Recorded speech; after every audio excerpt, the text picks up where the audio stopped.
Chapter 1. The First Millennium, Please Treat Me Better.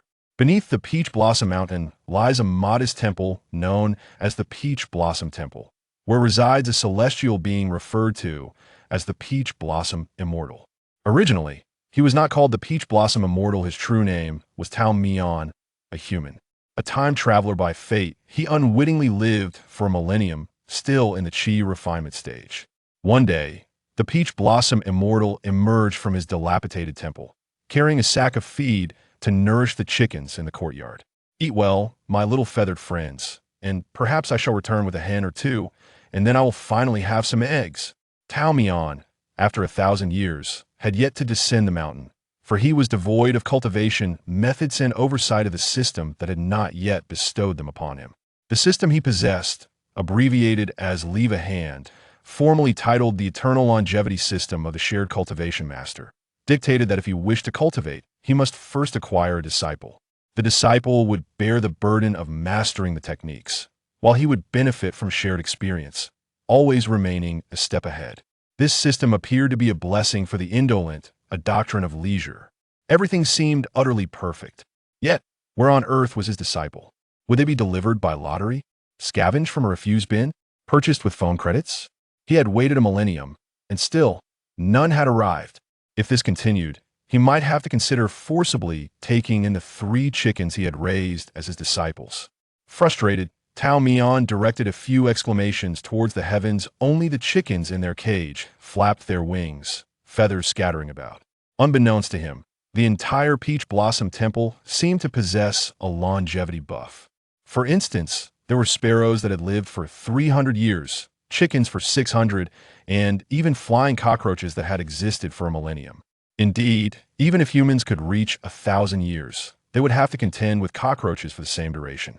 Tao Mian speculated that if he cultivated for another 2,000 years, he might ride a cockroach into town. The first to succumb to existential despair was a large goose, which had lived for 250 years and yearned for a release from its prolonged existence, daily attempting to leap into the pot for a self-imposed end. At first, Tao Mian was perplexed by the goose's sentiments, but he soon discovered that over the past 2 centuries, it had bid farewell to hundreds of beloved geese. Love, it seemed, was fleeting. Moved by its sincere devotion, he fulfilled its long-held wish. After orchestrating a grand farewell ceremony with the chickens, ducks, dogs, cats, and cockroaches of the temple, he ultimately stewed the goose.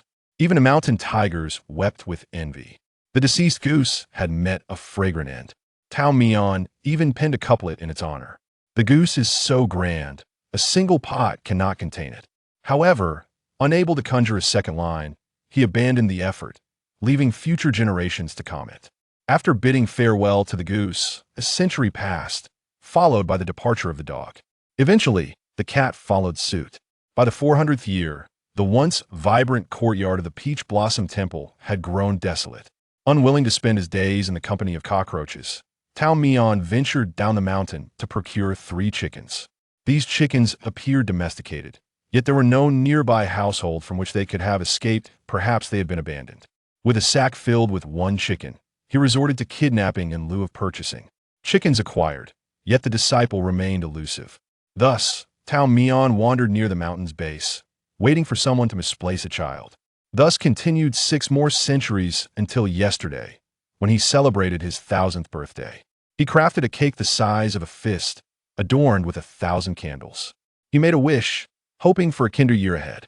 As he blew out the candles, a gust nearly ignited the mountain. Would the first day of his 1,000th year bring any new changes?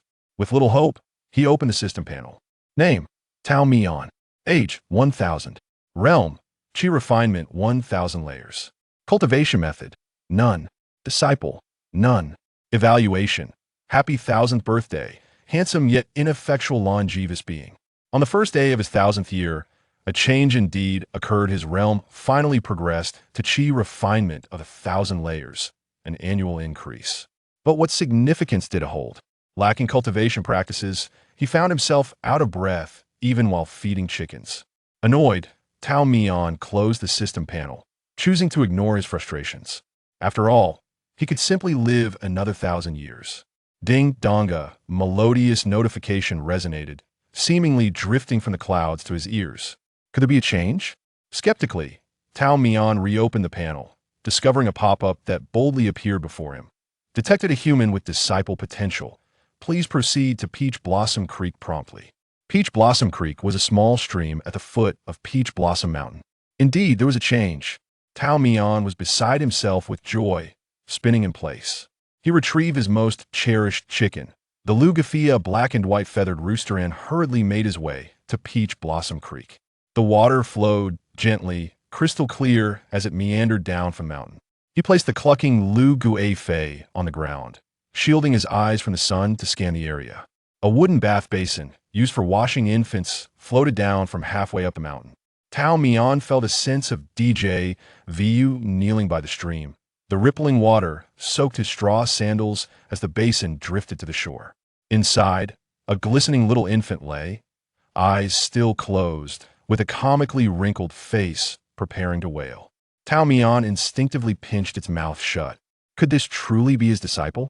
Before he could voice his doubts, the system provided an answer. Congratulations, host. You have acquired your first disciple. Disciple name, Gu Yuan. Background, only son of Gu Yuanhe, former sect master of Qingmiao sect. Talent, superior water, spiritual root. Background, internal strife within the Qingmiao sect. Current sect, Masterly Hashan, was originally Gu Yuanhe's junior brother. Gu Yuanhe treated him like a biological brother, yet he, driven by greed, harbored ill intentions towards Gu Yuanhe's wife, plotting a scheme that resulted in Gu Yuanhe's demise, seizing the position of sect master and coercing Gu Yuanhe's widow into marriage. At this time, the Gu couple had one son in a bid to preserve the Gu lineage. Gu Madam entrusted her son to a trusted aide, subsequently committing suicide with poison. Pursued by enemies, the aide had no choice but to place Gu Yuan in the wooden basin, allowing him to drift down the stream, while he took his own life before the pursuers could reach him. The above is pertinent information regarding disciple Gu Yuan. Please nurture him diligently. Congratulations, host, you have unlocked novice rewards. Cloud Piercing Sword Technique 1. Ming Chuan Blade Technique 1. At last, he had cultivation methods. After 1,000 years, he had finally arrived at this moment. Tao Mian's smile widened as he read through the messages the system had provided. Though Gu Yuan appeared to be an unattractive little infant at present, his potential was astonishing.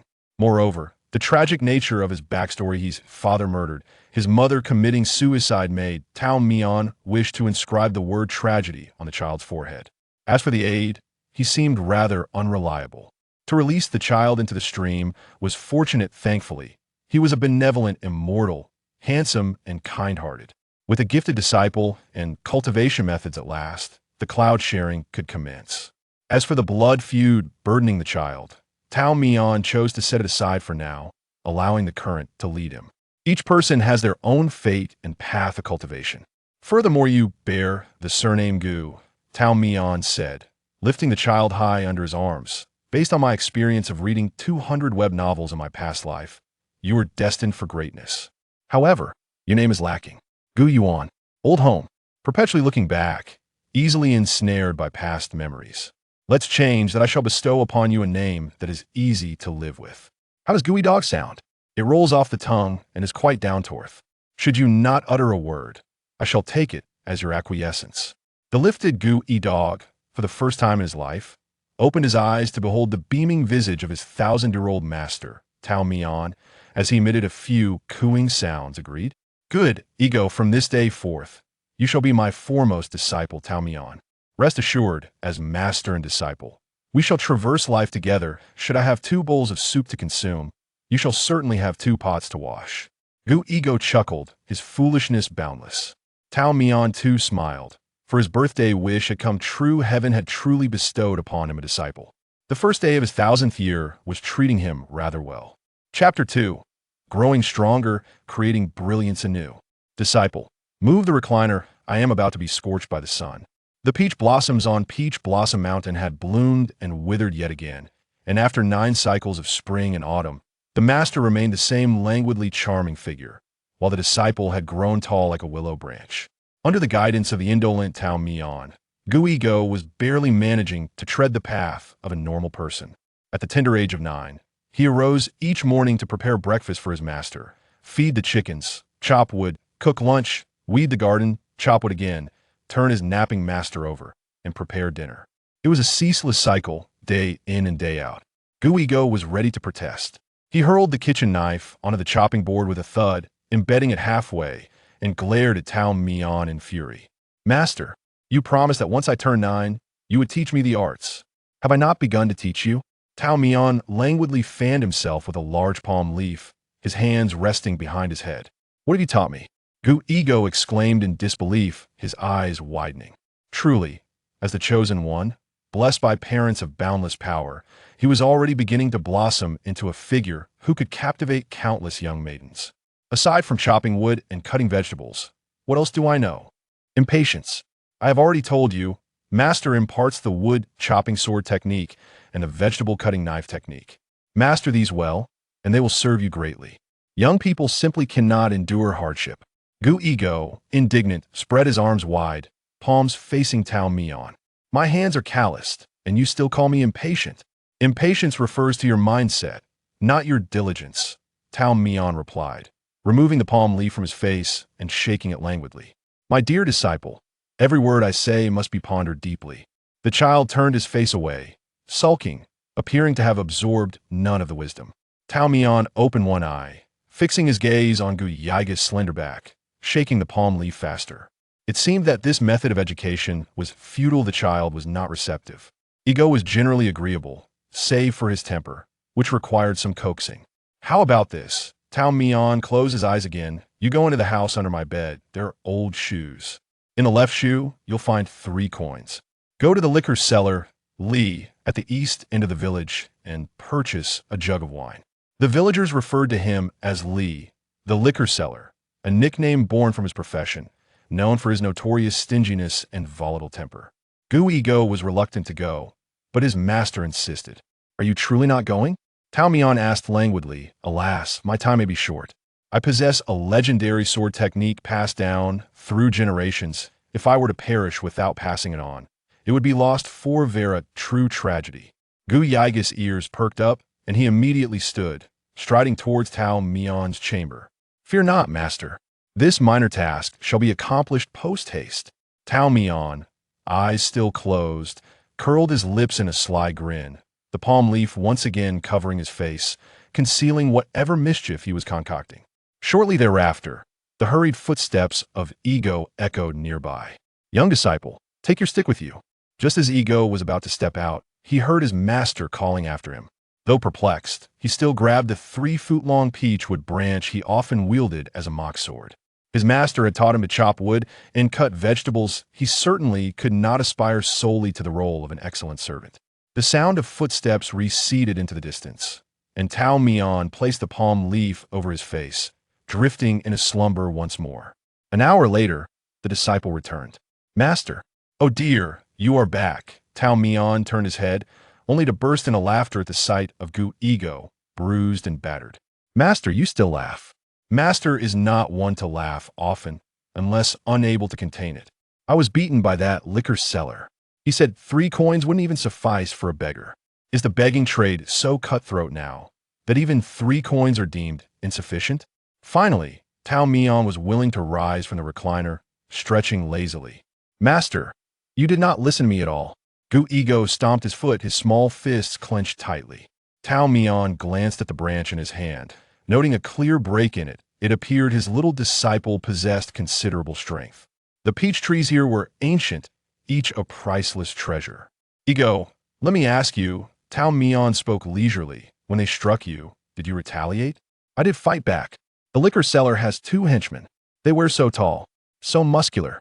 The child extended his arms unevenly and spread them wide to illustrate his opponents. Did you win? 2-1. You did not win, you merely fled.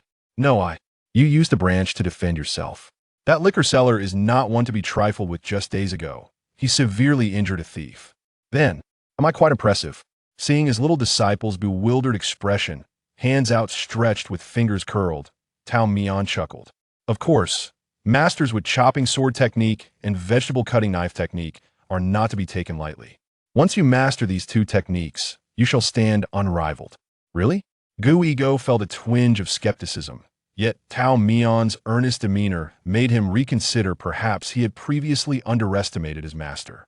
It turned out that his master was indeed a transcendent figure. Gu Yiga's gaze hardened with determination and excitement as he clenched his fists and vowed to his master, "Please rest assured, Master, I shall diligently practice the two techniques and elevate our school." "Excellent, such ambition. I shall entrust everything to you. Grow strong and create new brilliance. Let's go, let's go, let's go." With his disciple's promise in hand, Tao Mian reclined comfortably once more, the palm leaf swaying gently. "Disciple, later, please check the right shoe under my bed. There is 1 or 2 silver coins. You shall go to Li, the liquor seller, and procure another jug of wine." Ego exclaimed, "Ah, Master, are you still asleep? When Master instructs, you must obey." I refused to go. Yiga's temper flared once again. He lashed my legs with a whip. Why would I go back? "You need not say anything. Simply show him the silver. Do we not agree to grow strong? Are you to give up halfway?" Gu Ego, unwilling to be labeled a person of broken promises, begrudgingly retrieved the coins and descended the mountain. This time, it took him only a tea's worth of time to return. Disbelief etched across his face. "You're back." "Master, I have returned." Gu Ego displayed the 2 jugs in his hands. "As you instructed, I showed him the silver coins immediately. That liquor seller treated me as though he were seeing me for the first time, grinning as if I were worth less than a coin, and even gave me an extra jug." Tao Mian chuckled with his eyes still closed. "Disciple, pour the wine and take a whiff." "Oh," Gu Ego complied, pouring a small cup and bringing it close to his nose. It was so faint that he could hardly detect the aroma. "Master, this is merely water, isn't it? How much did he dilute it? No. I must confront him." Tao Mian lazily turned over, exposing his back to the sun. Restlessness. "You possess a couple of silver coins. You ought to seek a more refined tavern for your wine." The boy, though somewhat perplexed, nodded in agreement, recognizing the wisdom of his master. At that tender age, he failed to grasp that his master spoke of wine as a metaphor. By the time he comprehended the profound meaning behind those words, 7 springs had bloomed and faded. Now 16, the boy continued his daily routine of preparing breakfast, tending to the chickens, chopping firewood, cooking lunch, weeding, chopping wood again, turning over his master who napped in the courtyard, and finally, preparing dinner. He had blossomed into a dashing young man, exuding an extraordinary grace that made the village girls blush at his mere presence. Oblivious to the stir he caused, his life revolved around Peach Blossom Mountain, the Peach Blossom Temple, 3 chickens, and the ever-elusive flying cockroach, along with his master. On the day of his 16th birthday, Tao Mian prepared a cake for him, adorned with 16 candles. "Make a wish, my disciple. This is my secret recipe for the Shubi Ling cake. Whoever wishes shall know their fate." The boy smiled, his demeanor markedly more reserved than in his childhood. "I wish for the peach blossoms to flourish every year, for my 3 chicken brothers to remain healthy, and for my master to enjoy happiness and tranquility." He wished to make another request, but remembered his master's earlier words: only 3 wishes were permitted, and any more would be in vain. Thus, he silently tucked away his remaining wish in the depths of his heart. The following morning, a pair of unfamiliar faces knocked at the door of the Peach Blossom Temple. "Master, I shall answer the door," the boy called out to Tao Mian, who was engaged in a battle of wits with a cockroach in the yard, and without waiting for a response, he opened the door. The 2 strangers gazed at him with barely concealed joy and excitement. "Young master, we have come to escort you back to the sect." That day, the youth conversed at length with his unexpected visitors, speaking little himself while they spoke fervently. It was not until midday that he uttered his first words. "I must go prepare lunch for my master. You, too, may return for now. You, young master, should not engage in such menial tasks. Allow us to assist." "No need to trouble yourselves," the boy replied, revealing a rare soft expression. "My master is quite particular. He even despises his own cooking, let alone that of outsiders." He then bid farewell to the 2 and returned alone. After preparing the meal, weeding, chopping wood, turning over his napping master, and making dinner. Following the evening meal, Tao Mian usually retired to rest, reciting scriptures until within moments. The sound of even breaths filled the air. The boy cleared the dishes and returned to his own room, but that night, Tao Mian did not come back. By day, he asked nothing, yet seemed he understood everything. He addressed the boy, Ego, are you leaving? The youth set down his dishes, faced Tao Mian, and knelt amidst the sorrowful moonlight. Yes, master. A deep-seated vendetta must be avenged. Otherwise, I shall descend into the underworld, unable to face my parents. Fearing for Tao Mian's heart, he added, Peach Blossom Mountain will always be my home. Once my vengeance is fulfilled, master, I shall return here, cooking and chopping wood daily, without a trace of regret. Yet, Tao Mian remained sorrowful. The boy had never witnessed such profound sadness on his face. Beyond the mountains lie more mountains, and beyond the peach blossoms, even more blossoms await. Ego, you must pursue the distant peach blossoms. Master, the boy clenched his teeth and raised his gaze, determination shining in his eyes. If you so desire, then accompany me down the mountain. Fame and fortune, wealth and honor, whatever I possess, I shall ensure you receive the finest. Tao Mian shook his head. I desire only the peach blossoms here. At their parting, Tao Mian gifted his most cherished belongings to his eldest disciple, a millennium-old peach with sword and 2 tomes of martial arts. One titled Cloud-Piercing Sword Technique, the other Ming Chuan Blade Technique. Additionally, he offered a rare herb, the Lu Gui Fei, which was immensely nourishing. Lastly, there was a promise. I shun the mundane world, but should you encounter hardship, simply send a letter. With numerous gifts exchanged, Tao Mian only reclaimed one. The name Ego was given to you when I pulled you from the bath, fearing you would be difficult to raise. Yet, as a scholar, I foresee great potential in you. Master, you may keep that name. The master's generosity did not stir a ripple of emotion in the boy, but when Tao Mian sought to reclaim the name, tears welled in the boy's eyes as he bowed deeply to the ground. Take care, master. From that moment forth, the world would know only Gu Yuan and no longer Gu Ego. Chapter 3. Master and a Dog. In the first year after Gu Yuan descended from the mountain, Tao Mian dubbed it the Year of the Dog. The year was blessed with favorable weather, and the village enjoyed a bountiful harvest. Wang Yadu from the western part of the village gifted Tao Mian a bag of rice and 2 baskets of eggs. She inquired about the whereabouts of the young Taoist Gu. Tao Mian jested that the young Taoist had absconded with his coffin funds to elope with a young girl, and that it was only a matter of time before he would be brought back to face the rules of the sect. Gu Yuan frequently wrote to Tao Mian, explaining that he could not yet return to Qingmiao's sect as the time was not ripe. He must remain outside, cultivating his skills in seclusion. He diligently practiced 2 forms of martial arts each day, never neglecting his training. With the company of Lu Gui Fei, life was vibrant, and they had procured 2 hens. Tao Mian was well aware of Gu Yuan's dedication to his training, and thanks to Gu Yuan's influence, his own progress in martial arts was nothing short of remarkable. A good disciple indeed. As Tao Mian lounged in the sun, one hand holding paper and the other grasping a brush, he pondered what to write to his disciple. Learning is akin to rowing upstream. One must exert effort or risk stagnation. Gu Yuan, while practicing martial arts, must be doubly attentive. Always stay vigilant. Moreover, he should remind Lu Gui Fei to take care of her health. In the Year of the Dog, the village continued to thrive with ample grain harvests. Blessed by the Peach Blossom Mountain, this quaint village remained peaceful and serene. Wang Yatu again brought rice and eggs, inquiring when the young Taoist would return. Tao Mian replied that the young Taoist was entangled in romantic affairs and was being pursued by the daughters of 6 families, and would not be allowed to leave until married. Wang Yata laughed, chiding, Taoist Tao, you jest again. The letters from Gu Yuan were slow to arrive, and the courier had come several times without any correspondence for Tao Mian. As winter approached and light snow fell, Tao Mian fetched a pot of wine from the village, intending to return and warm it. Just then, the courier appeared at the village entrance, calling out, Taoist Tao, there's a letter for you. Tao Mian thanked him and took the wine and led her back to the temple.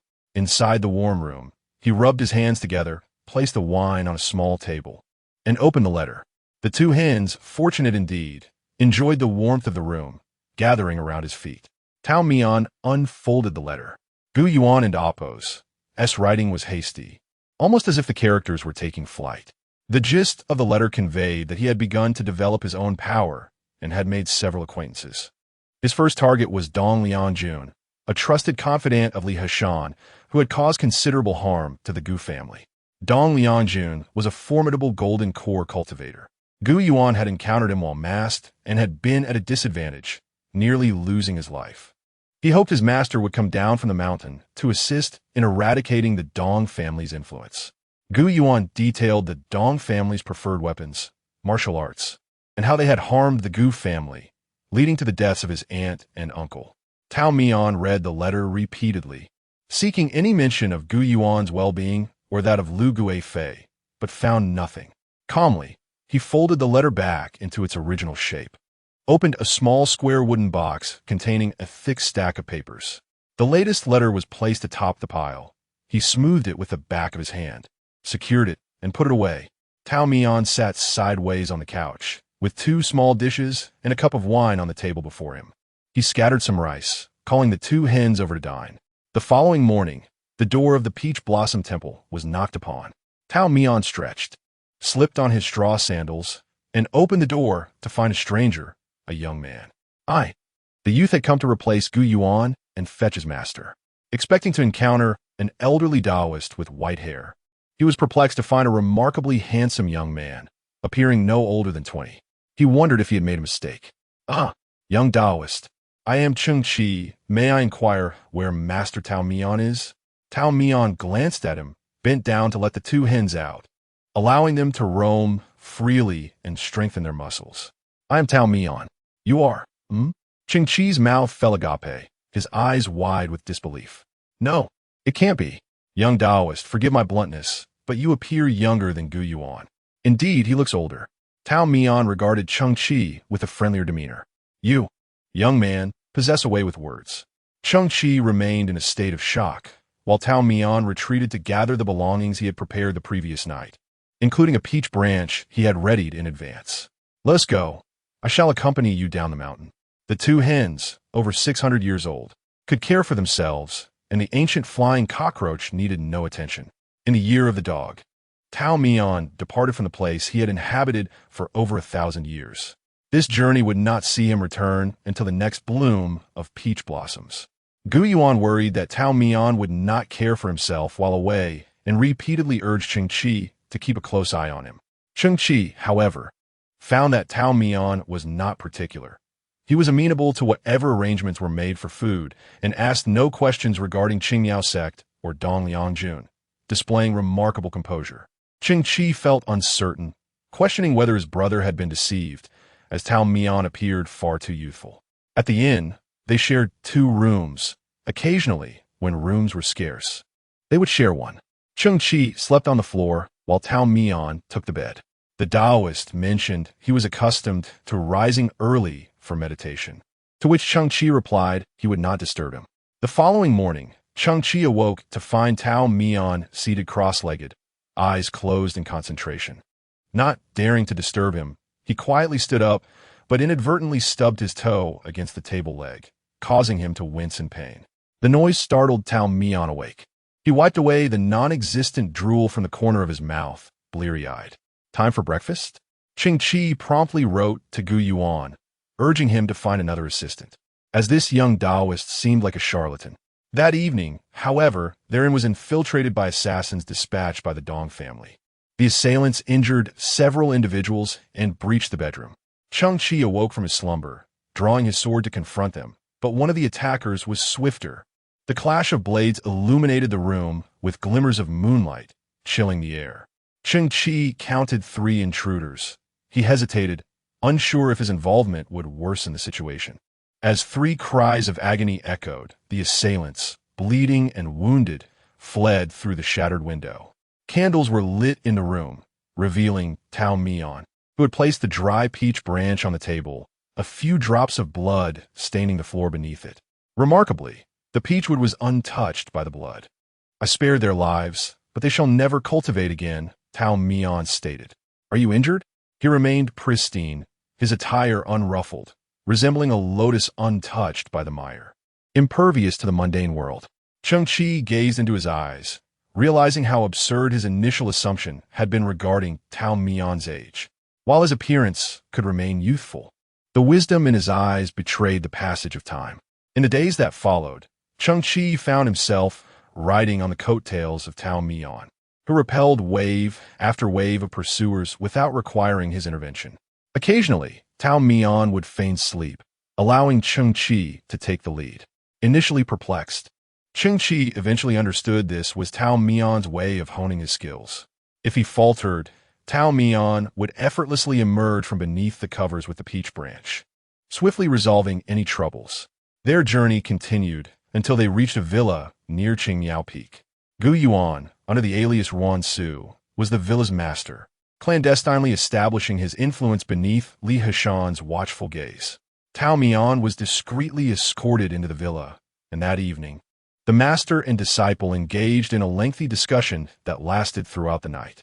The next morning, when Cheng-Chi knocked on the door, it opened from within, revealing Tao Mian preparing to depart. Cheng-Chi heard Gu Yuan's voice, assuring his master, "I will surely make a name for myself and repay you 100-fold." Cheng-Chi witnessed Tao Mian smile, though he appeared somewhat weary. "Disciple, my only hope is for your safety," he replied. Gu Yuan had plotted for a long time, and Master Tao Mian was the final piece in his intricate scheme. With Tao Mian and Appo's arrival, all of his plans were set to unfold. He strategized meticulously, ultimately confronting his enemies. Dong Liangjun brought with him 20 Golden Core cultivators and 30 Foundation establishment disciples, believing that this would be more than sufficient to deal with the remnants of the old sect leader. Unexpectedly, a jade-faced Taoist in a green robe emerged from nowhere, wielding a 3-foot peach branch, moving like a flowing dragon, his sword elusive, as if traversing an uninhabited realm, scattering the dozens of men into disarray. Caught off guard, Dong Liangjun found himself in a most pitiable state. His opponent refrained from lethal force, sparing lives but leaving him battered. Clutching his chest, coughing up blood, he hoarsely shouted, "Who are you? Why do you aid that little thief?" The figure, standing under the moonlight, replied with a tone as tranquil as smoke, "I am his master." The orphan of the old sect leader, Gu Yuan, aimed to reclaim the sect, backed by a formidable master. And these two pieces of news spread like wildfire among the sections. As spring blossomed, Gu Yuan wished to keep his master a little longer, but Tao Mian declined. The peach blossoms on the mountain bloomed. "Disciple, I must return," Tao Mian declared. Gu Yuan, feeling helpless, feigned generosity, saying, "Master, whenever you wish to take a stroll, I shall send a sedan to fetch you." Tao Mian smiled. "My straw sandals are humble. They do not merit a high sedan. Disciple, bring Lu Guifei back to the mountain when you have the chance." And thus, Tao Mian departed, the wind carrying neither him nor the clouds, unimpeded by anyone. Upon returning to Peach Blossom Mountain, peace was momentarily disrupted as visitors frequently intruded upon his solitude. Tao Mian was never lenient with those who offended him, yet he no longer wasted his cultivation like before. Typically, he would leave his opponents bruised and battered, tossing them out of his courtyard. Gradually, the intruders grew bored of their futile attempts, leading to a decrease in intense confrontations. Occasionally, when Tao Mian sought companionship for drinking, he would drag people from their corners and seat them on stone benches, pouring wine and sharing merriment. In time, these individuals even helped him chop firewood and feed his chickens, allowing Tao Mian to enjoy a leisurely existence. Gu Yuan's letters arrived with decreasing frequency each year. His disciple was a busy man, and his master understood. Meanwhile, the girl Wang at the village's edge inquired about him year after year. Wang, once a little girl with horned braids, blossomed into a graceful beauty, attracting numerous suitors, yet she remained lost in her longing. Tao Mian advised her, "Wang, do not wait any longer. Young Taoist Gu has pursued the peach blossoms beyond the horizon." Wise yet stubborn, it was only upon Tao Mian's insistence that she shed tears, relinquishing her hopes. The peach blossoms on Peach Blossom Mountain bloomed and fell again, and years passed. Wang married, bore a daughter, and lived happily with her husband. Tao Mian sat on the threshold, shaking a rattle to amuse the toothless child, while Wang, now a mother, had softened in demeanor and gained clarity in many matters. She asked if Tao Taoist still awaited someone. With a distant gaze reminiscent of many years past, he replied, "The mountain is here, and I am here." Neither the mountain nor I will depart. Those who leave do not linger, do not pursue, do not wait. Only remember. Over the years, Tao Taoist ventured out only a few times, each journey undertaken to aid his disciple. When he descended the mountain, Gu Yuan's enemies had to muster all their strength to contend with him. The Peach Blossom Immortal had never tasted defeat. It was widely said that Tao Mian and Gu Yuan shared a profound bond. Yet Gu Yuan's adversaries concocted schemes to drive a wedge between them. Unaware that Tao Mian was entirely indifferent to such external turmoil, he merely cherished the memories of their 16 years together. Tao Mian never interfered with his disciple and Appo's decisions, often behaving less like a master and more like a recluse, basking in the sun or napping in the courtyard. Yet there was one occasion when Tao Mian grew furious with Gu Yuan. Hua Xinglan, the right-hand man of Li Hashan, became the catalyst for Gu Yuan's plea for his master's intervention. Tao Mian single-handedly stormed the Hua household, incapacitating both Hua Xinglan and his sworn brother. He left, taking with him the two principal architects of the conflict. However, within an hour, Gu Yuan dispatched another group, annihilating the entire Hua family. Upon learning of this, Tao Mian was enraged and burst into the study of the villa, interrupting Gu Yuan and his trusted subordinates, who were deliberating pressing matters. Gu Yuan dismissed his subordinates, personally fetching a chair and tea for Tao Mian. Tao Mian refused to sit, stating, "Gu Yuan, when you were a child, I brought you to the mountain to observe the budding peach blossoms and the sprouting grass, to cultivate tranquility and accumulate the spirit of the mountains and waters. The Hua family consists of 18 souls, including children and the elderly. When your blade fell, did you consider your master's intentions? Why do I venture into the mundane world? Sparing lives while forsaking lethal force? If you seek vengeance for your parents, if you desire the sect leader's position, I will not obstruct you. But I fear that in combating evil, you may become ensnared in a quagmire, ultimately leading to your own downfall." Tao Mian's earnest words fell on deaf ears. Gu Yuan could not absorb a single syllable. "Master, you are too naive. The malevolence and treachery of the Hua family are ingrained in their bloodline. If I do not show ruthlessness today, you will be the one to mourn at my grave tomorrow. Do you recall how Li Hashan treated my Gu family? I was but a child in swaddling clothes when he sent 8 waves of pursuers, vowing to eradicate us. Children grow up, learn hatred, and will stop at nothing for revenge. I know this well because I have walked that path myself." He added, "Master, I am already ensnared. Where is hell? I look around, and it is all hell." Tao Mian was escorted back to his room by Cheng Qi in his later years. Cheng Qi often reflected on that moment as if it had occurred yesterday. He trailed half a step behind Tao Mian, perceiving him as a porcelain vase with ice patterns, the cracks threatening to consume its integrity like a spider's web. Lu Guifei could no longer endure it. Having departed Peach Blossom Mountain, her vitality had waned considerably. As an extraordinarily patient hen, Tao Mian honored her with a grand burial, placing her ashes in a small box no larger than a palm, and took her with him away from Qingmiao Peak. The once jovial Tao Taoist had suddenly turned quiet and withdrawn, apart from Wang, with whom he could share a few words. He hardly left his abode. Letters from Qingmiao sect ceased to arrive. Years passed without correspondence, and then suddenly, the letters resumed. First every 6 months, then every 3, 2, and finally 1 month. Wang learned from a peddler that Qingmiao sect had a new master, a young man with the surname Gu. The doors of the Peach Blossom Temple opened more frequently. Tao Mian received a letter filled with Gu Yuan's ramblings about sect affairs. Initially, he addressed significant matters like the change of sect leaders, but as time progressed, the letters became trivial, discussing the relocation of trees at the mountain gate and the chickens fighting in the yard. Each letter concluded with the same insistence.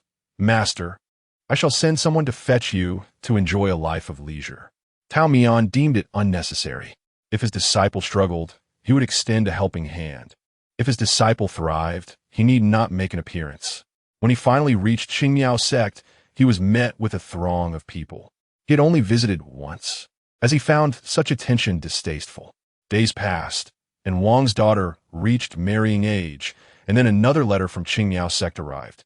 It contained more trivial matters. Yet the conclusion was different this time. Gu Yuan expressed, "I wish I could see my master." Tao Mian sensed an unusual significance in this request, and a sense of urgency washed over him. He hurried to Qingmiao sect overnight, leaving without gathering his belongings. He contemplated the letters from the past years. "My cultivated peach blossoms have withered. I cannot plant anew. When will my master come to see me?" The fish in the pond were taken by a cat. I hesitated to chase it away, and now it has harmed the entire family of koi. "Master, please come see this cat. You have always interacted well with these furry creatures. I am attempting to cultivate goodness, having committed many wrongs in my youth. I do not blame my master for being angry at my cruelty. A silver strand has emerged from my hair this morning. Perhaps my master still appears as he did in my childhood. When we meet again, I hope you do not mistake me." Finally, the peach blossoms bloomed once more, and he wished to see his master.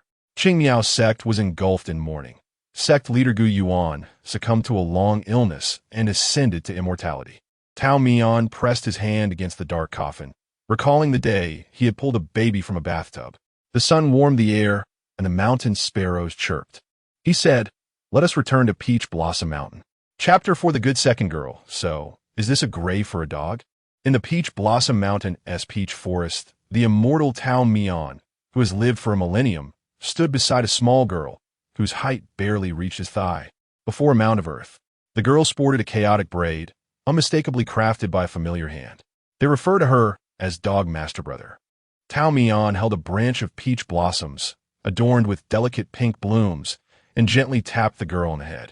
A few petals, unable to withstand the force, drifted down slowly.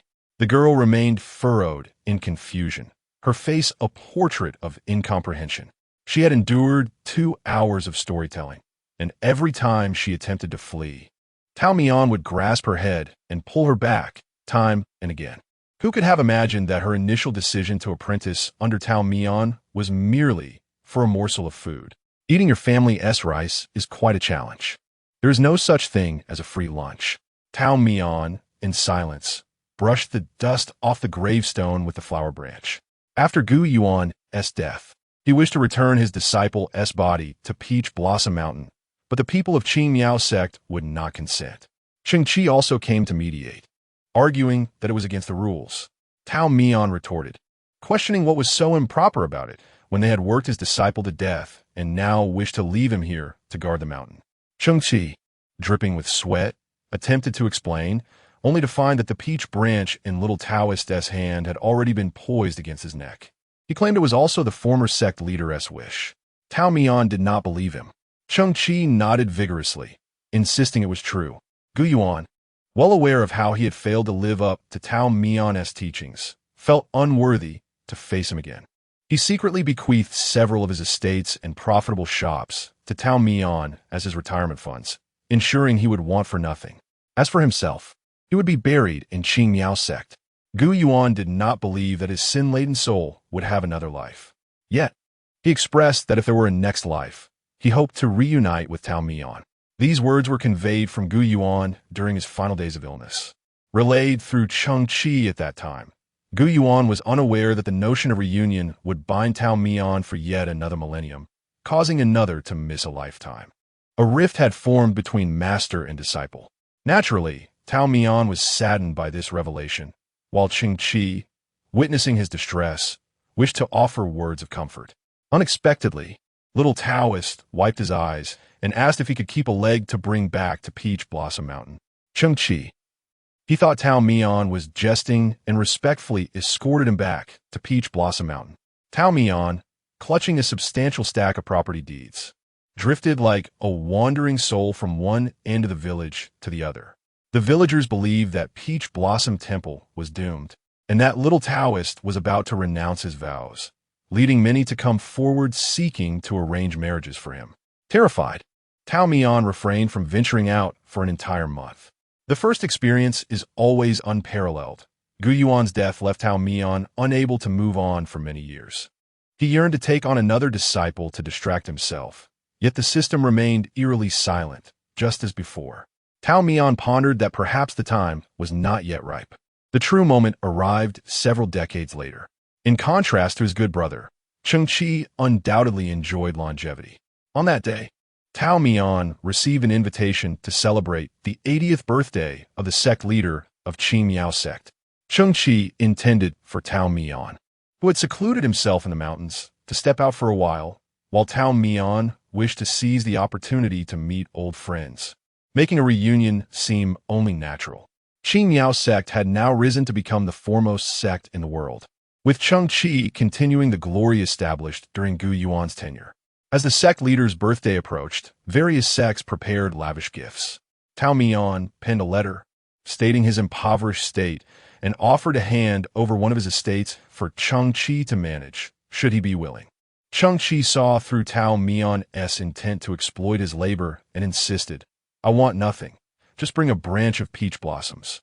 Tao Mian, being a man of integrity, brought nothing extra apart from himself and a branch of peach blossoms. Cheng Qi personally went to the mountain gate to welcome him and treated him with utmost hospitality.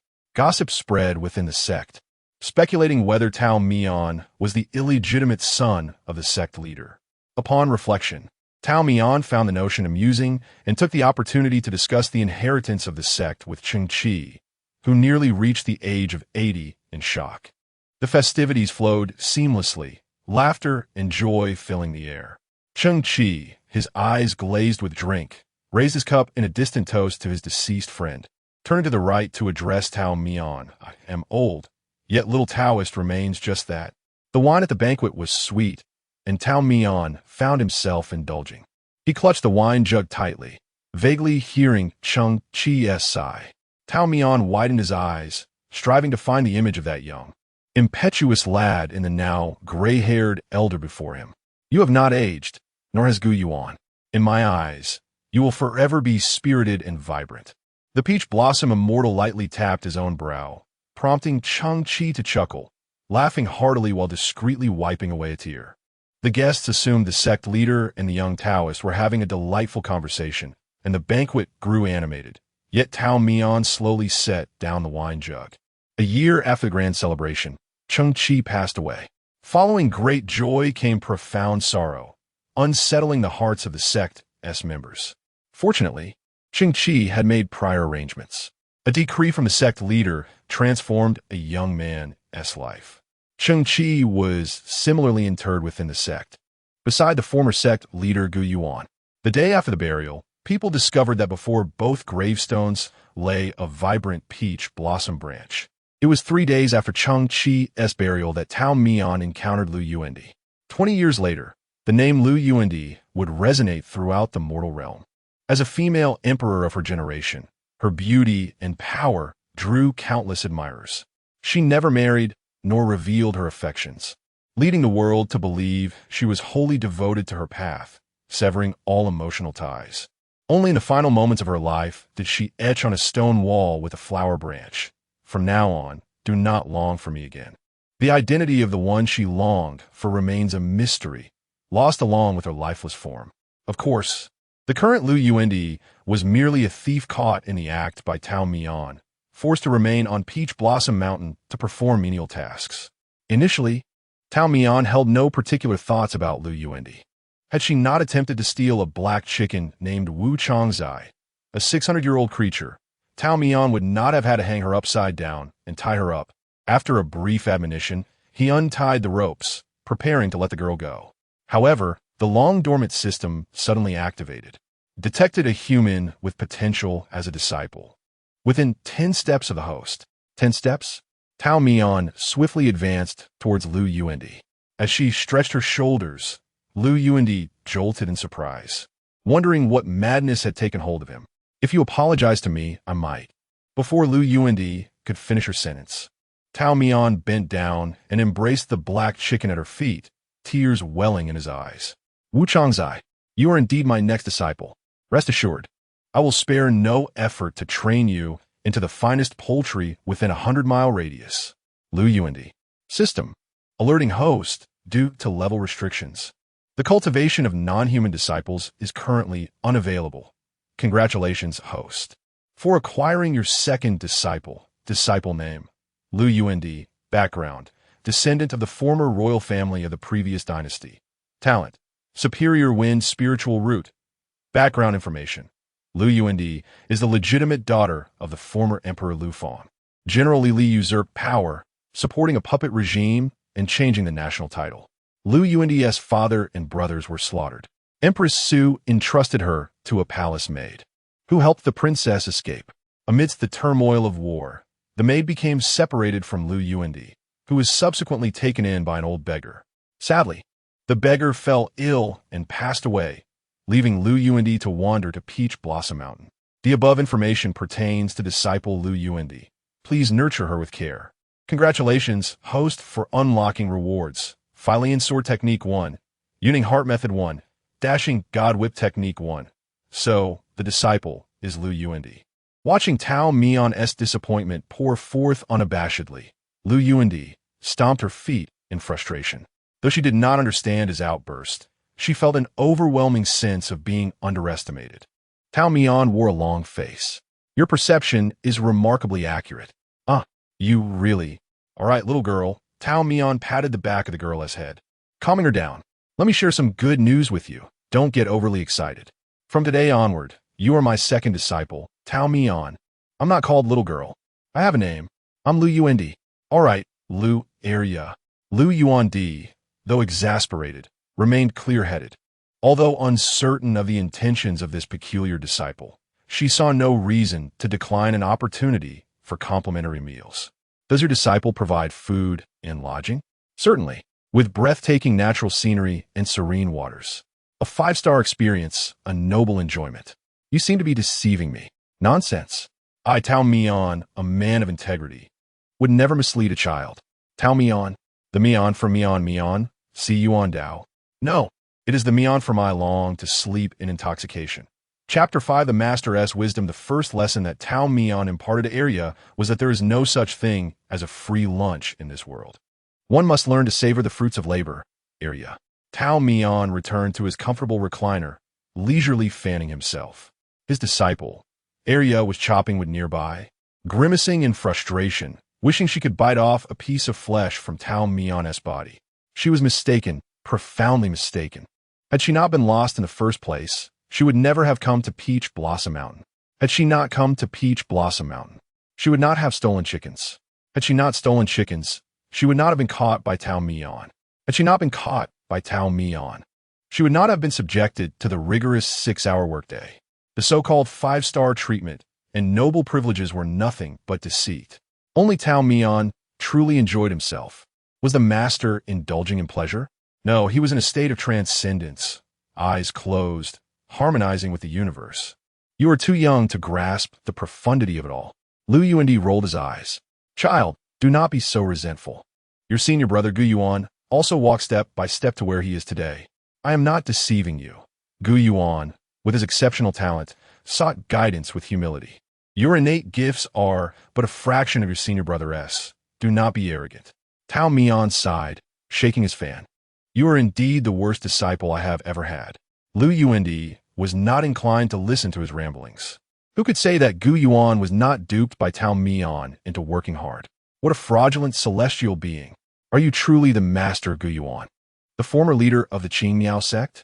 Absolutely. You can inquire with his neighbor, Cheng Qi. However, Master Cheng passed away not long ago. Alas, Tao Mion gently tapped his chin with a palm leaf fan. There's no evidence to refute it. Shall I have him send you a dream? Lu Yuandi shuddered. No, thank you. I cannot afford that. The afternoon sun was warm and indulgent, lulling one into a state of languor. As Tao Mion drifted between wakefulness and slumber, he reflected on how Arya had been on the mountain for over 3 months, chopping wood, fetching water, cooking, and feeding the chickens. Her foundational skills were nearly adequate. He pulled out 3 blue-covered manuals from his robe and tossed them to his little disciple. Disciple, I present you with 3 gifts. Lu Yuandi fumbled to catch them. One in hand, and one held in her mouth. These 3 manuals are to be diligently practiced in your leisure time. They will be immensely beneficial. Tao Mion's languid voice drifted over, and as Lu Yuandi listened, she felt the paper was still warm from the sunlight. A flicker of excitement stirred within her once calm heart. For me? Indeed, they are extraordinary techniques. Overwhelmed with joy, Lu Yuandi was ecstatic. Finally, she could protect herself from bullying.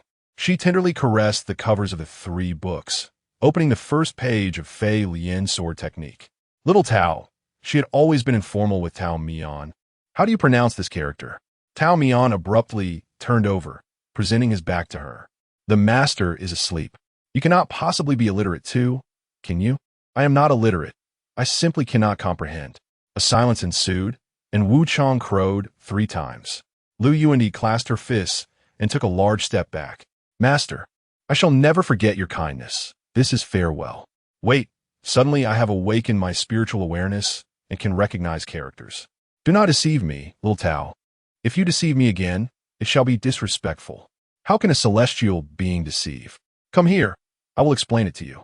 Lu Yuandi wanted to escape, but found herself unable, for Tao Mian blocked the door. Little Tao Daoist is adept at playing the emotional card. Would you truly leave? Do you have the heart to depart? Think of Wu Chong. Think of me. Think of the pots, pans, and axes you share your days with. Lu Yuandi's temples throbbed. She was ready to scale the wall to leave. All right. I will not deceive you anymore. I truly can read. I will teach you. Lu Yuandi withdrew her right leg from the wall's edge. Really? Tao Mian nodded in irritation. Really? It was proven that the celestial master's confirmation was valid. Initially, he refrained from teaching purely out of laziness. After a demonstration, Tao Mian felt as if a layer of skin had been stripped away. The rest you must comprehend on your own. I am exhausted. Lu Yuandi nodded and picked up a branch that Tao Mian had carelessly thrown aside, beginning her practice. When Tao Mian remarked that Arya lacked talent, it was a statement made without conviction. His second disciple possessed a superior wind spirit root, a rarity among the gifted. With merely one demonstration, Lu Yuandi was already practicing adeptly. Under the moonlight, the young girl wielded her sword with fluid grace, petals swirling around her feet. Tao Mian, lost in reverie, seemed to see his elder disciple practicing beneath this very tree, 2 figures merging and overlapping through the years. Master Little Tao. Tao Mian awoke from his memories. Realizing a decade had passed, the girl had blossomed into a graceful figure, illuminated in moonlight, gazing back with a wistful glance. Little Tao, you are daydreaming again. Lu Yuandi chuckled mischievously, leaping forward. Watch my sword. The master would always be the master. Tao Mian effortlessly deflected his disciple's fierce attack with a gentle push. Although Lu Yuandi was a girl, her swordplay was formidable. If caught unawares, she could deliver a serious blow.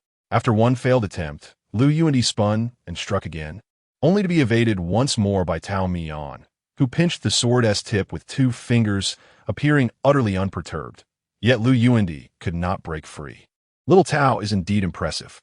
Lu Yuandi laughed, undeterred by her defeat. Tao Mian was not swayed by her flattery, complimenting me by day, yet plotting to assassinate me by night.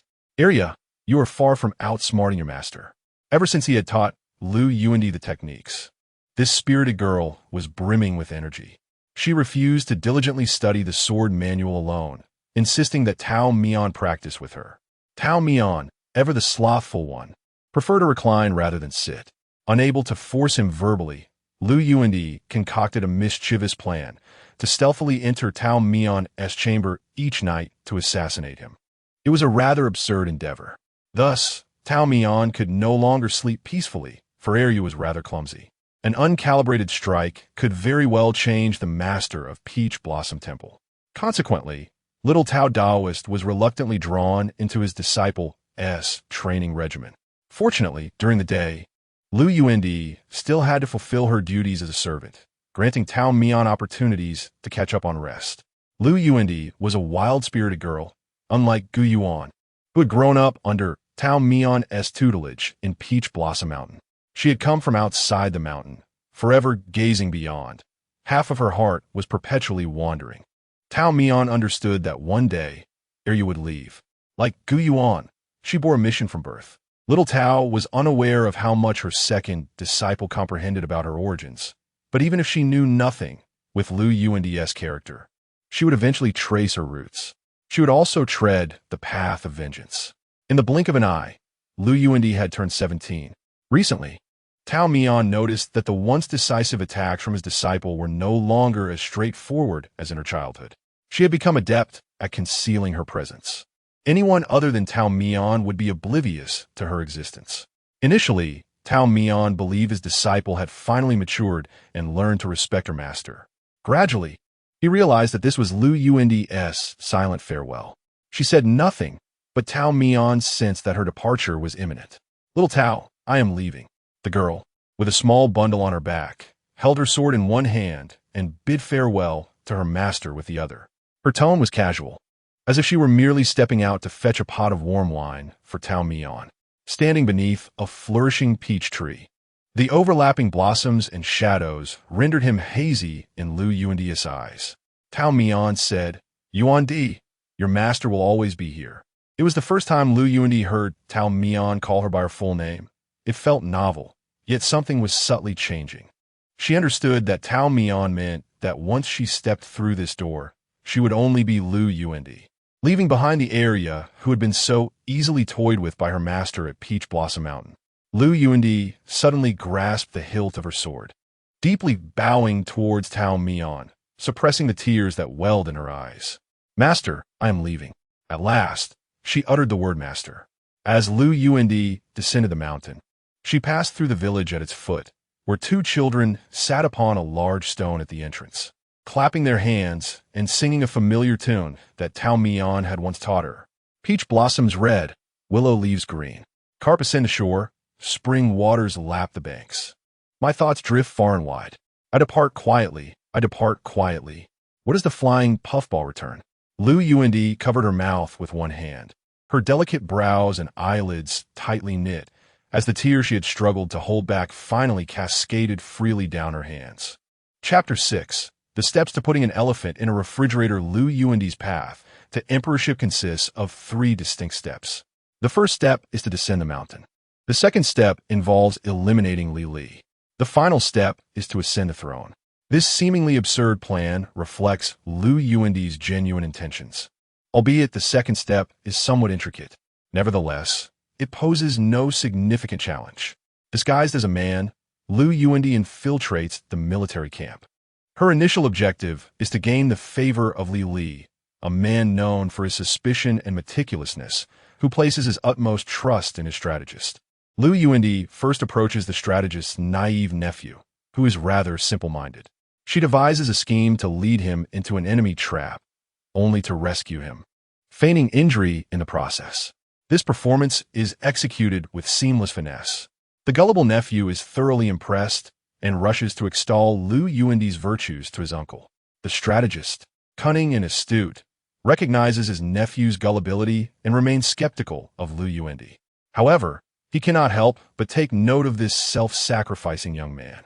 Soon, an opportunity arises for Lu Yundi. A small group becomes trapped in a valley, surrounded by pursuing enemies. Just as the situation seems hopeless, an inconspicuous soldier miraculously leads everyone to safety. This soldier is none other than Lu Yundi herself. Displaying both bravery and cleverness, she successfully enhances her presence in the camp. Subsequently, she earns the strategist's trust, and before long, Lily also takes notice of this young figure. However, gaining Li Li's trust proves to be a far more arduous task. Lu Yundi shields him from danger, endures poison tests, and offers numerous insightful strategies. Yet Li Li remains indifferent, his demeanor aloof. Resting on the outskirts of the camp, she finds herself filled with frustration, her thumbnail biting into her flesh. Just a partition separates her from her adversary, yet she feels utterly powerless. As victory in battle draws near, the prospect of approaching Li Li upon his return to the royal city becomes an insurmountable challenge. Lu Yundi feels despondent, her appearance notably waning, the flesh on her cheeks having diminished. The strategist's nephew, named Wu Yu, unilaterally befriends her, often seeking her company. Initially, she found amusement in his simplicity, but now she grows increasingly impatient. While he may seem foolish, he possesses moments of surprising insight. Sensing her unease, he offers his concern. "Little heir, if you have troubles in the camp, come to me. How can you possibly help me?" She retorts, "I can help you find clarity." Whether due to familial indulgence or innate disposition, Wu Yu embodies a carefree spirit, believing that problems will resolve themselves in time. Although he cannot assist Lu Yundi directly, He can provide her with some amusement. In a few days, the general will host a celebration, and local officials are to present a selection of beautiful women for entertainment. Wu Yu, with his innocent perspective, limits his view of beauty to mere dancing skills. I'll speak to my uncle. I'll ensure you can join as well. He admires you, so he will surely agree. Beautiful women? Wu Yu's words spark contemplation in Lu Yuendi. Li Li is an extremely disciplined individual, devoid of the vices of indulgence and beauty. Otherwise, he would not have ascended to power so swiftly. However, after months of arduous combat, the soldiers harbor grievances. Li Li's decision to invite outsiders may indeed be an attempt to ease the discontent within the camp. Outsiders. Lu Yuendi's eyes glimmer with a cunning plan.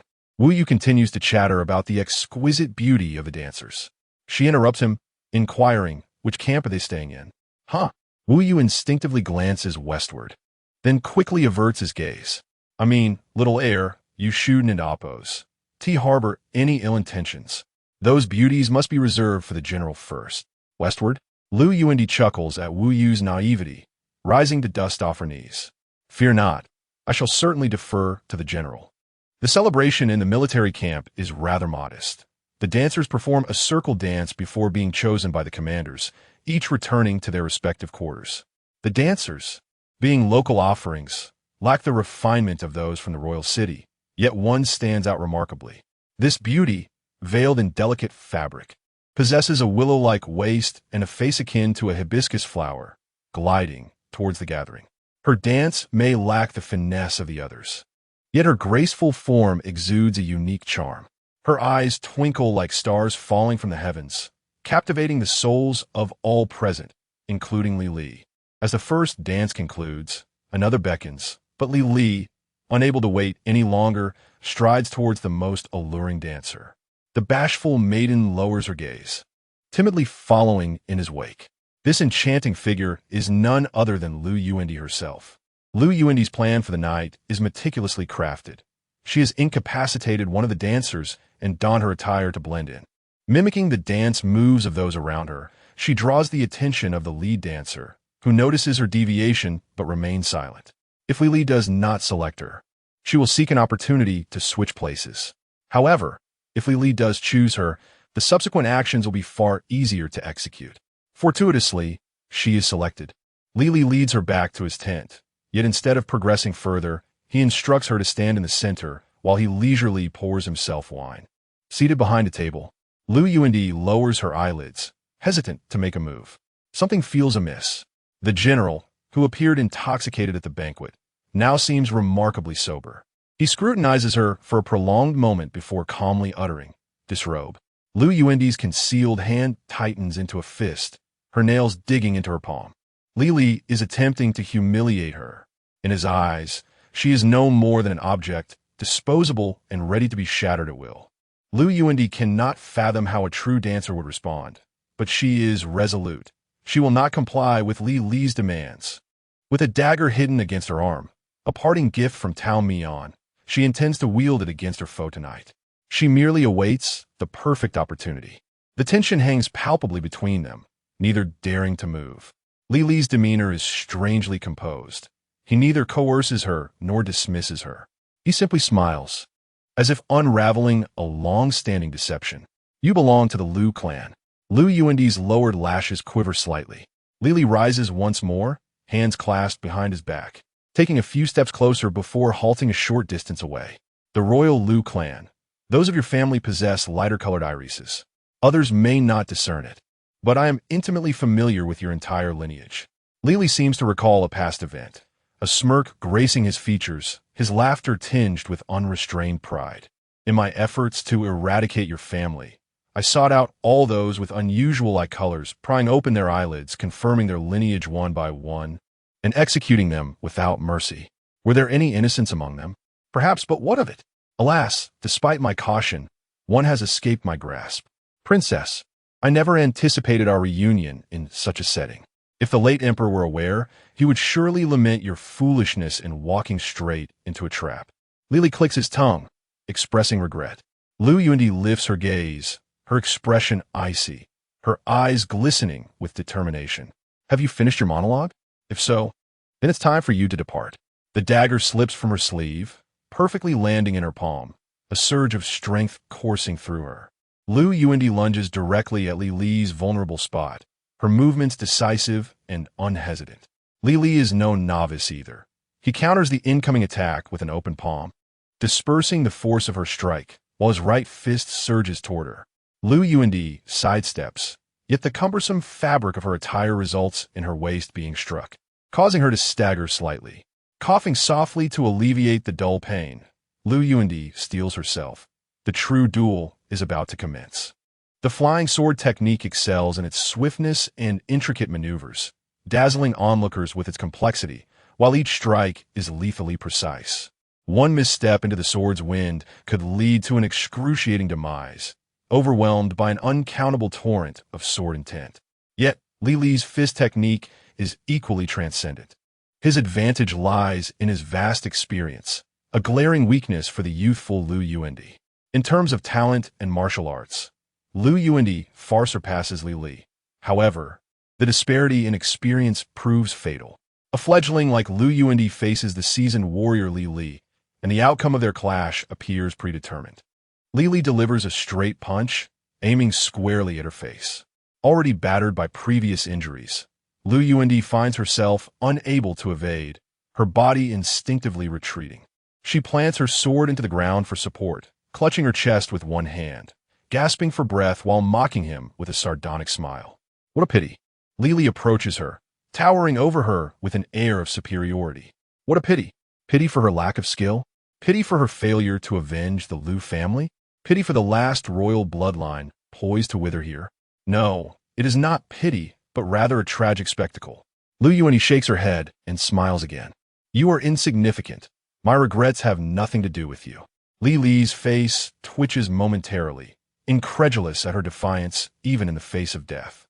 Lu Yuandi silences him, her hand discreetly grasping a thunderbolt talisman concealed within her sleeve. This talisman, when activated, draws upon the caster's very essence. Those caught within its range may face death or, at best, severe injury. However, the caster herself would not escape unscathed. Once the arrow is loosed, there is no turning back, and she would suffer a violent backlash, her soul shattering into oblivion, with no hope of rebirth. Once unleashed, there is no retreat. Both she and Li Li are destined for the underworld. I merely lament not witnessing this year's blossoms bloom, Lu Yuandi murmurs, prompting Li Li to lean in, puzzled. With a flick of her fingers, the talisman reveals a corner of yellow. Li Li's eyes widen in horror. Blood stains the corner of Lu Yuandi's mouth, yet she smiles enigmatically, her eyes brimming with tears, yet filled with a wild frenzy. She intends to become the Inferno, incinerating her enemies entirely, even if it means transforming into a desolate specter of sorrow. You are mad. That is the Thunderbolt Talisman.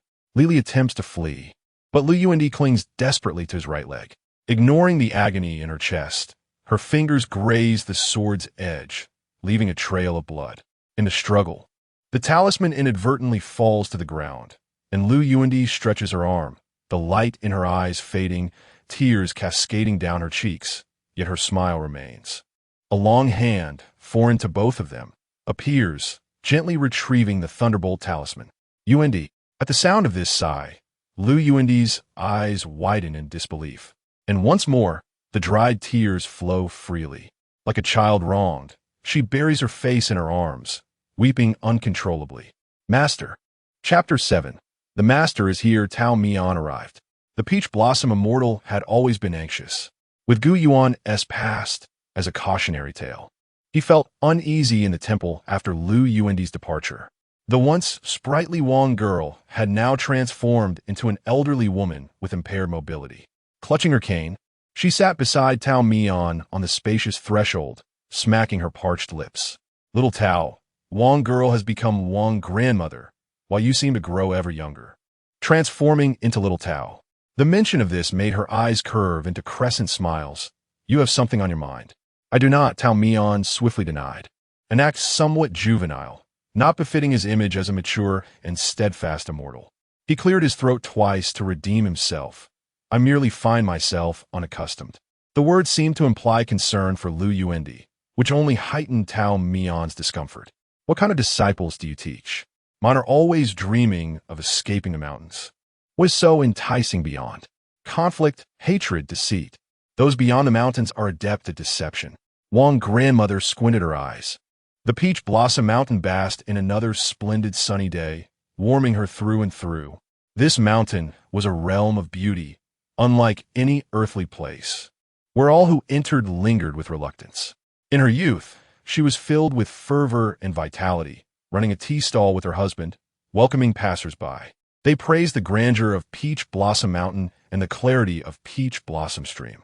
They would pick up flower branches carelessly snapped by children, engaging in poetry and merriment. Some guests, overtaken by sentiment, would weep quietly after indulging in drink. The purity of the mountains, waters, and people here dissuaded visitors from bringing the burdens of the outside world, always saying, "Just a little longer. When everything is over, we shall return here, never again to be ensnared by the mundane." Yet, Wang grandmother had never witnessed anyone who returned. "Your eldest disciple and second disciple," she spoke slowly, reminiscent of her own soft tones in youth. "They are all from beyond the mountains. Little Tao, the ties of the outside world are intricate and confounding." Tao Mian fell silent, exhaling deeply. "My youngest grandson left Peach Blossom Mountain this year for the town." Wang grandmother shifted the topic to her family. "The child is wild at heart, eager to learn a trade from his master, determined to achieve greatness. Alas, an extra set of chopsticks in the house does not mean we cannot manage. The outside world is harsh. The master is strict, punishing mistakes. His stubbornness leads him to remain away if he fails to learn. As for me, my legs are frail, yet I think of him sleepless night after night. Eventually, I had his father borrow a neighbor's cart to take me to town. Upon seeing me for the first time, my grandson cried. The wanderer cannot help but miss home. Since he cannot return, I must go to him. At my age, how many more days can I live? Each meeting is one less." Wang grandmother's thoughts of her distant family welled tears in her eyes. She wiped them away with her sleeve, inadvertently striking the ground with her cane. "So, little Tao, it is not the allure of the scenery beyond the mountains that hold her. She simply cannot return home." On the following morning, Tao Mian departed from the mountain, ensuring the chickens had enough grain for many days before he left. His chickens possessed a commendable sense of self-management, consuming their feed in moderation, avoiding overindulgence. Should any succumb to gluttony, he would have no choice but to stew them with tears, just as he had many years ago. Tao Mian left Peach Blossom Mountain with a light heart. He was in search of Lu Yuandi, yet she had taken great pains to conceal her whereabouts. Even for his master, Tao Mian, it required immense effort to uncover her trail. Upon arriving at the military camp, he bound a soldier to serve as a guide. Once he grasped the basic directions, he heard distant sounds of a scuffle. The noise was faint, nearly imperceptible to others, but Tao Mian's keen senses detected it. Ignoring the hapless soldier bound before him, he swiftly moved towards the source. There, he witnessed his disciple poised to perish alongside the enemy. The sight startled little Tao. His eldest disciple, Gu Yuan, sought to eliminate everyone, not anticipating his second disciple would take herself down with him. Tao Mian began to reflect on where his teachings had faltered. He appeared silently, and Lu Yuandi was the first to react, bursting into tears. Tao Mian was taken aback, feeling utterly helpless. Lu Yuandi had never wept before him. "No tears, no tears. It's hardly a matter worth distressing over. Did I not say? The master is always here." Through her sobs, Lu Yuandi stammered, "I thought that was you. You no longer wanted me. You have not come down from mountain. Was this a misunderstanding? The master was meant to be a support, a figure to turn to in times of trouble. Why bear everything alone?"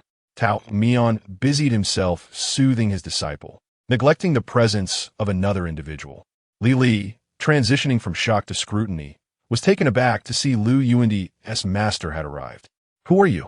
he demanded fiercely. "Anyone associated with the remnants of the Lu clan shall face justice." "Oh, how could I forget your presence?" Tao Mian slapped his forehead, as if just now realizing Li Li had been left in silence. "You, rest assured, I mean you no harm." Little Tao displayed an expression of innocence and harmlessness. Li Li felt belittled by the dismissal. Then do not expect to live, he retorted, but before he could finish, a shadow flitted past him. Instantly, he was engulfed in a state of sensory deprivation. He was awake, but felt nothing. Panic seized Li Li. What had he done? Chapter 8. Kindred spirits Tao Mian did not engage in any superfluous actions. He simply affixed a talisman to Li Li's forehead. The seemingly ordinary piece of paper. Lu Yuandi stifled her tears. She was not one to cry often, and after her outburst, she felt a twinge of embarrassment. Rubbing her tear-streaked cheeks with her sleeve, she approached her master with reddened eyes. Xiao Tao, what has happened to him? All sense is lost. Yet he lives, he replied, glancing back at his disciple. Do you wish for him to die? Your master can take care of that. Lu Yuandi, draped in a large, clean outer robe that Tao Mian had given her, clutched the garment to envelop herself and shook her head. You wish to release him? No. Lu Yuandi stepped forward, casting her gaze down in cold indifference towards her foe. Xiao Tao, do not interfere. I shall handle the rest. Lu Yuandi was resolute in not wanting to sully Tao Mian's hands. The peach blossom immortal need not stain his hands with blood. He did not belong to the mundane world and should not be entangled in its affairs. It was her presence that had led him to be tainted by the mortal realm. From that day forth, Lu Yuandi made a silent vow. She would strive for independence and strength, refusing to remain a weeping child hiding behind her master for eternity. Tao Mian gazed long at his second disciple and, after a moment, gently patted her head. Yuandi, may you find peace and happiness. This simple, earnest admonition nearly caused Lu Yuandi's tears to spill once more. She quickly averted her gaze. I will, Xiao Tao, do not worry. Tao Mian intended to linger a while longer, for he was uneasy about Lu Yuandi being alone. Yet, Lu Yuandi remained steadfast. She did not wish for Tao Mian to be embroiled in conflict. Xiao Tao, hurry back to Peach Blossom Mountain. The flowers are about to bloom, and Wu Changzai is still waiting. Tao Mian understood her intentions, nodded, and exited the tent. He moved like a wraith and within the military camp. Aside from the navigator he had rendered unconscious, not a soul noticed his arrival. Though he should have departed with ease, a youth suddenly emerged along the way. The boy appeared anxious, as if searching for someone. He grasped Tao Mian's wrist and inquired if he had seen Wang Er. Tao Mian blinked in surprise. He had deliberately diminished his presence, making it difficult for ordinary people to notice him. Yet, the youth before him was remarkably perceptive. And, who is Wang Er? Although unaware of the identity of the Wang Er he mentioned, Tao Mian, as an old trickster, casually pointed in a direction. He should have gone that way. The youth showed no skepticism, gratefully clasping Tao Mian's hand before hastily departing, appearing somewhat naive. Tao Mian took one last glance in the direction the boy had gone, then left the military camp without lingering. Lu Yuandi, though young and prone to disadvantage, was inherently astute. She would not repeat past mistakes and could draw wisdom from her experiences, growing at an astonishing pace. Moreover, the second disciple did not disappoint her master's profound expectations.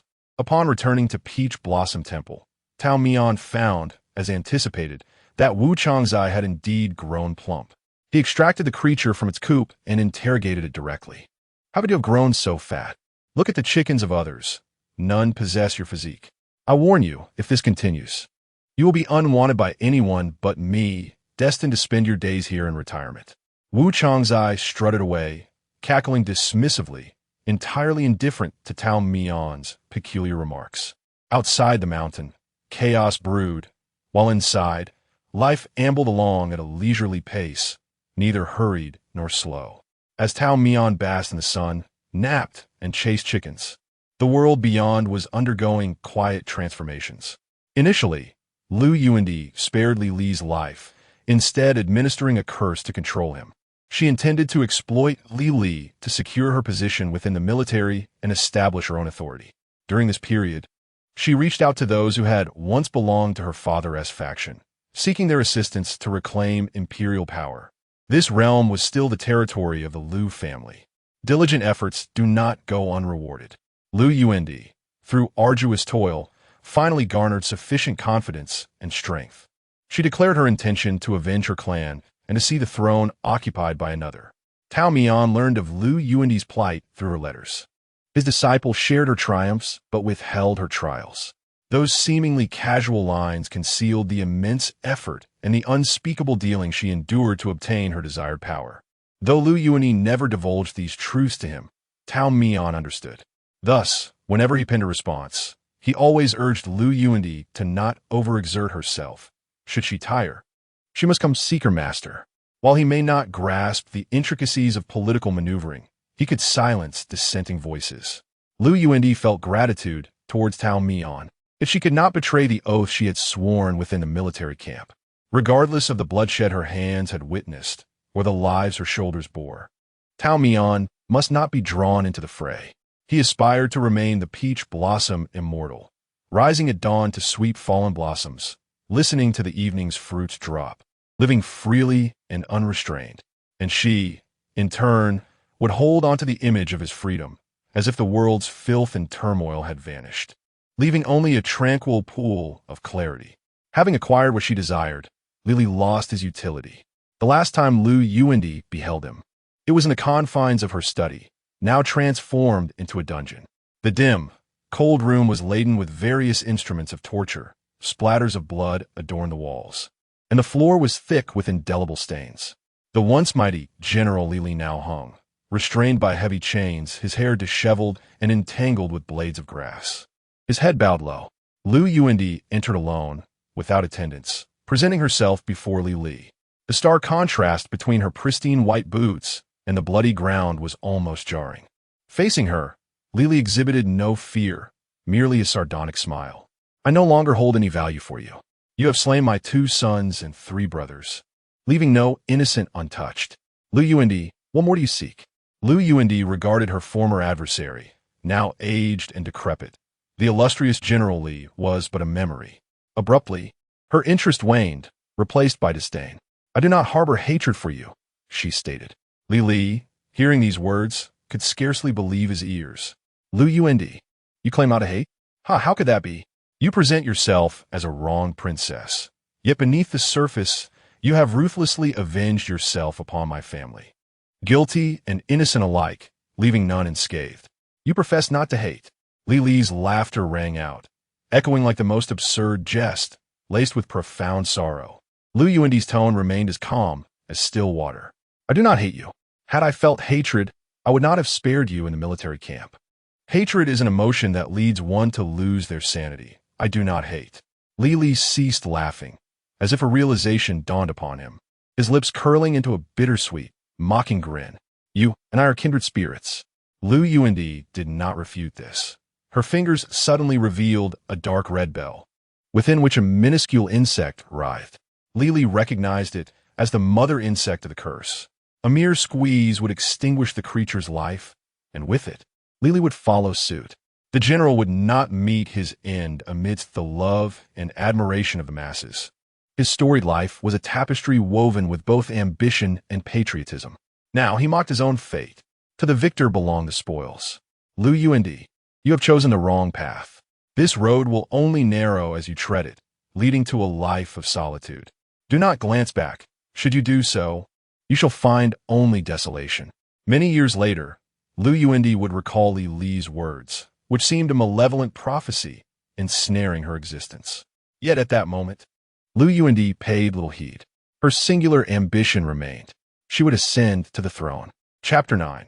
The free meal ticket. The woman who aspired to ascend the throne faced numerous obstacles, especially given her identity as the last remnant of the fallen dynasty. Lu Yuanyi explored every conceivable avenue, only to discover that this endeavor could not be accomplished without bloodshed. Thus, she resolved to break her vow once more. She intended to commit regicide. The current young emperor appeared to be of the Lu family, yet he was merely a puppet propped up by Li. With Li's downfall, many coveted the throne he occupied, and Lu Yuanyi was among them. Strategically minded, Lu Yuanyi meticulously calculated all possible outcomes to ensure her success. However, fate often intervenes in ways one cannot predict. On that day, the Peach Blossom Mountain was still, with a sparse moonlit sky and gentle breezes. Tao Mian opened the windows to cool himself, resting lightly on the couch. His sleep was troubled, leading him to a dream. In this dream, Lu Yuanyi appeared. clad in a white dress, one side stained with blood, standing in a void, smiling and speaking to him. Though he could not hear her words, he felt an urgent need to reach her, yet he could not grasp her presence.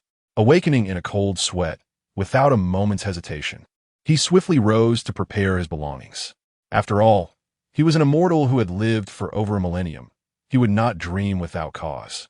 And this dream surely foreshadowed some ill fate. Tao Mian departed from Peach Blossom Mountain that very night. As foretold in his dream, Lu Yuandi was in peril. Upon arriving at the imperial palace, he was met with a scene engulfed in flames. A chaotic melee ensued, and unable to locate his disciple amidst the chaos, he navigated through the tumult, calling out her name. Flames, screams, blood. The immortal, accustomed to a life of tranquility, found himself ensnared by these horrors, nearly obstructing his path. Tao Mian was engulfed in an overwhelming sense of dread. Having already lost Gu Yuan, must he now lose Lu Yuandi as well? Little Tao. A feeble voice reached him, prompting him to turn. Yuandi. He discovered a wounded Lu Yuandi behind a pillar, gravely injured, clutching her abdomen where blood seeped relentlessly. Little Tao. Lu Yuandi managed a faint smile, her breathing rapid. Am I dreaming? How did I come to see you? Or have I already perished? Do not speak nonsense, Tao Mian replied, retrieving a vial of coagulant and administering it to his disciple. Your master is here. I will not let anything happen to you. Lu Yuandi's eyes shimmered with unshed tears, yet she did not weep. She gazed towards the raging flames and sounds of combat outside. Is this what I desired? A fleeting moment of confusion overtook her. Perhaps the pain had clouded her reason, momentarily plunging her into chaos. What do I truly want? Tao Mian tended to her wounds with careful precision, his own hands stained with her blood as he grasped hers firmly, urging her to regain her composure. Disciple. He spoke clearly. Regardless of what you seek, whether it be beautiful or grotesque, your master shall procure it for you. But you must articulate your desires clearly. Lu Yuandi's expression shifted from confusion to clarity. Master, I want a throne. I want dominion over the realm. I refuse to be subjugated by anyone. I desire all to bow before me. Very well, Tao Mian responded, his single word a solemn promise, as weighty as mountains and seas. The Peach Blossom Immortal emerged once more, driven by his disciple and Appo's ambitions. His ethereal presence, akin to a fleeting dream, ensnared all who beheld him, leading them to their demise. Those fortunate enough to survive that night recalled it with trepidation. That graceful figure brought forth a relentless wave of death. Many remembered his name. He was the master of Gu Yuan from decades past, the once unknown young Taoist who had wielded a peach branch to deliver nightmares to Gu Yuan's foes. No one expected his return, nor could they fathom that Lu Yuandi was his disciple. Tao Mian's mere presence was enough to instill fear. He needed not to strike multiple times. After Lu Yuandi unfurled the banner of justice and subdued all adversaries, she gracefully entered the palace. Your Majesty, I have arrived late, she declared. An hour later, a eunuch serving the young emperor emerged with the imperial edict, trembling uncontrollably as a bloodied peach branch was pressed against the nape of his neck. Read it, Tao Mian commanded, standing at the foot of the steps. Lu Yuandi held a dagger, stained with the fresh blood of the emperor, her demeanor detached. The eunuch proclaimed 2 decrees. First, the emperor has passed. Second, the former princess Lu Yuandi is to be crowned the new empress. No one opposed this decision, as the heavens bestowed a cold rain upon the realm. The transfer of power was met with an eerie silence, devoid of celebration, reminiscent of a tomb.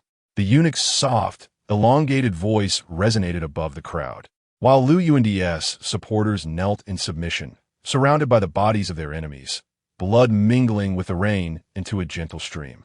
Through the veil of rain, Lu Yuandi cast a distant gaze upon Tao Mian on the steps above. She noticed a fleeting expression of pain on his face, quickly masked by a smile. Her hands clenched into tight fists at her sides. She felt she had led Tao Mian to this juncture of suffering. With the ascension of the new empress, myriad responsibilities now weighed heavily upon Lu Yuandi, leaving her frazzled and overwhelmed. However, the forces that threatened her position had temporarily dissipated. Tao Mian observed for 3 days. leaving behind a letter before departing quietly. Lu Yuandi made no effort to retain him, instead gifting him many tokens of appreciation, always feeling her compensation was insufficient. Tao Mian did not rush back to Peach Blossom Mountain. He wandered leisurely, appearing carefree, yet he struggled with sleepless nights. The haunting echoes of blood and screams invaded his dreams, often waking him in a cold sweat. Thus, he found himself journeying aimlessly to ease his troubled mind. This journey was not entirely without merit, for along the way, he inadvertently acquired 2 small children. These youngsters, once beggars, had attempted to steal from him, but, upon discovery, he did not scold them. Instead, he treated them to a meal, after which they clung to him. Awakening from a nightmare, he felt an unbearable weight upon him. As he opened his eyes, 2 youthful faces loomed close. Silver Note, you're awake? You're awake? Silver Note, can you 2 stop treating free handouts as if they were your birthright? Tao Mian exclaimed, lifting each child by the scruff of their necks and tossing them onto the bed. The children, a sister and brother by circumstance rather than blood, relied on one another for survival. Tao Mian regarded them with exasperation, having initially hoped they might become his new disciples, yet the system had failed to activate any notifications. Now, he found himself ensnared in a predicament of his own making. Chapter 10. The reason for my discontent: there were 2 children, both bearing the surname Chu. The elder sister was named Chu Liushua, while the younger brother was called Chu Suiyan. Tao Mian encountered them by a mound of earth, and thus they were whimsically dubbed San-Tu and Cdui. Upon their first meeting, the children appeared as dirty and disheveled as any child could be, but once cleaned, their true appearances were revealed. Initially, they insisted they were not siblings, a claim Tao Mian found hard to believe, for they resembled 2 little dirt rats. However, once they donned fresh attire and their faces were scrubbed clean, it became evident that they bore no resemblance whatsoever. The sister's complexion was somewhat sallow and her features plain, while the brother possessed striking, pitch-black eyes and an exquisite visage, displaying a celestial elegance despite his tender age. Tao Mian furrowed his brow. Who are your parents? San-Tu, with a silver tongue, chattered away, recounting the tale like beans spilling from a bamboo tube. She spoke of her father, once a teacher in the village, who fell into the clutches of gambling, ultimately ruining the family and Appo's as fortune. Their mother fled, and the father met his demise by drowning, leaving her in a state of utter desolation. Cdui, whom she had taken in, was the son of a concubine, tormented by the first wife, and barely able to find enough food to sustain himself. He had escaped on his own. Once San-Tu finished her narrative, Tao Mian inquired, "Is that the truth?" "Indeed," she affirmed. "If even a word were false, I would forfeit my meal." "Falsehood," he retorted. Cdui stood timidly behind his sister, nervously clutching the hem of his garment. His introverted nature, compounded by being half a head shorter than San-Tu and frilier, left him reliant on her. He learned whatever she taught him.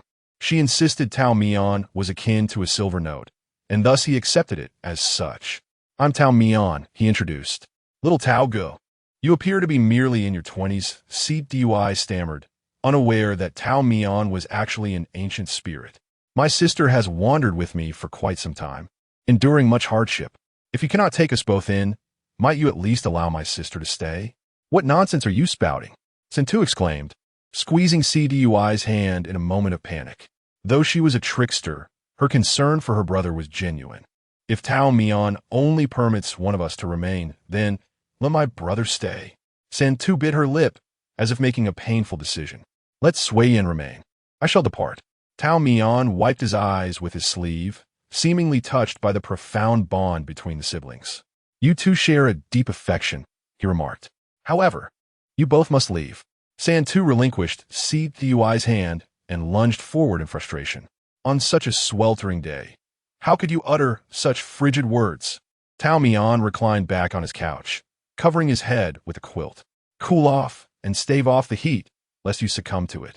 What a fanciful notion. 2 little deceivers. I have spoken the truth to you. You cannot be so cold-hearted." San-Tu retorted, her irritation palpable. "I have always been the one to benefit from others' generosity, To think of taking advantage of me is sheer folly. Tao Mion's confidence was unshakable, leaving Santu fuming as she returned to her brother's side. Liu Xue, CDUI, gazed helplessly at his sister, who grasped his hand firmly. We shall go, and let him rot amidst his silver notes. There's no need for such auspicious words. The new year has yet to arrive, but I do enjoy hearing them. Tao Mian drawled. Santu and CDUI slammed the door behind them. Tao Mian muttered about their tempestuous tempers before rolling over to sleep. Just before succumbing to slumber, a flimsy piece of paper fluttered from his grasp, drifting through the window's crevice and landing on a wall where passers-by strolled. After exiting, Santu found herself amidst the marketplace, hearing the cacophony of vendors calling out, while CDUI and Oppos' stomach grumbled audibly. Regret washed over her instantly. Yet, Tao Mian resembled the stingy wealthy man she had come to know, and returning would likely entail further humiliation. While humiliation was bearable, the absence of sustenance was dire. Begging was not a sustainable solution. Gazing into her brother's innocent eyes, Santu steeled her resolve. With hands and feet, how can we perish from hunger? Fear not. Your sister will exhaust every means to ensure your belly is filled. They meandered through the market, and by chance, spotted a notice for employment affixed to a wall. A scholar sought 2 young attendants, offering limited wages but providing food and lodging. Such a fortuitous opportunity. Surely it cannot be a scam. Santu murmured, tearing down the notice, intending to explore further. Yet, as she turned a corner, then another, the same announcement appeared repeatedly. This cannot be ignored, Santu thought, her determination solidifying. No more hesitation. Let's explore it. With nothing to lose, she urged her brother to stay close as they approached the tea house indicated on the notice. As they reached the entrance, Santu worried whether they, as beggars, might be turned away, but to her surprise, the attendant greeted them warmly and led them to a private chamber on the 2nd floor. The room was separated by a beaded curtain, where the gentle strains of guqin could be heard, mingled with the soft clinking of cups. It was Santu's first venture into such an elegant establishment, and she felt a twinge of trepidation. Behind the curtain, she glimpsed a gentleman, his profile partially visible as he savored his tea. Summoning her courage, she pushed aside the curtain. Her gaze met the deep, contemplative eyes of the man within. Ah, is that not Santu and CDUI? Tao Mian exclaimed, propping his chin on his hand, a smile gracing his lips as he regarded the 2 children. Santu nearly fainted from indignation. You, do refrain from pointing. It is impolite, Tao Mian admonished, shifting his posture lazily against the intricately carved screen. You claim not to study, yet you seek attendance? Santu shot back, incensed. Who says I do not study? I possess knowledge. Then why not take the imperial examination? Unable to succeed? I do not pursue the title of the top scholar, for I find it unappealing. Santu nearly rolled her eyes in disbelief. Little girl, do not look down upon others. Do you know who the current emperor is? Of course, she declared, her disdain palpable. Yet, when the conversation turned to the illustrious deeds of Liu Yuandi, her disdain melted away as she recounted his dedication to governance, his love for the people, and his remarkable intelligence and strategy, rivaling that of any man. The stability and prosperity of the realm are all due to her efforts, Tao Mian mused, reflecting on his decade of travel and the praise he had heard for the new emperor. Is this truly your heart's desire? He sighed softly. Santu, momentarily silenced by her own fervor, felt Tao Mian's gaze shift to her. Why have you ceased? Silver notes? Are you on the verge of tears? I seek attendance, but not those with poor judgment. Oh, perhaps it is merely my misperception. Santu shivered, nearly repulsed by the exchange. I also do not recruit those who speak unpleasantly. Then why the sudden inquiry about the current emperor? Oh, it was merely a fleeting thought of my beloved disciple. You mean, your disciple is? Before Santu could finish her sentence, Tao Mian nodded in affirmation. The young girl fell silent, grasping her brother's hand once more as she turned to leave. Sui Yen, let us depart.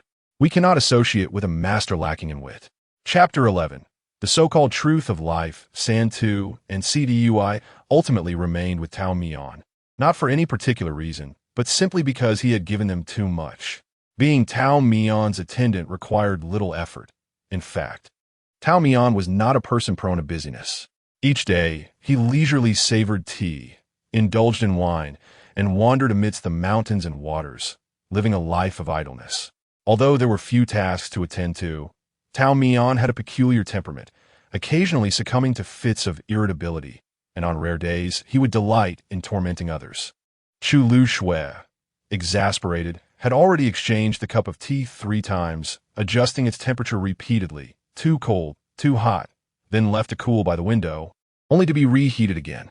Her patience nearly reached its limit, and she felt as if she might overturn the exquisite tea set in frustration. "Are you in a foul mood?" Leaning against the bed, Tao Mian listened to the gentle patter of rain. His current refuge was the finest inn in the city, with a half-open window offered glimpses of a smoky landscape, adorned with clusters of heavy blossoms from the azaleas. The atmosphere was damp and desolate. On rainy days, Tao Mian's spirits fluctuated greatly, perhaps linked to a certain fateful night of regicide many years ago. Noticing his garments dampened by the fine rain, Chu Lu Shui circled the table and gently closed the window. Chu Sui Yin sat on a small stool beneath the couch, hugging his knees. Engrossed in a thin volume of scriptures, Tao Mian had spared no expense acquiring ancient texts, yet he himself had never glanced at a single character. Once, when Chu Sui Yin mustered the courage to borrow a book, Tao Mian generously handed over the entire collection to the child. Chu Lu Shui found herself bewildered, uncertain of who she was truly accompanying in this reading endeavor. The rain rendered the surroundings moist, lulling people into a drowsy stupor. Chu Sui Yin, small and delicate, leaned against the corner of the wooden couch, drifting into a shallow sleep, clutching the well-thumbed ancient book. Tao Mian bent down to place him on the couch, tucking him under a light quilt before turning back to delicately nibble on a pastry. Chu Lu Shui was still waiting for his response. After finishing one piece, Tao Mian lost his appetite and pushed the rest toward her. Having recently emerged from a life of erratic meals, Chu Lu Shui accepted food without hesitation.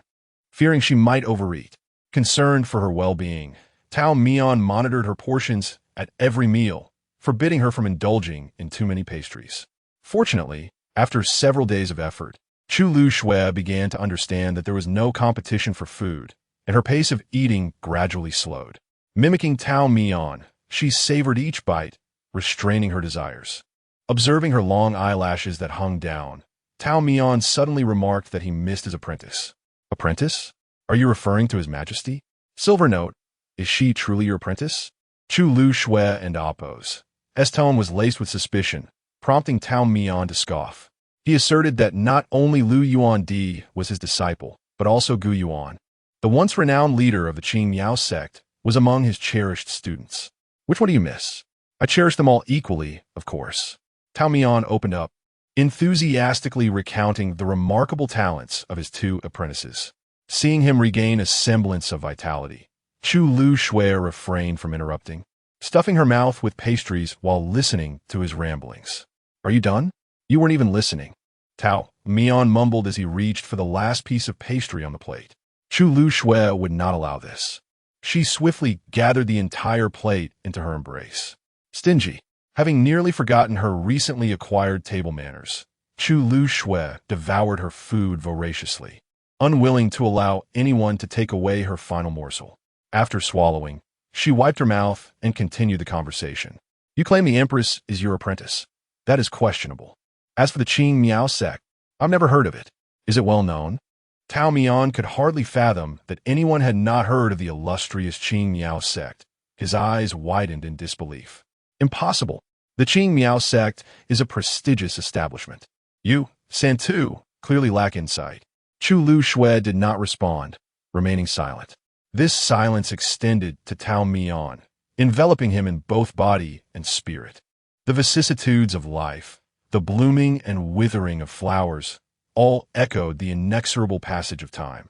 Once the formidable sect, even the renowned cultivation schools eventually succumb to the relentless tide of years, gradually fading into obscurity. Love and hatred alike scattered away, swept away by the ceaseless waves. Flowing eastward, Santu, Tao Mian, seemingly conjuring a plate of pastries from thin air, gazed sorrowfully at Chu Lu Shui. Eat. Chu Lu Shui was puzzled by his sudden display of generosity, yet the allure of food was too strong to resist. Torn between suspicion and desire, she quickly pulled the plate closer to herself. Why are you suddenly so kind to me? Alas, Tao Mian sighed deeply. I have suddenly come to a profound realization. What is it?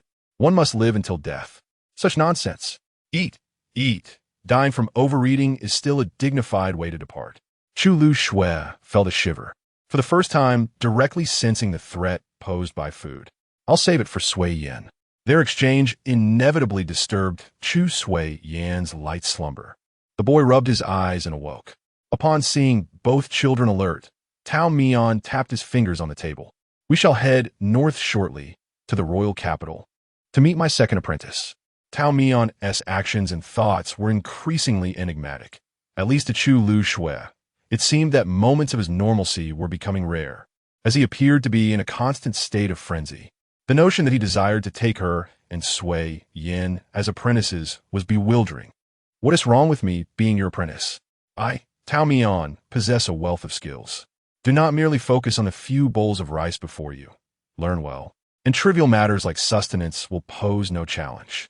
Children ought not to be so short-sighted. Chu Lu Shui dismissed him, believing he was merely being irrational, continuing to chew on her flatbread. However, Chu Sui Yan's eyes sparkled with excitement, cautiously grasping Tao Mian's sleeve and asking if he could truly become a disciple. Tao Mian gazed deeply into the boy's eyes, as if piercing through layers of mist to scrutinize his soul. This expression was beyond Chu Sui Yan's comprehension. Yet Chu Lu Shui sensed a peculiar shift, breaking off half of her flatbread and placing it in her brother's hands, while shoving a whole piece into Tao Mian's mouth. She had become increasingly audacious lately, realizing that adults were unreliable, and younger ones even less so, at a tender age. She found herself shouldering the burden of caring for the three of them. Tao Mian struggled, appearing to choke. Chu Sui Yan, holding a greasy piece of bread, looked back at his sister in confusion. Eating food when your stomach isn't full. What's the point of contemplating such abstract matters? Flowing snow. Eat. Chu Sui Yan, frustrated, chewed on his flatbread, afraid to retort. Tao Mian, with a whole piece of bread in his mouth, darted his eyes between the two siblings, sighing inwardly. Chu Sui Yan, being younger than Chu Lu Shui, had always listened to his sister. Throughout their lives, she had cared for him, allowing him to eat first when food was available and guiding him to stay back from danger. The siblings had grown up together, stumbling along until they encountered Tao Mian, who offered them stability. Now that Tao Mian wished to take on apprentices, it was evident that Chu Lu Shui was reluctant to let her brother become one. It was not that she mistrusted Tao Mian, though there might be a hint of doubt. More so, she did not want Chu Sui Yan entangled in worldly conflicts. She could not foresee the distant future. She merely sensed certain trends dimly. Chu Lu Shui did not acquiesce, and thus Chu Sui Yan would undoubtedly align with his sister's perspective. What to do? Tao Mian pondered. He hoped to impart his skills to both, so that no matter the challenges they faced in the future, they could protect themselves. Yet, fate had bestowed the key to only one of them. One was destined to step into a predetermined path, whether willingly or otherwise. Chapter 12. No regrets in the game. The Golden Finger revealed the origins of Chu Liu Shui. The bond between Chu Liu Shui and her brother, Chu Sui Yan, is intriguing. They share no blood relation yet rely on one another for support. The sister appears rather ordinary, while the brother is nothing short of extraordinary. However, the Golden Finger has chosen Chu Liu Shui as the disciple for Tao Mian. Disciple name: Chu Liu Shui. Background: daughter of Do Huai, the lord of the heavenly In Valley in the demon realm. Talent: inferior earth spiritual root. Background: the two major powers of the demon realm, Heavenly In Valley and the Nether Hall, are mortal enemies. The master of the Nether Hall, Tan Yuan, has seduced Do Huai into Oppos. As confidant, gaining confidential information, Do Huai was tragically poisoned, and the Do family was ruthlessly slaughtered by the Nether Hall. In a moment of crisis, an elderly servant at the side of Lady Do exchanged his own granddaughter for the Do family's legitimate daughter, risking his life to escort her to the human realm. This girl was raised by an elderly scholar for many years. The scholar, plagued by illness, feared he could not continue to care for her, so he entrusted her to a young couple in the village. The following year, a severe drought struck, and the couple, desperate to survive, sold the girl. Fortunately, the girl was clever and managed to escape, thus beginning her life of wandering. The above details provide insight into the disciple, Chu Yoshua. Please nurture her with care. Congratulations on unlocking rewards. 6 transformations of heavenly End 1, soul-devouring Palm 1 on that day. The prompt from the golden finger contained nothing but information about Chu Yoshua, with not a single mention of Chu Suiyin. This left Tao Mian in a state of concern. Previously, his disciples, whether Gu Yuan or Lu Yuandi, were all exceptional talents. Yet, Chu Yoshua possessed only an inferior spiritual root. The 6 transformations of heavenly End is an illusionary art, and the soul-devouring palm is a martial technique. A cursory glance through the ancient texts revealed that both sets of skills were profoundly intricate. Without innate talent, one would struggle even to grasp the basics. Regrettably, the prospect of immediate sharing of knowledge was dashed, yet Tao Mian maintained a positive outlook. If his disciple was somewhat slow, he could afford to grant her additional time for self-study. After all, he was patient. However, the current dilemma was Chu Yoshua's utter disinterest in cultivation. She neither desired it herself nor wished her brother to be involved. Initially, Tao Mian struggled to comprehend this. Were he in her shoes, confronted by a striking immortal offering to impart skills, he would have eagerly accepted without hesitation. But then he reconsidered. If another handsome figure appeared, offering him free meals, he too would gladly recline in comfort. Who could resist the allure of wealth? The more he pondered, the more reasonable it seemed. With Chu Yoshua unwilling to relent, and Chu Suiyin unable to persuade her, Tao Mian did not press the matter further. Their objective remained unchanged, and a month later, they arrived at the capital. Tao Mian intended to meet Lu Yuandi, prompting Chu Yoshua to inquire whether Lu Yuandi was aware of their presence. Tao Mian confidently replied that he did not know. Chu Yoshua asked, "Then how shall we enter the palace?" "Wait until nightfall. And then what?" "We'll scale the walls." Chu Yoshua had expected some remarkable plan, only to find it a waste of sentiment. Tao Mian casually mentioned the plan to climb the walls, leading the 2 children to a less guarded section. "Though you refuse to acknowledge me as your master, my teachings have imparted some wisdom. Observe closely, this is how one climbs a wall." He gracefully vaulted over the tall barrier, leaving Chu Suiyin in awe, mouth agape, while even Chu Yoshua displayed a hint of curiosity. In the next moment, they heard a flurry of commotion from within the high wall. There are assassins. Their excursion began poorly, yet instead of being captured and thrown into a dungeon, the trio was respectfully ushered into the palace.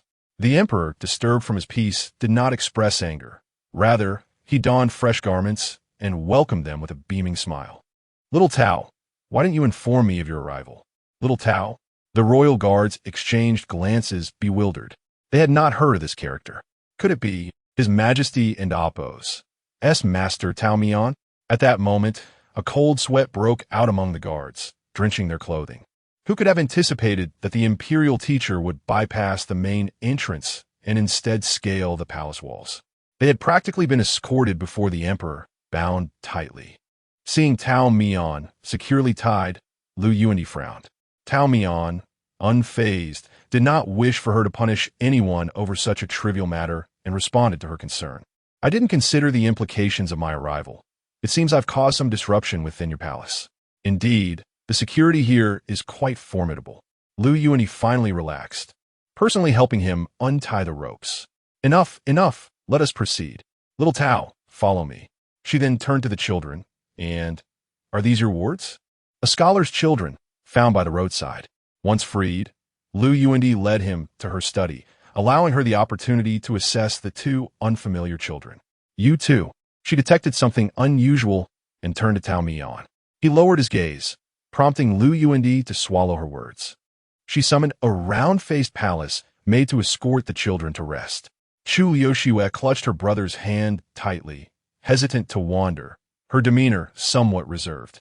Only upon receiving Tao Mian and Appo's nod did she follow the maid, her expression tinged with apprehension. The study door closed firmly, leaving only the master and disciple. Despite years of separation, their bond remained unstrained. Tao Mian poured himself tea, unconcerned whether Lu Yuandi was thirsty, confident she would speak if she needed anything. Lu Yuandi, however, was too preoccupied with her thoughts to consider drinking. Little Tao, that child is a demon. Oh, you noticed? Did you know? No, you should have seen it earlier. Both of them are. I indeed did not perceive it. Lu Yuandi raised her hand to her forehead, realizing Tao Mian's casualness was far beyond her expectations. The temperament of demons can undergo drastic transformations with age. Presently, they appeared docile, yet who could say how they might evolve upon reaching maturity? What? Their current behavior is already considered docile? Tao Mian exclaimed indignantly. My situation here is utter chaos. Lu Yuandi dismissed his complaints, knowing from experience that Tao Mian and Appo's lack of interference was a positive sign. Yet her anxiety remained unabated. The true terror of demons lies in the unknown. She had encountered a myriad, all cunning and ferocious, most imbued with a pure malevolence. Lu Yuandi did not consider herself a virtuous individual, nor did she fear malevolence. Her concern lay in the possibility of Tao Mian investing his emotions and energies, only to be left heartbroken. She had researched Gu Yuan's background, gaining a general understanding of the type of elder brother he had been. The reports presented to her indicated that, unsurprisingly, Gu Yuan had, like her, walked willingly into the mire of vengeance, bathing in the blood of his enemies. Once filled with disappointment, Tao Mian had previously refused to meet his eldest disciple, Gu Yuan. Yet now, he was willing to visit her, likely motivated by the pain of Gu Yuan's early demise, not wanting to repeat the past. In truth, Tao Mian had never prevented Lu Yuandi from returning to Peach Blossom Mountain. It was she who feared the confrontation.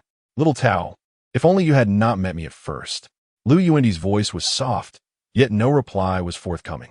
She lifted her gaze, only to find Tao Mian, unbeknownst to her, resting his elbow on his head, slumped against the broad rosewood chair, sound asleep. Lu Yuandi paused, uncertain whether he feigned slumber or had genuinely succumbed to fatigue. A slight pout graced her lips, revealing a trace of stubbornness reminiscent of her youth.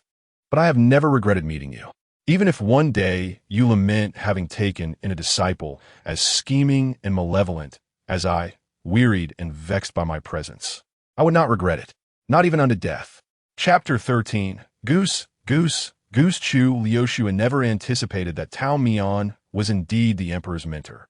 Among the many deceptions he spun, the one that seemed most like a fabrication turned out to be the truth. Currently, they resided in a palace chamber intended for concubines. Lu Yuandi was a workaholic, consumed solely by state affairs, dismissing all petitions from ministers asking her to consider a successor, even chastising them for their audacity. In an attempt to placate the situation, she adopted a pair of siblings to raise within the depths of the palace. Yet she had never even bothered to look at what these children resembled. The emperor, diligent and self-disciplined, garnered widespread acclaim both within and outside the palace. The bloody past that accompanied the new emperor's ascension was shrouded in ink and paper, fading into oblivion. Children of Chu Yoshua's age were merely blindly adoring the emperor. At that moment, they were engaged in a game of chess in a waterside pavilion outside the hall. Chu Yoshua's gaze was fixated on every movement of Lu Yuandi, inevitably catching sight of the languid Tao Mian beside her. Lu Yuandi stood tall and straight as a sword, clad in a deep purple robe, deftly handling the chess pieces with one hand. In stark contrast, Tao Mian appeared almost melted into his chair, shifting positions every few moments, yet still complaining of discomfort, calling for more soft pillows. To be so audaciously relaxed in the presence of the emperor, Chu Yoshua couldn't help but wonder if Lu Yuandi owed him several lives. They had been playing for a considerable half-hour. Lu Yuandi, burdened with a plethora of duties, had carved out this brief moment to see Tao Mian a hurried encounter. Aside from chess, their time was spent sipping tea and admiring flowers. Their conversation was sparse, as if an unspoken understanding allowed them to coexist in silence. Chu Yoshua had once privately inquired of Tao Mian whether Lu Yuandi was a taciturn individual. Tao Mian laughed. She was more rambunctious than you when she was young. At that moment, Tao Mian was fiddling with a precious handpiece, soon losing interest and tossing it into a carved basket. Upon entering the resplendent palace, the emperor treated him with the utmost courtesy, presenting a continuous stream of valuable gifts for him to choose from. One day, Tao Mian casually mentioned his desire to see the winter sweet bloom. This flower blossomed in the cold of winter and early spring, yet was now the height of summer, a time when winter sweet was nowhere to be found. He had not taken his words seriously, as Lu Yuandi was absent. Yet somehow, his words reached the emperor's ears, and the very next morning, a flourishing tree of winter sweet appeared in Tao Mian and Appo's chamber. The pale yellow petals fell into his palm, and as he pinched them with his fingers, he gazed down, lost in thought. Since then, the once loquacious Tao Mian had grown increasingly reticent. In Chu Yoshua's eyes, Tao Mian was a curious figure. He appeared plain and unadorned, yet possessed great wealth.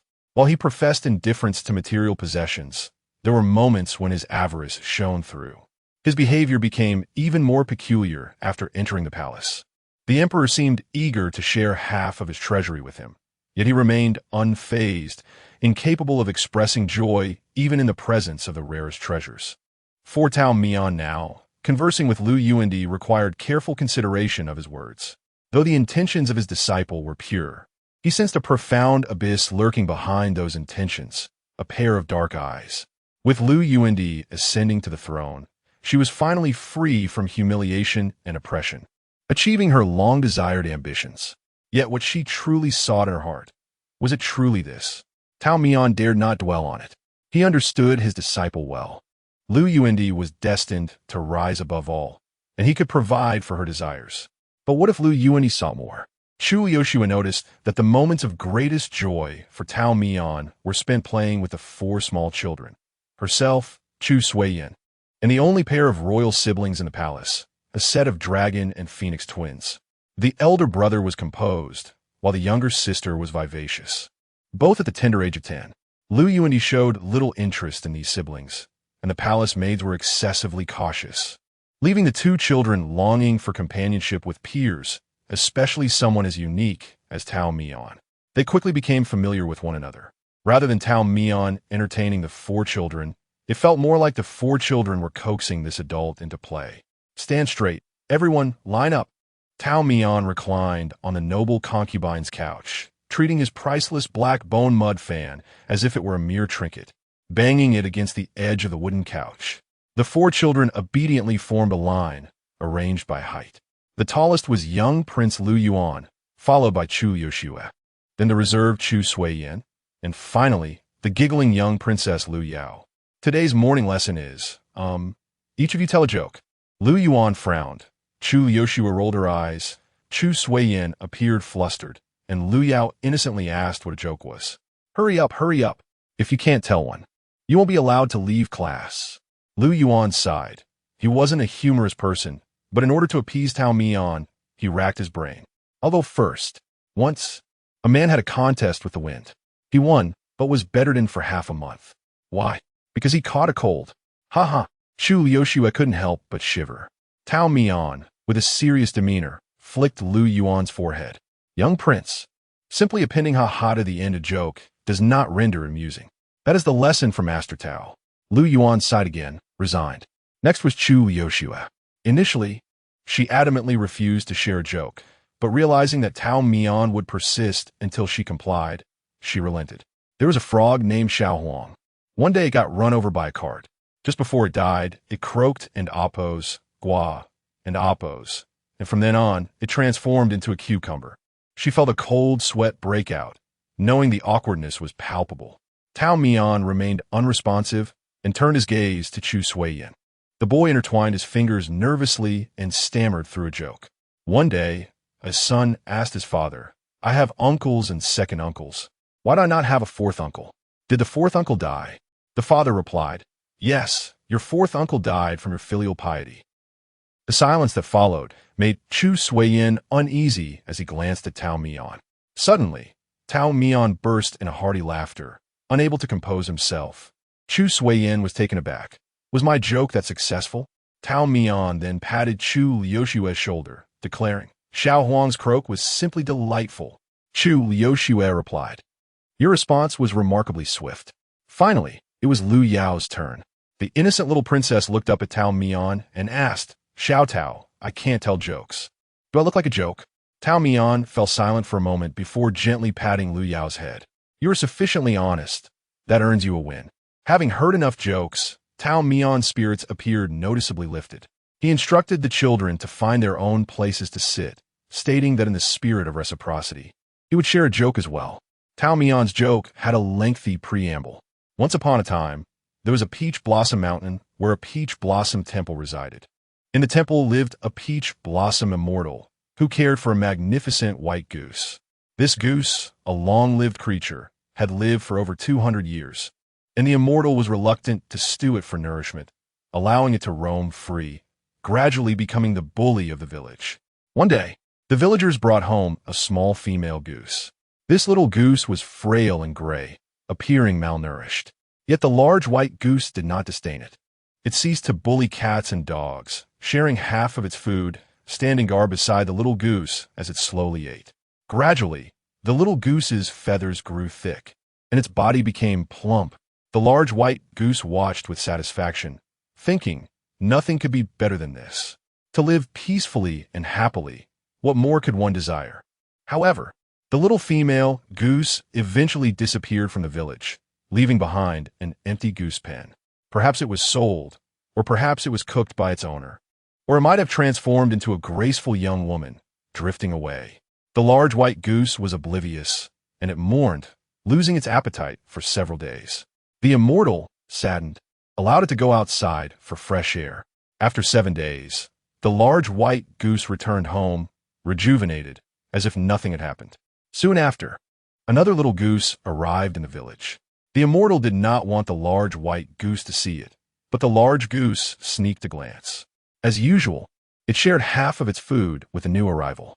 Lu Yao, ever the curious child, was the first to raise her hand.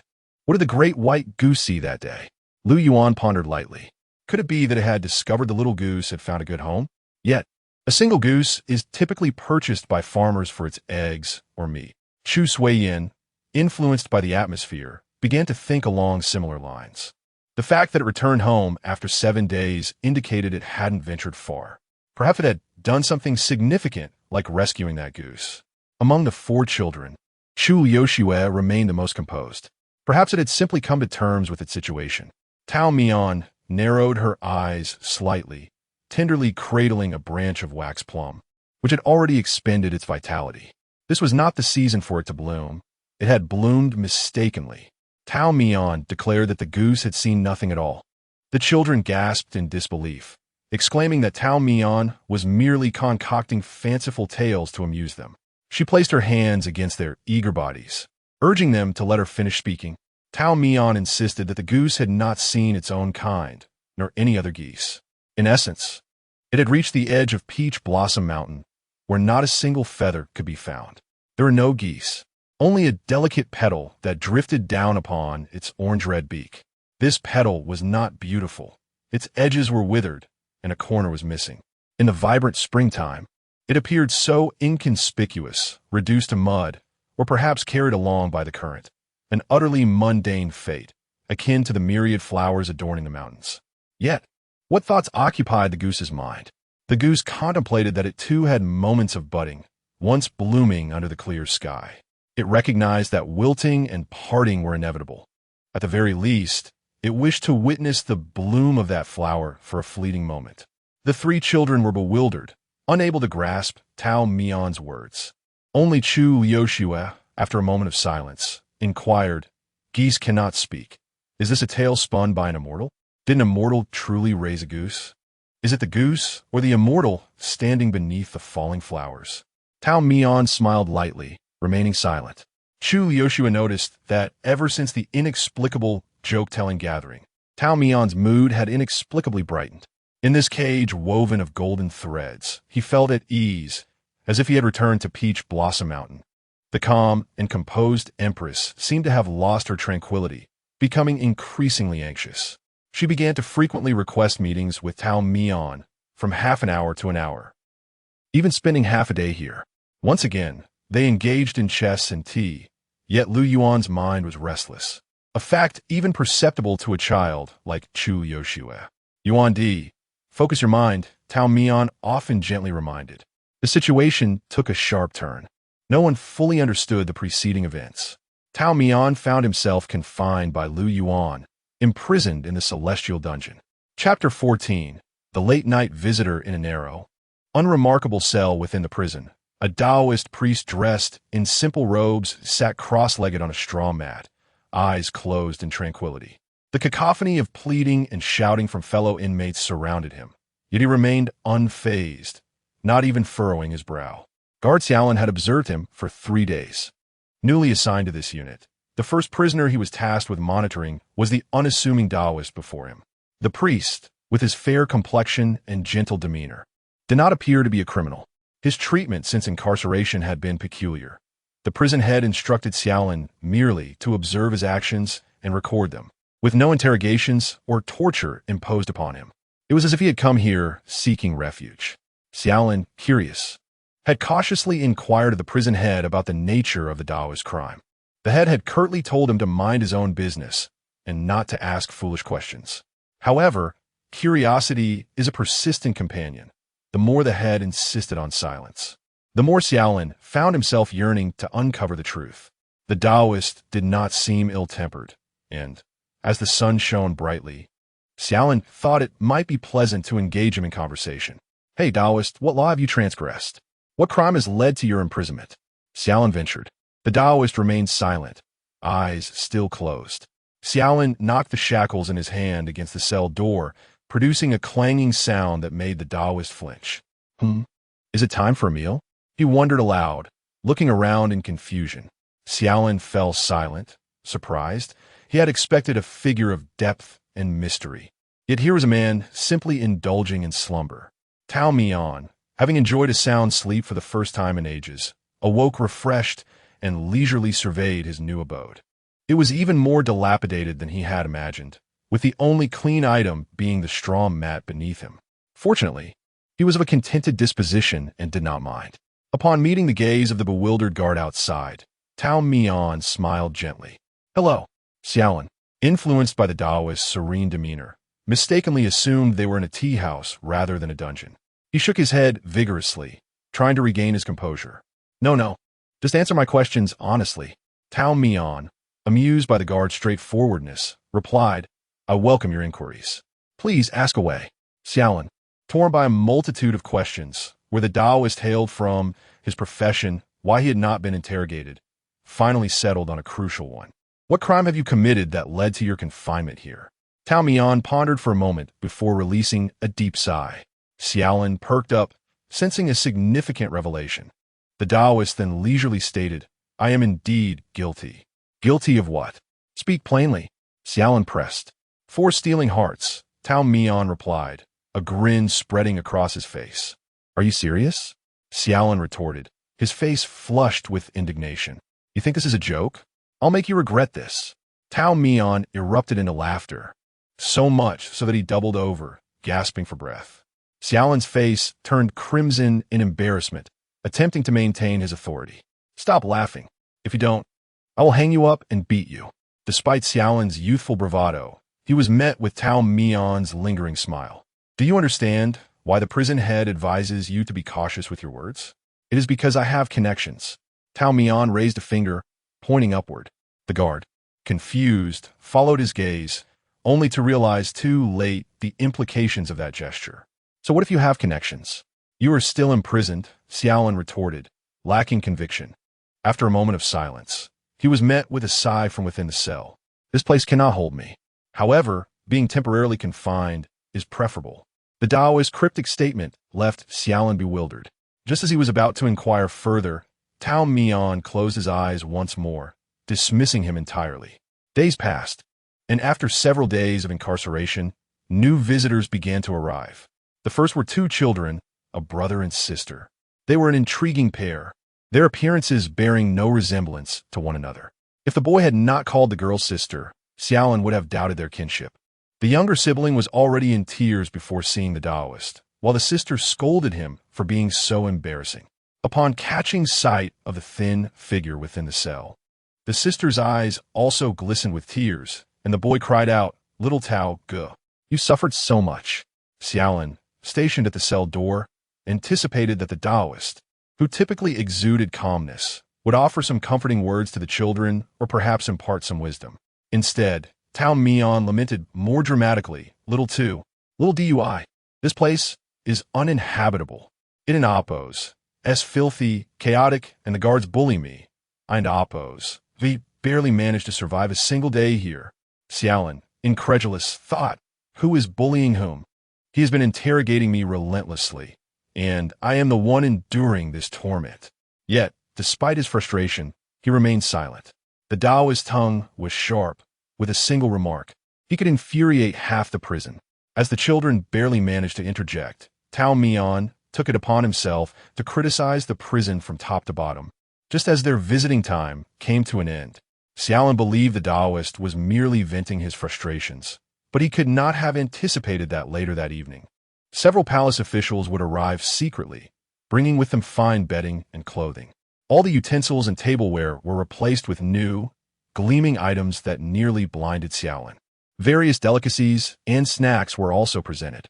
The enthusiastic Taoist warmly invited the guards to join him in the cell for a drink, but Xiaolin politely declined. This was no longer a refuge. It felt more like a vacation. The first wave of visitors was not particularly shocking to Xiaolin.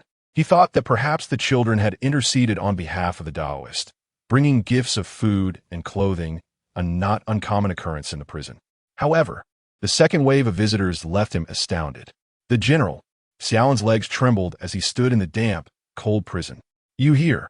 The visitor was none other than General Wu Yu, a figure of great esteem and trust in the court. It was said that Wu had fought side by side with the emperor and had earned his favor. Speculation about their relationship abounded, often laced with hints of romance, for they appeared well-matched. Yet Xiaolin, overwhelmed by the unexpected presence of such a distinguished general in the prison, could not fathom why he had come to visit a Taoist who seemed to have no connection to him. Upon arriving at the cell, General Wu surveyed the lavish surroundings within and frowned. "Remove all of this. A prisoner should not live better than a prince." His words indicated disdain for both the Taoist and the royal family. Xiaolin was drenched in sweat, uncertain of how to proceed. He could not afford to offend the general. Yet he sensed that offending Tao Mian and Oppos, as connections, would be far more perilous. In desperation, he cast a pleading glance at Tao Mian, who responded with a smile devoid of jest, radiating a sense of calm.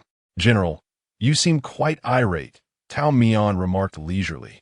The ensuing conversation was lost on Xiaolin, but he could tell that the general was easily provoked by a single remark from the Taoist. Xiaolin was dismissed with a wave of the general's hand. Half an hour later, as Wu Yu stormed out of the prison, Xiaolin approached cautiously to glean what had transpired.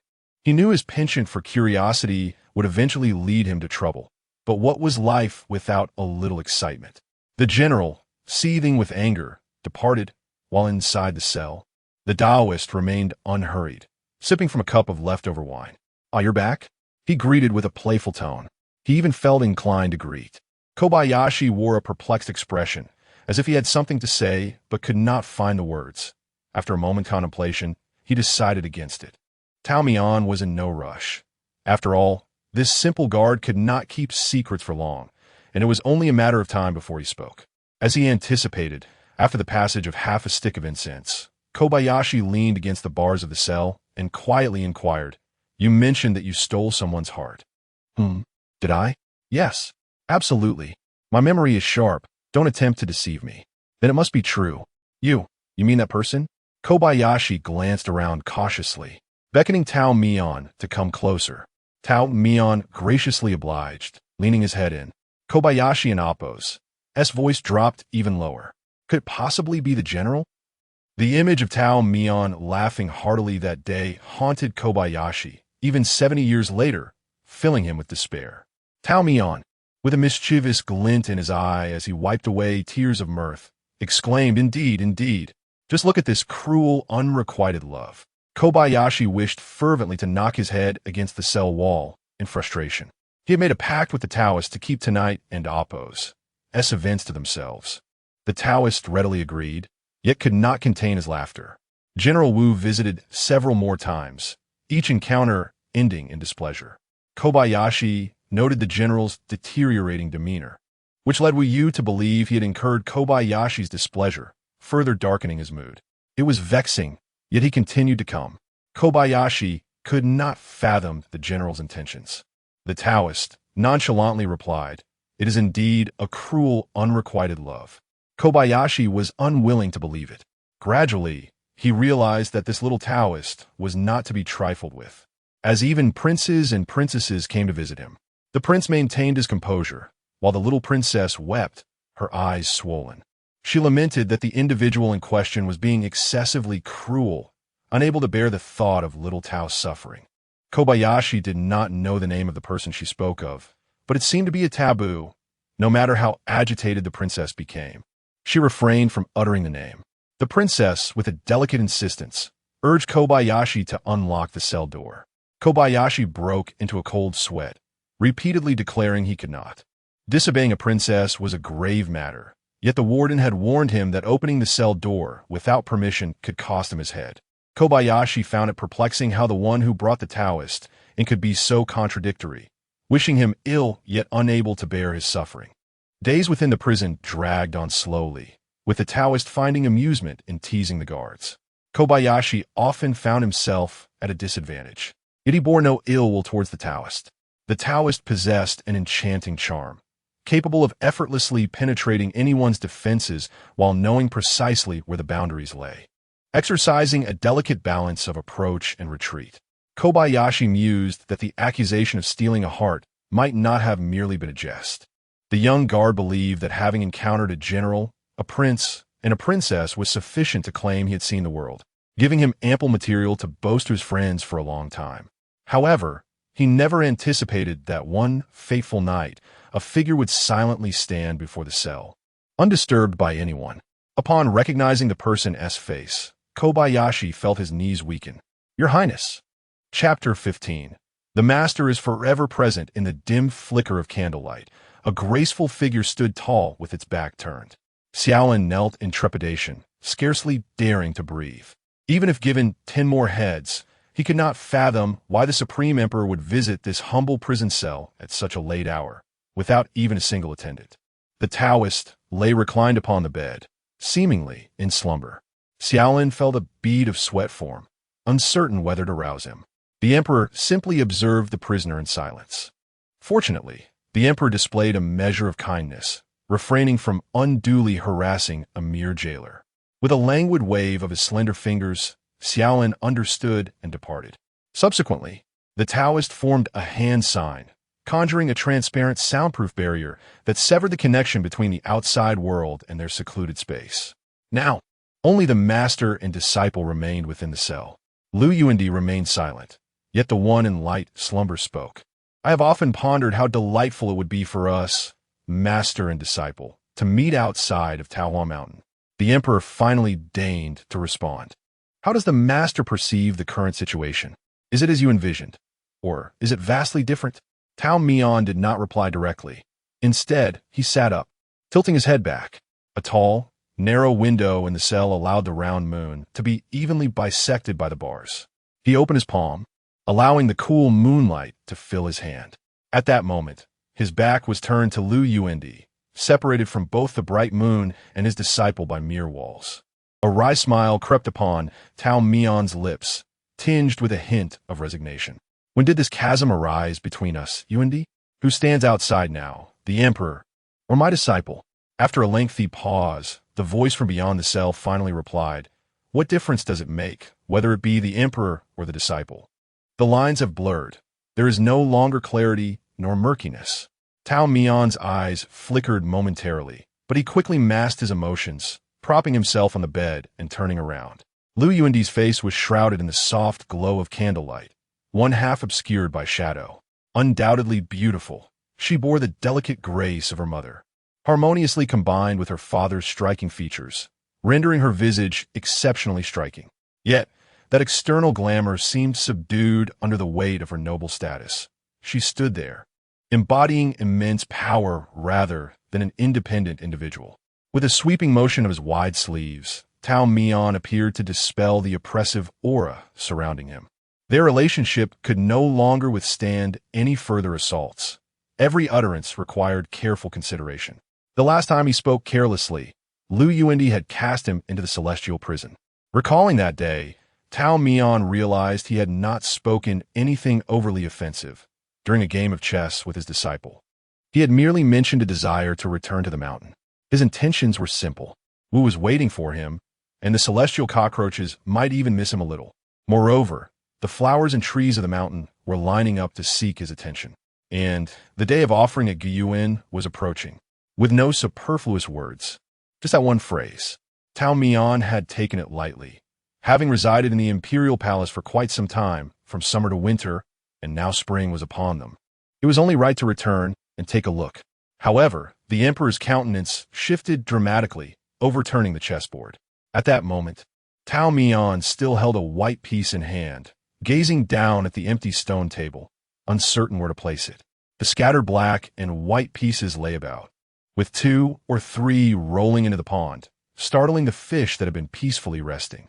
He sighed as he watched the emperor's retreating figure, who left without a backward glance. The child is quite the temper. In less than half a day, Tao Mian had fallen from royal teacher to a mere prisoner, experiencing a stark contrast in status. The one wronged took it lightly, while the instigator lost sleep over the matter for several nights. Perhaps realizing her previous indiscretion, Lu Yuandi approached Tao Mian this time with a demeanor even more subdued, donning a thicker mask. She sought to restrain her darker nature, knowing she could not harm Tao Mian, for he would not retaliate against his own disciple. Lu Yuandi endeavored to maintain her composure. The recent heavy snowfall rendered travel unwise. Little Tao, wait until spring blooms. It will not be too late for your return. Tao Mian recognized her attempts to stall him, but refrained from voicing it. Yuandi, I have troubled you for several months. The 2 young attendants have grown increasingly lax.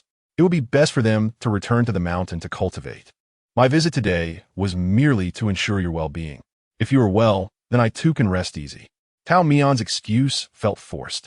Yet the latter 2 sentences were genuine. Lu Yuandi's expression softened slightly, rekindling a trace of their former camaraderie. Little Tao, why the urgency to return to Taohua Mountain? Everything in the palace is well arranged. Whatever you desire, I can send someone to retrieve it for you. I know you are concerned about the temple and those few chickens, but that is not a difficult matter. Whether it is watering flowers or feeding chickens, just let a few people take care of it for you. Outsiders can never care as deeply as you. Tao Mian's sighing remark caused Lu Yuandi's carefully softened expression to harden once more. Why insist on returning to the mountain? We have been apart for over a decade. Master, I still have many old tales to share with you. It seemed Lu Yuandi had successfully learned the art of emotional appeal from Tao Mian. When her hard approach failed, she resorted to softer words. Of course, it would be even better if her demeanor matched her words. Yuandi, unfortunately, a master remained a master, not easily swayed by her antics. Tao Mian posed a single question that left her speechless. If I were to ask you to return with me to Taohua Mountain right now, would you comply? I. Lu Yuandi was at a loss for how to respond. She was the emperor, the embodiment of royal power, having coexisted with authority for far too long. She both possessed it and was consumed by it. The days at Taohua Mountain felt like a distant memory. To return, there would be akin to traversing a lifetime. Tao Mian smiled knowingly. You see, you have your palace, and I have my Taohua Mountain. You will not leave the palace, and my allegiance will always lie with that mountain. Lu Yuandi's stubbornness flared once more, reminiscent of her youthful spirit. What if I insist that you remain? The master is an immortal, while I am merely a mortal. Ultimately, I shall depart before you. Why can you not accompany me through this fleeting life? She even aimed to accuse Tao Mian of cruelty. Tao Mian gently shook his head. Yuandi, it is not that the master is cruel to you. Accompanying you is easy. I can guard a 1,000-year-old flower, and I certainly have the patience to walk through the remainder of your life with you. But do you truly seek merely companionship? Tao Mian understood his disciple all too well. He was aware of her strengths and her vulnerabilities. Lu Yuandi's ascent to the throne relied on her cold and even ruthless methods, coupled with an insatiable and greedy heart. If today, Tao Mian agreed to stay, tomorrow she would demand more. The master can do many things for you, yet there are limits to what I can achieve. At that moment, Lu Yuandi recognized Tao Mian's underlying firmness. He was so gentle and serene, so carefree and ethereal. His heart, like the mountain gate, remained open to all. Every hand reaching out for help would be gently grasped. If one sought a bowl of porridge, he would provide it. If one sought shelter, he would offer a place to shield from the storm. At Taohua Mountain, when she sought secrets, Tao Mian imparted to her unparalleled skills. In the military tent, when she desired to slay her enemies, Tao Mian delivered them into her hands for her to dispose of as she wished. In the midst of flames and sword shadows, she had pleaded, "Master, I no longer wish to be bullied or humiliated." Tao Mian had replied, "Very well, ascend that position above all others. The celestial arts, the enemies, the imperial throne." She held each in her grasp. Elevated above all, surveying the realm, she still felt emptiness surrounding her. When she turned to glance back, she beheld an expanse of peach blossoms and the immortal beneath the tree. She thought she finally understood what she truly desired. She yearned for the immortal and Appo's gaze to rest solely upon her, for all unspoken words to be tethered to her, craving to possess a complete heart. She was an emperor. What was there that she could not claim? Yet the celestial being gazed at her from afar, letting out a soft sigh. This sigh summoned the passage of time. As she shed her resplendent robes, transforming into the naive girl who possessed nothing but dreams, it became apparent that she had returned to the day she first descended the mountain, where Tao Mian bid her farewell beneath a flourishing peach blossom tree. He spoke of distant flutes, assuring her that the master would always be present. In her youthful solitude, the master stood by her side. As she faced adversities upon her descent, the master remained steadfast behind her. Now that her aspirations have been fulfilled and she is free from worries in Chang'an, she thought, "Master, let us remain here on Peach Blossom Mountain." His heart, like the mountain gate, was open to all and would never belong solely to one. The emperor, with his meticulous plans in disarray, grasped the railing tightly, trembling, his head bowed as warm tears fell onto the cold ground. Ultimately, it was she confined within this cage who stood outside. Chapter 16. Arrival. Xiaolin awoke from a long, lingering dream, stretching lazily while his fingers scratched his head, glancing around. How'd he end up on the floor of a cell? Fragments of the previous night flickered through his mind as he strained to recall. Yes, he had met the emperor. The emperor had come to visit the Taoist.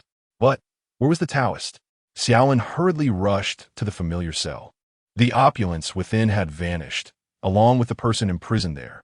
They fled? Alarm surged within him. Surely, he hadn't inadvertently released the prisoner after a few drinks the previous night. Just as he was consumed by anxiety, the jailer arrived with a new inmate. Spotting the young guard beside him, who appeared utterly dazed, he impatiently snapped, "What are you standing around for?" "Yes, I. This one is new. From today onward, you are responsible for him." The jailer's mouth moved incessantly, issuing various instructions. Xiaolin glanced at the new inmate, a man in his 50s or 60s, looking rather deranged, muttering, "I am innocent." "What about the original?" Xiaolin began, but the jailer delivered a sharp blow to the back of his head. "I told you to speak less and inquire less. Do you not listen?" Xiaolin, feeling guilty, bent his head low, suddenly aware of an unusual sensation in his abdomen. Once the jailer departed, he turned his back to the others and stealthily reached into his clothing, discovering a bulging paper package. Inside was a stack of silver notes and a palm-sized note that read, "A chance encounter. Thanks for your care. The weather is harsh. Take care of yourself." The Taoist had indeed departed. Tao Mian, accompanied by 2 young attendants, settled them thoroughly on Peach Blossom Mountain as the spring snow began to melt. Chu Yoshua donned a water-red cloak, clutching several cotton blankets, and stepped into the courtyard. After days of falling snow, the blankets had absorbed the dampness. Finally, with the weather clearing, she eagerly took out the bedding from their shared room to bask in the sun. The cold had taken a toll on the celestial being. "Santu, leave me at least 1 blanket. I'm freezing." A plaintive voice arose from within the room. Chu Yoshua paid no heed. "I called you for breakfast half an hour ago, But you refused to get up. I told you I was going to dry the blankets. Tao Mian muttered under his breath, seemingly complaining about something again. Suddenly, a lake blue figure darted through the courtyard. Chu Yoshua thought her eyes were deceiving her. What just flew by? Moments later, a cry erupted from Tao Mian's room. Ouch! What am I waste? Santu, you were supposed to control your sword, not stab your master's bedside. Why didn't you just take my head off? Since master has such demands, stop right there. You really want to cut me? A cacophony of clattering furniture ensued, as Chu Sui-yin was unceremoniously tossed out by Tao Mian. Get out. None of you are worth my peace of mind. Stop bothering your master.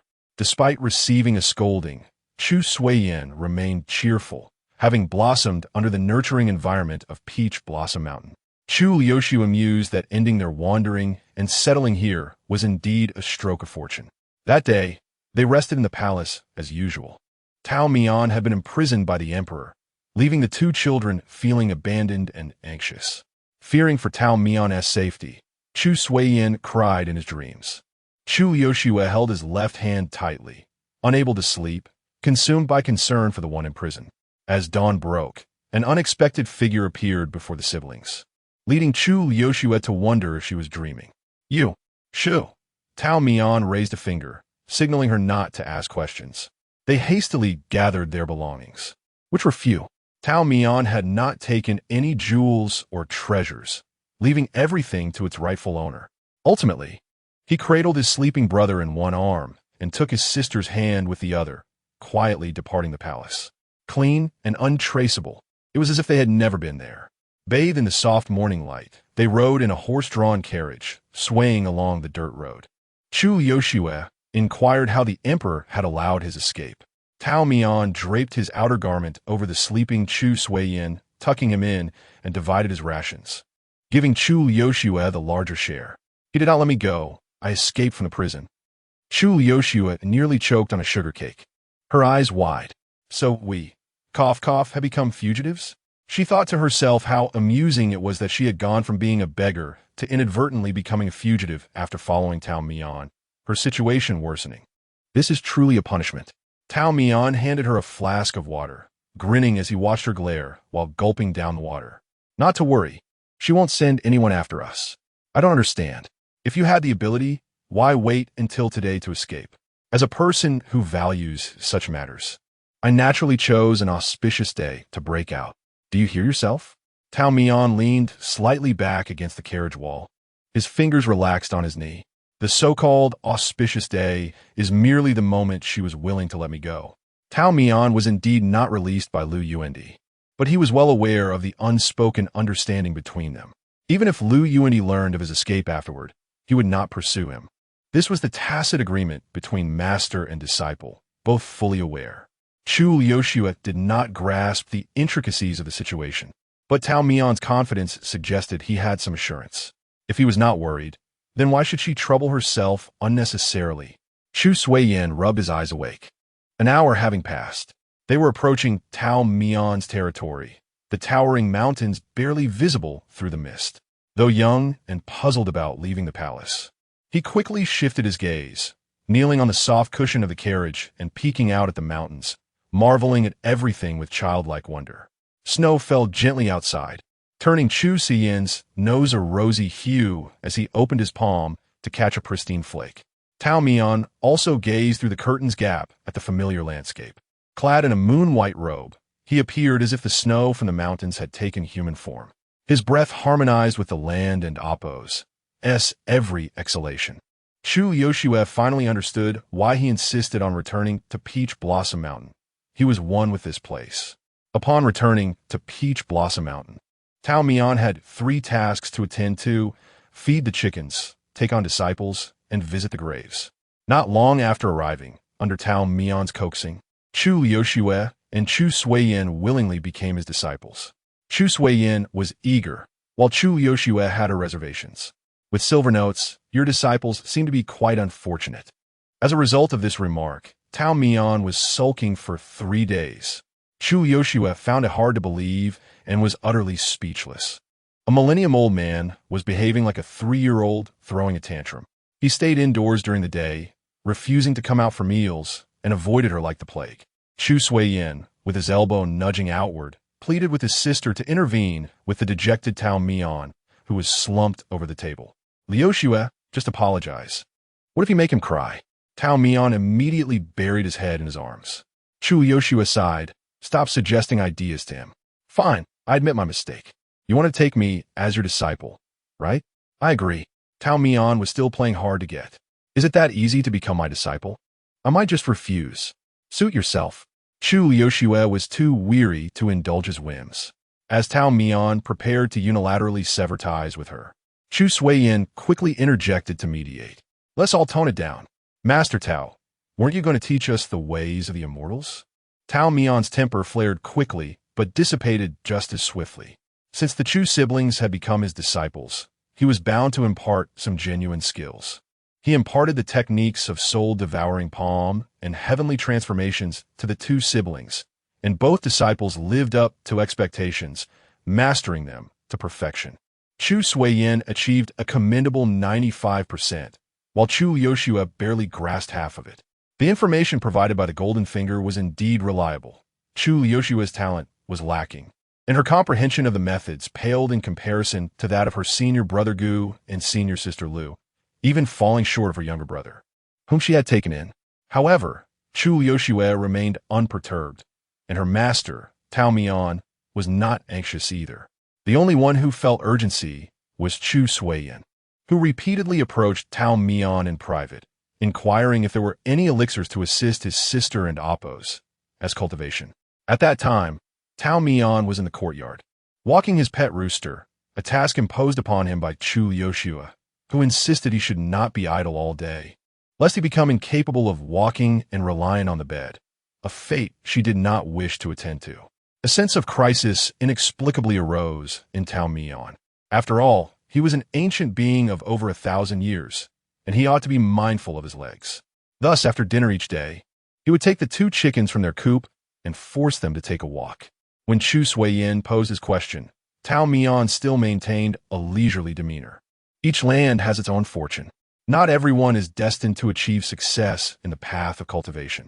My eldest disciple is a renowned sect leader. My second disciple is of royal lineage, and my third disciple is an ordinary person. There is no shame in this. In my eyes, you are all my disciples, and that is sufficient. Master, I still do not understand. Tao Mian playfully flicked the boy's forehead. If you do not understand, then so be it. There is no need to exhaust every possible explanation. If someone insists I should comprehend the wisdom of a 70-year-old at the age of 20, I would certainly give them a slap to teach them to be a proper person. Oh, Chu Sui-yin covered his forehead, feeling aggrieved. Then master need not strike me. I'm not striking you. I am enlightening you. Upon returning to Peach Blossom Mountain, Tao Mian had 3 matters to attend to: feeding the chickens, accepting disciples, and tending the graves. The day for grave tending was approaching. Since you have become my disciples, it is time for you to meet your elder brother. Tao Mian stated solemnly to his 2 newly accepted disciples. The first disciple yawned, while the second disciple's gaze was sharp. One must not show disrespect to elder brother. Chu Liu remarked, curling her lip. I was wrong with the silver note. But ultimately, all human returns to a handful of earth, and sooner or later, I too shall be buried beside elder brother. The onlooker, Chu Sui-yin, was bewildered by this sentiment. Oh, Sui-yin feels the same. Chu Sui-yin, caught in this odd situation. Tao Mian scratched his chin. That makes sense. We shall dig a couple more pits when we ascend the mountain. Chu Sui-yin. Tao Mian, who usually displayed lethargy, was surprisingly enthusiastic about burying his disciples. On the agreed day, he promptly prepared a hoe and shovel, with the 2 children trailing behind him, arriving at Gu Yuan and Oppos' grave. Today was not a formal memorial day. It was a spontaneous decision by Tao Mian to visit the mountain. Gu Yuan's grave was situated by the mountainside, peaceful and serene. It was not the overgrown wilderness that Chu Liu had imagined. Evidently, someone tended to it regularly. Who else could come here? A square gravestone stood silently beneath a peach tree, inscribed with Gu Yuan's name. Tao Mian ignored the stone and walked around it, surveying the area. He tapped the ground with his shovel. I've chosen this place. You 2 siblings shall be buried here in the future. Chu Yoshue cooperatively stepped forward, grasped a handful of moist earth, and nodded. This place is good. Chu Suiyin was at a loss for how to react. With elder brother's grave here, he dared not wander, standing obediently in place while glancing around. He noticed the spot where his master stood was quite distant from Gu Yuan's gravestone, sparking his curiosity. Master Tao, this area is unoccupied. Oh, Tao Mian replied nonchalantly, as if discussing lunch. This spot is reserved for your senior sister Lu. Chu Suiyin fell silent, realizing it was unnecessary to inquire further. Tao Mian seemed to have made a decision, eagerly wielding the shovel to begin digging a pit, specifically for Lu Yuandi. The two children watched in astonishment as he dug for the entire morning. When he finally complained of a sore back, they returned down the mountain to the temple.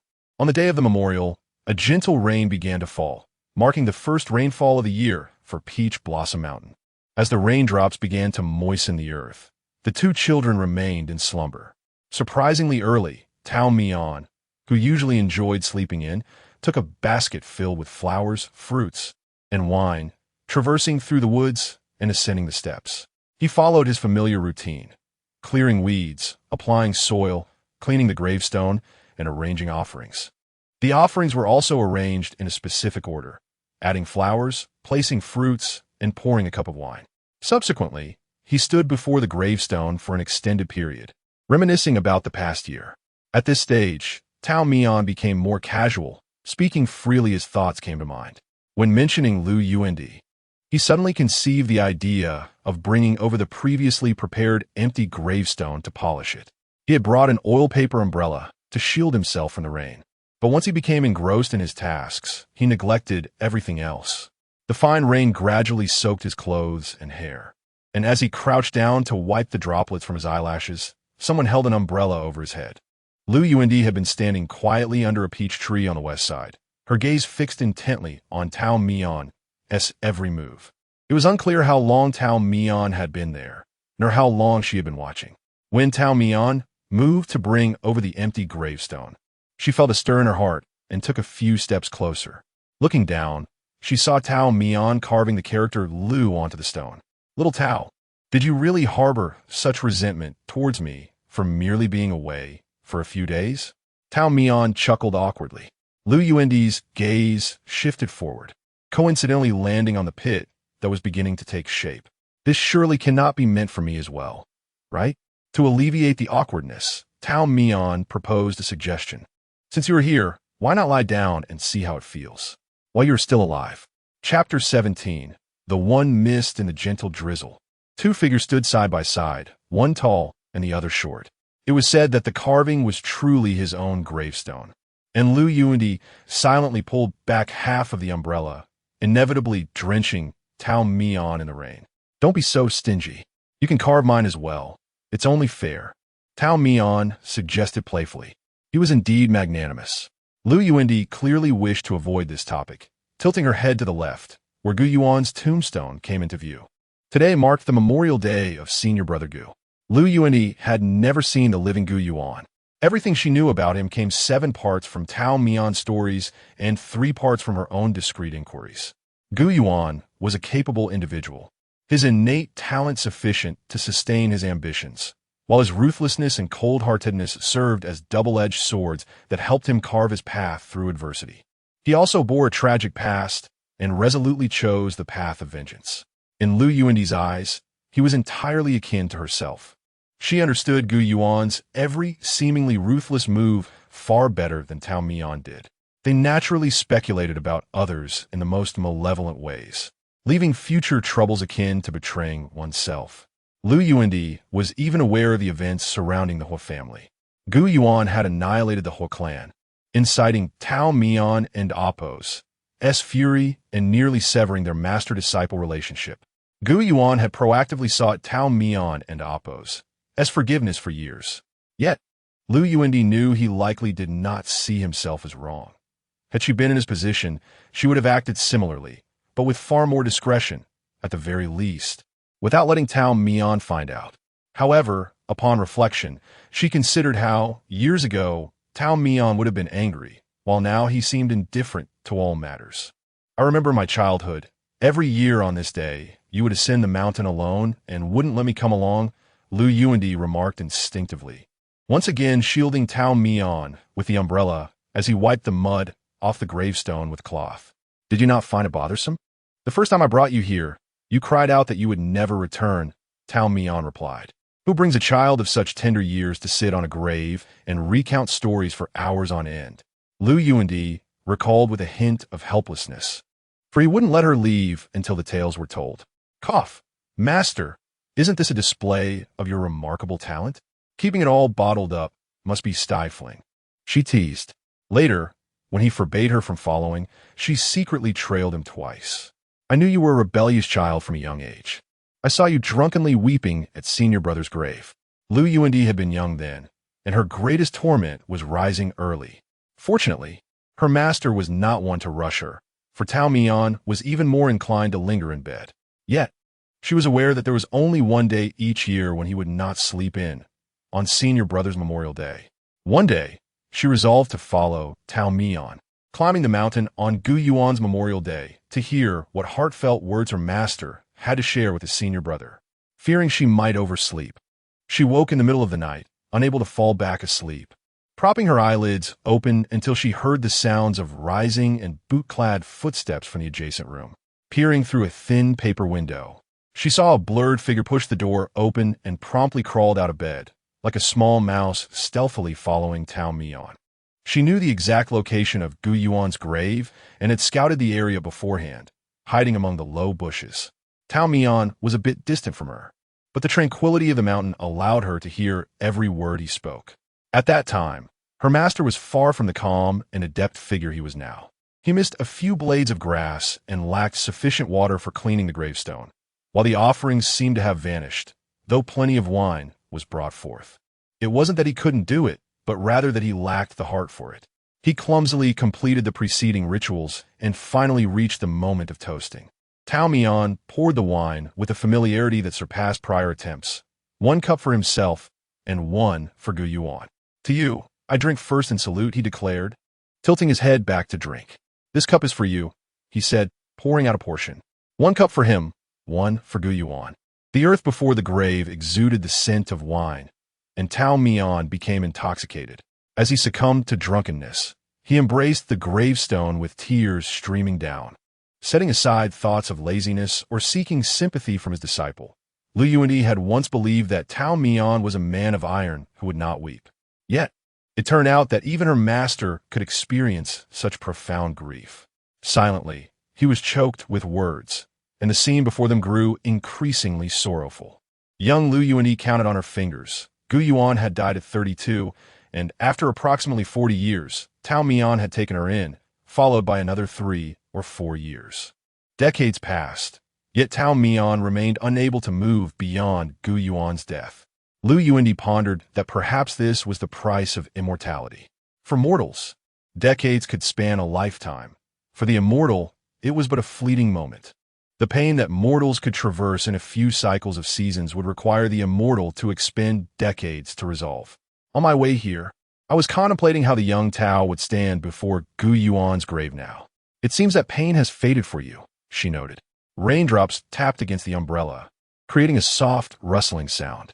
Tao Mian, under the umbrella, turned to gaze at the solitary gravestone not far away, clean and serene, akin to a youth in simple garments sitting quietly. It should not be said that it has faded. The immortal gently shook his head. He said that memories are a peculiar thing. In the first year after Gu Yuan's passing, he was tormented by the thought of never having seen him one last time, often overwhelmed with grief. In the 5th year, the quarrel between master and disciple lingered in his mind. He often wished he could have said this or that back then. In the 10th year, he recalled the isolated and helpless youth who had just come down the mountain, wondering if he had suffered greatly. If only he had not been so stubborn, if only he could have walked a little further with him. Then came 20 years, 30 years, 40 years. Eventually, those memories intertwined with regret and sorrow gradually receded, allowing Tao Mian to reflect on the first 16 years of Gu Yuan's life. He remembered the young boy's form as he danced with a sword, from the dew-drenched mornings to the dusk when birds returned to their nests. He remembered the flower-laden path, where a boy followed behind him, his clothes filled with blossoms, swaying as he walked. He recalled their playful banter, with the stubborn boy sulking on the high threshold, propping his face on his hands. He remembered the toddler who had just learned to speak, unable to call out for his parents. The first word he uttered was Tao. For the villagers called him Master Tao, Taoist Tao, and Immortal Tao, and through this Gu Yuan learned as well.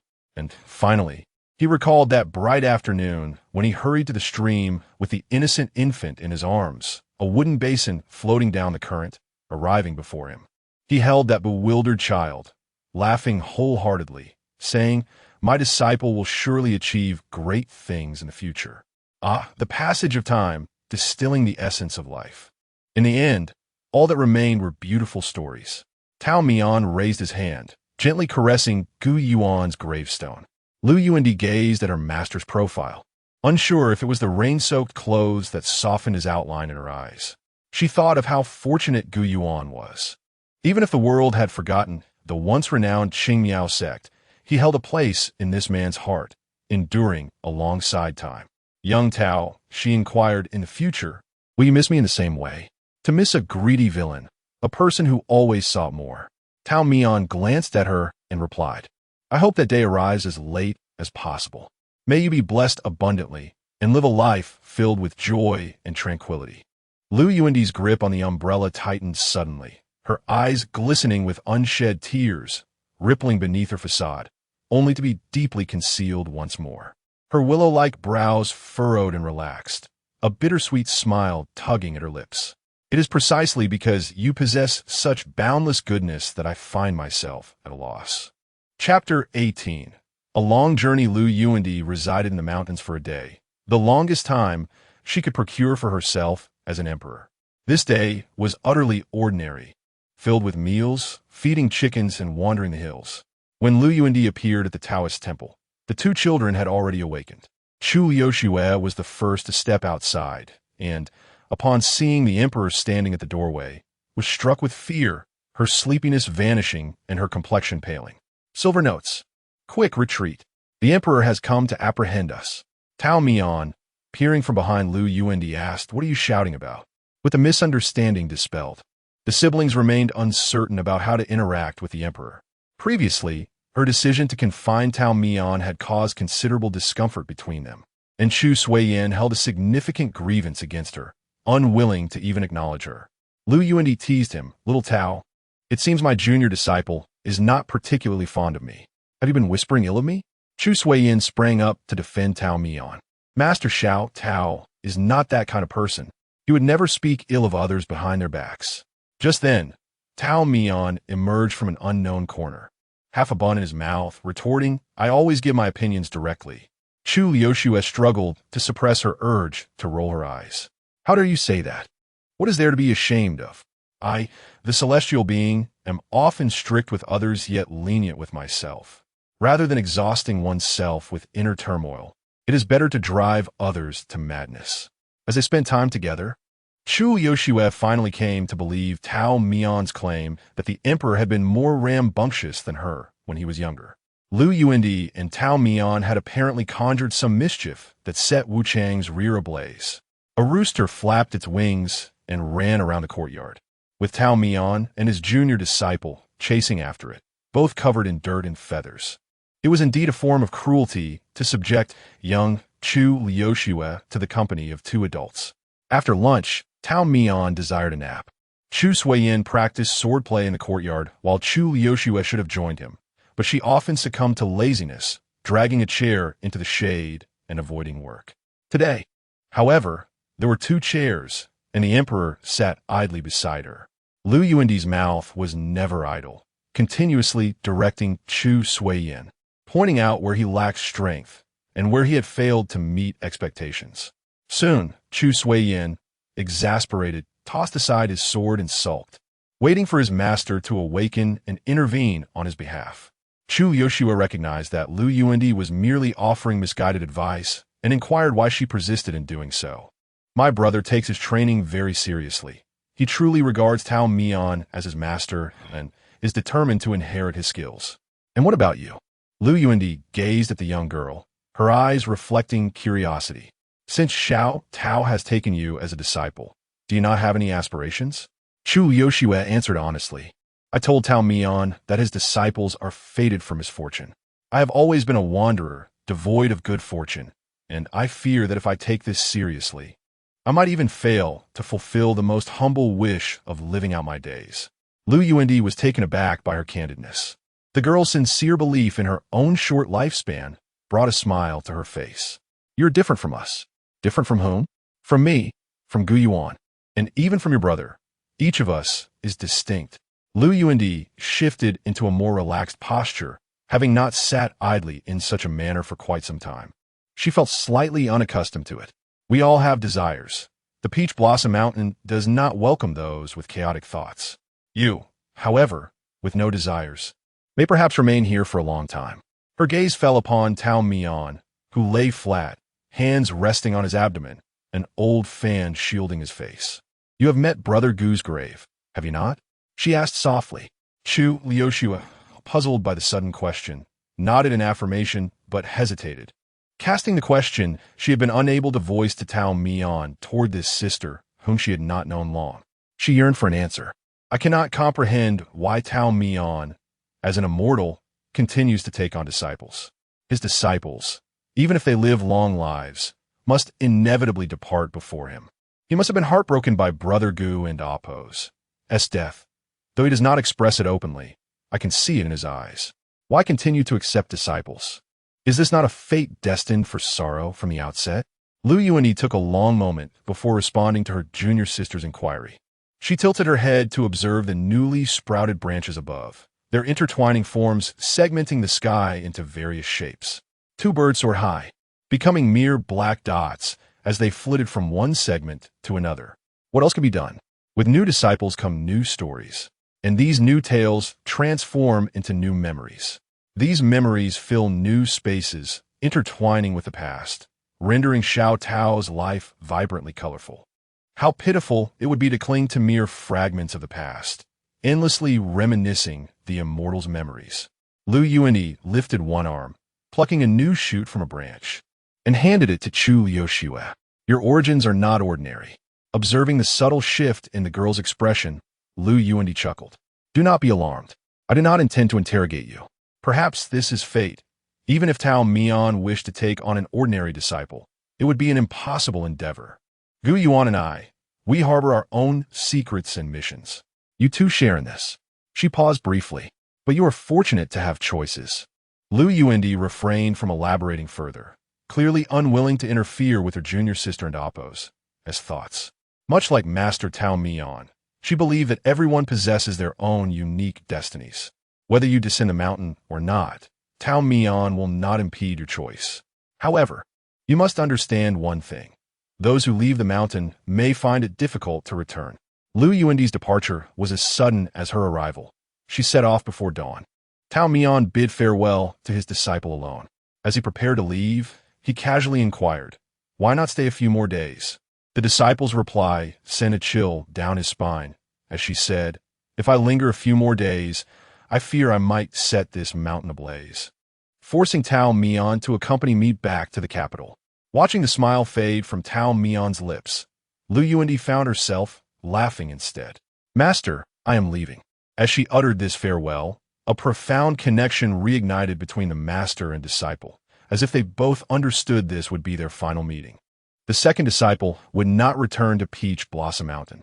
She recognized that her feelings for Tao Mian would only intensify, with her intrinsic obsession and madness eventually compelling her to act inappropriately. But what could Tao Mian do in retaliation? In the past, she had engaged in nightly assassinations, and he had merely defended himself, never inflicting harm upon her. The Peach Blossom Immortal, undefeated in battle, could only be wounded by the very disciples he had taught. Yet, Tao Mian was unwilling to fabricate a benevolent lie for her. He could deceive heaven and earth, speak falsehoods without a second thought, but he could never bear to betray his true heart. Lu Yuandi mused that this was indeed an unsolvable dilemma. To meet is less than to part. What is affection compared to indifference? Thus, let them part with mutual understanding. Chapter 19. Prophecies and Conclusions. After Lu Yuandi's departure, Taohua Mountain returned to its former tranquility. Chu Sui-yin continued to practice the soul-devouring palm and the 6 transformations of the heavens, making considerable progress. However, he found himself utterly unable to master the final transformation of the 6 transformations of the heavens.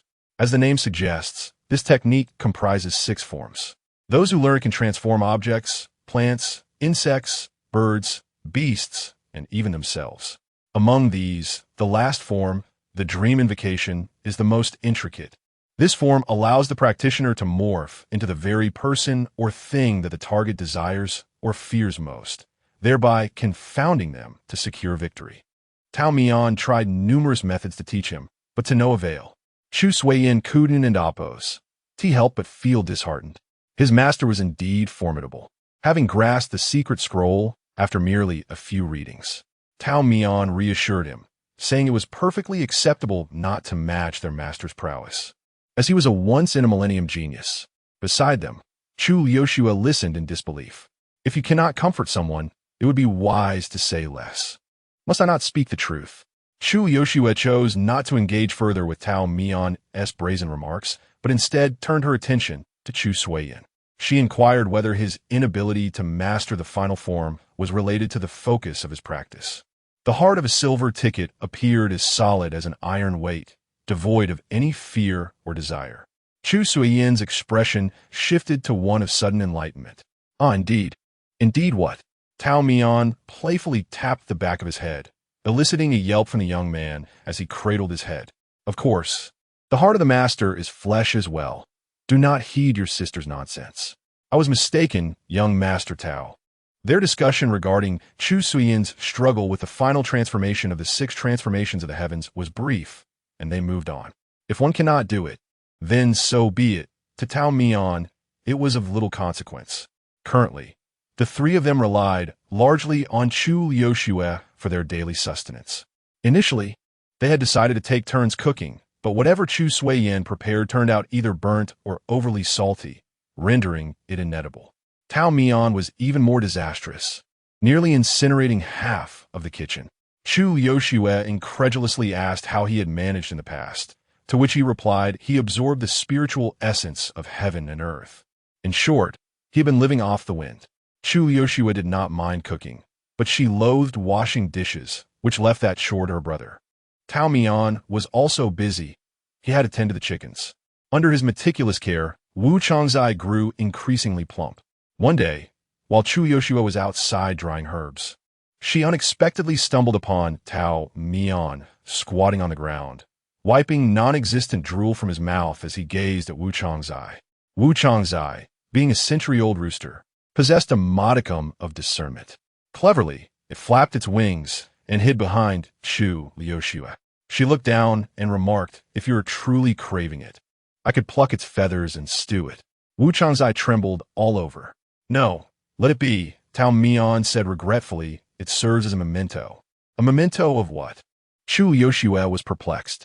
She weighed the basket in her hands, the herbs exuding a faint fragrance. This medicine was prepared for Chu Sui-yin, who had always been frail and suffered from severe headaches. The episodes were erratic, and when they struck, they would take a toll on him. During the days they wandered together, they lacked the funds to visit a physician, leaving her helpless as she held him tightly while he curled up in pain. Now, with Tao Mian present, they had more options. Although the condition could not be completely cured, the symptoms had alleviated significantly compared to the past. Initially, Chu Sui-yin refrained from mentioning his ailment, fearing that Tao Mian would find him a burden and cast them out. It was Chu Yoshua who proactively approached Tao Mian, explaining her brother's chronic illness and expressing her willingness to do anything for assistance. Tao Mian replied, "You are but a child. Why should you bear such burdens? Just be a child and worry not about other matters." At first, the young Taoist had no medical skills. His eldest and second disciples were both robust, brimming with vitality even more than their master. Gu Yuan's early demise was linked to his overexertion, and Lu Yuandi, too, had much on her plate, managing her master while dealing with countless affairs. Tao Mian himself rarely fell ill. Faced with urgency, however, he found himself lacking suitable remedies. He sought the guidance of his golden finger, but remained unresponsive, likely awaiting the arrival of a skilled disciple far in the future. Not understanding, and with the golden finger unyielding, it mattered little, for Tao Mian possessed wealth. The young Taoist had established connections in the mortal realm, although he seldom utilized them. The estates and shops left to him by Gu Yuan, along with various tea houses and taverns bestowed by Lu Yuandi, were all managed by appointed individuals. These individuals had extensive social circles. Tao Mian penned 2 letters, and within a few days, he received several replies. He chose to ignore the complaints about his negligence as a landlord and focused on the viable solutions presented. One involved administering medicine, while the other entailed infusing spiritual energy into the acupoints of the head. Chu Yoshua was responsible for drying and brewing the herbs, while the latter task fell to Tao Mian, who instructed her not to concern herself with it. Chu Suiyan's affliction typically manifested during the night, lasting anywhere from 1 night to as many as 7 days. Initially, Chu Yoshua was worried and sneaked in her brother Napo's room several times to check on him. When the headache struck, they would plunge him into a state of confusion, rendering him deaf and blind to all, leaving him clutching his head in tension. During these episodes, Tao Mian would have the young boy rest his head on his lap, slowly channeling spiritual energy into his acupoints. The energy could not be administered all at once. Otherwise, Chu Suiyan's head would feel as if it might explode. Throughout this process, the master had to maintain unwavering focus without a moment's lapse. As the agonizing murmurs escaped Chu Suiyan and Apo's lips gradually faded, his closed eyes relaxed. Even then, Tao Mian dared not stray far, extending his arm to retrieve a soft cloth from the table, wiping the cold sweat from the boy's forehead, waiting for dawn to break outside the window. When the disciple finally fell asleep, he was unable to rest himself. Night after night, he kept vigil, ensuring that Chu Suiyan's affliction would pass. Once Chu Suiyan recovered, he was blissfully unaware of the ordeal, bounding off to find his master for sword practice. Chu Yoshua, however, had witnessed everything and intercepted her brother midway, insisting he accompany her to gather firewood. Although Chu Yoshua had suggested taking on the task in place of Tao Mian, she was met with a playful tap on the forehead. It's one thing to slack off during practice, but to gamble with your brother's life? With no choice, Chu Yoshua sealed her lips, refraining from mentioning the matter again. The young boy trailed behind her, grumbling about his sister and Apo's incessant demands that kept him from seeking out their master. Chu Yoshua remained taciturn, her focus on collecting branches. She gathered significantly more than her brother, filling her arms to the brim. He, too, could not escape the labor as he bore the load back home. As they descended the mountain, Chu Yoshua remained at the forefront, and this time she spoke. Chu Suiyan, if you ever venture down the mountain, I will ensure your demise. Chu Suiyan was taken aback, momentarily at a loss for words. In his memory, while his sister occasionally teased him, it was always in jest, never in such a grave manner. He stammered, "What did you just say?" Chu Yoshua reiterated her words. Tao Mian did not interfere with their descent. His thoughts mattered little. But as for Chu Suiyan, he was forbidden from leaving the mountain. If you descend, I will follow. I will follow to ensure your demise, for your descent would signify betrayal, shattering dreams and leaving him heartbroken.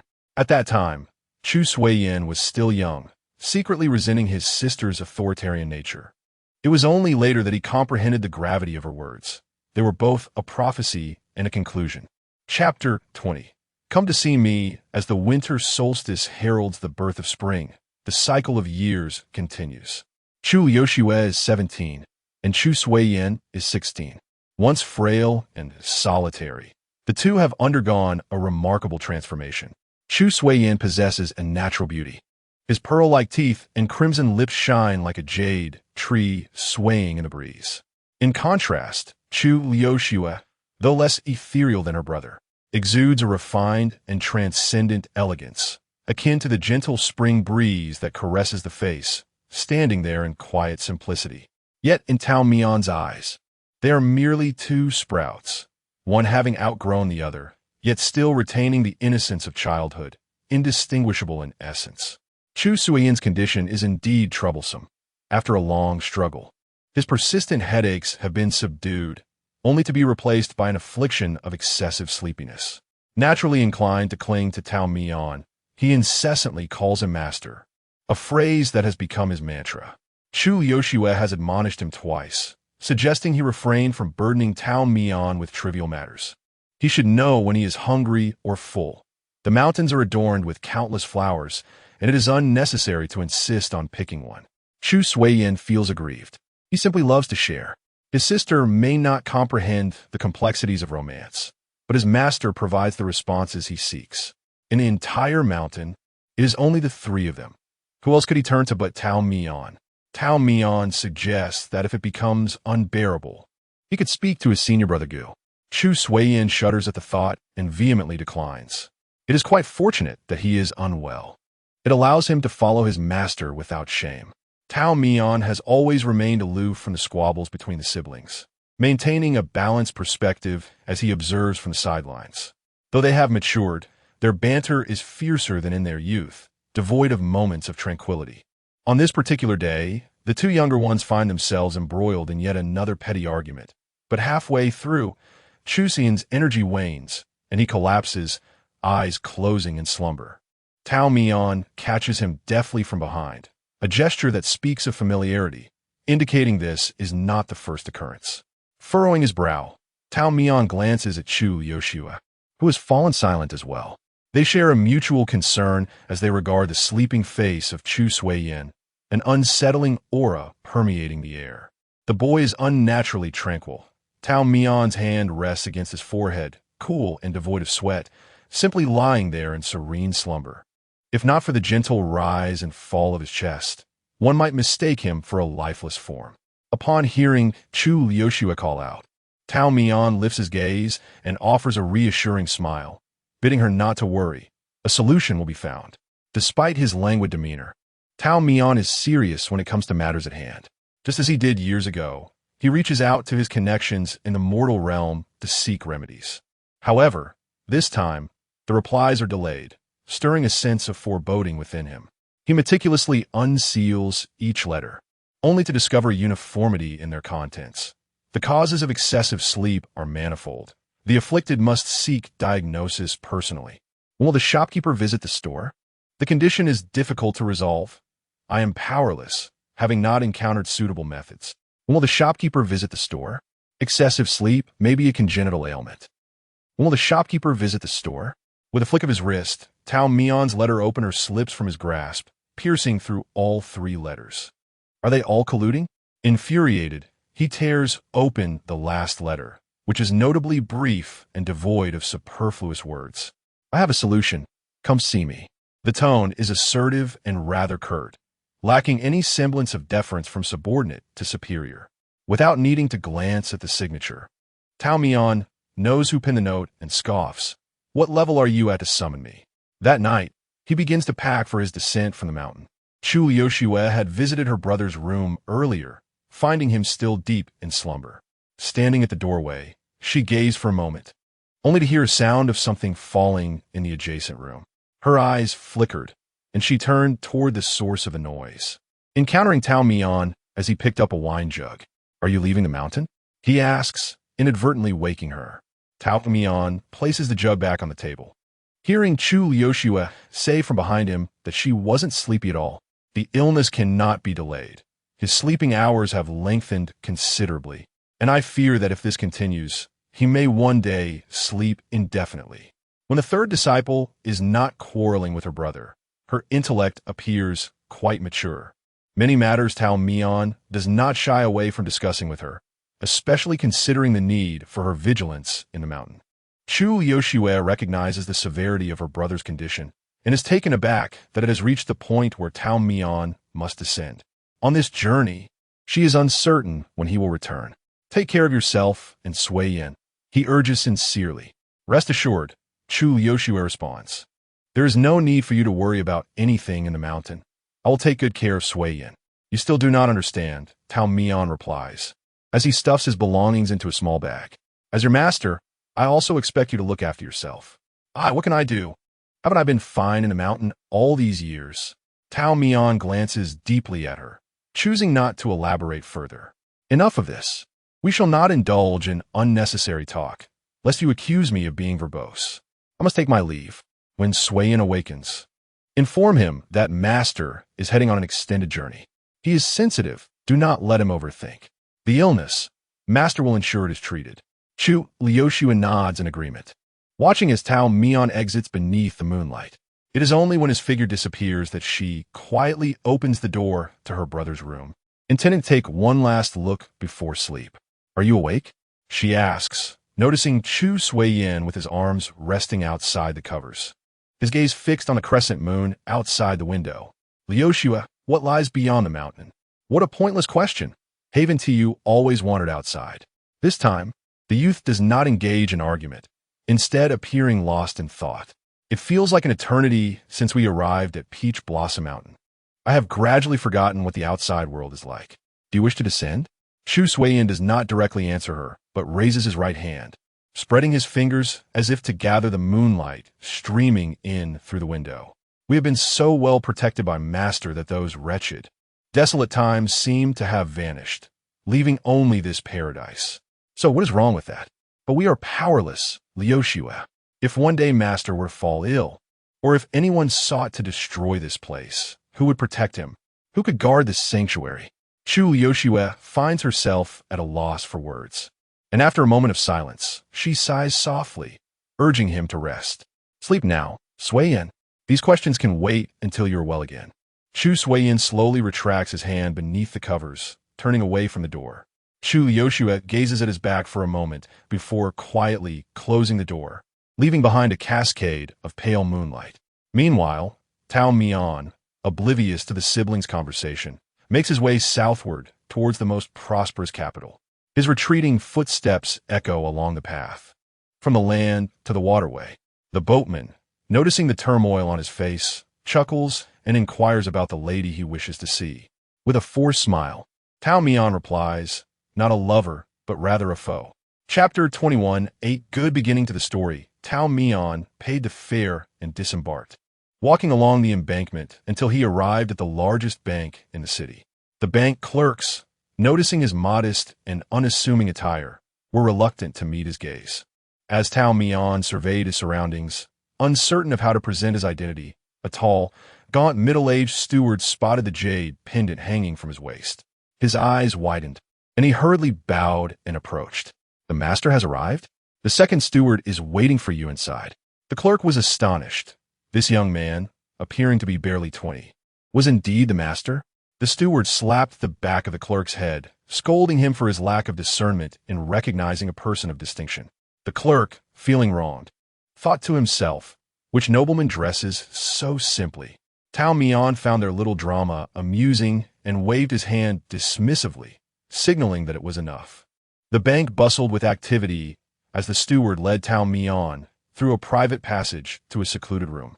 The door was slightly ajar, and the sound of paper rustling indicated that someone was reviewing the accounts. The steward brought Tao Mian to the door and lowered his voice, his face brimming with smiles. The second steward is inside. The master can go directly in. Tao Mian hesitated, remaining motionless. Could you please accompany me in? The steward took a step back, chuckling nervously, clearly reluctant to confront the second steward directly. But the second steward is given prior instructions. We mustn't oppose. Act recklessly. Tao Mian stepped back a considerable distance. With the master present, what is there to fear? I will support you. The steward retreated 3 steps, insisting, the master is just joking. I would never be afraid. It's just that the bank is busy, and we cannot spare anyone.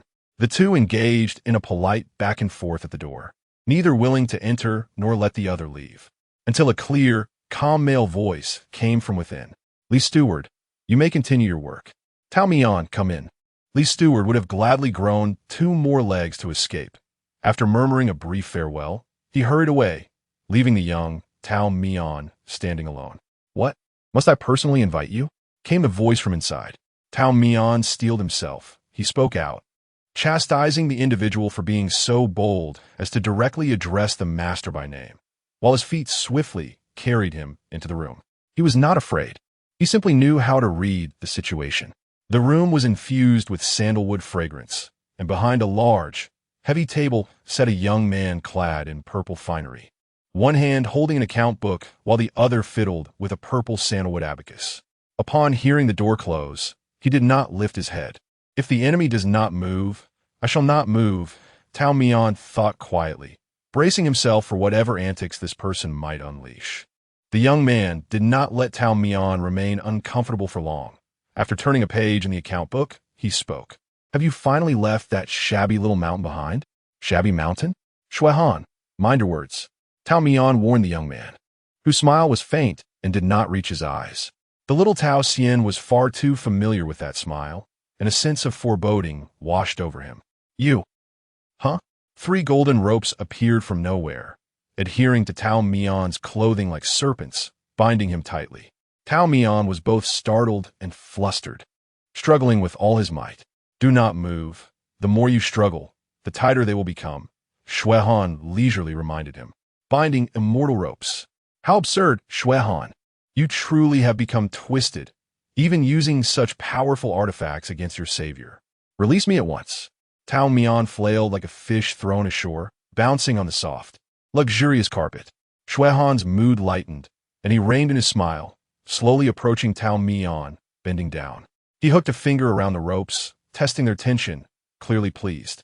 Tao Mian shot him a furious glare. The young man feigned ignorance, personally fetching a chair, crossing his legs, and adjusting his robe as he comfortably sat before his former benefactor. Your little disciple won't die anytime soon. It seems you are not in a hurry. Why not be my guest in my residence? I shall personally entertain you. Is this your way of hospitality? Tao Mian turned his face away, declaring, I am busy and have no time for feasting. Ah, you see, I'm getting older and my memory is failing. I cannot recall how to save your disciple if someone else does not remind me. Shuehan pretended to be confused, lightly tapping his forehead with a paper fan. Tao Mian responded, Fine, I will eat. Is that sufficient? Do not wear that face of humiliation. Shuehan's good mood is almost written on his forehead, and you will not be at a loss. Sensing a slight shift in his tone, Tao Mian and Appo's eyes flickered with renewed hope, and his mind began to race. Since I have agreed, then you must release me. Well, Shuehan elongated his words, watching the glimmer of hope rekindle in Tao Mian's eyes. He suddenly opened the gilded paper fan, covering his mouth with a sly smile. Not possible. Tao Mian was furious. You have changed drastically. You were not like this when you were younger. Shuehan played with the tassel of his folding fan, responding ominously. Who should we thank for that? Tao Mian sealed his lips again. Very well, part of the fault lay with him.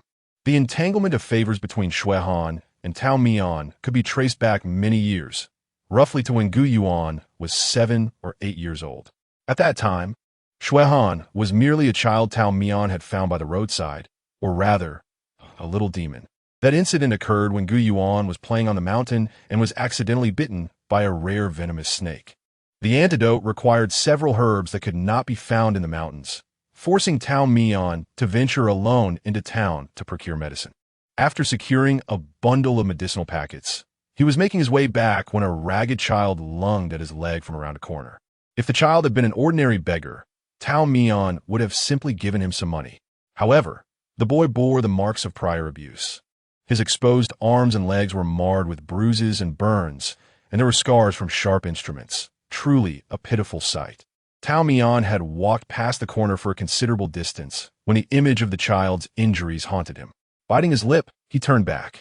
The boy remained, but he had lost consciousness and lay limp. Tao Mian tucked the medicine packets into his satchel, scolding himself for being too soft-hearted, which would inevitably lead to his own downfall, and he lifted the frail child onto his back, seeking a clinic to tend to him. The child he had picked up was not gravely injured. He had merely fainted from hunger. Since he was not ill, Tao Mian thought to secretly slip some money into the boy's hands and leave.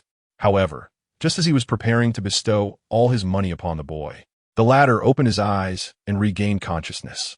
Awake is even better, Tao Mian thought, explaining his intentions, hoping the boy would use the money to buy some food. He intended to return to the mountain, where his disciple awaited him. Yet the child clutched the hem of his robe, silent and tearless, simply staring at him with a stubborn yet pitiful gaze. Tao Mian felt a headache approaching. As an immortal who had lived for over 1,000 years, he understood well the dangers of forming earthly attachments. Having a disciple burdened with a sea of blood vengeance was already troublesome enough. Did he want to complicate his life further with an unknown child? He forced himself not to relent, prying the boy's hand from his outer robe and attempting to reason with him. Look, we are strangers. I will give you all the money I have as a token of our brief encounter. Would that be acceptable? The spark in the child's eyes dimmed, and he curled back up on the bed, hugging his knees, resembling a shrimp. Tao Mian shut his eyes, unwilling to look, and handed the money bag to the clinic's doctor, leaving without a glance back. In less than 10 counts, he strode back through the door. Enough is enough. I will help you to the end. I will find you a good place, and then do not come to disturb me again. Truly, I am at my wit's end, he muttered to himself, hoisting the child onto his back once more. In the early autumn, the sky stretches in a deep azure. Golden leaves blanket the stone path before the clinic, heralding a splendid season of orange, yellow, and green. Even after many years have elapsed, Shui Han, with his eyes closed, can still transcend time and feel the gentle warmth that graced his face on that day. The commencement of the tale is undeniably exquisite. Chapter 22.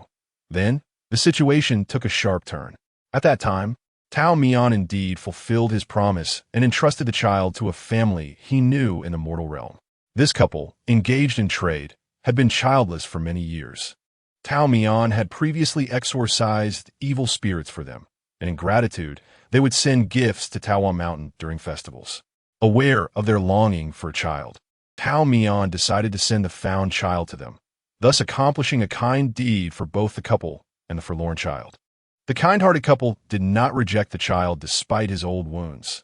Instead, they adored him and named him Shui Han. Knowing their background, Tao Mian felt assured leaving the child in the care of the Shui family.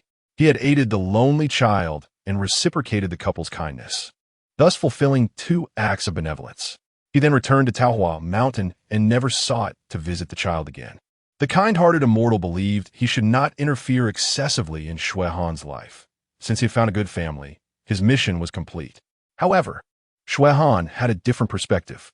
His adoptive parents treated him exceptionally well, with no room for complaint. The Shui family, possessing a certain wealth, ensured that as their only son, Shui Han's needs were met with great care, even hiring a tutor to teach him reading and writing. Although life at the Shui residence was peaceful and secure, Shui Han never forgot the life-saving benefactor. He inquired about Tao Mian from his adoptive parents, but received little information, only that he was a hermit living in the mountains, uninterested in worldly affairs and seldom descending from his abode. Shui Han nodded, assuming that Tao Mian simply found the child a nuisance and preferred not to see him. That was fine. He could go see Tao Mian himself. While the Shui family doted on their only son, they were not indulgent in every matter. Adventures and travels could only be undertaken once he reached adulthood. Shui Han was not one to throw tantrums. Rather, his painful childhood had matured him early, endowing him with a deeper understanding than his peers. He heeded the teachings of his parents and tutor, working diligently and earning their trust. Thus, on the first day of his 20th year, he departed from the Shui residence, journeying to Taohua Mountain. Taohua Mountain was indeed a terrestrial paradise, shrouded in mist and abundant with blooming flowers. Surrounded by simple, honest villagers, Shui Han felt out of place in his finery. Frowning, he did not linger in the village. After inquiring about the direction to Taohua Temple, he ventured forth alone. The temple was nestled within the peach orchards, serene and tranquil. He approached and knocked on the door, but received no response. It seemed Tao Mian was not present. Feeling a twinge of disappointment, Shui Han planned to explore the mountain, hoping for a fortunate encounter with the immortal. To his surprise, he indeed met the peach blossom immortal. Tao Mian had not changed in the slightest since Shui Han's memories. He still exuded an ethereal charm, draped in a deep blue robe, as if a figure from a painting had unexpectedly descended into the mortal realm.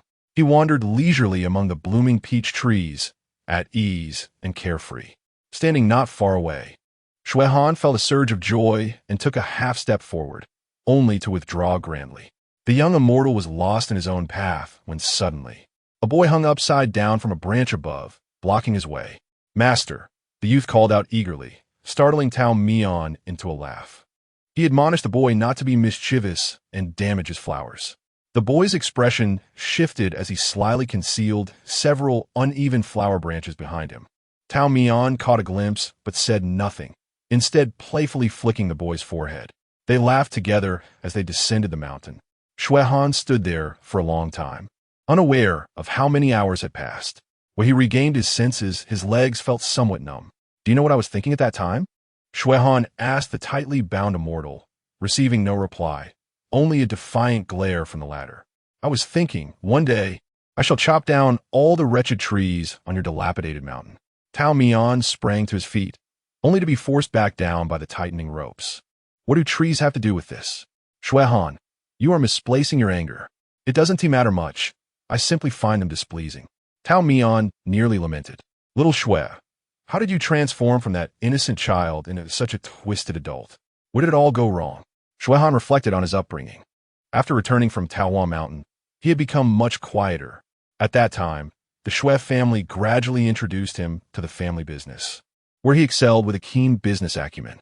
He ceased discussing anything related to Tao Mian, as if he had completely forgotten the man. It wasn't until Gu Yuan passed away that Tao Mian received considerable funds for his retirement from many of his disciples. Not adept at managing finances, he sought the Shui family's assistance in finding a helper. At this juncture, Shui Han volunteered to take over the shops and the mountain villa. Tao Mian, feeling that Shui Han was akin to family, entrusted him with the responsibility, allowing him to relax as a hands-off manager. However, Shui Han harbored his own ulterior motives.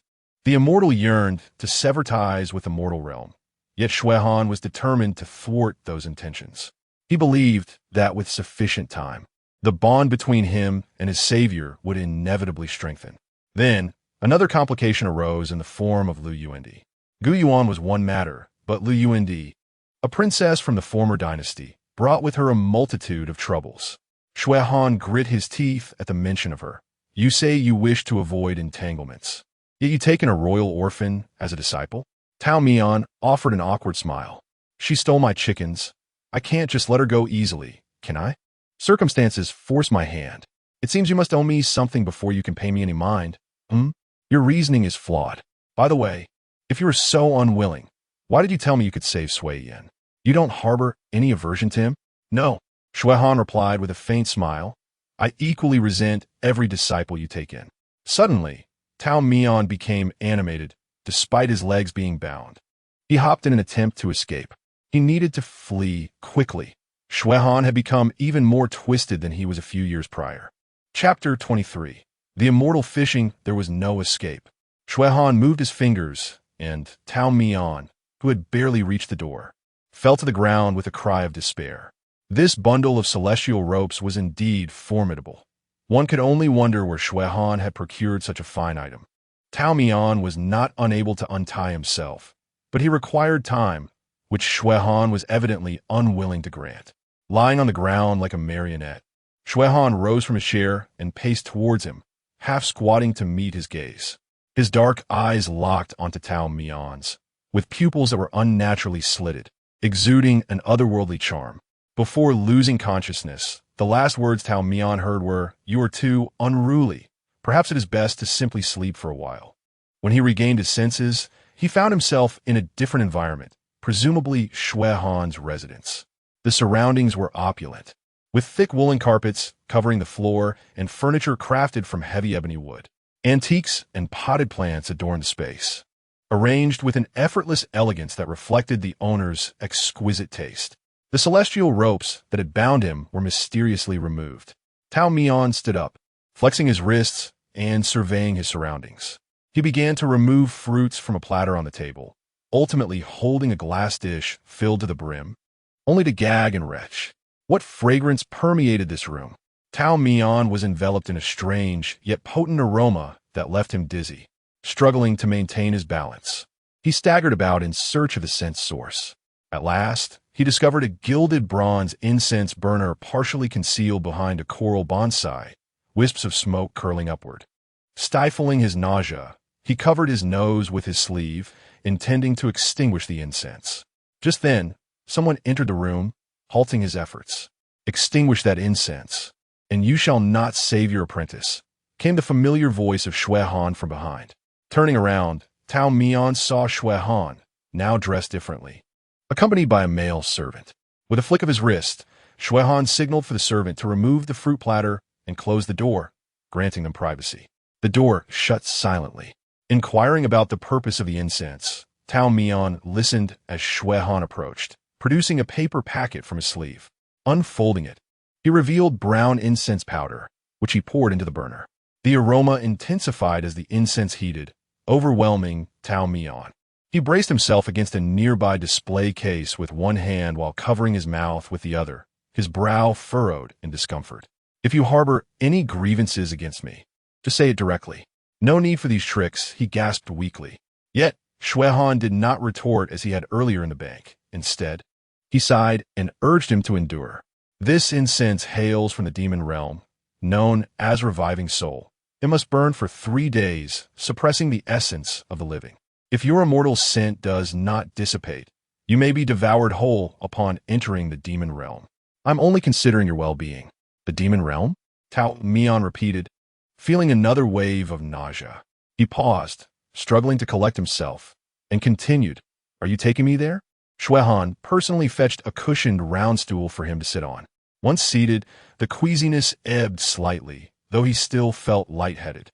"Your apprentice's sudden drowsiness is a symptom that occasionally manifests in certain demon kin before adulthood.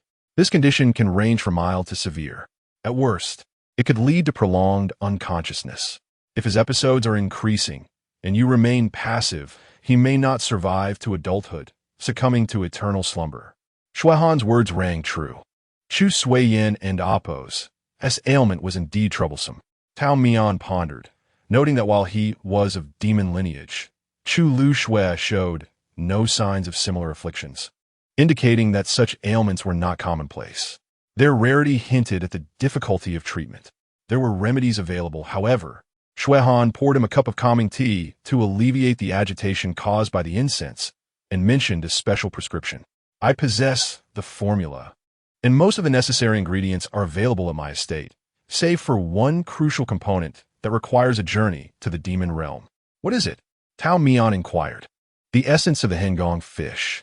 This fish dwells in the ice lake, reaching lengths of 7 to 8 feet, resembling a carp but with a reddish hue."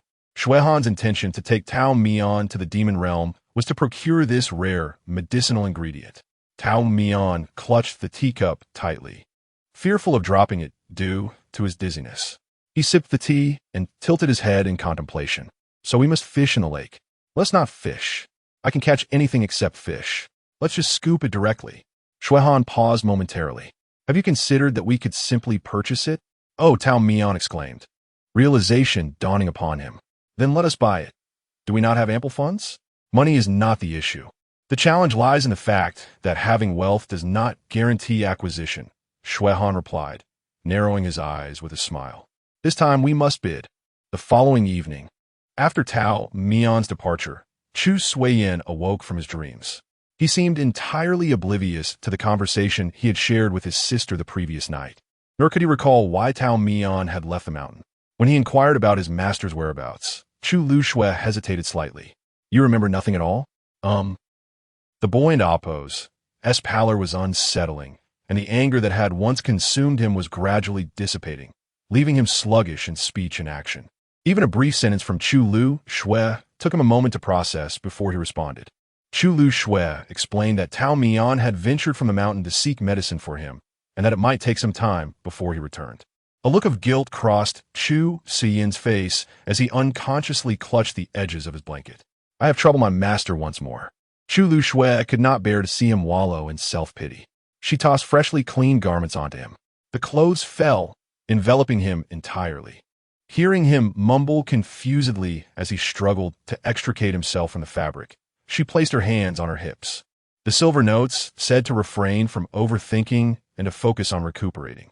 "If he returns to find you looking gaunt and weak, he will ignore you." "Ah, did my master truly say that?"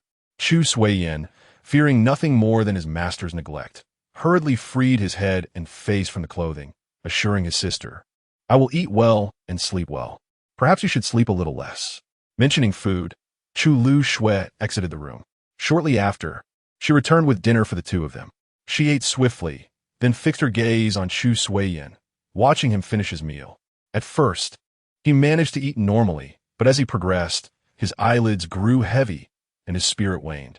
Chu Lu Shui grasped his wrist through the fabric, causing him to shudder and reluctantly open his eyes to take a few more bites.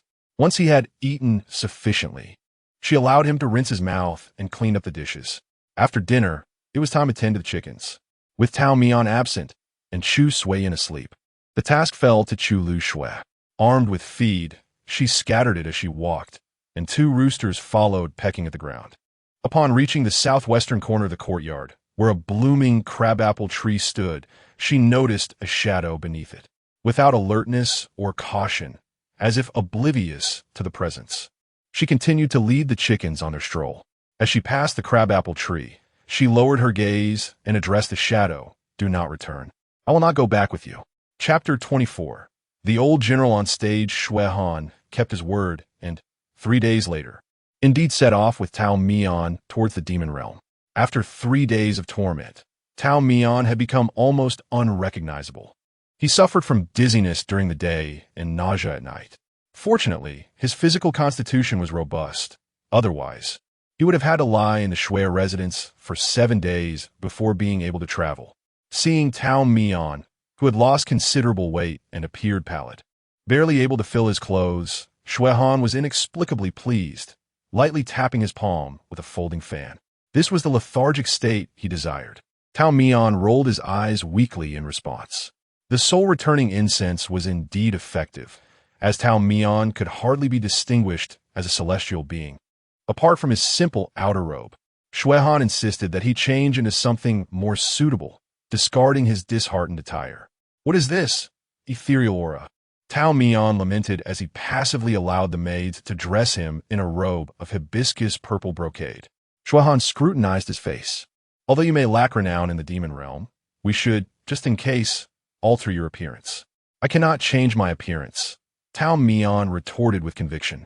What have you learned in over 1,000 years?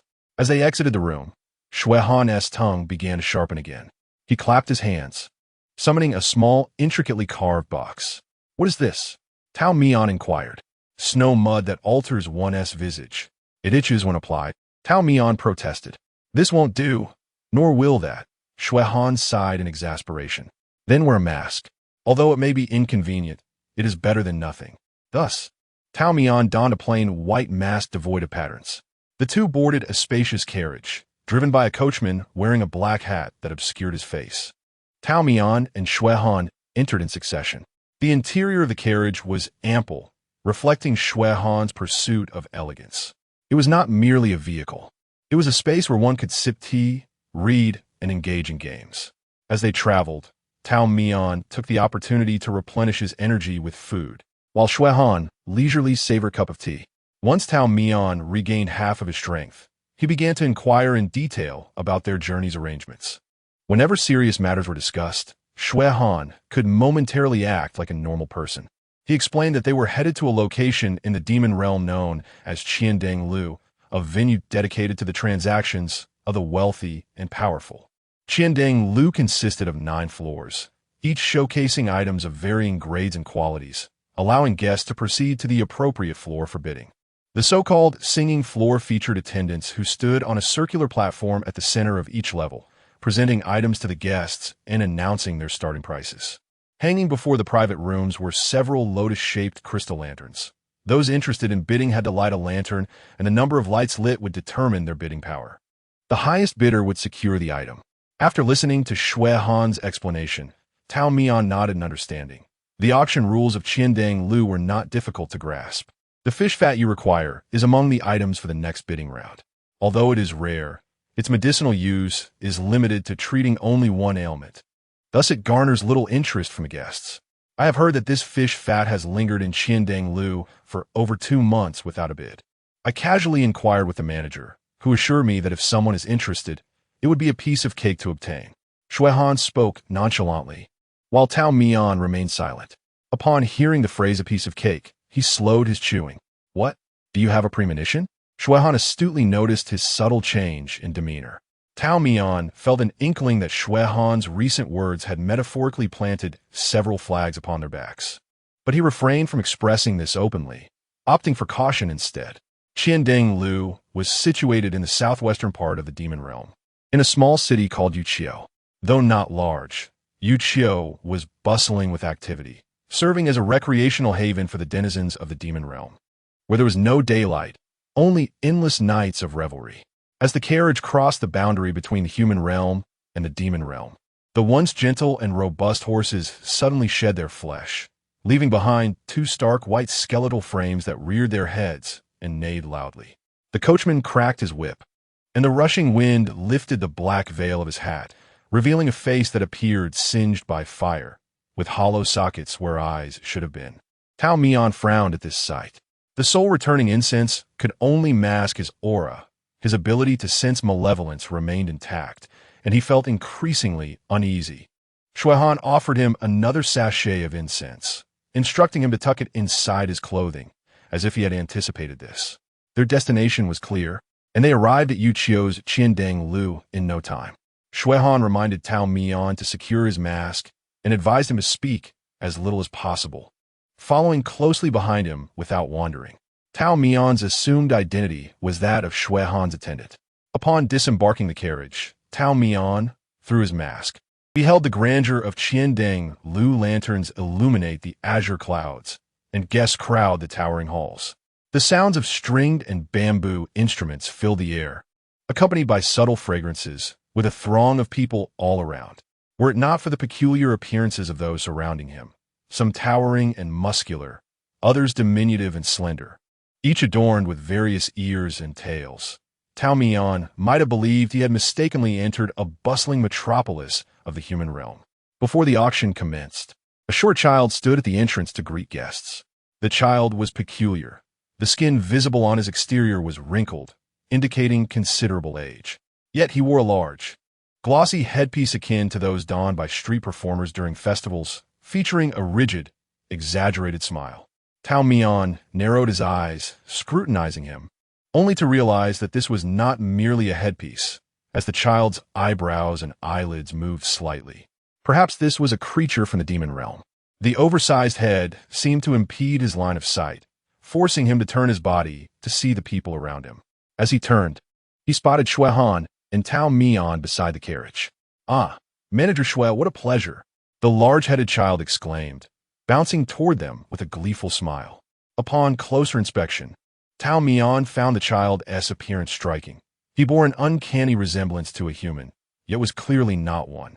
Han responded with familiarity. "Manager Meng, how has business been of late?" Manager Meng bowed repeatedly, exchanging pleasantries. "Not at all. It is thanks to esteemed guests like you, Manager Shui." The child's head turned slightly, glancing at the silent Tao Mian. "And this is—" Instinctively, Han stepped forward, positioning himself slightly to shield Tao Mian. "Just an attendant. No need to pay him any mind." "Ah, of course." Manager Meng seemed to hesitate, sensing an unusual air and holding his tongue. However, he was not the only one who noticed. Manager Shui usually brings lovely ladies to the auction, yet today is different. A young man in Appo's voice chimed from behind them, laced with an ambiguous provocation and malice. Tao Mian furrowed his brow and turned to see a tall young man in splendid attire, standing a short distance away with a mocking smile. "Oh, still wearing a mask, shrouded in mystery. If one does not reveal their identity, they cannot enter the auction, correct? Manager Meng? This is the rule of Qiandeng Lu, if I remember correctly." "This." Manager Meng rubbed his hands nervously, seemingly sweating bullets beneath his oversized head. The young man's smile widened. "The rules must not be broken. Manager Shui, let your companion remove his mask." Chapter 25. The Immortal ascends the tower many years later. When asked if he regretted meeting Shen Boizhou, Tao Mian would always pause in silence, then find solace. He would say there is no such thing as regret. It was merely a moment of clarity under the bright stars, amidst the myriad lights reflecting on the river. That person simply appeared at that moment, and nothing more. Of course, this reflection came years later, At present, Tao Mian felt an overwhelming urge to strangle the dandy before him. The young man before him was none other than Shen Buozhou, the second son of the master of the illusionary True Pavilion, known for his notorious arrogance and rudeness. Even Shui Han found him exasperating. Yet, removing the mask was out of the question. Shui Han, a man with a charming facade, smiled broadly, even as his heart burned with frustration. He remarked that today he had been stood up by a beauty. Thus he had to make do with the company of his servant.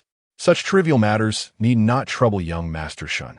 Shen Buozhou scoffed. Shui, we are both intelligent men. Let us dispense with the pretense. Bringing a male servant to sing in the tower is not lost on anyone here. Tao Mian, caught in the middle, wondered what he meant. He turned to Shui Han, whose masked face could still convey an air of perplexity. Now is not the time for explanations. With a subtle gesture, Shui Han signaled Tao Mian to hold his questions for the moment. It was merely a coincidence. Shui Han coughed lightly, maintaining an appearance of frailty to lower others' defenses. Shen Buozhou, however, was unwilling to accept such a flimsy excuse. Never mind. If Shui Han refused to acknowledge it, surely requesting the removal of masks was a reasonable demand. Was it not? The Thousand Lantern Tower held a unique status in the demon domain, governed by its own set of rules. Although its guests were prominent figures, the tower reserved the right to refuse transactions it deemed undesirable. Guests, wary of offending the tower and the forces behind it, adhered to its regulations. One such rule mandated the verification of identity before ascending the tower. Guests were permitted to conceal their identities only when dealing in certain specialized items. Otherwise, masks were strictly prohibited. The predicament faced by Manager Meng, known for his large-headed demeanor, stemmed from this rule. Yet, considering that Shui Han was a valued patron who had spent considerable sums at the tower, the staff allowed a servant to accompany him without much scrutiny. If it weren't for the unexpected appearance of Shen Buozhou, this matter would have been trivial. Shui Han himself was baffled. He had no quarrel with Shen Buozhou, so why was he being subjected to such harassment? Moreover, the illusionary True Pavilion had dealings with him. Even if Shen Buozhou's father were present, he would have to show some respect. The fact that Shen Buozhou was merely a bastard son irritated Shui Han. He pondered whether Tao Mian had inadvertently provoked Shen Buozhou. Shui Han cast a deep glance at Tao Mian. What are you staring at? Tao Mian replied, bewildered. He was completely unaware of the underlying tensions. Tao Mian's heart was bright and untroubled by entanglements. Since the young man opposite him demanded he remove his mask, he would oblige. He placed a hand on the edge of the mask, but Shui Han shook his head disapprovingly. He believed it unnecessary to yield to such an impudent child. Yet, the immortal had his own methods. As Tao Mian's fingers brushed the edge of the mask, under the oppressive gaze of Shen Buozhou, he withdrew his hand.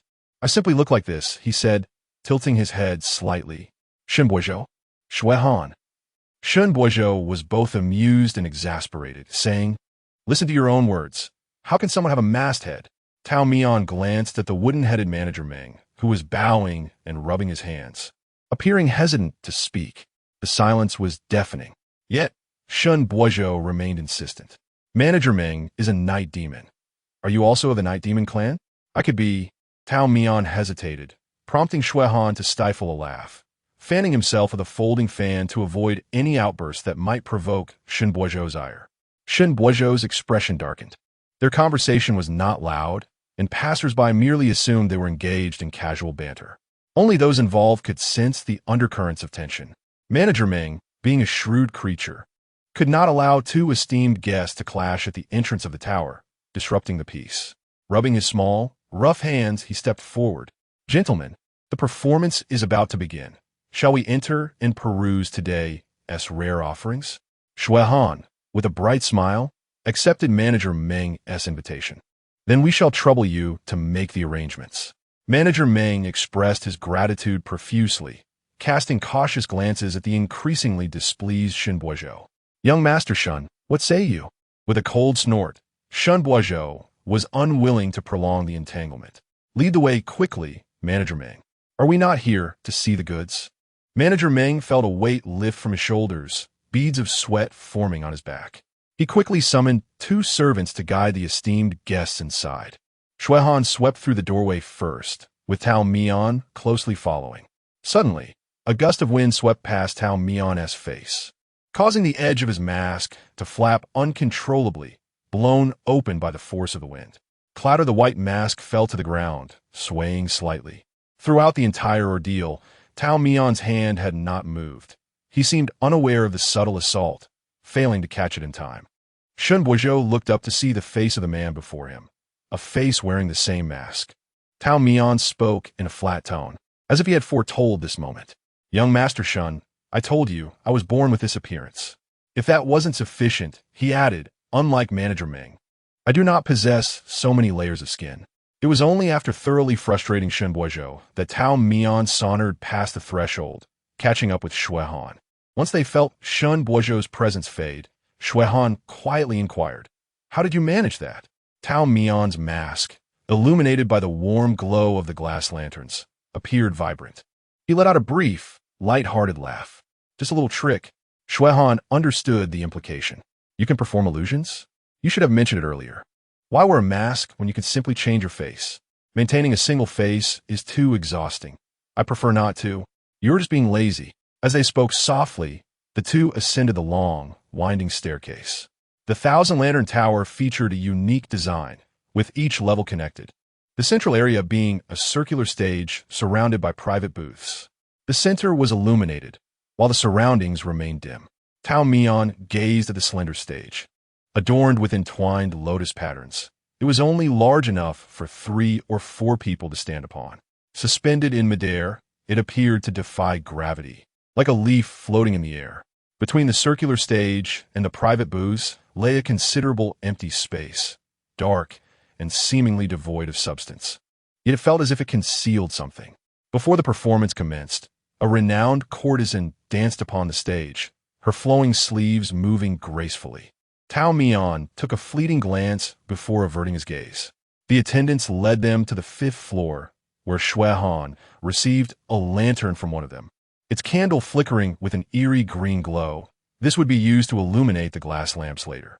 The private booths were individual compartments. The side facing the circular stage appeared open, yet concealed by a secretive magic that obscured the interior from outside view, while the guests inside could observe the happenings beyond. Delicate glass lanterns hung from the intricately carved columns on either side, patiently awaiting the guests to ignite them. Upon entering the booth, Shui Han visibly relaxed, revealing the space's effective privacy. Topics that could not be discussed outside could now be broached. Tao Mian remained quiet, focusing on the food, while Shui Han narrated the history of the Thousand Lantern Tower, which had stood for several centuries.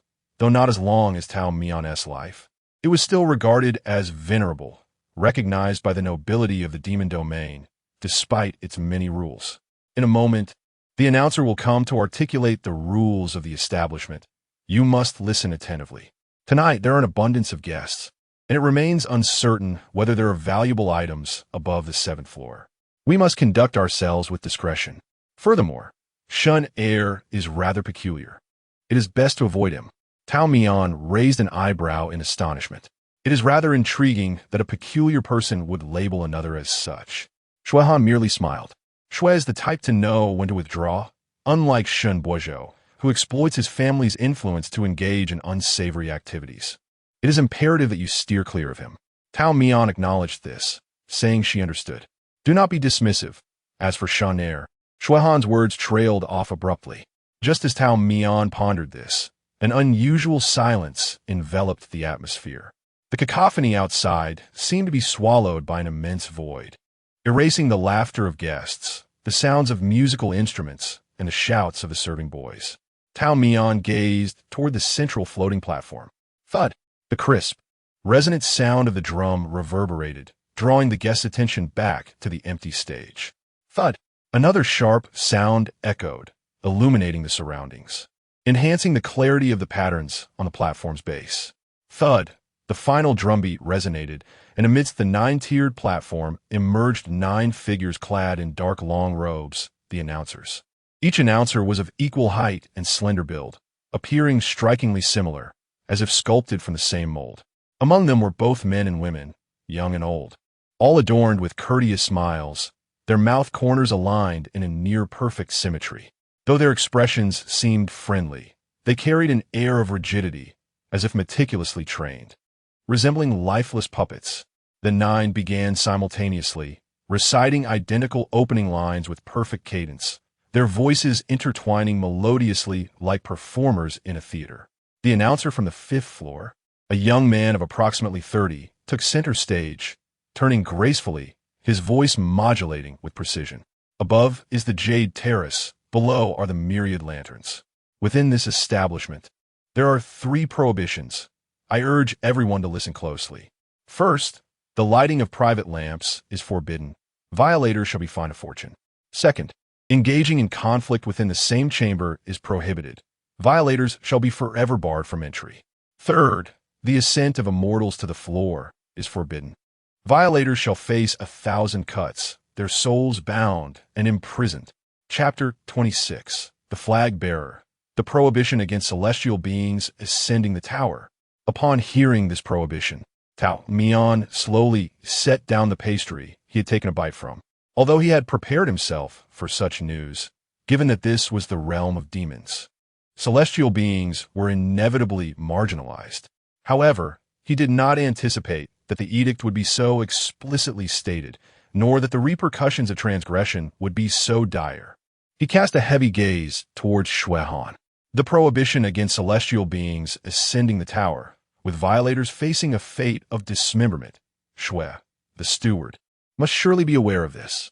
Shuehan cleared his throat. Fortune often favors the bold. Otherwise, do you think I would have insisted you endure the incense for 3 days? Tao Mian wished to voice further objections, but at that moment, the sound of 2 consecutive drum beats resonated from the circular platform, drawing attention anew.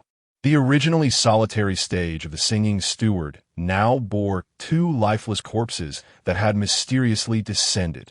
These cadavers were suspended by ropes around their necks, seemingly preserved by some method, allowing a glimpse of the torment etched on the face of the celestial being who had violated the edict. His body was a grotesque tapestry of wounds inflicted by blades. The fate of dismemberment was merely physical. The sealing of the soul meant that the celestial being's consciousness would be eternally trapped in the agonizing moment before death, never to attain rebirth. The grisly fate of the transgressors was brazenly displayed before all the guests. Tao Mian fell silent, and at that instant, he noticed the other corpse nearby, equally wretched. Was this another celestial being? He inquired with a hint of confusion. Shuehan's reply was unexpected. No. This is a co-conspirator who aided the celestial being in ascending the tower. Initially flustered by Tao Mian's questioning, Shuehan seemed to awaken to a peculiar thought upon seeing the 2 corpses, clicking his tongue in contemplation. If you look closely, they bear an uncanny resemblance to you and me hanging up there, quite tragic indeed. Truly, the perverse are worthy of their name. You can still find humor in this. Remarkable. Fear not, it is not so easily discovered. I would not have brought you here if I could not safely return you. Tao Mian remarked, you may lack various skills, but you excel at raising flags for us. Shuehan observed Tao Mian's apparent acceptance of the situation, noting his casual banter despite the shocking emergence of the corpses. The opening act had introduced 3 prohibitions, jolting the guests into a state of alertness, paving the way for the main spectacle to unfold. The first item announced by the singing steward was the cold jade bone. 1 lamp for 100 gold. Those with many lamps shall gain. The steward elongated his tones, intricately revealing the translucent and exquisite jade contained within a brocade box. It appeared to be jade, yet it was referred to as bone. Tao Mian inquired about the cold jade bone. Shuehan, pausing his tea, glanced at him. It is the tibia of a celestial being. A question better left unasked. The subsequent auction items grew increasingly bizarre.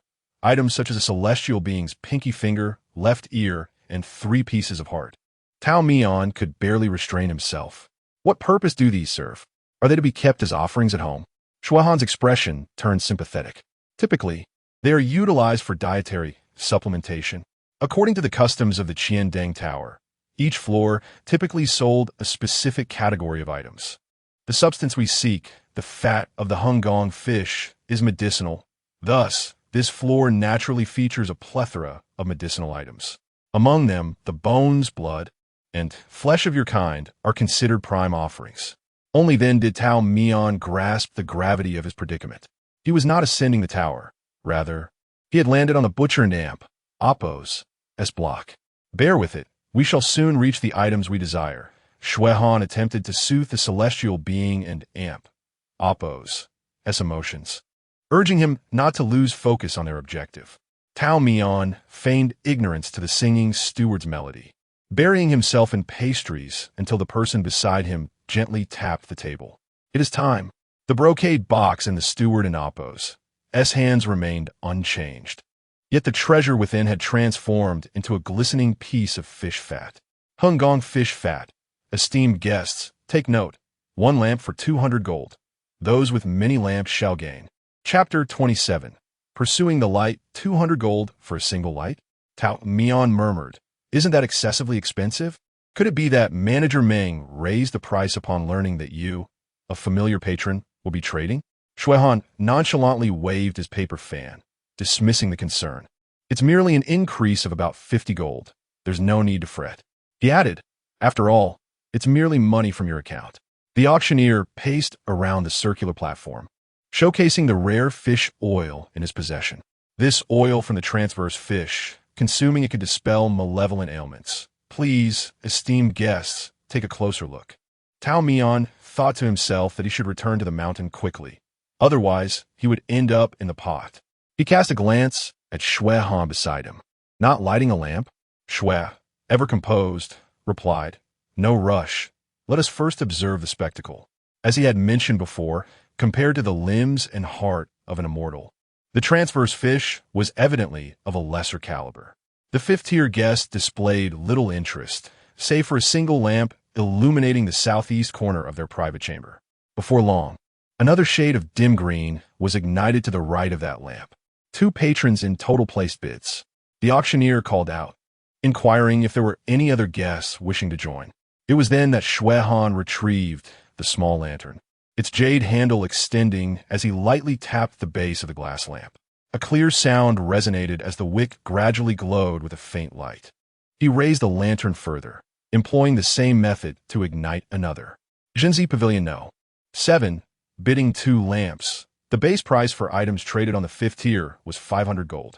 Shuehan's 900 gold bid for a piece of transverse fish oil the size of a finger bone was indeed generous. As anticipated, upon illuminating the second lamp, the opposing bidder extinguished one to signal their withdrawal from this round of bidding. The other lamp remained defiantly lit. The auctioneer raised his left hand, his tone growing more fervent. Jinzi Pavilion No. 7, bidding 2 lamps. Are there any esteemed guests following the lights? No sooner had he finished speaking than 2 new flames flickered atop the solitary green light across the way. Jinzi Pavilion No. 36, bidding 3 lamps. 3 lamps. 1,100 gold. The other guests in the private chambers exchanged whispers. While the transverse fish oil was indeed rare, it had a baseline value. Even during its highest inflation, it had never surpassed 1,000 gold. The offer from Pavilion No. 7 was considered high, and continuing to pursue the lights seemed futile.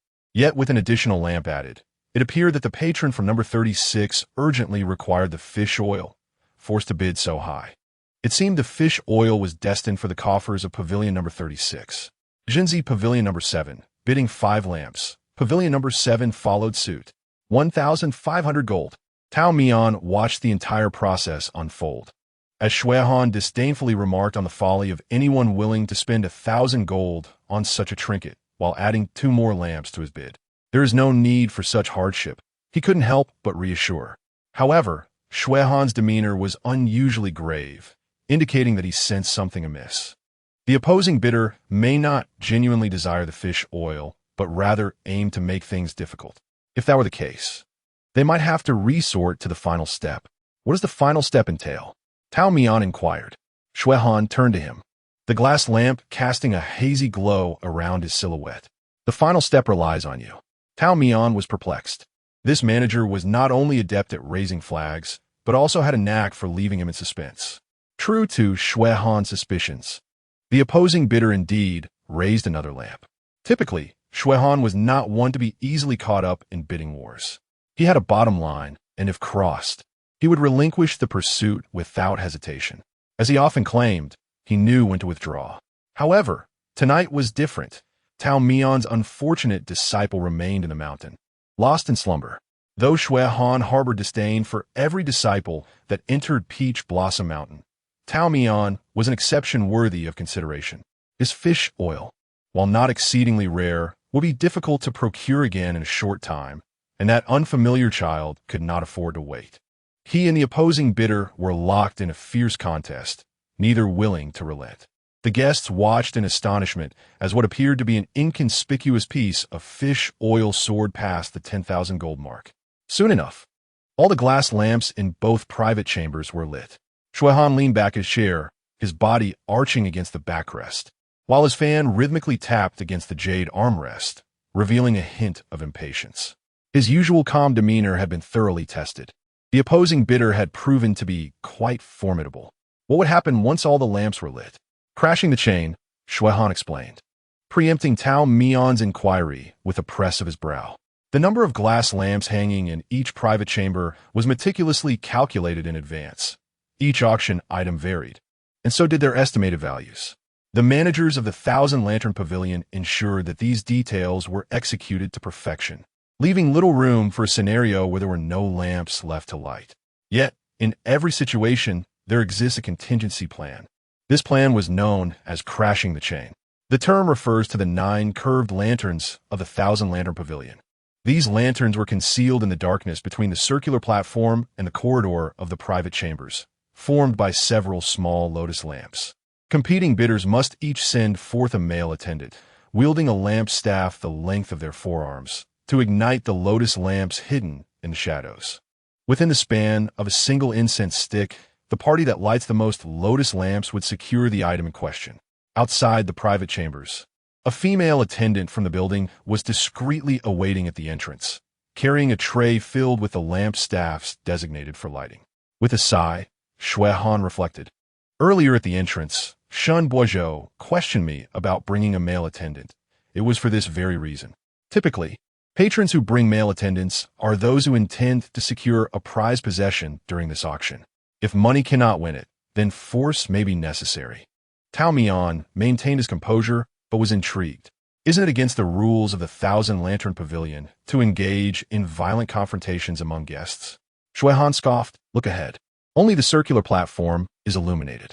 As long as combat does not occur there, if discovered by the auctioneer, the remaining dark spaces can be used for whatever one wishes. The rules of the Thousand Lantern Pavilion indeed harbor considerable loopholes. After recuperating his strength for some time, Tao Mian felt revived enough to stretch his limbs. Is it simply a matter of striking the lanterns with the lamp staffs? He mused, which sounded deceptively simple. He stepped out of the private chamber, exposing himself to the gaze of the other guests, and took a lamp staff from the hands of a graceful attendant, who knelt with elegance. A tall male attendant emerged from the opposite side, adorned with 2 black horns atop his head, evidently a creature of some sort. Another figure also stepped out, leaning against the railing of the corridor to observe. The gaze of the immortal was keen, and he could discern the features of his opponent with a single glance. Upon realizing that the person willing to spend over 10,000 gold on a piece of fish oil was Shun Boizhou, Tao Mian thought to himself that this revelation was hardly surprising. Chapter 28. The collision of lanterns in the Thousand Lantern Tower. Martial arts are prohibited. Yet as long as one does not engage in combat under the watchful eye of a Singing Tower official, it is generally deemed acceptable. Observing the official who gazes with a mild smile at the height of the elegant chambers, it seems he is prepared to turn a blind eye. This is an unspoken rule within the establishment. Suddenly, a 3-legged bronze incense burner appears atop the circular platform, with a complete incense stick nestled amidst the piled ash. The Singing Tower official gestures with his index finger, igniting flames that dance with an otherworldly allure. Leaning in, he brings his finger close to the solitary incense stick within the burner. With a soft hiss, akin to a starting signal, Tao Mian and the attendant opposite him leap from the railing almost simultaneously. Guests, intrigued, emerge from their respective chambers, peering down at the encircled darkness below. Shopping is delightful. But the spectacle is even more captivating. Tao Mian, still able to see in the shadows, gradually comprehends the scene around him.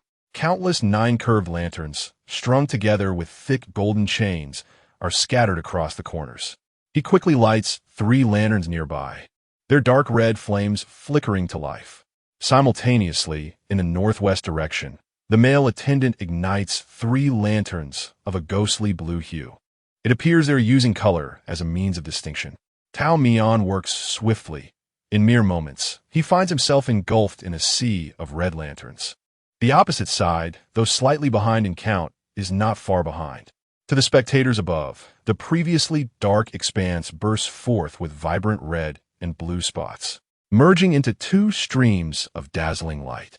The number of lanterns is finite, and soon, Tao Mian discovers that the closer he approaches the central area, the sparser the lanterns become. No wonder Shui Han had advised him before leaving. When action is possible, politeness must be cast aside. It is time to seize the lanterns. Extending his left arm, Tao Mian's lantern pole is poised to touch a dim lotus lantern. At that moment, another pole strikes his without warning. He looks up to meet the faintly glowing eyes of the attendant. Here they come, with a deft twist of his wrist. He easily frees himself from the other's hold while his right hand strikes out at the attendant. This seemingly delicate maneuver conceals boundless celestial power. The heavy golden chains tremble and clash under the force. The sturdy demon attendant senses the shift and leaps back 3 steps, his toes barely grazing one of the chains. Without a backward glance, Tao Mian swings his pole, igniting the lotus lantern he has seized. His gaze then shifts to his left, where another unlit lantern awaits. He lightly steps onto the chain where the lantern resides. This time, the demon attendant does not retreat. Instead, he charges forward, grasping the chain firmly and yanking down with force. As Tao Mian's body tilts precariously, the attendant leaps upward, intent on igniting the lotus lantern first. Yet, the supposed fall of the celestial being is thwarted as he clutches the chain, swinging his body upward to not only light the lantern, but also deliver a kick to the attendant. With the ethereal glow of the lotus lantern illuminating the scene, the guests gasp in astonishment as the number of lanterns dwindles and the duo's struggle intensifies. Tao Mian vaults onto the circular platform, taking 2 steps forward to appear before the unflinching Singing Tower official, who remains unfazed amidst the chaos below, hands tucked into his sleeves as if deaf to the ruckus.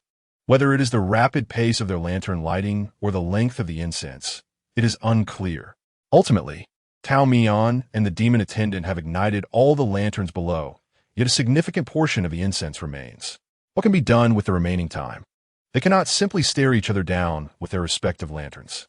With a flick of his eyes, mischief stirs within Tao Mian. Above him lies the last unlit lotus lantern. The demon attendant is certain to attempt to seize it. However, this time, Tao Mian does not resist with force. The demon, surprisingly easily, ignites the lantern, feeling an oddity and glancing around for Tao Mian and Appos as presents. Tao Mian stands not far away, exuding an air of leisure. He smiles at the attendant from a distance, tapping the crystalline lantern beside him with his long pole in a threatening manner. Clang! The lantern has already been lit with blue flames. The attendant suddenly realizes Tao Mian's intent, but it is too late to intervene. With a forceful strike of his finger, the lotus lantern shatters into shards under his might. He aims to shatter the blue lantern. Even Shun Boizhou would be taken aback. The 1,000-lantern tower has witnessed numerous collisions of lanterns. Yet due to the obscurity of the darkness, the difficulty of locating the lanterns, and the urgency of safeguarding against foes within the span of a single incense stick, achieving perfect alignment has been exceedingly challenging. Previous attempts at igniting the lanterns were never as precise as Tao Mian's, who possesses the energy to shatter lanterns.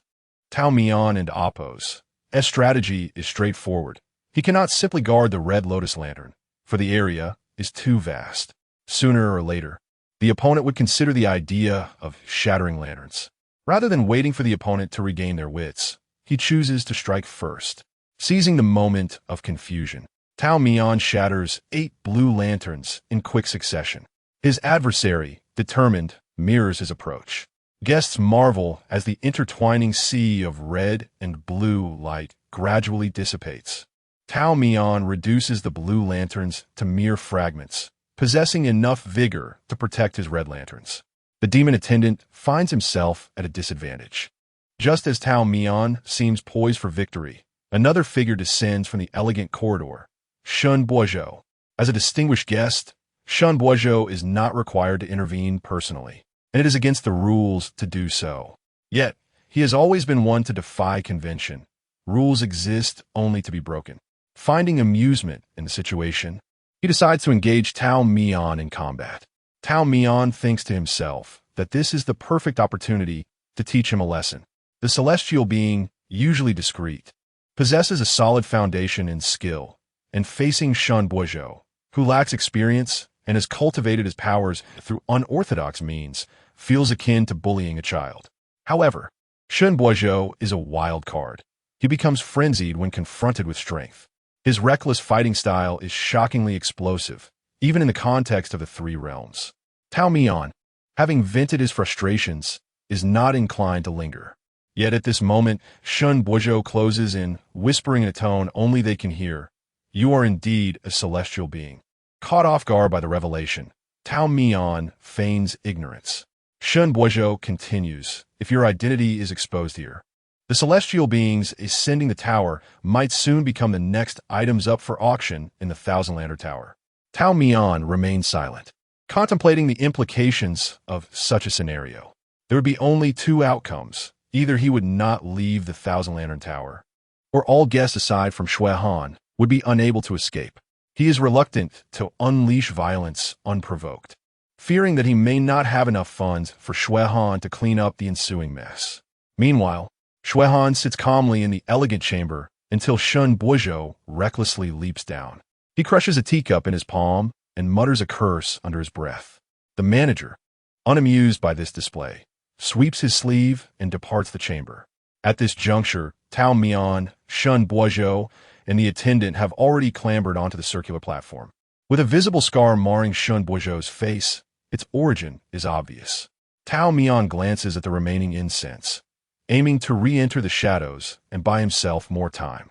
Just then, Shun Boizhou descends before him, facing toward him, and unleashes a blade of wind from his hand. Tao Mian, who should have been falling, quickly adjusts his posture, arching his neck to let the wind blade pass by. Yet, a corner of his mask is inevitably torn away, revealing his right eye, an expanse of tranquil waters, reflecting the passage of time, clear yet solemn, imbued with a hint of ethereal divinity. As Shun Boizhou continues to descend, he catches sight of this tranquil lake in Tao Mian's eyes. A wild grin spreads across his face, growing ever broader, revealing his true madness. His body twisted in midair in an astonishing manner as he returned to the platform, wielding his hand like a blade, intent on shattering that mask. A folding fan grazed his wrist, seemingly as light as a feather, yet heavy as 1,000 pounds. Shui Han's smile was already tinged with a frostbitten chill. Second young master, this is where it ends. Amidst such a fervent backdrop, the singer of the tower remained unfazed, leisurely strolling to the incense burner. The remnants of the incense, entirely consumed, finally released a wisp of blue smoke. The singer raised his voice and sang. As the fragrance fades, Chapter 29, Return to the Mountain, the exquisite fish fat was ultimately acquired by manager Shui at an unprecedented price. On the return carriage, the sapphire blue satin box from Qiandang Tower lay open before them, revealing the lustrous fish fat within. Tao Mian examined the inconspicuous small piece for a moment, reflecting on how nearly he had lost one of his establishments over such a trivial item. Opposite him, Shui Han leisurely brewed tea. "Consider yourself fortunate. At least you did not lose your life," he remarked. "Why would Shun Boizhou not relent? Is it merely because I seized what he desired?" Tao Mian mused. "He has no interest in the fish fat. His true curiosity lies in your identity." Shui Han paused, then inquired, "Did he utter anything peculiar while we were at the Lantern Festival?" Tao Mian ruminated, recalling only the strange remarks that had exposed his celestial identity. "He recognized me as a human immortal." "Oh!" Shui Han's brows arched in surprise. It is curious that a small immortal, tormented for 3 days by the spirit of resurrection, would still emit an aura discernible to any demon. I am confident in the authenticity of the incense I employed, unless Shun Boizhou discovered your disguise through other means. Could it be that I simply appear to be an immortal? Tao Mian pondered, though he suppressed his curiosity for the moment. Regardless, he hoped never to cross paths with Shun Boizhou again. Should you speak so, you may indeed encounter him tomorrow. Please, every fiber of my being resists that notion. Tao Mian replied, but soon his thoughts shifted. By the way, Shuehan, I never expected you to possess martial skills. Shuehan had indeed thwarted Shin Boizhou's attack, and Tao Mian had witnessed it firsthand. He was no novice. The oppressive force of that strike was readily apparent to him. Shuehan had always presented himself as a genteel merchant, and Tao Mian could recall no signs of his cultivation in any discipline. Returning the conversation to himself, Manager Shui relaxed against the soft cushions. When one is out in the world, there are always matters that money cannot resolve. His fingers traced the tassels of the fan, a smile gracing his lips. You appear quite astonished. I am not. My face simply looks this way. Did you never consider that I, who have never been accepted under your tutelage, could possess such skills? What is the allure of entering my peach blossom mountain? You would merely share in my poverty. You speak thus, yet I know you do not believe it. Shuehan sighed. Peach Blossom Mountain is your true sanctuary, to which you will forever be tethered. I have come to understand, he continued. Your disciples are but transient visitors. The mountain remains eternal. For many years, Shuehan had been vexed by a singular question. Why had Tao Mian chosen to save him, yet refused to take him back to Peach Blossom Mountain? Though the young Tao Mian was impoverished, he was still an immortal of over 1,000 years, capable of providing for 2 children's basic needs. Peach Blossom Mountain was abundant. A simple bowl and chopsticks, or even just a bed would suffice. His desires were modest. Life at the Shui residence was far more prosperous than that remote mountain, where his adoptive parents treated him with meticulous care. Shuehan had once admonished himself to let go of such longings. What was there to hope for from that dilapidated mountain? There were no exquisite feasts, no renowned teas or fine wines, nor rare antiques to admire. Not only would he lack a servant, but the truth was he would likely be the one attending to the indolent Tao Mian. Such self-reassurances held sway for a time, and Shuehan believed he had moved on. Peach Blossom Mountain was no longer his concern. Yet one day, as he traversed the courtyard, the first falling leaf heralding the arrival of autumn, he realized he still longed for that mountain. Many events, with the passage of time, granted him the courage to articulate his feelings. It was only after 20 years following the death of his first disciple, Gu Yuan, that Shuehan casually broached the subject. Reflecting on the age he had been then, he considered himself still quite young. In contrast, the present-day Shuehan, unrestrained, could very well resort to binding someone to extract information. Yet, at that time, he could only recount the persistent obsession that had lingered for years as a light-hearted jest. As the begonia flowers fell, perfuming the air, Tao Mian and Shuehan sat in the courtyard, sharing a jug of Shifeng wine and 2 white jade cups. Tao Mian, slightly tipsy, leaned against the lacquer-red railing, his fingers gently pinching a delicate pink begonia, the rhythm of his blinking slowing. Shuehan held the wine cup in his palm, deliberately averting his gaze, fearful he might falter in speech. You see, Peach Blossom Mountain is a place of great fortune. Nurturing 10 children is hardly a task. Why, when you saved Gu Yuan from the tub, did you abandon me, the beggar in the corner? Tao Mian merely replied with an indifferent murmur. A gentle breeze swept through, causing dozens of begonias to flutter gracefully to the ground. Shuehan believed he might never receive an answer. Yet, at that moment, Tao Mian began to speak slowly. Shuehan, I often say, each person has their own destiny, and each has their own cultivation path. Just as Gu Yuan became my disciple, you were adopted by the Shui family. Shuehan waited in anticipation, only to receive what felt like a platitude.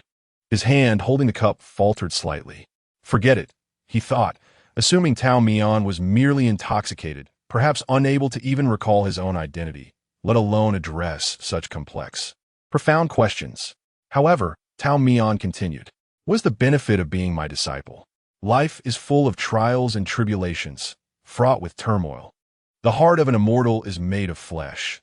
Even an immortal can feel sorrow, grief, and restless thoughts. Sometimes, I wonder if my disciples suffer because of their fateful encounters with me, or if they become wretched due to their misfortune. Had I not imparted to them the skills to transcend, could they have lived a simple, unremarkable life? One could surmise that the youthful Tao Mian, just over 1,000 years old, was indeed susceptible to such convoluted thoughts, especially after the passing of Gu Yuan, his first disciple, which had left him with lingering pain for many years. It must be said that the arrival of Lu Yuandi had, to some extent, redeemed him. As his disciples grew, so too did his own maturation. His sentiments were never shared with anyone, not even with Shui Han, despite their long acquaintance. At that time, Shui Han was oblivious. He merely sensed that Tao Mian was dismissive and resistant. This obscure notion reached a climax after Lu Yuandi became Tao Mian's disciple. Shui Han became increasingly perplexed. Furthermore, since his second disciple was a girl, Tao Mian and Apos, as concerns heightened. Originally, they would have several gatherings each year, but ever since Lu Yuandi ascended the mountain, Tao Mian had always concocted excuses to avoid attendance. Shui Han had seen the young Lu Yuandi, her face and hands perpetually smudged with dirt, running wild in the mountains like a feral child. She was unafraid of strangers, her grimy hands resting on a peach tree, her large dark eyes staring boldly at him, akin to a fawn in the woods. The notion of her master having friends had profoundly impacted her, particularly as she was at a rebellious age. Tao Mian found that to direct her eastward, he must say, "You should go west." One day, when Tao Mian went to the mountain to retrieve her for cooking, she was caught in his arm, kicking and screaming that she would not go. Later, in the not-so-spacious courtyard of Peach Blossom Temple, Shui Han, Tao Mian, and Lu Yuandi shared a table, savoring the culinary skills of the second disciple. Shui Han took a bite, nearly dropping his chopsticks in surprise. Noting his displeasure, Tao Mian sincerely asked, "Shall I prepare another dish for you?" Shui Han urged him not to fuss. He had not come to Peach Blossom Mountain to court death. That day, he took a keen interest in Lu Yuandi and made a point to investigate her background. To his astonishment, he discovered that this rustic girl was a princess of the former dynasty. When he learned that Tao Mian had taken on such a troublesome disciple, Shui Han nearly resolved to set fire to Peach Blossom Mountain. "First, you rescue an orphan of the sex master, and now you take in a princess from the former dynasty. Truly remarkable," he scoffed. He unilaterally decided to cease his involvement in the trivial matters of Taohua Mountain, eager to observe the fate of his second disciple, for he had ample time at his disposal. Subsequently, the rustic girl departed from Taohua Mountain, transforming into a golden phoenix. Ascending to the throne, she presided regally over her subjects from the dragon chair. The path to greatness invariably narrows, leaving no room for another. Even one's own self must rise on tiptoe to tread upon the precarious ladder to the heavens. The immortal of Taohua and the mountain itself were not the sights one would expect on this arduous journey. As Lu Yuandi departed, Tao Mian returned to her occasional gatherings. Beneath the familiar begonia tree at Shuem Manor, Shui Han inquired whether she felt lonely. The eldest disciple was departing, and now the second disciple would follow. With the ebb and flow of people, he remained steadfast, guarding the vibrant peach blossoms, year after year. Over the years, Tao Mian's capacity for liquor had improved. No longer did she succumb to a single cup, but could manage another half. She took a sip, casting a playful glance at the master of the manor. "My memory has been failing me of late. I cannot recall the awkwardness of our first encounter," she remarked. Shui Han dismissed the mention of such trivial matters, asserting they were from long ago. Indeed, many years had passed. Tao Mian sighed, reflecting on the child I once carried into the medical hall, nearly lifeless, who has now become one of my few cherished friends. The landscape of mountains and rivers holds little weight. The true significance lies in the rarity of encounters and the difficulty of finding kindred spirits. Shui Han, upon hearing this, momentarily forgot the wine poised at his lips. His mind blank. When he regained his composure, he felt a flicker of irritation, reproaching himself for so easily relinquishing his past grievances. A chance glance and a moment of compassion had woven an unexpected bond outside Tawa Mountain. A disciple embodies one kind of connection, a confidant another. Tao Mian discerned this clearly. She had never contemplated accepting Shui Han as her disciple, believing their paths would diverge henceforth. Yet, Shui Han's arrival at the mountain turned this accidental encounter into a fruitful relationship. The tangled emotions that had plagued Shui Han for years were thus neatly severed by the immortal S intervention, prompting a faint smile as he gazed upon the moonlit courtyard. He mused that the distant, obstinate emperor would eventually comprehend that the immortal had always been an immortal, akin to the moon in the mountains. Its gentle radiance illuminating the world, yet never favoring any single individual. Rather than chasing the moon, it would be more prudent to seize this splendid moment, raising a cup to share with the moon. Of course, Shui Han's enlightenment was intermittent. Whenever he shared time with Tao Mian, he still grappled with the desire to bind the immortal to the mortal realm. Nevertheless, the immortal always found a way to escape, time and again, transforming their interactions into a unique dance of companionship. Upon acquiring the prized fish oil, Tao Mian naturally sought to return to Tawa Mountain. Shui Han, unhurried, stated that the prescription was in his hands and that she should proceed as she saw fit. Consequently, the staff at the money house bore witness to the peculiar spectacle of the master being compelled to assist the second master for 3 consecutive days. The master dared not express his frustration, appending 7 or 8 tables, only to dutifully set them upright again each time. This ordeal proved exceedingly arduous. When Shui Han finally allowed Tao Mian to return to the mountain, she clutched the prepared medicine packet, her ears still ringing with the clattering of abacus beads. The immortal, dizzy and disoriented, returned to Tawa Mountain, where only Chu Liushue awaited him. Chu Liushue made her daily circuit at the mountain's foot, and at last, she spotted the familiar Taoist robe peeking around a bend. She could not help but feel joy, yet tempered her excitement, merely stating that she had sensed something last night, which had unexpectedly come to fruition today. Tao Mian refrained from revealing her understanding, smiling as she patted her head. Apologies for keeping you waiting, but rest assured, the master is here this time. Chapter 30. An unexpected arrival. Chu Suiyin was unable to greet his master upon his return to the mountain. After having breakfast, he fell into a deep slumber once more. Chu Liushue assisted him to bed, tucking him in carefully, and skillfully fetched water to wipe away his sweat. Tao Mian pushed open the door and was met with the sight of Chu Suiyin, seemingly devoid of life. He handed the medicine package to Chu Liushue, instructing her to boil water for the concoction, while he approached to examine the state of the 4 piles of herbs. The situation was more severe than when he had departed. The young man's body exhibited symptoms of night sweats. Before leaving the Shui residence, Shui Han had cautioned him that the medicine might not take effect quickly, but it was imperative to persist in its consumption. Additionally, someone should watch over him at night to prevent him from choking on his own vomit. Shui Han had suggested that Chu Liushue and he take turns, but Tao Mian, reluctant to disturb his disciple, took the responsibility upon himself. As Tao Mian had rightly remarked, medicine is 3 parts poison. The side effects had tormented Chu Suiyin throughout the night, causing him to vomit and feel dizzy. He groaned in discomfort, which only added to Tao Mian and Appo's anxiety. With no other recourse, he repeatedly sponged him down, urged him to rinse his mouth, and applied pressure to several acupoints on his neck to help alleviate his suffering. At one point, Chu Suiyin awakened, and Tao Mian, with his back turned, was busy fishing a washcloth from the basin. The sound of the clear water was particularly pronounced in the moonlit night. Chu Suiyin stared vacantly at his master's silhouette, watching him wring out the cloth, then turn around with a pair of gentle, tranquil eyes that gazed upon him coolly, the damp cloth pressed against his forehead.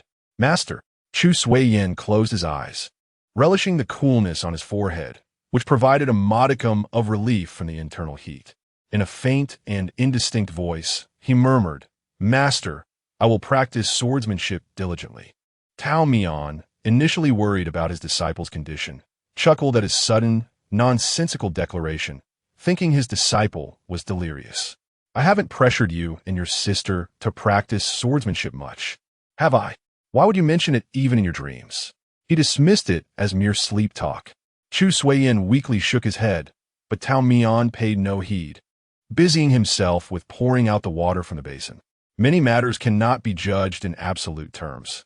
It can only be said that one misstep leads to another. By chance, there are no opportunities for retreat. Under the devoted care of Tao Mian and Chu Liushua, Chu Suyin's symptoms finally began to ease. Noticing that his disciples' episodes of deep slumber were becoming less frequent, Tao Mian remained silent, yet felt a sense of relief within. Had the medicine continued to prove ineffective, he would have taken Shui Han to task upon Peach Blossom Mountain. Once Chu Suiyin recovered, he remained bedridden for another fortnight. Chu Liushue forbade him from wandering about to prevent any wind from entering his weakened body and causing a relapse. The young man found a confinement stifling, often pestering his sister and sneaking out. As a master, Tao Mian merely tolerated this behavior, even aiding them in their mischief. More than once, Chu Liushue caught the two of them foraging for fruit on the mountain. The instigator and the accomplice both faced the consequence of missing dinner, relegated to gnawing on sour wild fruits. A single bite left both master and disciples' faces contorted in displeasure. The brother and sister duo spent several peaceful years in the mountains. The younger brother grew taller and more handsome, while the sister wore her long hair tied back in a ponytail that cascaded down her head, its tips brushing her shoulder blades, elegant as wings. Yet, the immortal's visage remained unchanged, as if time had gently swept past him. Chu Suiyin mastered all the techniques that Tao Mian had taught him, even creating his own sword manual without a master's guidance. He was indeed gifted. Like his two predecessors, once he ventured out of the mountain, he could dazzle the world. Chu Suiyin was akin to a young beast, voraciously absorbing and seeking nourishment. He wished for Tao Mian to impart the techniques learned by his elder brother and second sister, but Tao Mian, tapping his forehead gently, cautioned against greed. What your master teaches you is naturally the most suitable for you. For Piles, having learned these two techniques, you're already formidable. The youth and Appo's expression fell, his heart never quite maturing, perhaps due to the constant shelter provided by the immortal. My night prayer is still unrefined. I can't even confuse my sister. The immortal smiled. Disciple, your night prayer is unrefined, not because of a lack of talent, but because you do not understand the human heart. The human heart? He began, wishing to say more, but was interrupted as Chu Liushua, peeling roasted chestnuts, raised her hand and stuffed a handful of sweet chestnut meat into his mouth. Try it. Is it roasted? Chu Suiyin's eyes widened in affirmation. Only after receiving his approval did Chu Liushua pop one in her own mouth. Sister, you're testing me for poison again. Don't be ridiculous. How could your sister be so cruel? After tasting herself, Chu Liushua presented a handful to Tao Mian, who always shared in the joys of his disciples and readily accepted them. The freshly cooked chestnuts were still warm to the touch. The three sat together in the small courtyard, surrounded by the crisp autumn mountains, fragrant with osmanthus, their chatter mingling with the sound of the chestnut shells cracking. The siblings inevitably quarreled a bit more. Chu Suiyin was the type to grow more agitated with each word, while Chu Liushua's irritation only deepened with her thoughts, leading to an unceasing exchange of banter. Tao Mian, however, did not intervene, leisurely chewing sweet chestnuts while admiring the autumn scenery in the distance.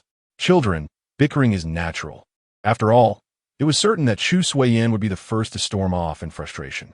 As expected, he could not out-argue his sister and abruptly stood up, leaving the courtyard in a huff. Once the younger brother had stormed out, Chu Liushue fell silent. Tao Mian gently waved the fan in his hand, the air growing cooler, his movements slowing as the two exchanged idle chatter. Tian Tu, Tao Mian suddenly called out to the girl, have you ever considered returning to the demon realm? Chu Liushue, puzzled by his inquiry, raised her eyes to regard him quietly. People from the demon realm have been seeking you out, haven't they? Tao Mian's assertion was accurate. In recent years, several groups from Tianjing Valley had approached her, each time with the same purpose, to invite the young valley master back to the demon realm to restore Tianjing Valley to its former glory. Chu Yoshue's replies had always been the same. She would say she lacked the strength to assist and urged them to return, asking them not to come again. She was not evading the matter. On the contrary, she was acutely aware of her situation. Tianjing Valley could not be deemed entirely fallen. Rather, it had split into two factions. The faction currently in power was not comprised of her father's former ministers, and the reasons for their approach to her were quite understandable.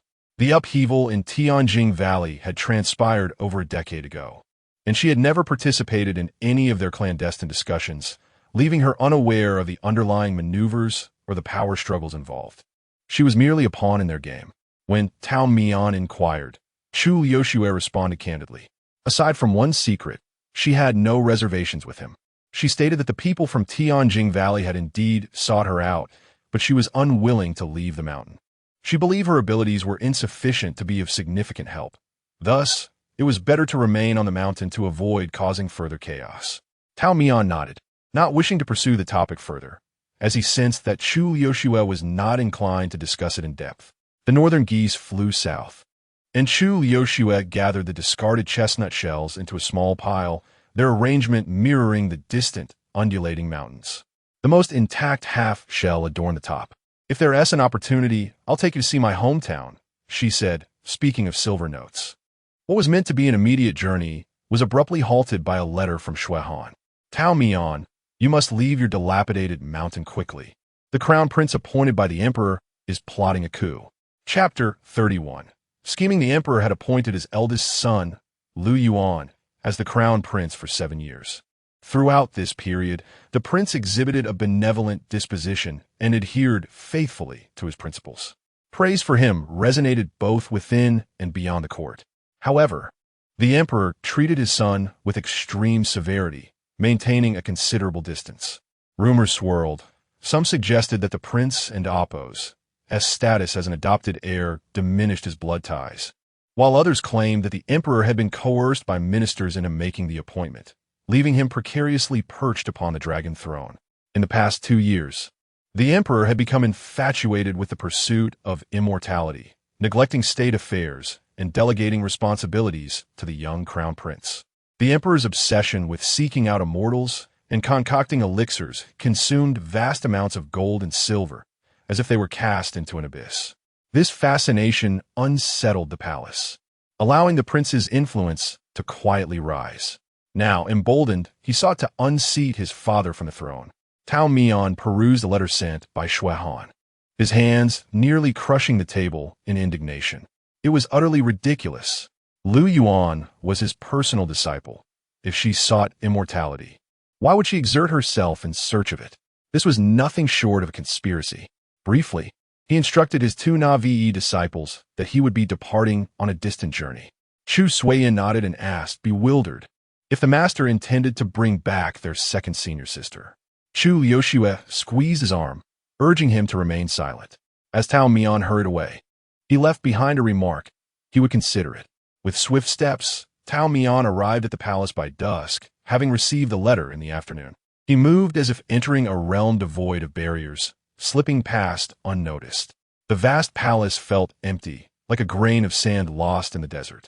Scanning his surroundings, he planned to coerce a palace servant into revealing Lu Yuan's whereabouts. Behind a white magnolia, someone approached. The crown prince, clad in a crimson dragon robe, stood elegantly beneath the blossoms. "Little Tao Daoist, you indeed came," he remarked. Tao Mian found himself at a loss for how to respond to the young man before him. Once, he had spent time in the palace when the prince was merely an ordinary prince. Despite his precociousness, he had displayed a childlike innocence during playful quarrels with his siblings. Now, he had matured, exuding a regal demeanor, with no sign of palace guards. It was unclear if this was a deliberate ploy by the prince, perhaps anticipating Tao Mian's return. "Tao Mian, why have you grown so distant?" The crown prince offered no extensive defense, but merely pointed in a direction. "I have confined her there. You may go." Upon hearing this, Tao Mian rushed towards the indicated path, disregarding any questions about the prince's actions against the emperor. The palace he approached was remote and desolate, and with each step deeper inside, his brow furrowed more. An elderly, blind maid seemed to hear his footsteps, briefly glancing in his direction before returning her gaze to a patch of overgrown grass. Tao Mian passed her by, standing outside a tightly shut door. Placing his hands on the door, he closed his eyes momentarily before pushing it open. The ancient wooden door creaked, stirring up dust motes. The chamber was dimly lit, with only the twilight filtering through the window and oppos as cracks. Lu Yuan sat sideways by the window, having shed his dragon robe in favor of the attire he wore when he first departed from Taowan Mountain. As Tao Mian entered, she withdrew her gaze from the distance, meeting the immortaless eyes. "You have come," Lu Yuan said, her eyes crinkling in a smile, her attire simple yet reminiscent of years gone by. They exchanged glances, separated by the glow of the setting sun, as if time had folded back upon itself. "I have kept this old garment," Lu Yuan said, rising from the rickety chair, raising her arms slightly to display it. "Though it bears scars from sharp instruments, a skilled embroiderer has mended it. Can you not see the traces?" Tao Mian remained silent. The smile on Lu Yuan's face faltered, her hands falling to her sides. She shook her head gently, a hint of resignation in her demeanor. "Things can never return to how they once were. The garment is not as new, and I am not the same person anymore." "Yuan, you have changed." Tao Mian finally spoke, his voice tinged with concern. Tears welled in Lu Yuan's eyes, nearly spilling over. He did not inquire about her fall from grace or the burden she bore. His only concern was her diminished physical state. She blinked rapidly, redirecting her gaze to the window. "The food sent from the palace is tolerable, but my appetite has waned, so I have no desire to eat." Tao Mian sighed softly. "If you are reluctant to remain here, it would be better to accompany your master back to the mountain." "Little Tao, would you truly allow me to return?" Lu Yuan smiled, recalling the fervent vow she had made upon their separation to burn down his mountain. "Yes, my master has granted permission for you to burn the mountain," Tao Mian replied. Lu Yuan's eyes shimmered, her long lashes fluttering like butterfly wings, her breath slowing. A fleeting moment of profound pain crossed her features, only to be swiftly suppressed. She gestured toward the empty chair across from her. "Little Tao, will you stay and reminisce with me?" Tao Mian moved closer, taking a seat. Lu Yuan lamented the lack of fine tea and wine in the palace, apologizing for the lack of hospitality. The immortal shook his head, assuring her that there was no need for concern. After such a long separation, they had much to discuss, with Lu Yuan asking questions and Tao Mian responding. He shared tales of the blooming osmanthus in the mountains and the ripening autumn fruits. His two disciples bickered incessantly, throwing persimmons at each other. Not a single fruit had been enjoyed by him, as they had wasted them all. The air was perfumed with the sweet scent of persimmons, and he pondered when the children would grow up. Wuchang had grown old and could no longer walk. Recently, it had taken to sitting at the courtyard entrance, gazing longingly at the distant mountains and clouds. Did even a chicken experience sorrow? What thoughts occupied its mind? Watching the clouds, he would sit on a small stool beside it, losing track of time as an entire day slipped away. "I entrusted the management of the earthly shop to Shuehan. It includes what you bestowed upon me and what Gu Yuan left behind. I have never been adept at handling such matters. Shuehan excels at it, managing everything with precision. One day, he showed me the accounts, and I was astonished to discover my wealth. He remarked that I possessed riches, yet did not enjoy the glory. I told him that the cockroaches at home were becoming rampant and that I needed to return quickly to quell their audacity. Wang Yada's descendants finally welcomed a granddaughter after 4 boys. The celebration for her full moon was marked with the sound of firecrackers. I took my 2 younger disciples to join the festivities. The daughter-in-law recognized me and approached, cradling the child, presenting me with a basket of red-skinned eggs. I gently touched the child's forehead, offering blessings for longevity and peace. Listening to Tao Mian recount these trivial matters, Lu Yuan maintained a gentle smile, allowing him to speak without interruption. Once he had finished, she remarked, "It is delightful. Life in the mountains is always rich with interest, unlike this palace, which can only siphon the vitality of the living, steeped in gloom." "Yuan," Tao Mian continued, "come back to the mountain with me." Lu Yuan smiled faintly, as if she wanted to cough but suppressed it with her hand. "Master, I still have unfinished business." What else do you wish to accomplish? Tao Mian sighed. You have done enough already. On the way, the immortal had been enraged. Lu Yuan had personally established the crown prince, and though their bond was not close, she would not harm him. She had guided him in studying, practicing martial arts, and learning the ways of a ruler. Yet, upon his coming of age, he would turn the blade upon the emperor's heart. However, upon meeting the crown prince, he sensed that perhaps the situation was more intricate than it appeared. Indeed, nothing escaped your notice, Master, Lu Yuan acknowledged. Are you and the crown prince performing a play together? Tao Mian questioned. Even if you desire to see him ascend, there are many ways to achieve that. As soon as Tao Mian's words fell, he noticed his second disciple shaking his head. It is a play, yet not merely a play. Lu Yuandi had not finished her sentence when she suddenly covered her mouth, her body bending forward. Yuandi. Tao Mian immediately rose from her seat, supporting her disciple's back and bending down to examine her face. Lu Yuandi's eyes were reddened, the area around them darkened, and blood seeped through the gaps between her fingers, indicating the onset of poisoning. This prince I have raised. Cough, quite ruthless, she forced a smile. I did not misjudge him. Do not speak for now. Master will fetch you some medicine. Tao Mian withdrew a mustard seed pouch from her bosom, her hands trembling slightly. Another bloodied hand pressed down on his. Master, Lu Yuandi's gaze lifted, shaking her head gently. It's futile. This poison has been in the food for many days. It has accumulated to a point where no elixir can reverse it. Tao Mian felt the blood from his disciple inevitably smudge across his palm, a burning sensation beginning to rise there, causing his heart to ache sharply. Why must it come to this? Lu Yuandi released his hand, leaning back against her chair, her breaths growing more labored. The prince conceals his true self. There were many within the palace coveting this position. The prince she had adopted lacked a solid foundation, and a misstep could lead to his demise.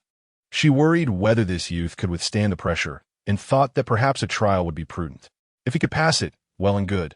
If not, she would simply find another. The lifespan of mortals ultimately has its limits, a truth Lu Yuandi was acutely aware of.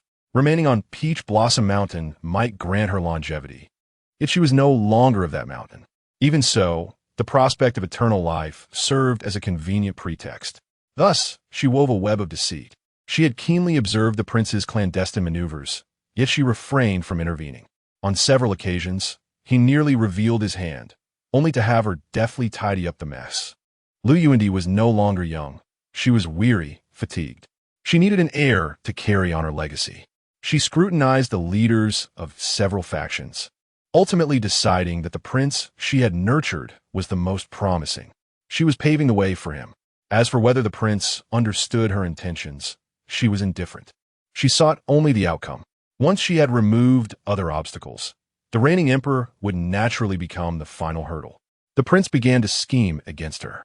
This prolonged game of strategy would not allow Lu Yuandi to let the prince ascend the dragon throne unchallenged. After countless open and covert skirmishes, she ultimately faced defeat. Entering the secluded depths of the palace, Lu Yuandi could finally be herself again. During the day, she would sleep until she awoke naturally. At night, she counted the days until the poison the prince had administered would take effect. She did not inform Tao Mian, believing that her death would soon be public knowledge. If Tao Mian were to learn early, he would grieve once, and then again amidst the great mourning. Lu Yuandi found herself in a profound contradiction, desiring for Tao Mian to remember her while simultaneously wishing for him to forget her. Yet Tao Mian arrived. She gazed out at the setting sun, its crimson glow mirroring the blood on her lips. Master, I wish to return to the mountain for a visit, she expressed. In the 26th year of Yuanan, a flood swept through the palace, and the emperor passed away in Zhonghua Palace. Prince Lu Yuan ascended the throne, adopting the era name Jianxing. That night, amidst the chaos of firefighting, no one noticed a figure scale the palace walls, disappearing into the distance. Chapter 32. The Return of the Soul. Tao Mian carried Lu Yuandi back to Taohua Mountain. Just as they decided to leave, Lu Yuandi suddenly remarked that she wanted to help the prince one last time. Consequently, Tao Mian cast a spell, and an endless blaze erupted, swiftly engulfing the desolate palace. Lu Yuan's body was too frail to endure any more strain, so Tao Mian, fearing that the fire might reach her, placed her at a safe distance beside a nameless stone tablet before he ignited the flames. Once the immortal had prepared everything and was ready to return to search for his disciple, a piercing cry echoed from behind. Turning around, he beheld a young girl in an apricot-colored palace dress who, disregarding the surrounding people's attempts to restrain her, was determined to rush into the flames.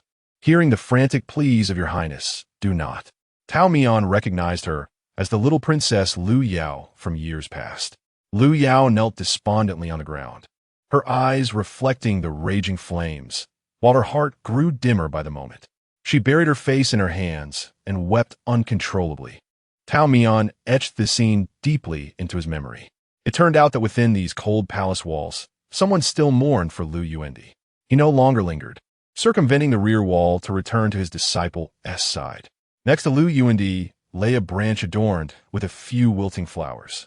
Upon seeing Tao Mian's silhouette, Lu Yuandi lifted the corners of her lips in a faint smile. Xiao Tao, shall we go? Indeed. Tao Mian caught a glimpse of 2 new lines inscribed on the stone tablet, but Lu Yuandi urged him not to look. It's merely a beautiful tale, nothing to dwell upon. Tao Mian acquiesced, lifting the weakened Lu Yuandi onto his back, as light as a feather. The journey back to the mountain, though long, did not feel tedious.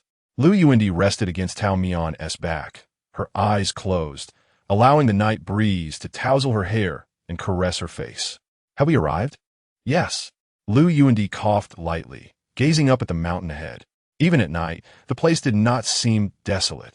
Rather, the moonlight enveloped the mountain in a gentle veil, illuminating all with clarity and tranquility. I can't walk anymore, Xiao Tao, Lu Yuandi said, suppressing the blood rising in her throat, smiling as she added, carry me up the mountain. Very well. Tao Mian inquired where she wished to go, but she requested that he not ask and simply follow the direction she indicated. They first visited the Taoist temple to check on Wu Changzai, who was asleep. Lu Yuandi could not bear to wake him, merely reaching out to stroke the cage. On their path, they passed by the chambers of the Chu siblings. Lu Yuandi did not allow Tao Mian to approach, standing quietly outside for a while, lost in thought. They then ascended the mountain path. The peach blossom season had long since passed, leaving a tinge of regret, though a few persimmons still hung sparsely. Tao Mian plucked one for Lu Yuandi, who did not eat it but cherished it in her hand.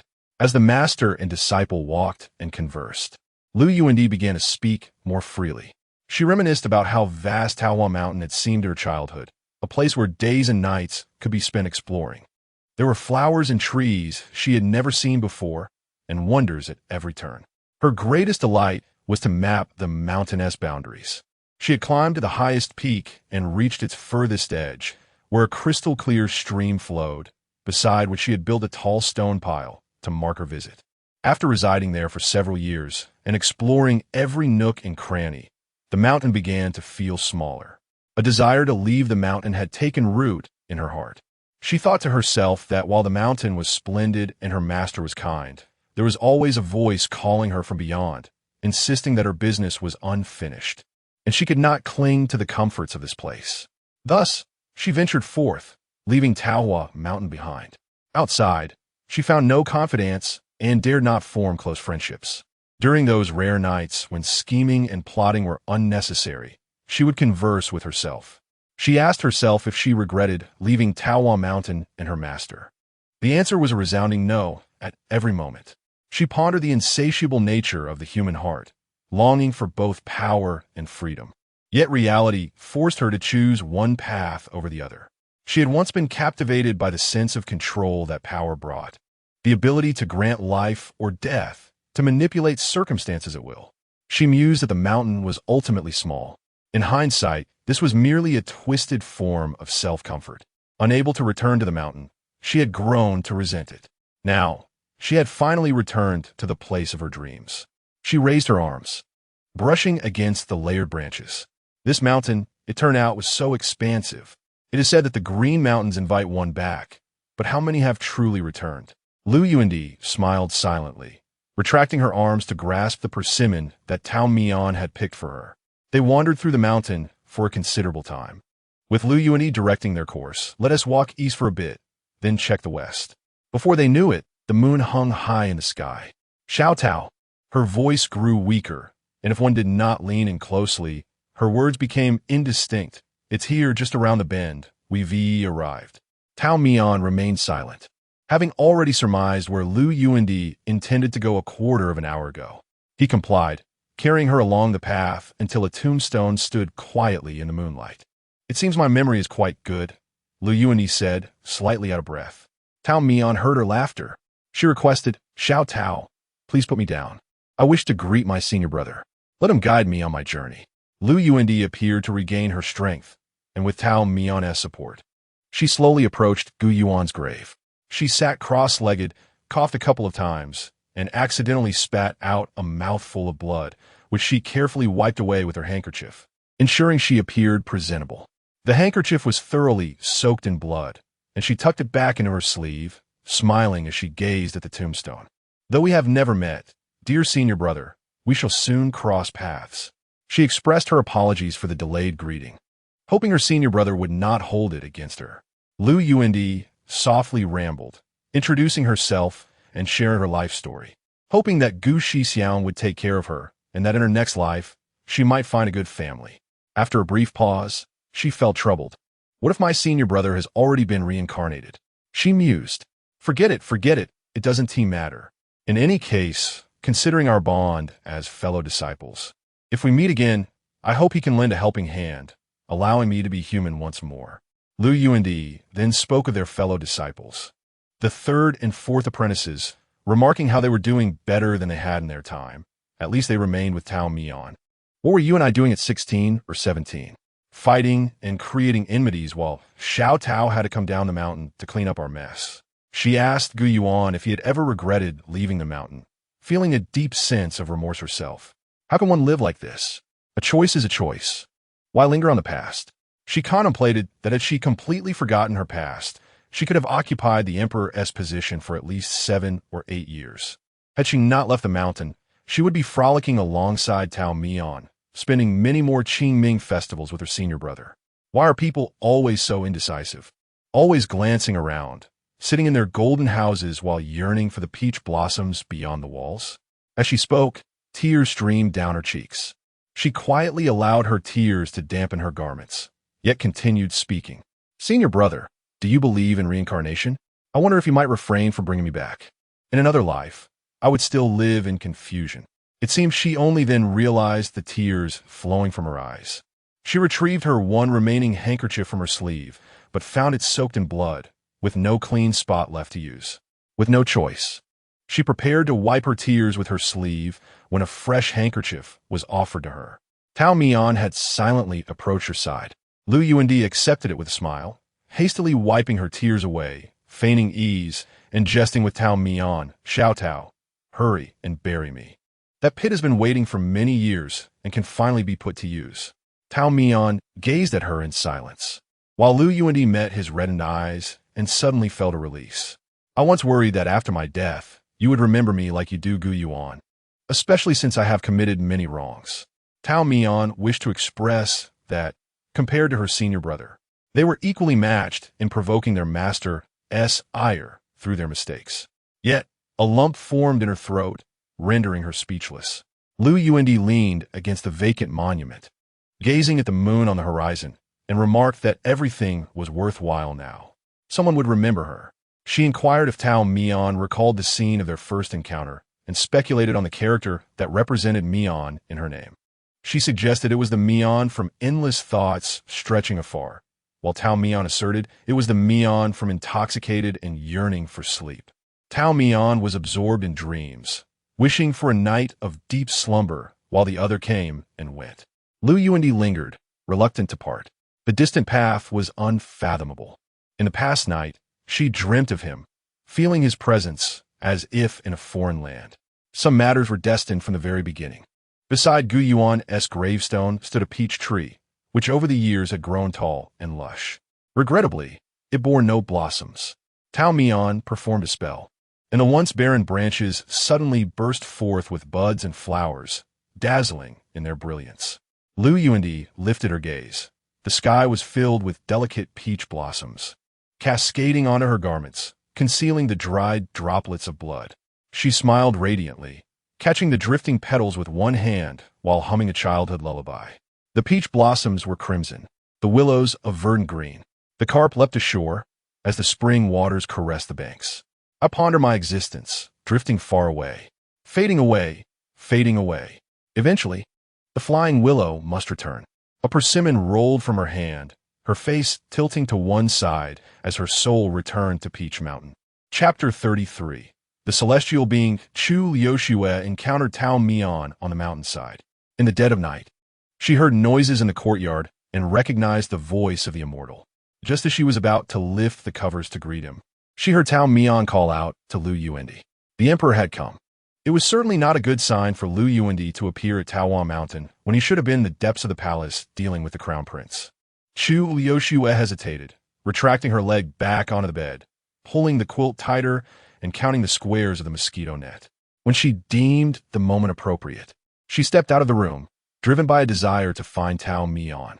With an hour still left until dawn and the mountain path treacherous, she did not expect to see the immortal. Yet by sheer coincidence she did find him, leaning against a peach tree. Tao Mian's eyes were slightly closed, as if he were asleep. Chu Liushue approached and gently checked his breath. He was alive. Two had entered the mountain, but only one remained. She understood all too well the gravity of the situation.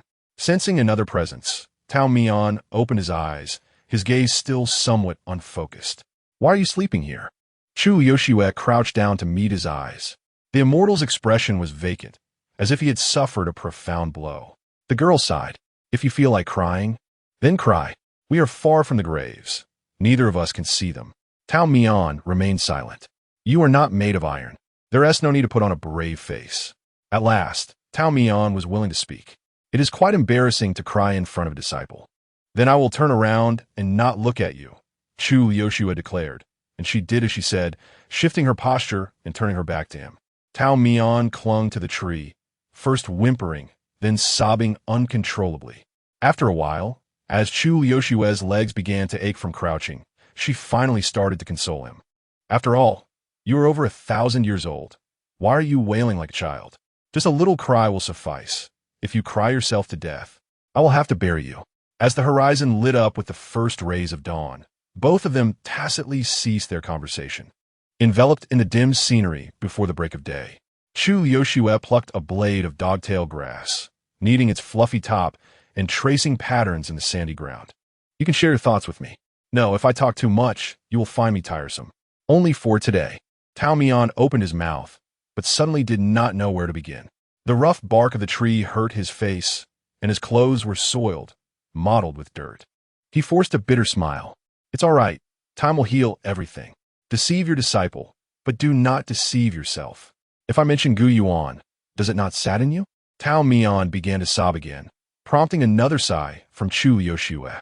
"See, there is no need to persuade yourself to forget. When you feel sorrowful, just cry. Being able to cry means you are still human." "That sounds like an insult." "Do not overthink it. I am merely stating facts. Consider it. At your age, if you truly become an immortal devoid of emotions, how dull would that be? I would have to run away. At the very least, I still appear to be in my 20s. But your heart is already desolate." The dogtail grass in her hand broke, and Chu Liushue picked another more appealing blade. "Now, tell me the story of the emperor." Thus, Tao Mian began recounting his first encounter with Lu Yuandi, when she was stealing the chickens he raised. She was forced to remain on the mountain to practice swordplay until she left. The subsequent tales were well known. She governed diligently and loved the people, bringing peace to the realm. Ultimately, she returned to Taowan Mountain, back to where it all began. Tao Mian reminisced about wandering the mountain with Lu Yuandi, recalling her question. "Xiao Tao, am I a good child?" "Yes." "Am I a good disciple?" "Yes." "Am I a good emperor?" "Yes." Lu Yuandi smiled, satisfied. "How wonderful. Now I can finally be no one." Tao Mian spoke for an extended time until the sun rose in the sky. The night faded, and Taowan Mountain was enveloped in warm golden light. The immortal gazed at the blinding radiance, his pupils reflecting a soft brown hue. He stood, The sound of his sleeves brushing against the grass drew the girl's attention. Are you leaving? Yes. Are you no longer sad? Sad. Tao Mian paused, glancing back toward the direction of the graveyard, now bathed in the glow of dawn, where the two gravestones stood side by side. But she can return home, and that is a great comfort to me. After a lifetime of wandering, one must ultimately return to their roots. After descending the mountain, the young immortal bore no trace of the profound sorrow from that day. He resumed his daily routines, waking each morning to the chaotic flurry of Chu Suyin swordplay, followed by Chu Liuxue and Appo's insistence to rise for breakfast. The people from Tianjing Valley still refused to abandon their quest to bring the young valley master back, sending wave after wave of individuals, which Tao Mian encountered several times. Each time, he chose to ignore them, believing it to be his disciples' private matter, not his to intervene. He trusted that Chu Liuxue would handle it adeptly. Indeed, each time, Chu Liuxue would send them away without disturbing Tao Mian or informing him. Both understood the situation, treating it as if it had never occurred. Only once, while gathering herbs in the mountains and with Chu Suyin absent, did Tao Mian find himself alone at the temple. Tianjing Valley sent someone again, and he stumbled upon them unexpectedly. To the west of Taohua Temple lay a small peach grove, known for producing sweeter peaches than those found in the mountains. With some leisure time, Tao Mian decided to take the only remaining yellow hen out for a stroll. Not long after Lu Yuan's passing, Wu Changzai could no longer hold on. The yellow hen, a three-yellow chicken, strutted with pride, refusing to be tethered. Tao Mian could only respectfully usher it outside. In the peach grove, he scattered some bait, allowing the hen to peck at the ground. Su Qianhe, having come to search for the young valley master, grew increasingly frustrated upon finding no trace of her. Ordered by his father to locate her, he had been warned not to return home without success. Su Qianhe had repeatedly urged his father to let it go, explaining that the girl was uninterested in such pursuits and it was unnecessary to force her. Father, you are being unreasonable. If it doesn't work out, you can take my position instead. In response, his father had swept him out of the house with a broom. Out of spite, Su Qianhe came to the mortal realm, taking his time to arrive, and coincidentally, Chu Liuxue was not at the temple. He thought to himself that this was fortuitous, allowing him to explore leisurely. Wandering into the peach grove, he spotted a plump rooster pecking about. Frowning, he looked around, but there was no sign of anyone.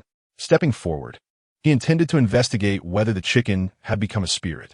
Suddenly, a peach fell, striking him on the back of the head. The firm, pink peach left him grimacing in pain as he looked up to find the culprit.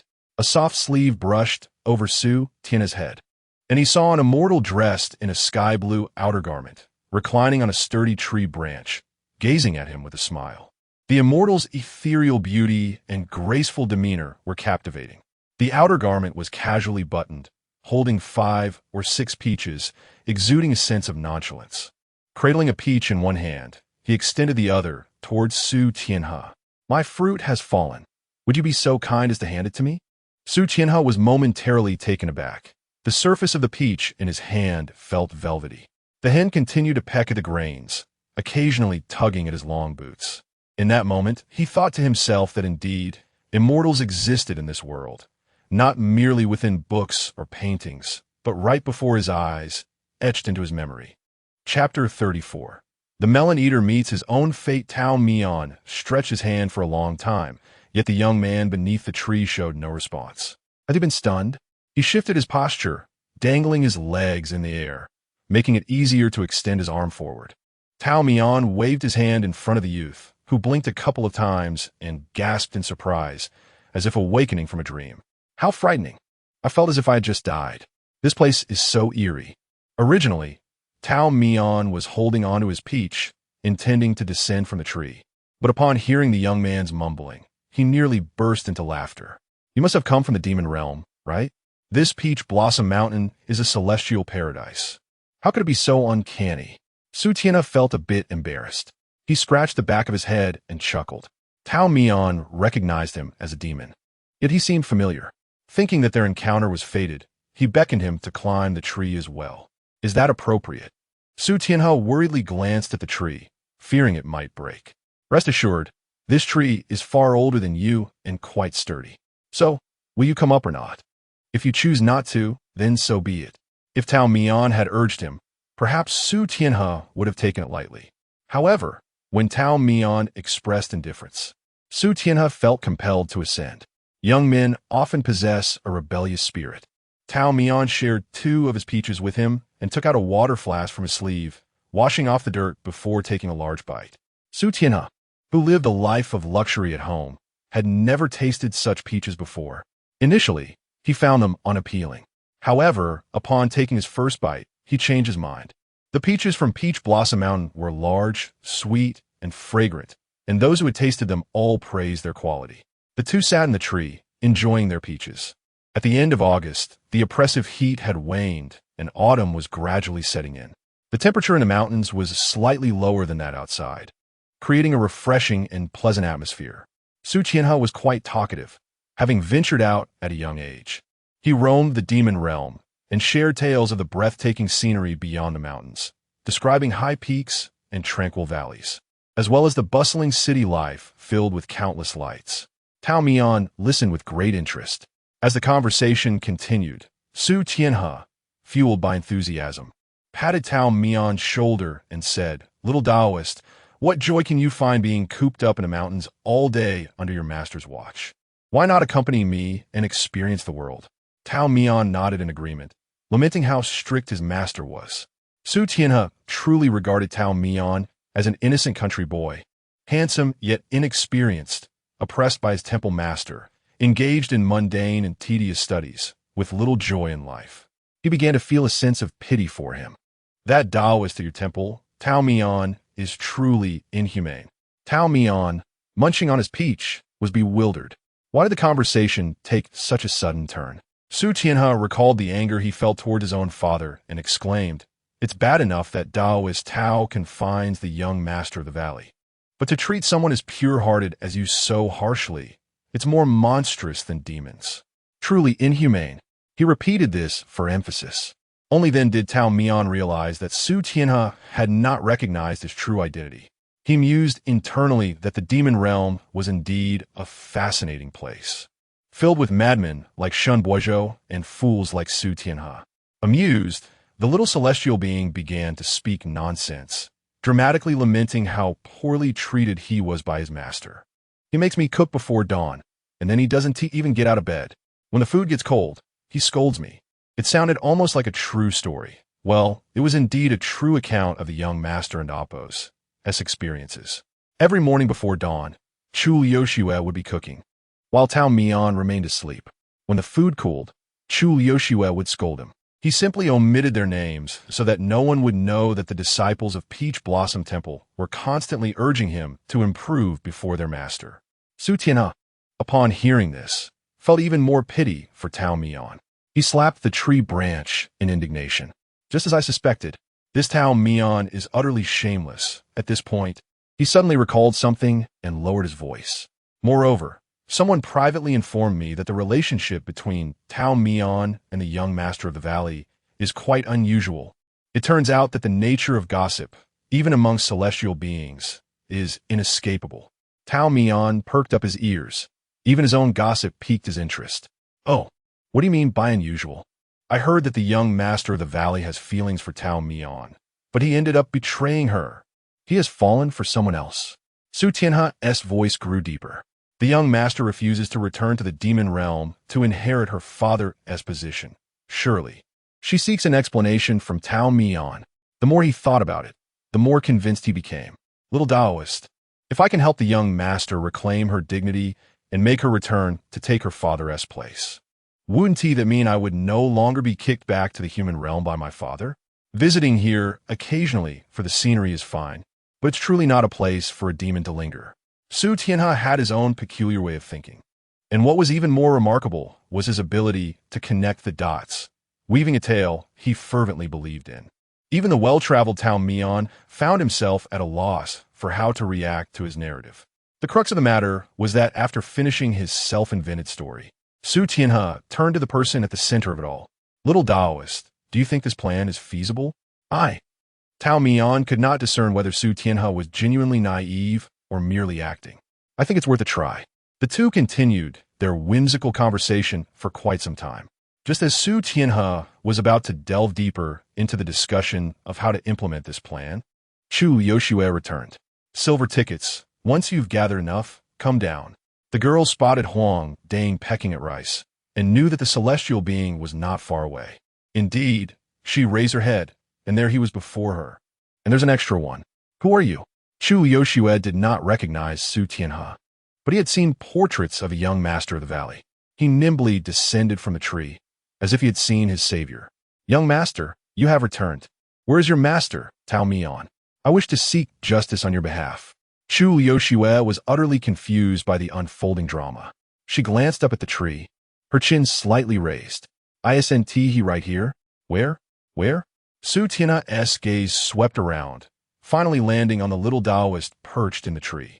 Tao Mian tossed the last 2 peaches to Chu Yoshue and then turned to Su Tianhe with a bemused expression.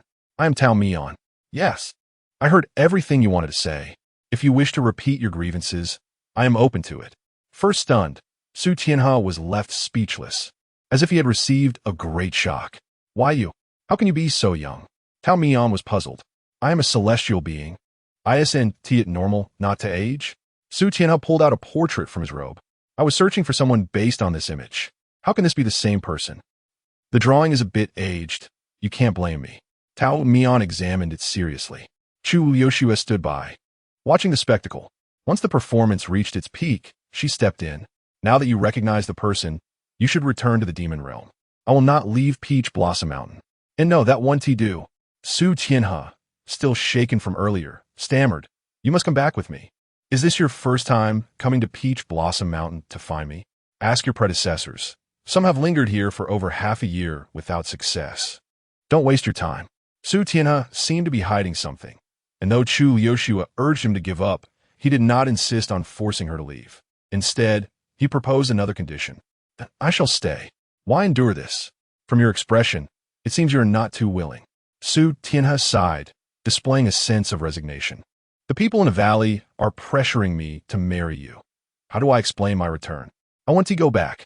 Chapter 35. 1,000 miles to deliver a match. As Su Tianhe's words fell, even someone as composed as Chu Yoshue, who could remain unfazed even when the sky seemed to be collapsing, was momentarily taken aback. She almost thought she had misheard him. With whom? With you. Chu Yoshue turned her gaze towards Tao Mian, who responded with a puzzled expression. He took a step back. This has nothing to do with me. I have no desire to have my name intertwined with your story. Chu Yoshue inhaled deeply, forcing herself to regain her composure. Whose idea was this? Su Tianhe, with a serious demeanor, began counting on his fingers. My father, your uncle, several confidants from your father's faction, and— Enough, Chu Yoshue interrupted, waving her hand. She was in no mood to hear more. It was utterly nonsensical. I can't even recall their faces. And yet they've taken it upon themselves to arrange a marriage for me, while I was none the wiser. She then scrutinized Su Tianhe. You may be quite handsome, and not in need of a marriage, yet you allow them to act so recklessly? This topic irked Su Tianhe. My father claims I possess no other talents, and am destined to rely on marrying into a family. To present such a notion with such nonchalance was truly a testament to Su Tianhe's father's peculiar nature. And you believe him? I initially did not. Su Tianhe explained earnestly, but upon reflection, perhaps I do indeed possess such talents? This left even Tao Mian in shock. What on earth were these young minds contemplating? Chu Yoshue seemed somewhat dazed. So, upon your arrival here, did you find clarity? I did, Su Tianhe replied with a grimace. Relying on connections through marriage is appealing, but my dignity hinders the full realization of my potential. According to Su Tianhe, after the leader of the underworld, Tan Yuan, eradicated the Dou family's main branch, the collateral branches of the Dou family continued to vie for power. Currently, the ruler of Tianjin Valley was an insider who had colluded with Tan Yuan. After ascending to power, he employed ruthless methods to eliminate Dou Huai's supporters, forming his own faction. On the surface, the Su family appeared to comply with this new valley lord, yet they had not abandoned their connections with a former lord. Over the years, The Dou family had been able to navigate between the realms of the magical domain and the mortal world, largely due to the Su family's covert assistance. However, the Dou family's attitude towards the Su family was complex, characterized by both dependency and wariness. Su Tianhe stated that to alleviate the Dou family's suspicions, his father arranged for his son to wed Dou Huai's orphan daughter. Chu Yoshue offered a shocking suggestion. You should return and persuade your father to seize power himself. The Dou family's influence has already waned. What can a band of defeated soldiers accomplish? The Su family still has a glimmer of hope to claim authority. Su Tianhe struck his palm in agreement. Exactly. That is precisely what I advised my father to let me be. Tao Mian, observing silently, was taken aback to discover that these two wayward youths had conspired to devise an audacious plan. He could not help but interject. This matter should be discussed with Elder Su himself, don't you think? Su Tianhe retorted stubbornly. He hasn't even consulted me. Tao Mian chose to remain silent. The situation was rather chaotic, and he did not wish to involve himself. Yet, as it had escalated to his domain, it was no longer a matter of personal choice. Su Tianhe insisted on staying. Regardless, I shall remain here. Returning would only result in being cast out from my family. Chu Yoshua frowned. Why on earth do you wish to stay at Peach Blossom Mountain? The world is vast and boundless. Surely there's space for you elsewhere. What if my father sends someone to watch over us and discovers my absence? Regardless, I shall stay. Actually, it seems you merely wish to linger here. Tao Mian observed their banter and raised a hand. May I interject? After all, I'm the owner of this mountain. I'm the one footing the bill. Deal. Chu Yoshua blinked in confusion. Money? Do you lack funds? My intention is not to seek money, but rather, I find this young man, Tianhe, rather agreeable. As for Shuehan, Tao Mian deliberately changed the topic, inquiring what Su Tianhe planned to eat that evening. He certainly could not permit Shuehan to stay on the mountain. If he did, would he still enjoy his carefree existence? He could not even guarantee his own freedom. Although the circumstances were absurd, Su Tianhe ended up residing at Peach Blossom Mountain. He was among the few outsiders to have lived there throughout the centuries. Over the span of these millennia, aside from celestial beings and their disciples, visitors typically stayed only a night or two, whereas Su Tianhe truly lived there for an extended period. To Tao Mian's surprise, it was not Chu Yoshue who clashed with Su Tianhe, but rather Chu Suiyin. On the very first night of Su Tianhe's stay, a fierce altercation erupted between them, nearly dismantling the roof of the temple. Chu Suiyin brandished her sword, fuming as she stood at one end of the eaves. On what grounds can you reside here? Su Tianhe, with 2 strands of hair falling over his forehead, was equally hot-tempered. Why should I not stay? Your master, Tao Mian, personally approved it. Who do you think you are? Silence. Do not mention my master's name. Ah, such a young one with so many rules. Let me see if I can temper your temper today. The two engaged in a fierce brawl atop the roof, first dismantling the temple's peak and subsequently wreaking havoc in Chu Yoshue's chamber.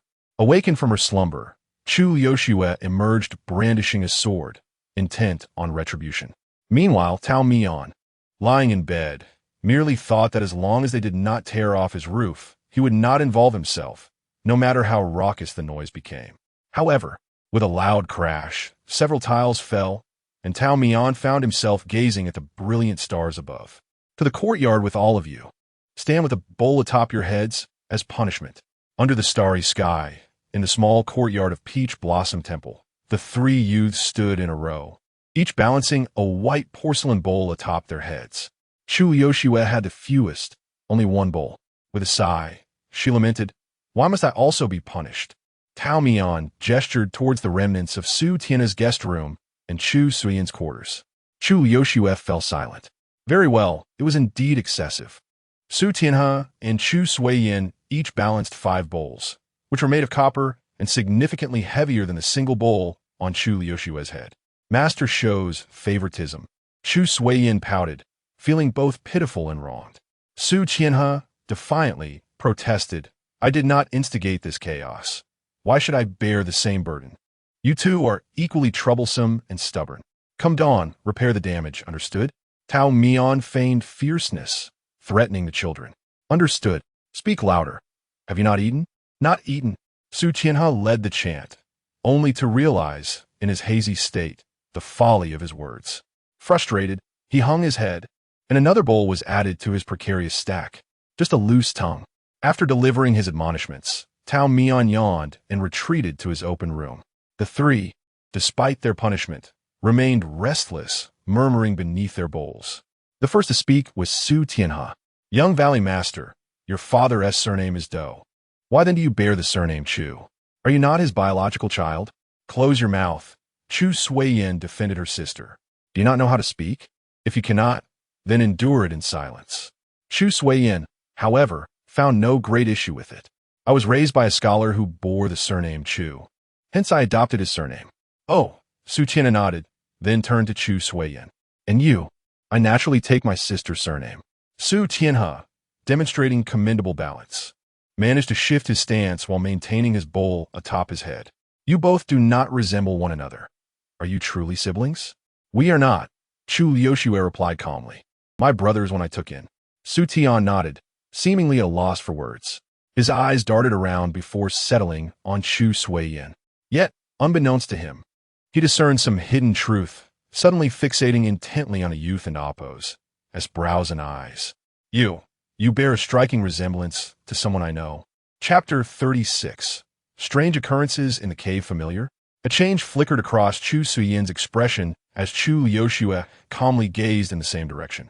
However, Su Tianhe's mind was not quite adept.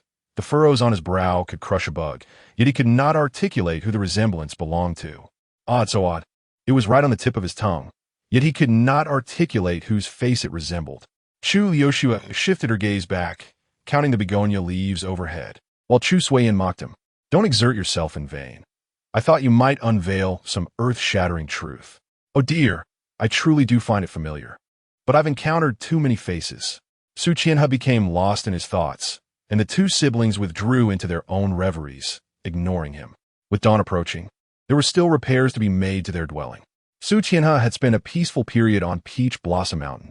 He was not one to linger long in any place, as he would soon grow weary. Yet, this location possessed a certain enchantment that compelled one to slow their pace. Water cradles the moon, floral fragrances adorn my attire. No wonder Chu Liushue was reluctant to depart. Su Tianhe's stay on Peach Blossom Mountain was not without purpose. His father had sent him to discern who had bewitched the young master of the valley, preventing her return to Tianjin Valley. Now he understood. This could not solely be blamed on Chu Liushue. He too would be reluctant to leave.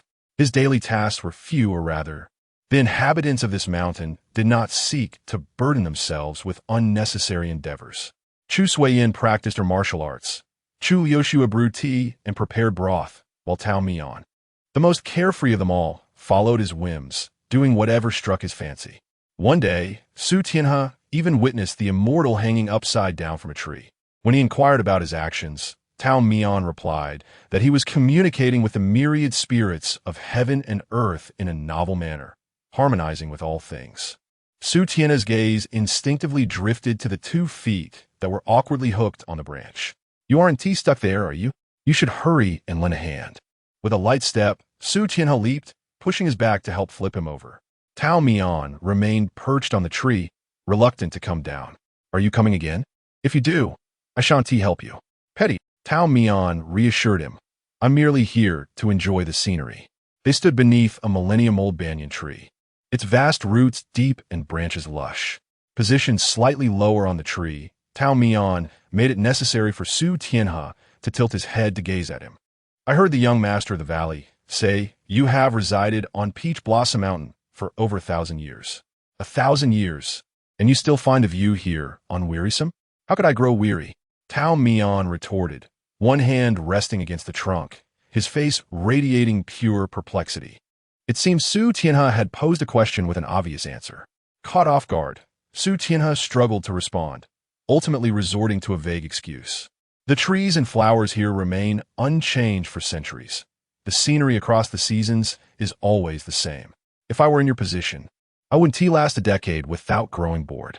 Tao Mian simply laughed. That is because you do not belong here. He extended a hand. Would you like to come up and see? Su Tianhe accepted the immortal's invitation, leaping up to perch on the same branch. Aside from the slight swaying of the leaves, The banyan tree remained still. Tao Mian encouraged him to feel the gnarled bark, and Su Tianhe complied. What does it feel like? Rough. What do you think you are touching? Isn't it obvious? Tree bark. At this, Su Tianhe felt a bit awkward. Could you possibly feel anything else? Bugs? Tao Mian replied. What I feel is also tree bark. Am I merely hearing nonsense? Tao Mian laughed, placing his palm on the brown folds. Young man, restless. Allow me to finish. I feel tree bark, but not merely this small patch of bark in the present. They say all things possess a spirit, just like humans. They grow, change, age, and perish between breaths. As Su Tianhe touched the tree's exterior, he saw only the shell that life left behind after countless transformations. Yet what the immortal sensed was the blaze that once burned within. He reached into the ashes, tracing its past, those fervent, grand, and vibrant times. Su Tianhe grasped, albeit not fully, that the profound truth the immortal had comprehended over millennia could not be unraveled in a moment. Yet he thought, perhaps, like the immortal had stated, those who do not belong here would never achieve enlightenment. The immortal was of the mountain, and the mountain was of him. He belonged here. I know you have your motives, Tao Mian suddenly stated, without preamble, as if casually bringing it up. A chill ran down Su Tianhe's spine. Of course I do. But rather than being mine, it's more about my father. The immortal merely smiled in silence, not revealing the truth of his words. Instead, directing his gaze towards the meandering stream below. Look at that flowing water, though obstructed by strange rocks and disturbed by fallen petals and floating leaves. It continues to flow forward. No external force can forcibly alter its course. Even if stones were to block it entirely, there would still be crevices for it to seep through. Bit by bit, day by day, it will inevitably overcome the obstacles. Su Tianhe also gazed at the clear, inviting stream. Are you suggesting that you too will remain indifferent to the external forces that seek to hinder you? No, the immortal shook his head, casting his gaze afar. What I aspire to be is the riverbank, to let the waters flow freely, allowing the petals to drift. But I have always been lacking in ability. That day, Tao Mian and Su Tianhe lingered in the mountains for a long while. As dusk fell, it was Tao Mian who descended first. Su Tianhe sat in quiet contemplation, intending to follow the immortal figure down. However, he caught a whiff of something unusual. Furrowing his brow, he traced the source of the scent. Soon, he detected the tang of blood at the entrance of an inconspicuous cave. It was the blood of a monster, along with something darker. Su Tianhe was perplexed. Who dared to wreak havoc beneath the watchful eyes of the immortal? Such audacity was remarkable. He approached the cave and peered inside. A pool of blood lay within, and 3 mangled corpses were huddled together, still fresh. To call them corpses was perhaps inaccurate, as one seemed to be weakly moaning. Atop the pile of flesh sat a figure, licking the blood from his hand. Their eyes met across the space. It was Chu Suiyin. Upon seeing Su Tianhe, his first instinct was to eliminate him as well. His hand had transformed into a claw, and his pupils shifted. Su Tianhe effortlessly thwarted his attack, seizing an arm and lifting the youth high. Be more discreet. He might sense it. The immortal is quite perceptive. Chapter 37. The division of pairs. The encounter with Su Tianhe was entirely unexpected. More surprising, however, was his composed demeanor. You won't report me to master? Why would I? Su Tianhe appeared more astonished than the person involved. You are a demon, and so am I. I comprehend your motives. Chu Suiyin rose from the pile of corpses, his boots pressing down on a dying spirit. The latter's face contorted in agony, wiping the blood from the corner of his mouth. The pallor of his cheeks was marred by a striking red, rendering him even more otherworldly and enigmatic, a stark contrast to his previously innocent and straightforward youth. Standing before Su Tianhe, both were of similar height, as young men typically grow swiftly. Chu Suiyin's expression bore no trace of innocence. Rather, his eyes had dulled significantly from prolonged consumption of demon blood and flesh. It seems you have disguised yourself quite well before Tao Mian. You feast upon bones and blood. Your body must be heavily demonized. To maintain a mortal appearance, you must have exerted considerable effort. Su Tianhe nodded, evidently pleased. Chu Suiyin pressed his lips together. neither confirming nor denying the compliment. Do not let my master know of this. You care deeply for Tao Mian. Your master is an immortal, and you are a demon. Chu Sui-yin, you should never have pledged yourself to him. Immortals and demons originate from vastly different realms, and the more one cultivates, the further one diverges from the other. From the very beginning, Chu Sui-yin should not have followed Tao Mian in his training. Your sister lacks talent in cultivation, and her heart is not in this path. Her apprenticeship under Tao Mian was merely for protection. Since you possess ambition, you cannot afford to waste time at Peach Blossom Mountain. Su Tianhe rationally analyzed the situation. Yet Chu Sui-yin averted his gaze. I am striving to remain at Peach Blossom Mountain, and that is precisely why I am training with such urgency. Su Tianhe paused, suddenly leaning in to scrutinize the young man's features. Ah, so you possess half immortal bloodline coursing through your veins? No wonder the aura I since felt so peculiar, lacking the purity of Chu Liuxue. Chu Sui-yin remained silent. This time, Su Tianhe experienced a moment of revelation. Your master, Tao Mian, is an immortal, while your sister, Chu Liuxue, is a demon. Demons also enjoy prolonged lifespans. Hence, Chu Liuxue could remain by Tao Mian and Appo's side for an extended period. However, you cannot. Due to your impure bloodline, no matter how gifted Chu Sui-yin is in cultivation, his fate is sealed as short-lived. Chu Sui-yin lowered his head, opening his palm where the demon's blood had mostly dried, clinging stubbornly to his skin like an indelible birthmark inherent to his being. How filthy! He recalled his master's pristine garments and his sister's silky hair, fragrant with soapberry. In contrast, he was the only tainted presence at Peach Blossom Mountain. Yet, he was determined to achieve his goals, even if it meant resorting to unscrupulous means. Su Tianhe continued to observe the expressions on the young man's face. As the indifference faded and determination took its place, he smiled. You are more worthy of support than your sister. Chu Sui-yin raised his eyes to meet his gaze. Su Tianhe kicked the corpses aside, treating them as worthless refuse. No matter how much they consume, it amounts to nothing. If you wish to accelerate your demonization, you must heed my words. He raised an eyebrow, a hint of provocation in his expression. Are you daring enough? Once you embark on this path, there is no turning back. Chu Sui-yin recalled past scenes. His sister, Chu Liuxue, holding his hand as they scavenged for leftover food in the streets. Her shielding him from street urchins during their scuffles for territory. In the years that followed their arrival at Peach Blossom Mountain, he remembered Tao Mian, who remained at his bedside when he fell ill, correcting every movement of his during training, and the heartbreak of Tao Mian after Lu Yuandi and Appo's death. That night, he had overheard a conversation between his sister and master. The emperor who once imprisoned his master had perished, yet she cared for him deeply, still compelled to abandon him, leaving behind only the sorrow that Tao Mian could not paint. Chu Sui-yin was unwilling to repeat the past.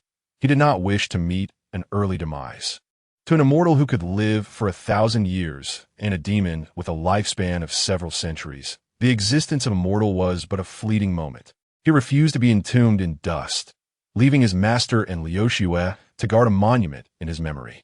That evening, Chu Liuxue called out for her brother and Su Tianhe for a long time, yet neither appeared for dinner. Tao Mian sat patiently at the wooden table, waiting for the meal to commence. Two have not taken their seats. Silver notes are not to be stolen. There is nothing to eat. Just as Tao Mian lifted his bowl, he was unjustly accused before he could even act, feeling a sense of grievance. Chu Liuxue gazed towards the mountain. A narrow path extended from the temple into the woods, the route her brother would inevitably traverse upon returning. After another quarter of an hour, the two finally arrived, Chu Sui-yin leading and Su Tianhe following. Their presence together without conflict intrigued even Tao Mian, holding a freshly cooked dish of stir-fried green beans. Chu Liuxue appeared through the open courtyard gate and spotted the two, hesitating, her brow furrowing slightly. Her keen intuition signaled that something amiss was quietly taking root. However, lacking sufficient experience, she could not trace the source of this unease. Thus, she temporarily suppressed her anxiety, urging the two to hasten their steps and join her for dinner. The four gathered around a small square table in the courtyard for their evening meal. Tao Mian and Chu Suiyin sat opposite one another, while Chu Liuxue and Su Tianhe faced them. Originally, it was meant for Chu Liuxue and Tao Mian to sit face to face. But the other two were constantly appending the table, forcing a change in arrangement. Chu Suiyin was particularly taciturn that day. Tao Mian spoke of which trees bore ripe fruit in the mountain, suggesting they would taste it another day. Su Tianhe chimed in, laughingly requesting to accompany the immortal. Chu Liuxue added her own remark. When Chu Suiyin finally returned to the present, Tao Mian had already called his name 2 or 3 times. Suiyin, why are you so dispirited? Are you feeling unwell? In his treatment of disciples, Tao Mian, regardless of his words, always maintained a gentle gaze. Chu Suiyin had previously relied on the sense of security this gaze provided, but today he felt uncomfortable, evading it. Master, I simply lack an appetite. Then do not eat. Later, I shall wash you a pear. Freshly picked, it will be sweet. All right, after the meal. Tao Mian indeed washed fruit for his disciple. He drew a bucket of clear well water, using a gourd ladle to wash it slowly and carefully. Chu Liuxue had already prepared a cloth for drying hands. After years of companionship, the three shared an unspoken understanding. Su Tianhe joined in the merriment, noticing Tao Mian selecting a particularly large pear, saying, if the immortal does not want it, let us share this one. The immortal says that is not allowed. Su Tianhe grumbled about his stinginess, but Chu Liuxue interjected, pears cannot be shared. It is an ill omen. Silver notes, do not appreciate it. Do not trouble him. Only then did Su Tianhe grasp the human customs. Sharing pears signifies separation, a notion particularly avoided by the young immortal who had experienced multiple partings. He quickly apologized. Yet Tao Mian shook his head, not holding it against him, instead offering the whole pear. This one is whole. You eat it. This pear was the finest and roundest among the basket, as Tao Mian had chosen the best for others, leaving the one that had accidentally fallen and dented for himself. Su Tianhe took a bite of the crisp pear, pondering how peculiar the immortal truly was. He had initially suggested spending money to stay and had seemed quite pleased. Yet he did not truly possess anything, treating all as mere ephemeral smoke. After the meal and the fruit, Tao Mian and Su Tianhe retired to their respective rooms to rest. Chu Suiyin intended to return to his own chamber, but someone tapped lightly at the window. He opened the window to find Chu Liuxue's expressionless face. Come with me. Chapter 38. The wayfare of the night sky was tranquil, and Chu Liuxue chose an infrequently traveled path. She walked ahead, parting the waist-high wild grass with her hands as she moved. Eventually, she came to a halt in a clearing within the woods. Chu Suiyin had been silently following his sister, saying nothing. In their childhood, it was Chu Liuxue who had held his hand, shielding him behind her to ward off any danger. As time passed, they walked side by side, his stature gradually surpassing hers. He could now see the swirl of hair atop her head in profile, and he had earned the right to be her support. Yet now, a distance lay between them. Chu Liuxue stood tall, like a straight pine tree. Sometimes, Chu Suiyin pondered whether Liuxue was indeed a spirit. She appeared as ethereal as jade, while he, who willingly plunged into the abyss, was not. Let us stay here. Chu Liuxue's clear voice echoed through the grove, pulling Chu Suiyin from his reverie. He gazed at the girl, turning back to him. Chu Suiyin, have you done something you shouldn't have behind my and Tao Mian's backs? Like all sisters, when Chu Liuxue called her brother by his full name, it signaled that matters had escalated to a serious level. Chu Suiyin averted his gaze, reluctant to respond. Chu Liuxue thought to herself that the child was indeed growing wings, harboring his secrets, finding it burdensome even to reply to her. If you don't answer now, you may never respond at all. As an older sister, she understood her brother's temperament well. Indeed, upon her threat to cease speaking to him, Chu Suiyin grew anxious. Sister, please don't ask. In any case, it won't harm you or master. If it won't harm us, then it must be harming yourself. The boy fell silent once more. Chu Liuxue gazed deeply at this brother, with whom she shared no blood ties. He had matured, and she could no longer see through his thoughts as she once did in their youth. The price of growth was that she was gradually losing her ability to understand him. She knew of Chu Siyin's stubbornness and tenacity, akin to a wild beast barreling forward, indifferent to any pain it might incur. With a sigh, Chu Liushue alleviated the tense atmosphere between them slightly. I know you've been up to various schemes behind Tao Mian's back. How much he has discovered, I am unsure, but he must have sensed something. Sui Yin, compared to the immortals, our lifespans are fleeting, merely a snap of the fingers. He once saved you and me when we had nothing. And all we can do in this brief existence is to avoid causing him sorrow. The words of Chu Liushue struck a chord with Chu Suiyin, and he involuntarily recalled the silhouette of his master he had seen while ill. On a moonlit night, the immortal seemed to transform into a shadow, dreamlike. Chu Suiyin understood that Tao Mian had initially intended to take only Chu Liushue as his disciple. Though Tao Mian had never expressly mentioned this, it was merely his conjecture. Chu Liushue's aptitude was not high, and she had always resisted cultivation. Why, then, did the immortal persist in wanting her as a disciple? If it were truly a matter of fairness between the two children, he should have respected Chu Liushue's own wishes. From a young age, Chu Suiyin had been perceptive. Perhaps due to his years of wandering, he had learned to read the emotions of others, allowing him to better protect his younger self. This applied to Tao Mian as well. Perhaps his sister was the true chosen one, while he was merely an accessory, like a tassel hanging from a renowned sword. Regrettably, Chu Suiyin had no memories of the times when he had troubled his master, nor did he recall how Tao Mian had tirelessly cared for him through sleepless nights. Otherwise, misunderstandings would have been resolved long ago. Regardless of how things began, throughout their time together, Tao Mian never favored either child. What truly changed his perspective was Tao Mian's long journey to find medicine for him, staying up nights to accompany him. Finally, he crossed the hurdle in his heart, only to be met with new worries. His master was so benevolent, yet he could only accompany him for a few decades.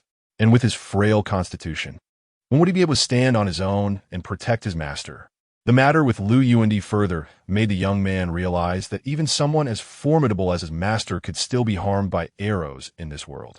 Chu Suiyin thought to himself, blaming his half-mortal blood for his trivial worries, for mortals often create their own troubles. His anxieties surged like relentless waves, one after another.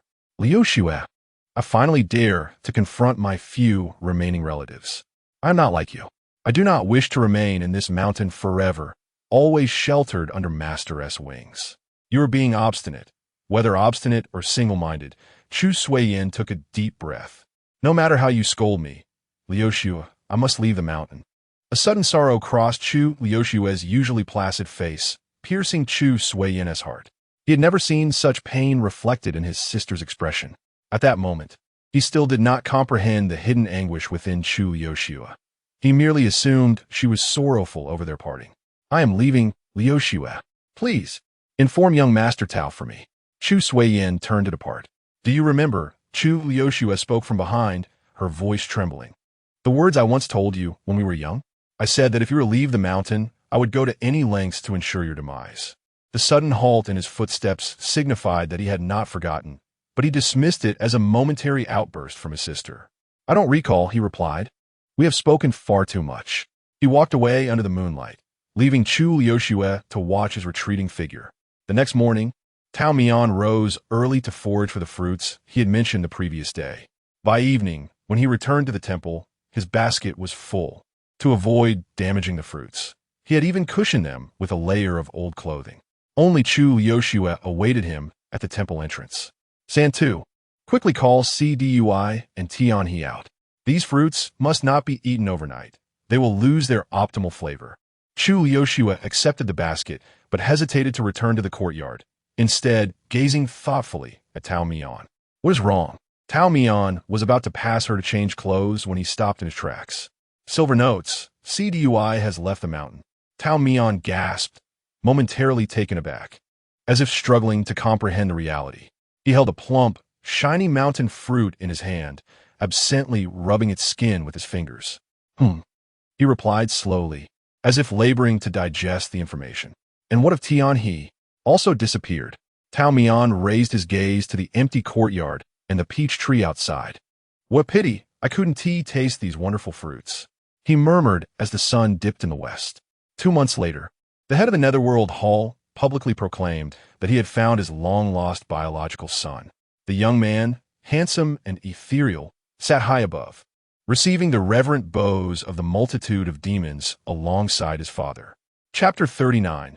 A few friends on the annual Mid-Autumn Festival. Tao Mian intended to take Chu Lu Shui to Shui Han's residence to celebrate the occasion in the mortal realm. Shui Han had sent a letter, requesting her to come alone without bringing a little burden. In response, Tao Mian decided not to go, but the next day before dawn, a carriage from the Shui family had already arrived at the foot of Peach Blossom Mountain. Chu Lu Shui was indifferent about where to celebrate the festival. Any festive occasion was simply another day spent with Tao Mian, indistinguishable from the ordinary. Yet, Tao Mian worried for her solitude. As this was the first mid-autumn festival since Chu Sui Yin and Appo's departure. How had the three of them celebrated in the past? New Year and Appo's Eve demanded a reunion. The 15th day of the first lunar month called for togetherness, and the mid-autumn festival was no exception.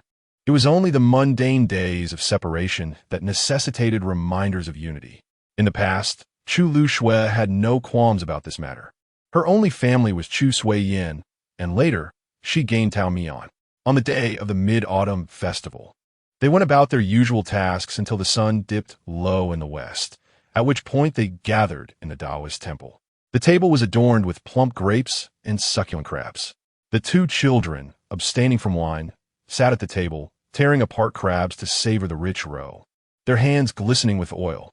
Meanwhile, the immortal prepared a pot of yellow wine, adding slices of ginger and several preserved plums. The fragrant aroma wafted from the pot, intoxicating Chu Lu Shui with a mere whiff. Chu Sui Yin, eager to steal a taste, was playfully pushed back by the immortal's hand against her forehead. Such a young child, devoid of worries, why would she need to drink? Frustrated by her failed attempt, Chu Sui Yin took a large bite of crab and brazenly snatched half a fat one from the immortal and Appo's plate. Tao Mian merely smiled, allowing her to indulge. The delicate blue porcelain dish before Tao Mian was piled high with the best selections Chu Lu Shui had chosen from the larger platter, breaking open the crab shells and dividing them to place in his dish. The immortal, eating slowly, found his portion pilfered by Chu Sui Yin. Inevitably, the two siblings began to quarrel, and Tao Mian, in a calm manner, poured herself a cup of warm wine, cradling it in her hands to warm her body. Amidst the laughter and playful scuffles, the day of reunion quietly slipped by. Unfortunately, this year one was missing. Chu Lu Shui consoled herself, thinking it was not a big deal. Celebrating with Tao Mian was still possible. After all, the immortal had taken on a disciple before, and had they not celebrated together? However, the night prior, Tao Mian had informed her of their plan to venture into the mortal realm. The carriage from the Shui family had been waiting for some time, but dared not rush, as Chu Lu Shui was adamantly attempting to rouse Tao Mian from sleep. "You promised to take me out, yet you lay there? Hurry up, the carriage is waiting outside." Grasping one end of the quilt, she clung to it tightly, as if it were her lifeline. "I'll rise in a quarter of an hour. If you are so unwilling to meet Shui Han, why force yourself into such a situation? This was merely a moment of folly on my part. I have come to my senses now." Ultimately, Tao Mian was successfully roused by Chu Lu Shui, albeit with some forceful persuasion. In due course, the two had boarded the carriage. As it rolled onward, Tao Mian felt as though her very soul had been drained, scattered like a puddle. Chu Lu Shui tugged at her outer garment, lifting her slightly. "Now that we are here, do not be disheartened. You are smiling now only because you are unaware of how peculiar Shui Han truly is." Chu Lu Shui had encountered Shui Zhanggu only a couple of times. Her impression was of a refined and charming gentleman. Yet, as a merchant, he inevitably carried an air of shrewd calculation. She was reluctant to engage with such a person, fearing she might be swindled of everything from her money to her very essence. However, Tao Mian insisted that he was one of her few friends throughout the long years. With so few social connections, it was rather unique to have a friend who was so calculating. I shall take that as a compliment. In name, there was only one Shui residence, yet Shui Han owned several estates, with territories in every bustling city in the mortal realm. The place they were heading to was one of them. As Chu Lu Shui lifted the curtain of the carriage, she beheld the grand manor before her. According to Tao Mian, Shui Han had purchased the entire mountain solely for the sake of appreciating a rare osmanthus flower. Chu Lu Shui's gaze lingered on the varied eaves of the gray-tiled roofs, questioning, "Isn't this your estate that Shui Zhonggui manages? Are you truly that wealthy?" Tao Mian rested her chin on a small table, her fingers toying with a koi ornament on the tea tray. "Shui Han merely helps me manage those establishments in the mortal realm. His wealth is substantial. Most likely, it lies in the demon domain, considering his origins." "Demon domain?" Chu Lu Shui echoed, surprised that Shui Han belonged to such a lineage. In fact, he was of a particularly unique bloodline. Tao Mian recalled the battered child she had first met, his complicated background suggesting he had likely sought answers himself. "Have you never assisted him in finding out more about his past?" "I've said he is my friend. I trust in his capabilities. You can just admit you are lazy. You caught me." As their conversation continued, the carriage came to a smooth halt at the manor's entrance. Yet, Tao Mian remained still. "Are we not getting off?" Chu Lu Shui inquired, sensing Tao Mian's hesitation. Just then, the curtain of the carriage was lifted again, revealing Shui Zhonggui, dressed in a blue robe and adorned with a jade crown, who bent slightly to enter. Tao Mian wished fervently to hurl herself from the carriage, believing that what was unseen could be untroubled. At last, Chu Lu Shui understood what the immortal meant by Shui Zhonggui's peculiarities as upon entering. He ensnared Tao Mian with a binding spell, rendering her completely immobilized. The immortal nearly leaped in protest. "Shui Han, not again. Why is this binding spell even more robust than before?" "Fresh merchandise, just procured from the Thousand Lantern Pavilion," Shui Han said nonchalantly, settling into the only available seat, brushing off non-existent dust from his garments. "How bizarre. You spend such a fortune on this." "I have the means and I enjoy spending." At first, when Shui Han bound Tao Mian, Chu Lu Shui felt somewhat taken aback. But upon realizing he posed no further threat, she relaxed. Perhaps he was merely an overly enthusiastic friend. "Do we not need to disembark?" she asked Shui Zhonggui, entirely disregarding the flailing Tao Mian, who was now bound like a worm. Shui Han maintained a composed demeanor in front of outsiders, responding in a gentle tone. "This year, the mortal realm has suffered calamities. The Emperor has shown compassion for the people and prohibited the expenditure of public funds for extravagant lantern festivals. Without the festivities, the season has lost its charm. I thought to take you both to the demon domain for some amusement." "The demon domain?" This was unexpected for Chu Lu Shui. "Is that so? Do you not wish to go? If not, we can turn back." "No," Chu Lu Shui shook her head. "I simply have a place I wish to visit. If we go to the demon domain, it would be perfectly on our way." Chapter 40. The Old Ones in the Realm of the Demon Domain. The Mid-Autumn Festival is not referred to as such, but instead as the Festival of Moon Worship. Tao Mian and her companions arrived at Moon Hill, the very city where the Qian Lantern Tower had previously stood.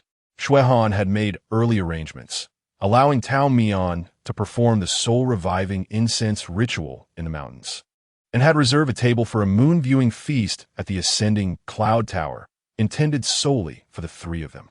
Although Tao Mian initially wished to indulge in leisure at the tavern, she was forcibly dragged out by Chu Lu Shui to explore the Lantern Festival. As the lanterns illuminated the evening, casting flickering shadows, the bustling streets were filled with people. Tao Mian and Chu Lu Shui walked side by side. This was Chu Lu Shui's first experience at such a vibrant festival, and everything seemed wondrous to her. Perhaps it was not entirely accurate to call it her first time. During her days of wandering, she had inadvertently stumbled into a lively gathering, having stolen a purse and subsequently chased into the midst of the festivities. Young men and women adorned with flowers and carrying lanterns laughed and played along the street. The petite Chu Lu Shui moved against the current of the crowd, brushing past countless joyous voices. The merriment belonged to others. The warm glow of the lanterns painted the street in hues of comfort, while she remained shrouded in shadows. She envied those who could lead ordinary lives, unburdened by turmoil and the pangs of hunger that punctuated her existence. In contrast, She was seized by the young master, whose purse she had pilfered, and was roughly thrown to the ground. As she was yanked from the crowd, she accidentally snagged a girl's rabbit lantern. The lantern, fashioned in the shape of a rabbit, was exquisitely crafted but regrettably shattered upon hitting the ground. When Chu Lu Shui fell, the lantern landed to her right. The girl hesitated, contemplating retrieving the broken lantern, but ultimately refrained, only to later be cheered up by her parents purchasing her a new one. The discarded, broken rabbit lantern was picked up by Chu Lu Shui. Her back bore the marks of several heavy blows, her knees bruised, and her face marred with scrapes. Enduring beatings had become a commonplace occurrence. Chu Lu Shui had long since grown indifferent to them, fixating instead on the lantern. One of the rabbit's ears had broken off, and a small piece of its mouth was chipped, yet it mattered not. This was still her very first lantern. She flipped her garment inside out, revealing its cleanliness, and gently wiped the dust from the rabbit's face. Holding the lantern close, she felt as though she had momentarily blended into the surrounding throng, basking in a fleeting sense of happiness that was hers alone. She even contemplated bringing the rabbit lantern back to show to Sui Yin. However, upon realizing she was entertaining such a fantasy, Chu Lu Shui halted her steps. Fantasies served no purpose, unable to satiate her hunger and merely quenching her thirst with poison. Possessions that did not belong to her, whether stolen, seized, or found, were of no consequence. Emotionless, Chu Lu Shui cast the rabbit lantern into the river, watching it bob and eventually disappear beneath the waves. The Lantern Festival had never been a source of joyous memories for her. It was merely an accidental intrusion into a world of gaiety. "What are you thinking?" Tao Mian's voice broke through Chu Lu Shui's reverie. She looked up toward the source of the sound, initially failing to see anyone, but rather catching sight of a brand new rabbit lantern. This new lantern was far more exquisite than the one she remembered, yet instantly dredged up painful recollections. In a swift motion, Chu Lu Shui raised her hand and struck the lantern from Tao Mian's grasp.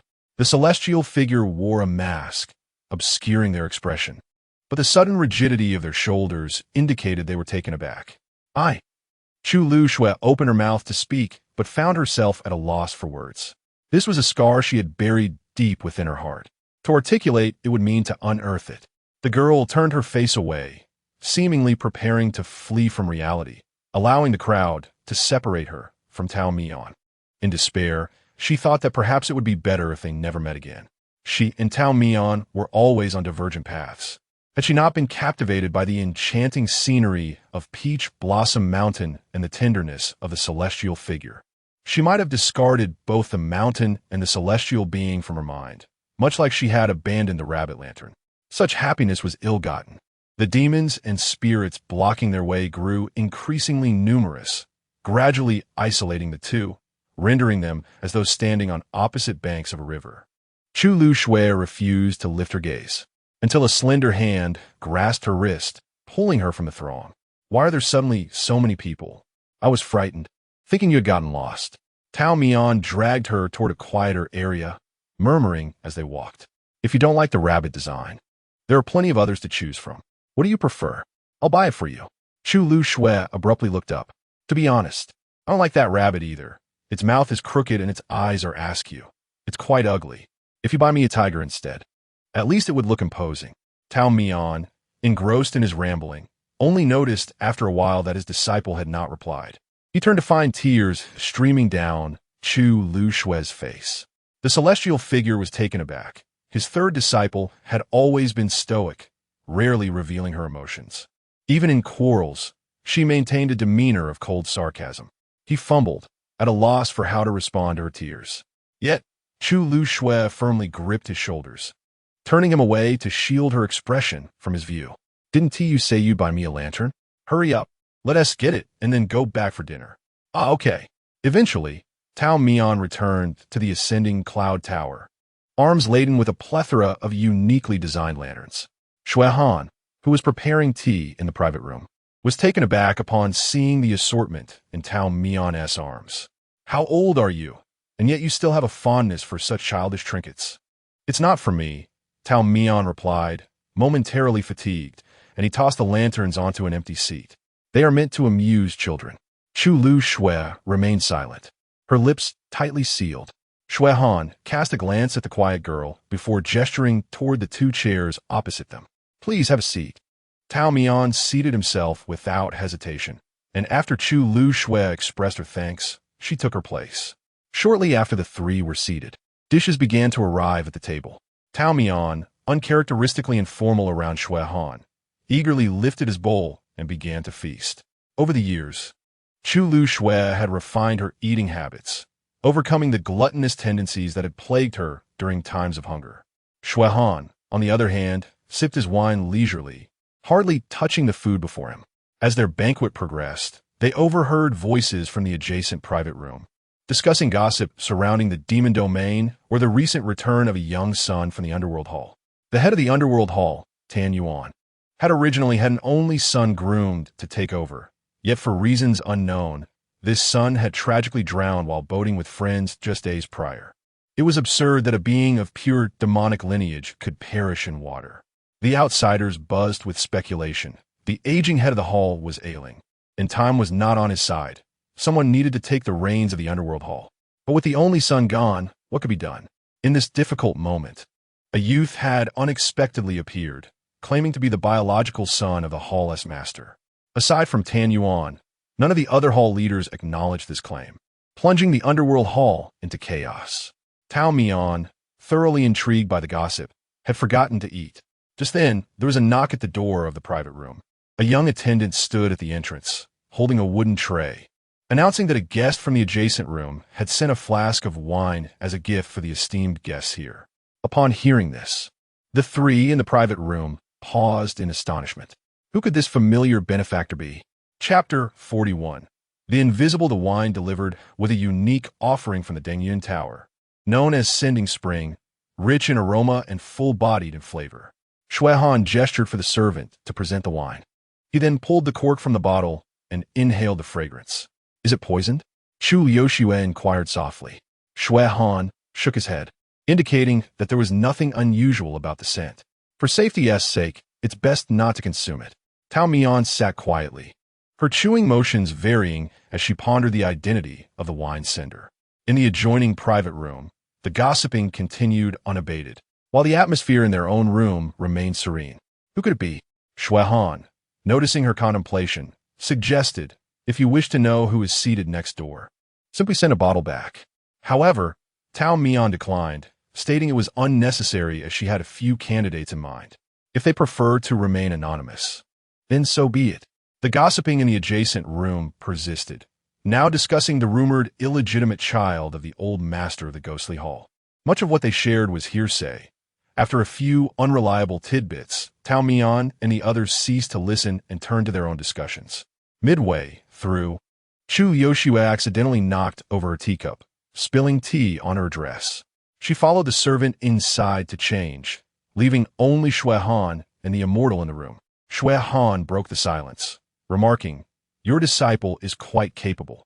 He has managed to deceive the old master of the ghostly hall, becoming his only son." Sounds of departure echoed from the next room, followed by the scraping of chairs and tables, and then silence enveloped them. Shui Han's information proved far more credible than the gossip next door. He continued, explaining how the ghostly hall's influence in the demon realm was steadily expanding. The old master, Tan Yuan, had once been a formidable figure, taking charge during a tumultuous period, initiating reforms within his own sub-branch, and gradually expanding by absorbing smaller sects and factions, ultimately making the ghostly hall one of the largest powers in the demon realm, even surpassing the once dominant Tianjin Valley. Later, Tan Yuan devised a plan, covertly swaying the old master of Tianjin Valley's confidence, delivering a severe blow to his long-standing rival. However, he failed to fully absorb Tianjin Valley, as its numerous factions remained resilient. Instead, Tan Yuan chose to support Puppet. Although one of the confidants temporarily rose to power, his position was precarious, with the old master's faction and the younger generation within the valley quietly conspiring against him. Despite Tan Yuan's exceptional abilities, he was plagued by a fatal flaw, his insatiable lust. He frequently frequented the pleasure quarters, seeking solace from stress, which eventually took a toll on his health. leading to various ailments in his later years. This is why he placed such great importance on finding a successor, though he was a man of many affairs. His progeny were few. He had only one son, born of his legitimate wife, whom he cherished dearly. This son lived up to expectations, praised by the tutors and mentors Tan Yuan had engaged. Yet, this singular successor, cultivated with great effort, vanished under mysterious circumstances, inciting the old master's fury as he executed all who had accompanied his son that day, burying them alongside him. Afterward, Tan Yuan aged overnight, his hair turning white, and he appeared significantly diminished. Recently, rumors circulated that he often sought out several concubines, desperately wanting to sire another child. Tan Yuan was deeply troubled about his succession until he recently discovered a blood relative who had been lost to time. The young man's mother was unknown, yet it was certain that his father was the old master of the ghostly hall. It remained unclear if Tan Yuan had employed some method to verify the lineage. Oh, by the way, Shuehan sipped his tea to clear his throat before looking at Tao Mian. The new son Tan Yuan found is your fourth disciple, Chu Suiyin. Tao Mian, is this truly wise? Your third disciple is the only daughter of the old master of Tianjin Valley. The once close-knit disciples have become bitter enemies. The immortal couldn't help but self-deprecate, acknowledging his unique insight in choosing disciples. Tao Mian replied, "Whether it is good or bad is beyond my control. For Chu Yoshue and Chu Suiyin, I am merely an intruder in their lives. If your two disciples turn against each other, how will you find your own peace?" A simple question from Shuehan carried a weight that he could hardly bear. Tao Mian gazed down at the remnants of their meal on the table, silent for a long while. Finally, he murmured, "I do not know." After changing, Chu Yoshua washed her hands and passed by the private room where they had speculated about the wine cinder, noticing the door ajar. The used dishes were stacked neatly, and a servant was diligently wiping the table. Observing the number of cups and bowls, she surmised that two individuals had likely occupied the room moments before. With a sense of certainty, she proceeded to the adjoining room, overhearing Tao Mian's quiet admission of uncertainty. The young woman stood at the door, resembling a frozen statue of grace and beauty. A servant carrying dishes passed by, and she raised a finger to her lips, gently shaking her head to signal silence. The servant nodded in compliance, tiptoeing away from her. After a brief exchange, it was a quarter of an hour before Chu Yoshua finally entered. Upon entering, she nonchalantly returned to her seat. By then, Tao Mian had masked his emotions, asking if she had any other destinations in mind. Chu Yoshua cradled an exquisitely carved jade cup in her hands, tilting her head in thought before replying, "There is a place, but it has been so long. I'm uncertain if I could still find it, or if it even exists." Tao Mian patted his chest, dismissing her concerns. What is there to be troubled about? Finding the way is my responsibility. We shall set out immediately. Shuehan placed down his wine cup, fanning himself with a black feather fan. You go ahead. I cannot walk any further, and shall rest here to dissipate the effects of the wine. Dengyun Tower offers special accommodations for inebriated guests, should you return. You may find me here. Tao Mian readily agreed, donned his mask, and summoned a servant to attend to Shuehan before leading his disciple out. The location was not far from the Moon Hill, yet required exiting the city. Chu Yoshua's memories drifted back to years past, to a small village along the path lined with blossoming pear trees on the boundary between the demon realm and the human world. It seemed Tao Mian understood where Chu Yoshua intended to take him. After they departed from Dingyun Tower, a figure leaned against the window of an upper guest room, gazing intently at the pair until they vanished into the throng. You are still under the influence of alcohol. Remain here for the day and do not return to the hall, lest you speak inappropriately. Another figure entered, revealing itself to be Su Tianhe, who had long been absent from the human realm. Su Tianhe followed the gaze of the figure by the window, noting Tao Mian and Chu Yoshua's retreating silhouettes. He withdrew his gaze, focusing on the young man. Stop looking. It serves no purpose. Those who descend from Peach Blossom Mountain do not return. You have your own path to tread. Perhaps the effects of the wine had dulled his senses. The young man's gaze appeared unfocused. He rested his chin on his arms, gazing vacantly at the bright lamps, vibrant flowers, and the playful children, as well as the whispering lovers. The colorful spectacle drifted apart, and the brilliance adorned the heavens. He slowly closed his eyelids, a sense of melancholy enveloping his heart. The cacophony of voices around him felt alien. He was but an outsider in this bustling celebration. In the vast expanse of the heavens and earth, where could he find his way home? Chapter 42. The falling pear blossoms. The silver notes have arrived. Tao Mian hired a carriage, drawn by the unique bone horses of the demon realm.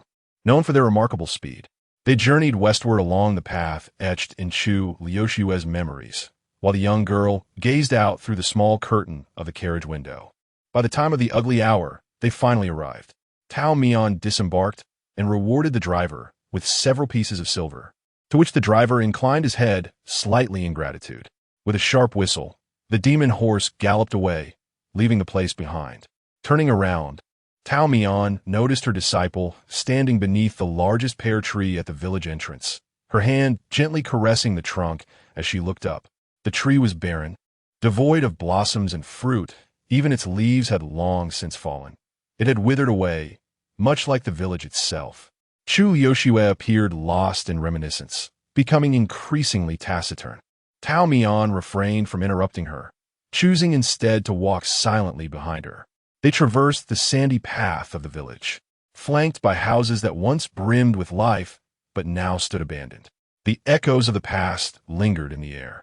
Chu Yoshu mentioned briefly that this place had once suffered from famine, but chose not to elaborate further. Words seemed unnecessary. Everything was understood in silence. The village was nestled against a low mountain, with 2 or 3 households at its base. Chu Liushua paused in front of one of the houses, which was smaller and more dilapidated than the others. Its fence half collapsed. She pushed open the courtyard gate, and Tao Mian followed her inside. She did not linger in the house, seemingly finding no worth in reminiscing. Instead, proceeding directly to the yard behind, there stood a larger pear tree, even more majestic than the one at the village entrance. Though it bore no blossoms, the lush canopy of leaves suggested that when in bloom, it must have draped the sky in delicate, snow-like petals. It was still alive. Chu Liushue patted the trunk as if visiting an old friend. Seeing a glimmer of life in the tree, she breathed a sigh of relief, her eyes reflecting a hint of joy. Beyond the courtyard lay a small hill. Chu Yoshue opened the small gate in the fence, waiting for Tao Mian to pass through before closing it gently. This hill, though lacking the ethereal charm of the Peach Blossom Mountain, possessed a modest spirit of its own. Chu Yoshua walked along a long, winding path which to Tao Mian seemed indistinguishable from the surrounding thickets and wild grasses. Only when the young girl deftly pushed aside the foliage with her sleeve was it revealed as a trail leading into the mountain. After an undetermined time, Chu Yoshua finally halted. She surveyed her surroundings, eventually arriving at a clearing. This secluded spot was perilously close to a sheer cliff. One misstep could lead to disaster. The wind swept through the valley, stirring the garments of the two, as Chu Yoshua stood gracefully before several neglected graves.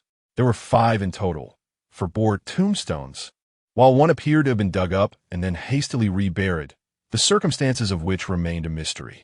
A deep ravine separated 2 of the graves from the other 3. With her back to Tao Mian, the girl spoke softly about the occupants of the graves.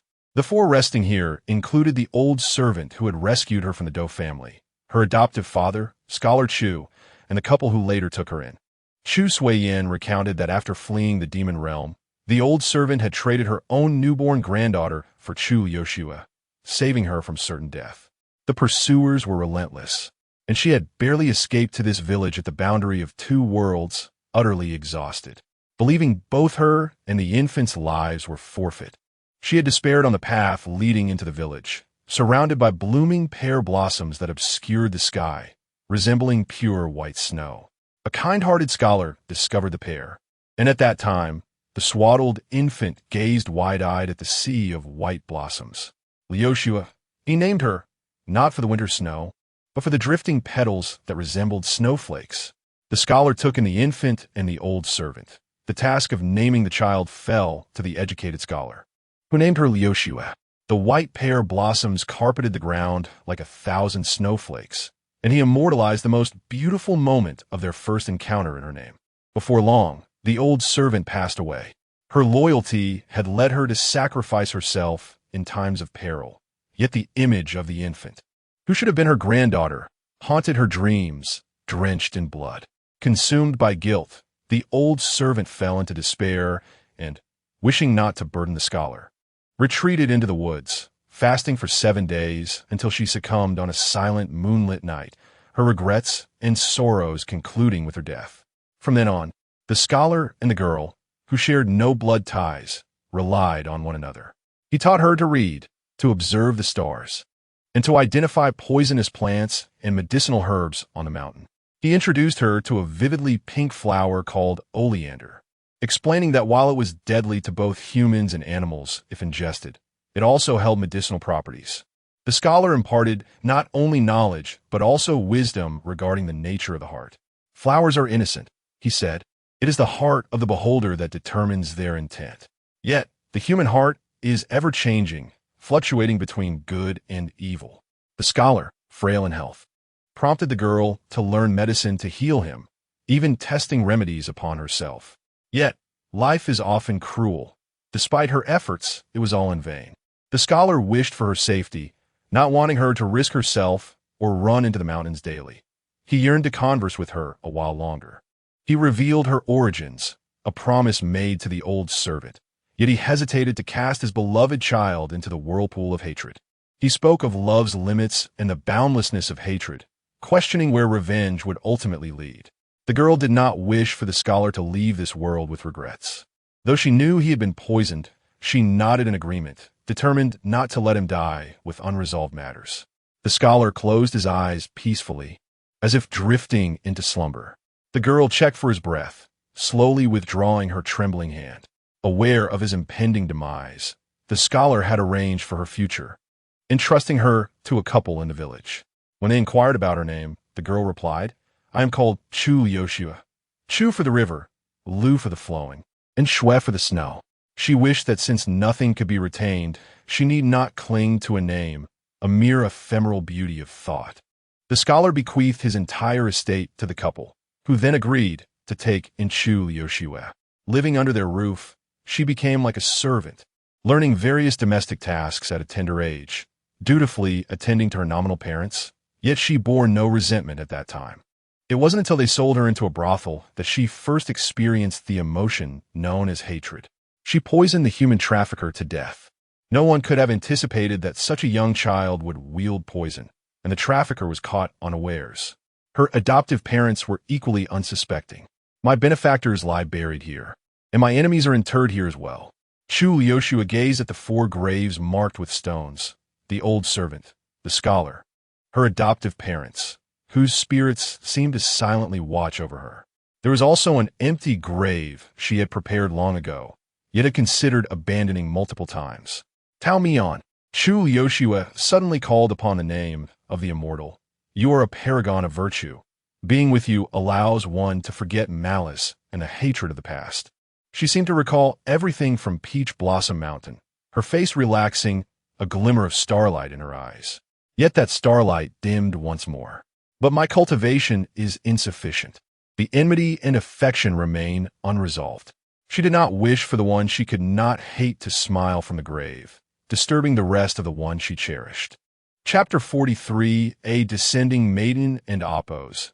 S vow of revenge, Chu Yoshua and Apo's.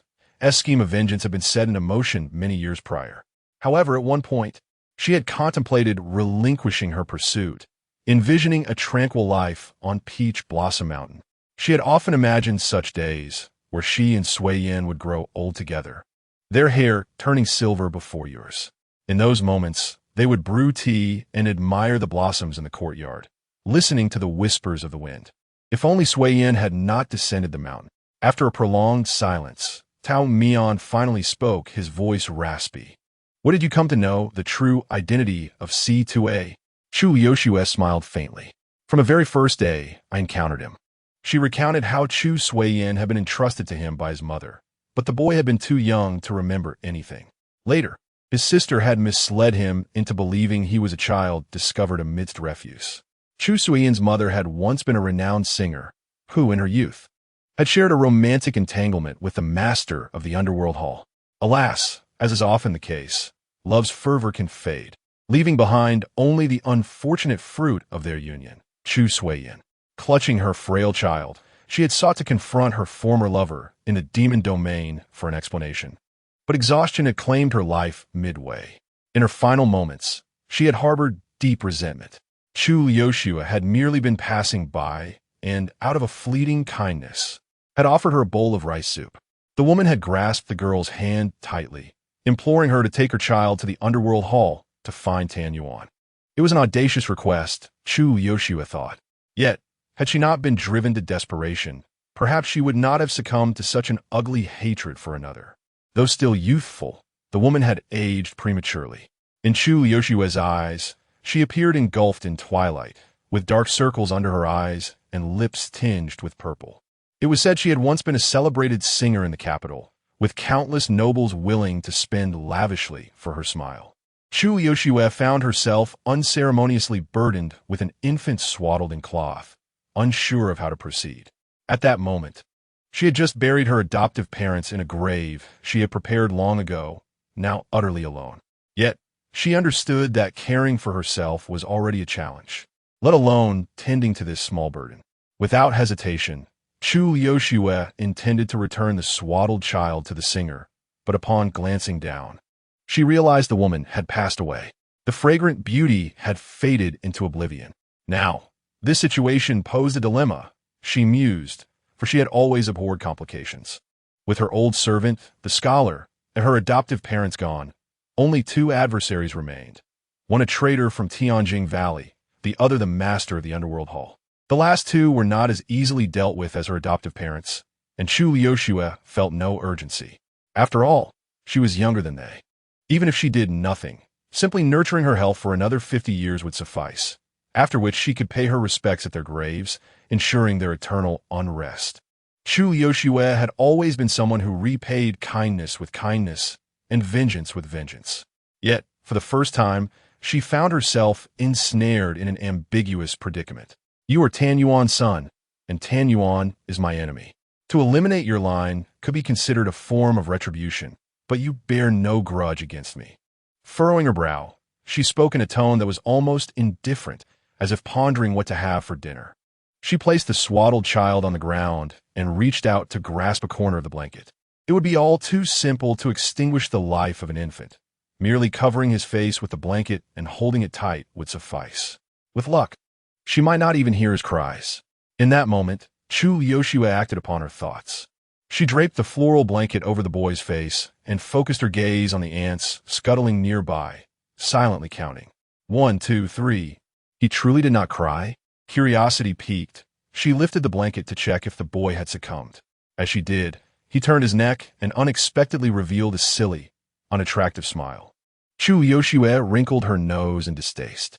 How could a child be so unappealing? She contemplated waiting a while longer, for after all, there was no immediate rush to confront Tan Yuan. Such a convoluted matter could be addressed later. And so I carried him with me until I encountered you. Tao Mian felt a surge of surprise. When Chu Suiyan chose to return to the underworld hall, Chu Yoshua's demeanor remained remarkably stable, leading him to suspect she had known all along. Yet, he had not anticipated that she had been wandering with the bloodline of her enemy for so long. Perhaps it was to facilitate her vengeance, or perhaps for other reasons. I truly exerted every effort to persuade myself to let go, and I was almost successful. Chu Yoshua gazed silently at the graves before her, recounting the countless times she had contemplated abandoning the young Chu Suiyan at a crossroads, only to succumb to despair and return to him. Chu Suiyan always believed his sister had merely lost her way, never suspecting otherwise. You are a redemption for me. On Peach Blossom Mountain, I scarcely thought of revenge. The mountain embraced all my emotions, leaving me free of burdens. Those were the most carefree years. As Chu Yoshua bared her soul to Tao Mian, he shook his head, unwilling to hear more. Do not speak further, Santu, it is enough. The young maiden was typically reserved, burying her thoughts deep within. She was the most discerning disciple he had ever taken, always aware of what should be said and what should not. She would never impose her feelings upon others, nor would she easily be swayed by external influences. Her heart as clear and pure as crystal. Now, as she decided to unearth the words buried within her heart, it was surely because she had resolved to make a significant decision, one that would not be accepted by any celestial being. Chu Liushua stepped forward, her gaze warm as it settled upon her master. "Forgive me, master. I never intended to impose this upon you. I understand how deeply the deaths of Brother Gu and Sister Lu have impacted you, and I do not wish for you to suffer further. Yet, the blood of the Dou family will repeatedly haunt my dreams, as I strive to protect my father in Tianjing Valley and honor the memory of my mother, who sacrificed her own granddaughter to save my old servant. The scholar was much like you. He did not wish for me to tread the path of vengeance, and neither do you. You're the only two good souls I have encountered in my fleeting 20 years. I once fought desperately to save him, and I still wish to accompany you for the long haul. I desire revenge, yet I also wish to repay kindness. But in this world, how can one achieve both? Devotion and filial piety cannot coexist, and vengeance and gratitude seem equally irreconcilable. I ponder endlessly, finding no solution, and thus I must first seek vengeance before I can repay my debts of gratitude. If you're willing to wait, please do so for me." Chu Yoshue was thorough and considerate in all matters. She and Chu Suiyin were both disciples of Tao Mian. She did not wish to burden him further. "You must continue to live freely as a celestial being. I do not wish to trouble you with my affairs, and I am certain Suiyin would not want that either. Yet, unforeseen circumstances may arise. To prevent such eventualities, Master, I seek a promise from you. Please extend one to Suiyin as well. When we kneel before your door, requesting the fulfillment of that promise, only then will you decide." The maiden turned, casting a gentle smile at the celestial figure under the moonlight. The pear blossoms in the scholar's courtyard bloomed most beautifully. "Silver notes, if I cannot make it in time, please watch over him in my stead." Chapter 44. The feast at Hongmen. Chu Liushue eventually departed from the mountains. She was a woman of clear purpose. This plan had taken shape in her mind for many years, but the conditions for execution had never been ripe until now. The time had come, and all that remained was for her to seize the favorable winds. In the shortest span of time, she established contact with the former followers of her mentor, Dou Huai, expressing her willingness to be a compliant pawn, ready to follow their lead as long as it secured her the position of the Valley Master. Naturally, those former followers were overjoyed. They were ambitious but lacked a banner, a name, which was why they had persistently urged Chu Liushue to return to the valley for so many years. This initial step consumed 5 years of her life. During that time, she meticulously unraveled the various factions within the valley, dismantling them one by one. The smaller factions were directly annihilated, while the larger ones were gradually fragmented and neutralized until they, too, were eradicated. Although her innate talent for cultivation was not exceptional, her intellect was remarkably sharp, quick-witted, and no less than that of her senior brother or sister. It wasn't long before she clarified the affairs of the valley. Now, she needed to sever the lifeline of the current valley master. This master was the very traitor who had betrayed Dou Huai, leading to his family's downfall. Chu Yoshue showed him no mercy. On a night of a full moon, she encountered the valley master with her own forces, and a battle to the death ensued. It was the first time Chu Yoshue was consumed by a bloodlust. The technique taught to her by Tao Mian, though not fully comprehended, was nonetheless a celestial art of unparalleled quality. Mastering even a fraction of it was sufficient to handle ordinary cultivators. She captured the valley master alive, and as she watched the man before her plead for mercy, a wave of desolation washed over her. How tragic was that a subordinate once trusted by her father turned out to be so cowardly and inept. Nevertheless, she had no intention of sparing him. Chu Yoshue subjected the traitor to a year and 3 months of torment, hanging his life by a thread, leaving him barely able to breathe. Each time she emerged from the dungeon, half of her shoes were stained with blood. Before this, Chu Yoshue had never imagined she could be so ruthless and resolute. After numerous trials, including several near-fatal encounters and betrayal by subordinates, Chu Yoshue finally ascended to the position of Valley Master. Standing at the highest point of the hall and gazing down at the bowing demons, she thought that upon achieving one more goal, she could return to Taohua Mountain. Her second goal was to exact revenge on the Yuming Hall, much like they had done to Tianjing Valley. Yet, she intended to be even more merciless. She sought to obliterate Yuming Hall entirely. When she voiced this decision, several subordinates present at the meeting vehemently opposed her. The influence of Yuming Hall was substantial, and Tianjing Valley had long since diminished. If they chose to confront them head-on, it was likely that they would suffer greater losses, and with a misstep, could be directly crushed by Yuming Hall, leading to their irrevocable decline. This sentiment resonated with many subordinates, and Chu Liushua noticed that even those who remained silent shared this belief. She caressed the carvings on the armrests of her chair and calmly stated that if 1 year was insufficient, then 2 would suffice. If 2 years failed, then 10. If 10 years proved fruitless, then a century. They were demons with lifespans that allowed for patience. If this generation could not realize the plan to absorb Yuming Hall, the next generation would. One subordinate stood up, pointing a finger at Chu Liushua, accusing her of madness. Chu Liushua coldly met his gaze and replied that without the resolve to burn bridges, Tianjing Valley would be the ones enslaved 100 years hence. The subordinates left in silence, and the next day, the previously fiery young man was nowhere to be seen. Chu Liushua made her determination clear. In contrast to the unrelenting storms faced by Tianjing Valley, Yuming Hall had been relatively calm during these 5 years. The old hall master clung to life with elixirs, while the successor, Tan Fong, diligently trained under his master and several branch masters, preparing for his future role. Initially, there had been considerable dissent regarding this new successor, but over 5 years, those voices inexplicably vanished. The most vociferous dissenters among the branch masters either fell gravely ill or met with sudden, mysterious deaths. Each cause varied, yet suspiciously coincidental. However, the old hall master feigned ignorance, instead lavishly appeasing the kin of the branch masters. Thus, the matter settled down. The impending confrontation between Tianjing Valley and Yuming Hall would inevitably resurface, but for now, the undercurrents were merely stirring. Chu Liushua aimed to eliminate the old hall master, Tan Yuan. Her subordinates urged her, asserting that Tan Yuan's time was limited and that there was no need to expend effort to hasten his demise. Yet, Chu Liushua insisted that unless she personally ended his life, nothing would hold meaning. Once a girl who had claimed to be a mere pawn, she had successfully deceived everyone but herself.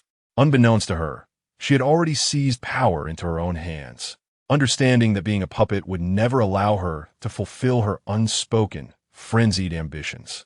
Just as she intended to kill Tan Yuan, her subordinates, unable to dissuade her, repeatedly revised their plans, strategizing step by step. However, plans often falter in the face of unforeseen changes. The old hall master, who had barely clung to life, unexpectedly succumbed to illness. Chu Liushua dismissed everyone, locking herself in her chamber, refusing to see anyone. 3 full days passed. No one knew what the young valley master contemplated during those 3 days.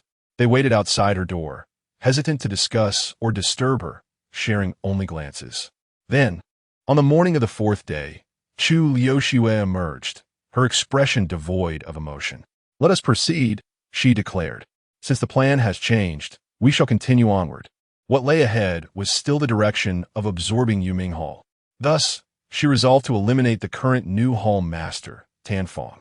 He was now known as Tan Fong, once called Sui Yin, and bore the surname Chu, a name given to him by Chu Liushua herself. These 2 siblings, bound not by blood, had ultimately reached this juncture. A letter arrived at the desk of the Valley Master, sent from Yuming Hall.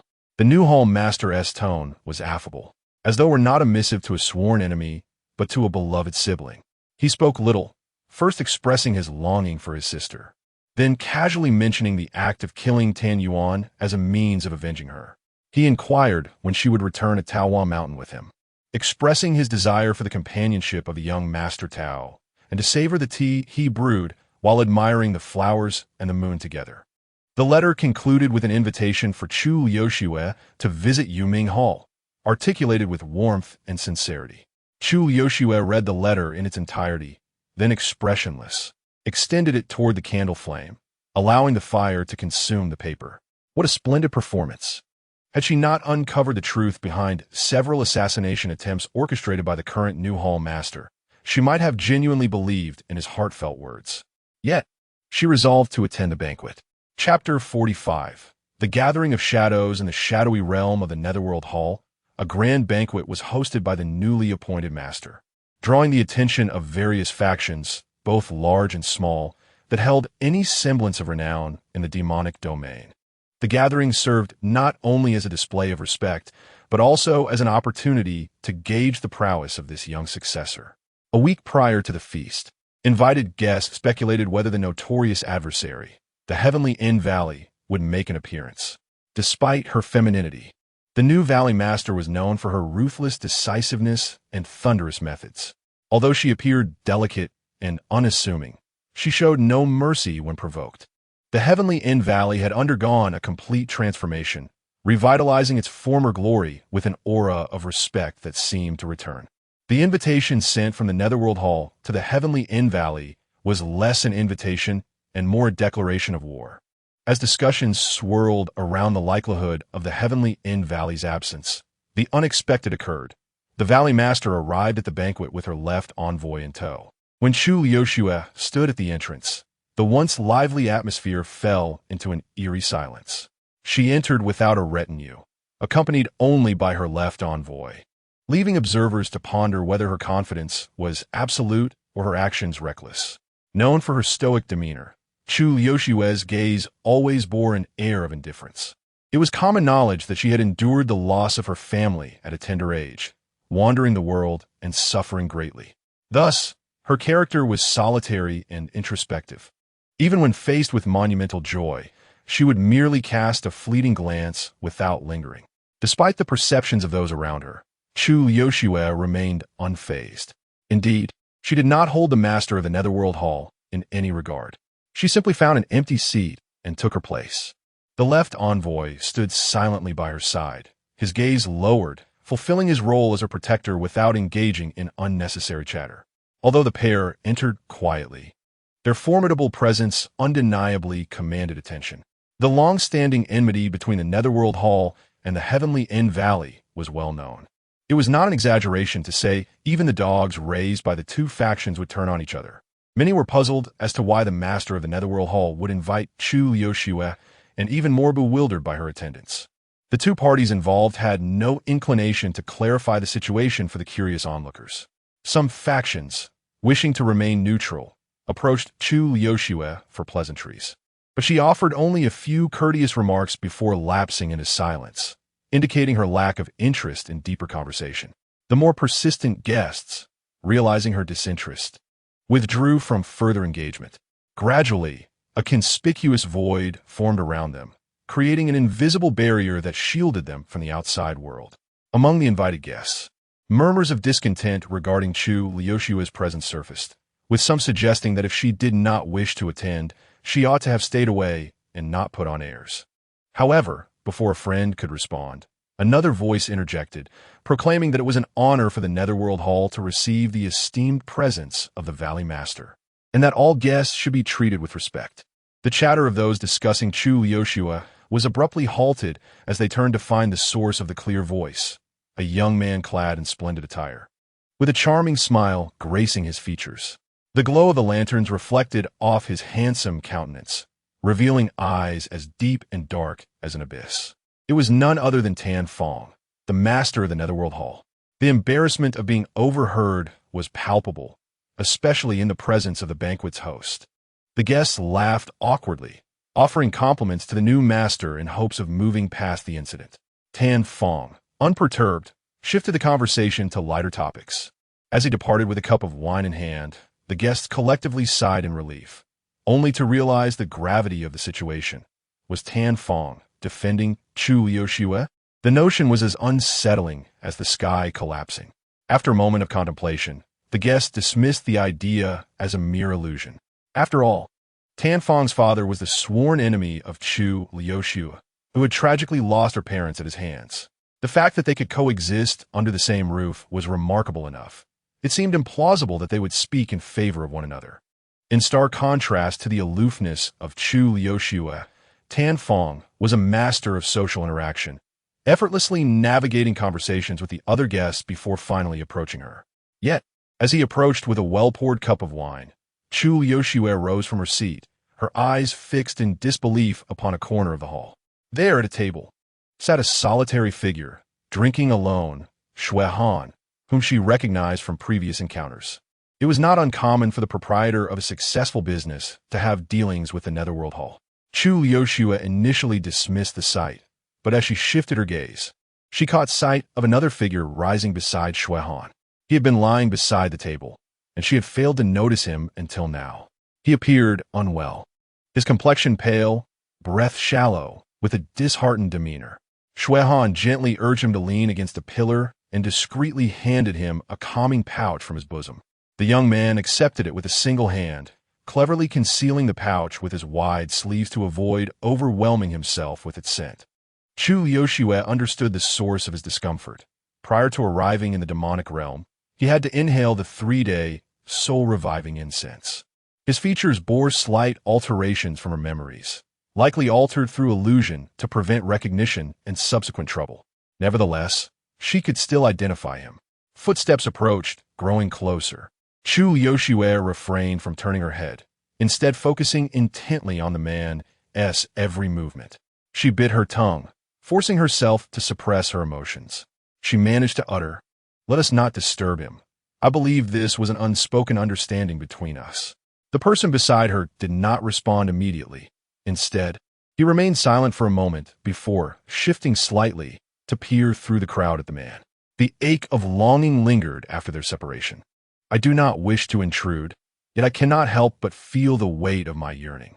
This might well have been the only sincere sentiment spoken by the master of the Netherworld Hall that evening, a precious gem amidst the facade and flattery that surrounded them. Chu Liuxue believed his words to be genuine, yet she struggled to accept them. She still referred to him by his former name, Chu Suiyin, fully aware that their grievances could not be resolved with mere words. Tao Mian was innocent. He had simply acted out of kindness to rescue 2 unfortunate children, and perhaps it would have been better had he not intervened at all. "You summoned me only to bolster your presence. And what purpose does it serve to involve Tao Mian? Do you think he would relish the drama of fratricide? Can you bear to inflict further wounds upon his heart?" Chu Liuxue's composure shattered as she confronted the unexpected reunion with Tao Mian, igniting her fury. She had fought tirelessly to extricate Tao Mian from the whirlpool of chaos, willing to remain silent indefinitely, enduring immense suffering and challenges without seeking aid from her master. Yet, the years of effort were so easily undermined by Chu Suiyin, igniting within her a murderous intent. The two could not coexist. One of them must perish. Chapter 46. Will we continue fighting? Tan Fong's frustration, provoked by a few words from Chu Liuxue, ignited a long-buried anger within him. For quite some time, he had struggled to comprehend her. He could hardly recall the days when they relied on each other for comfort. Back then, a mere glance from Chu Liuxue would reveal her thoughts to him instantly. Did such moments truly exist? Why must she inherit Tianjin Valley? His voice was heavy with confusion and resentment. "Liuxue, my return to the demon realm is solely to transcend the limitations of my lifespan, to grow stronger, to protect you and master. Why did you come back to inherit Tianjin Valley?" Whether he was Tan Fong or Chu Suiyin, grasping the deep-seated enmity between Tianjin Valley and Yuming Hall would require endless discussions, and even then, he would remain oblivious. Upon returning to the hall, perusing ancient texts in the library, and spending an entire night at the tombs on the back mountain, he still could not quell the agony that screamed through his bloodline. The animosity between Yuming Hall and Tianjin Valley had festered for centuries, their fates intertwined through the rise and fall of their powers. Whenever one side gained strength, it signified a nightmare for the other. Corpses and blood, shattered bones, and mangled flesh. This was the grim history they shared. Even as Tan Fong struggled to forgive his biological father for abandoning them, he could at least understand why he had once struck a devastating blow to Tianjin Valley. Yet, the more he understood, the more pain he felt, for Chu Liuxue had chosen to return to Tianjin Valley. Tan Fong had once held naive hopes. Even after learning the truth of Chu Liuxue's lineage, he clung to comforting fantasies. It doesn't matter, as long as Liuxue does not acknowledge her ancestry. I can pretend I never saw that classified report. Once Yuming Hall obliterates Tianjin Valley, I can leave everything behind and return to Peach Blossom Mountain alongside Liuxue and Master. With the seasons blooming anew, he believed he could eventually return to that mountain. Yet, Chu Liuxue's choice shattered his illusions, rendering them void. Every word Tan Fong uttered was absorbed by Chu Liuxue. She smirked slightly, unsure if she was mocking herself for him. So you still consider going back? It's too late. Chu Shuidan, neither of us can return. Her tone shifted, a lament giving way to an accusatory edge. We are both irreparably tainted. Yet why did you bring Tao Mian into this? He should distance himself from our mess, and we should settle our fates. Circling back to the initial question, Tan Fong grew impatient. I've said it before, I invited Master here for no ulterior motive. No matter how wicked I may be, I would never harm those most dear to me. I merely wished to see him. However, after years away from the mountain, he lacked a credible excuse to boldly request Master's presence. Both were driven by concerns for Tao Mian, yet their words failed to align, leading to a low-voiced quarrel. This bickering seemed to transport them back many years, though neither was aware of it. If it were merely a war of words, it might have been bearable. Yet, in the end, a disagreement escalated into a physical altercation. The guests present had an inkling of what might transpire, yet the eruption of conflict still caught them off guard. Tao Mian stood by, bewildered. What is happening? Initially, he had been delighted to receive the invitation from Yuming Hall. His disciples were all exceptionally talented individuals, and he did not wish to intrude upon them without reason. Over time, as they did not seem inclined to contact him, he ceased to reach out. When his fourth disciple had finally sent him an invitation, it signified that they still valued him as their master. Elated, Tao Mian hastily wrote a letter to Shui Han, requesting some soul-reviving incense, for he intended to enter the demon realm. When Shui Han inquired about his purpose, he truthfully replied that he wished to visit his disciples. Soon, the required incense arrived, accompanied by no additional messages, which felt unlike Shui's usual demeanor. Typically, if Tao Mian requested something, Shui Han would seize the opportunity to negotiate multiple favors in return.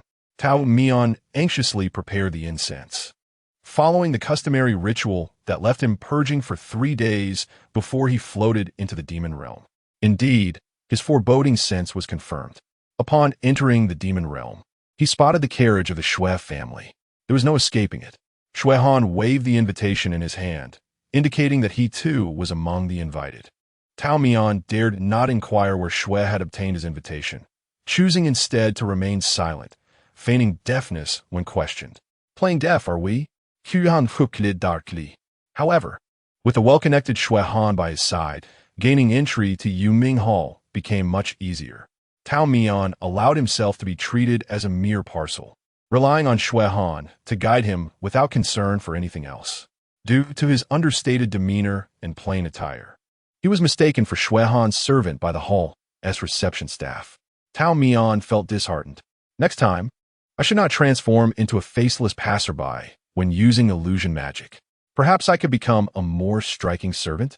You should be grateful they only see you as a servant. If they recognized you as something else, Shui Han laughed lightly.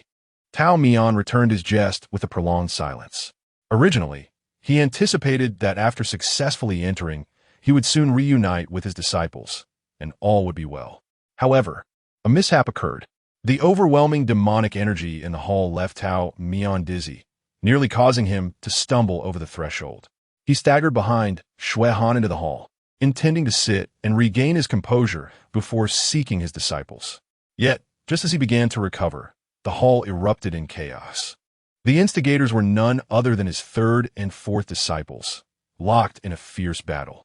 As cultivators, even a minor scuffle could wreak havoc on the Grand Hall.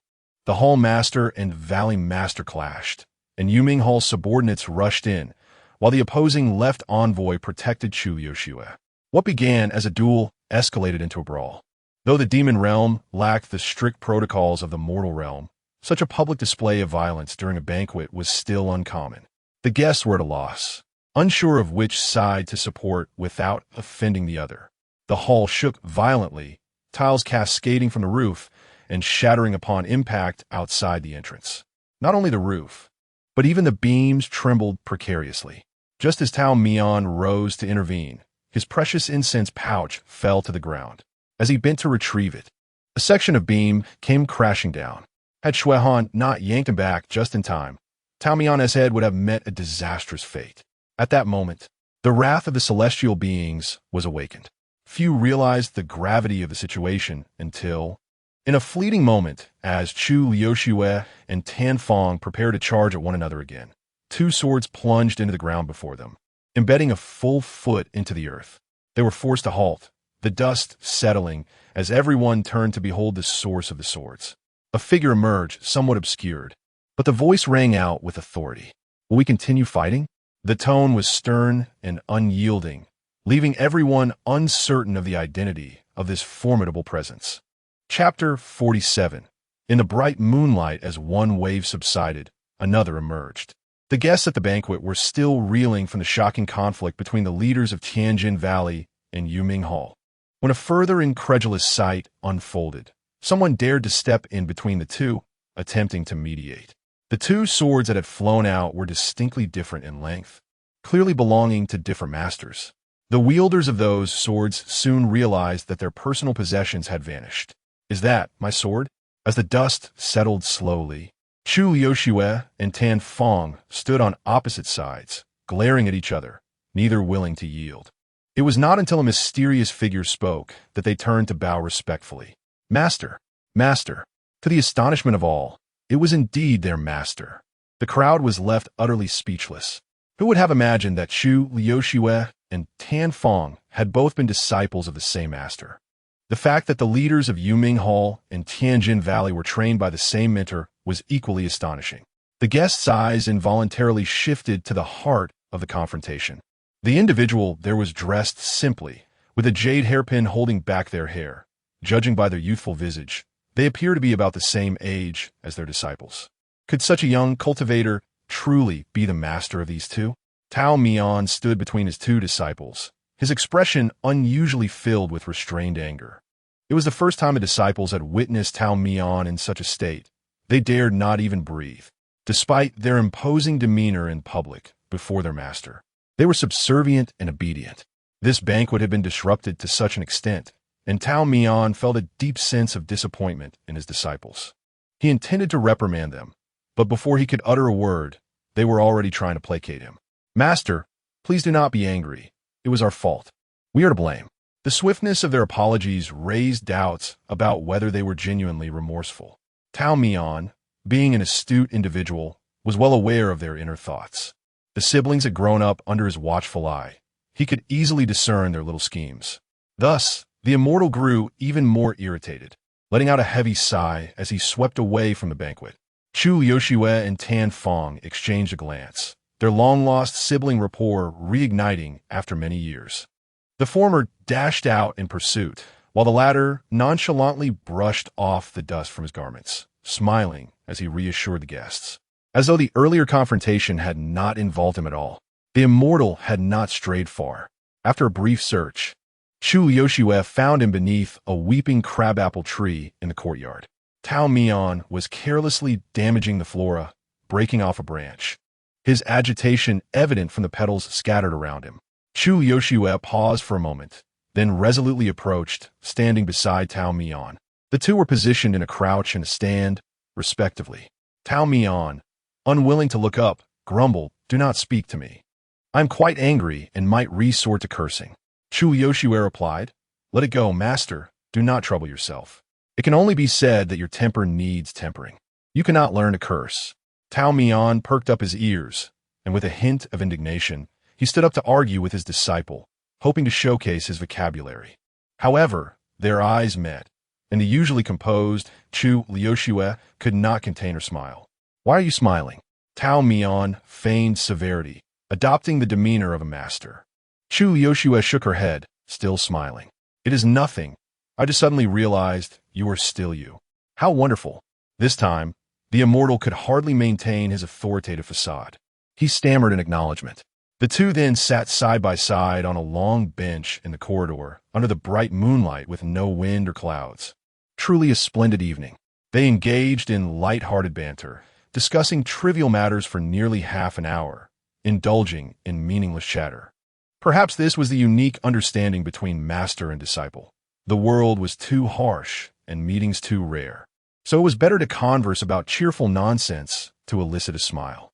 Nevertheless, Tao Mian keenly sensed that Chu Liuxue was quieter than usual. Among the four disciples of Peach Blossom Mountain, Gu Yuan, Yuan Di, Liuxue, and Sui Yin, if one were to choose the one who caused the master the least worry, it would undoubtedly be the third disciple. Chu Liuxue always remained acutely aware of her actions, rarely acting on impulse. From a young age, she was a thoughtful child, and Tao Mian had no concerns about her being deceived. However, he did worry that she might burden herself with excessive thought. Immortals on the mountain did not advise those descending into the world. They allowed the affairs of the world to flow like water, as it should be.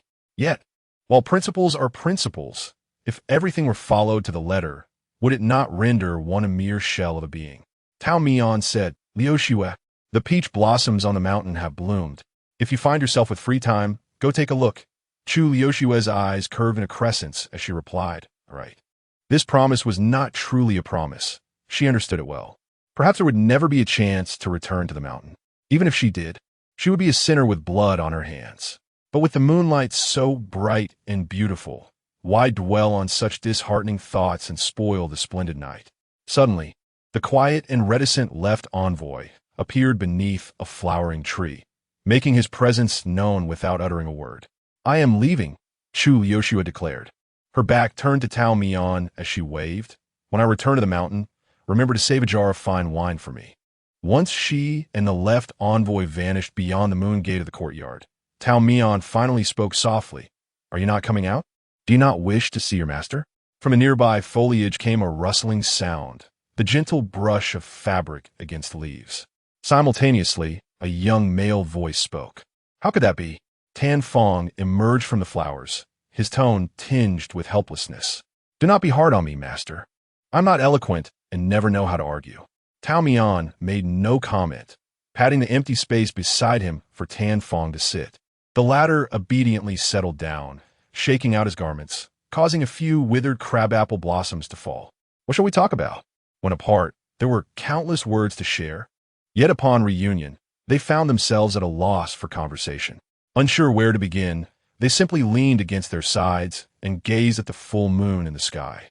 Tao Mian was also reluctant to disrupt this rare tranquility, counting the blossoms on the branch in his hand. Upon reaching the 15th blossom, Tan Fong finally spoke. Did you only wish to take Liuxue as your disciple back then? He finally voiced a question that had lain buried in his heart for years.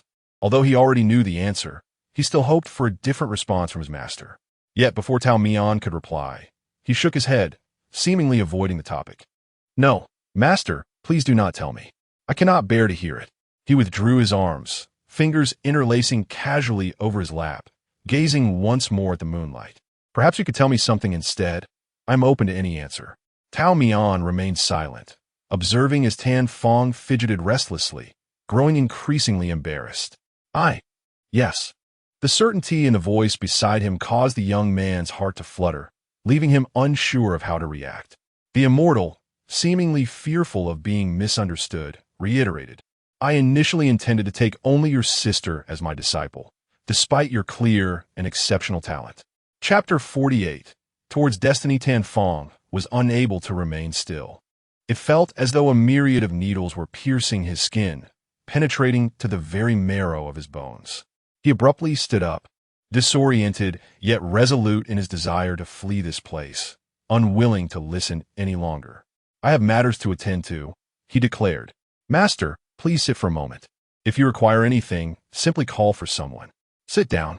Tao Mian and Oppose. S command halted Tan Fong and Oppose. S retreat. Reluctantly, he resumed his previous seat. At your age, still running off after hearing half of what I say, Tao Mian muttered, as if in complaint. He gently pressed down on his disciple's shoulder, attempting to soothe the tumult of his emotions. Listen to me finish. Indeed, I initially only wished to accept Chu Liushue as my disciple. But I cannot simply watch you languish on the streets. Then why didn't you send me away? Tan Fang's inherent stubbornness flared. Wasn't Shui Zhangguwei sent away by you? You seem to know quite a bit. Where did you hear all this? Tao Mian coughed lightly and replied earnestly.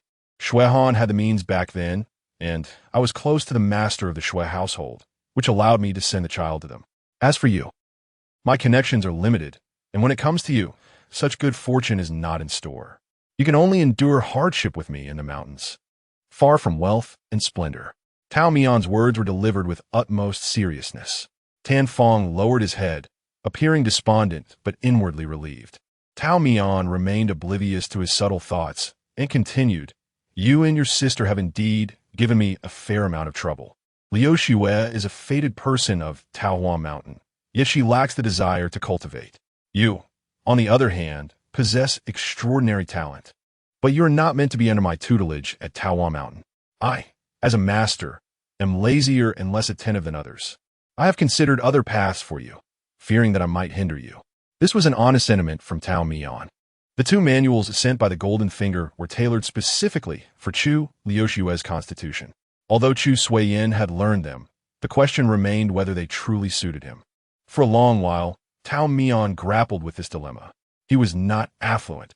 Having taken on 3 batches of disciples, he had only 6 forms of cultivation techniques. The first 4 were exclusive to his eldest and second disciples, and due to his personal sentiments, he was unwilling to teach them to others. The latter 2 had only been taught to Chu Suiyin after obtaining her consent. Suiyin, reflecting deeply, pondered the perceived injustice in his master's treatment of him regarding cultivation. Tao Mian's fingers absently fiddled with the withered flowers on a branch. Master, please do not say such things. Tan Fang had been quietly listening, but could not suppress his rebuttal upon hearing the word unfair. Master is an excellent mentor, no matter how cold or unfeeling he was. He would never forget how Tao Mian cared for him during his illness at Taohua Mountain, vigilantly watching over him night after night without rest. Tao Mian had never been remiss in his duties toward his 2 disciples. The immortal, upon hearing the originally sorrowful disciple now attempting to comfort him, couldn't help but smile. Even when I am troubled, you speak in my defense. Suiyin, I do not deceive you. The only fated person of Taohua Mountain is indeed Liu Shue. However, as for my disciples, both of you are equally so. Regardless of how the Golden Finger perceives it, my 4th disciple will forever bear the name of Chu Suiyin. Tan Fang blinked slowly, a smile of understanding gracing his features. Having you as my master is sufficient for me. The master and disciple finally broke the ice, gradually engaging in conversation. Tao Mian noticed that when discussing the past, his 4th disciple and Appo's responses were not immediate. It was as if he were sifting through memories, piecing together fragments of his past. It was evident that all these years he had been forcibly suppressing and burying the memories of what once was. During his years in the underworld hall, Tan Fang deliberately forgot everything from his past, refusing to reminisce or yearn for it. He had many tasks to accomplish. He needed to earn the trust of the branch leaders, solidify his standing, and ultimately seek vengeance against his father. Someone had taught him to recognize the harsh truth. You are currently too weak. A weakling cannot even settle into their status quo, let alone pursue desires. The only path forward was to ascend, to continuously strive upwards to attain freedom. Tan Fang adhered to this advice, mastering the 18 techniques of the underworld hall within a year, then spending another year gaining the acknowledgement of more than half of the branch leaders regarding his lineage, followed by yet another year silencing dissenting voices. Only then did he commence his quest for vengeance against his father. Tan Yuan was now aged. When he had abandoned his mother in search of a softer life, he must have been full of vigor. Yet now, he was merely an ailing old man confined to his bed, his murky eyes fixed upon the young man at his bedside, laughing heartily, repeating the word good thrice. The heavens had not forsaken Tan Yuan. One son had perished, yet another had been sent to him. Moreover, the younger son bore a striking resemblance to his youth, proud, ruthless, and self-assertive. The young man remained indifferent to his father's fleeting lucidity, After listening to his ramblings, he merely remarked that they bore no resemblance to one another. They were fundamentally different individuals.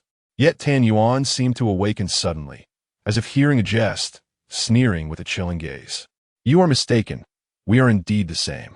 Ascending to this position, without Tan Yuan, there would be no Tan Fong.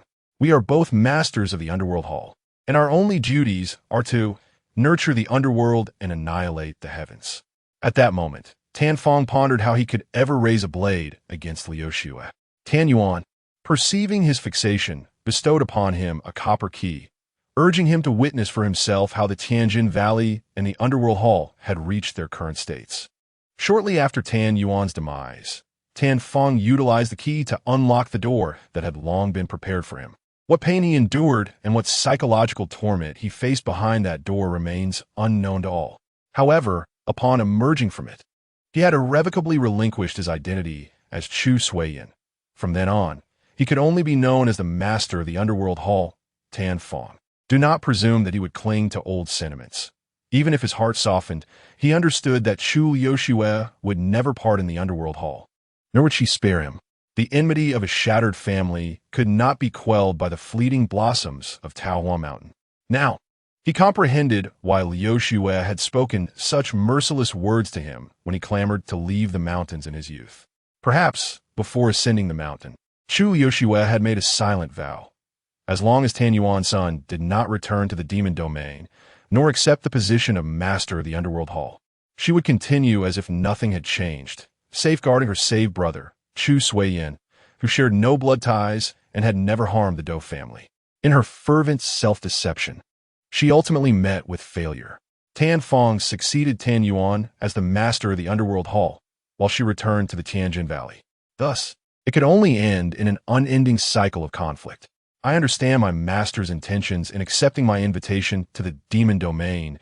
Tan Fong stood, tilting his head as the moon in the sky gradually became obscured by an unknown cloud drifting in.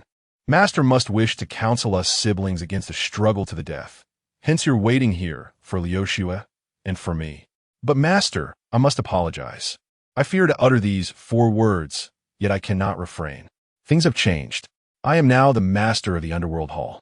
Due to the angle at which he stood, Tao Mian could not see the expression on his 4th disciple's face at that moment. However, regardless of how many years passed, he would always remember the tone in which those words were spoken, a resolute march toward his destined fate, as if cursed. Chapter 49.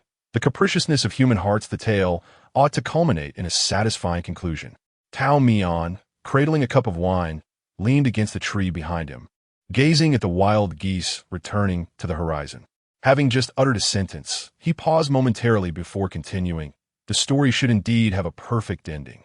Chu Liuxue relinquished her quest for vengeance for her father, while Tan Fong no longer clung to the ambition of expanding his family's influence. Tianjin Valley and Yuming Hall celebrated together, their camaraderie symbolizing completeness. Following this, the 3rd disciple, Liu Xue, and the 4th disciple, Sui Yin, returned to Teotihuacan, where master and disciples were joyously reunited. For half a day, Tao Mian recounted their reunion, how they embraced, the 2 disciples weeping and kneeling before him, lamenting the folly of their past departure from the mountain, until one among them approached the end of their life. He spoke eloquently until the woman across from him hesitantly interrupted. "Immortal, should you take your medicine?" Tao Mian's shoulders slumped as he lowered his gaze to the clear wine in the cup, a fallen petal creating ripples. A mountain breeze swept by, enveloping them in a fleeting silence. Why do people harm one another? The immortal's tone was one of bewilderment, admitting his lack of understanding. The 2 disciples, once so intimately bonded, now viewed each other as the sole adversary, vowing to vanquish one another. The woman tilted her head in contemplation, raising her index finger. "I can comprehend your 3rd disciple's actions. If a faction were to slay my parents and obliterate my family, no matter how closely I once held ties with their heir, I would wield my blade without hesitation, for to forget is tantamount to betrayal. As for your 4th disciple, the matter is more intricate. I have a friend strikingly similar to him, abandoned since childhood, with only the legitimate heir of his family showing him kindness. providing for his needs and often standing up for him. Yet, as ambition swelled within him, he aspired to become the head of the household. Discovering that this kind heir was his greatest impediment, he unhesitatingly plotted his demise. The immortal S expression shifted. "This friend you speak of, could it be you?" The woman's laughter was sweet, her cheeks dimpled. Ah, if only that were true. She flicked the soft branch in her hand, resting her chin on the stone table, her eyes gazing dreamily at the sky. Human hearts are fickle. What does it matter if promises were made solemnly? Your fourth disciple has been down the mountain for over a decade now, hasn't he? Even a span of 1 or 2 years, or merely days, can transform a person as transient as the clouds in the sky.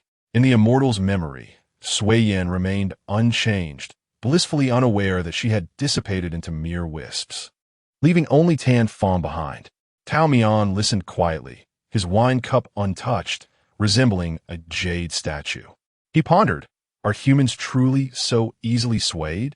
The banquet had not alleviated the animosity between the rival factions. Rather, it intensified the tension between Tianjing Valley and Yuming Hall. Subsequent to this gathering, 3 significant events transpired. The first involved a council at Yuming Hall, where 10 of the 18 branch leaders convened, and Tan Fong was among them. Tianjing Valley somehow learned of their secret meeting place and launched a surprise attack with a multitude of elite forces. The bloodshed that day was so horrific that every survivor would endure a month of nightmares. 3 of the 10 branch leaders fell, and Tan Fong sustained grave injuries. Tan Fong spent half a month recuperating. As a leader, even in illness, he could not afford the luxury of rest. He strained against his ailments to visit the injured branch leaders and the families of the deceased. One branch leader, young and recently married, was greeted by his bride in her wedding gown, her demeanor serene, as if she had already accepted her husband and Appo's demise. Yet, the gown she wore stood in stark contrast to the pristine white of the mourning hall, a shocking splash of red that was jarring to behold.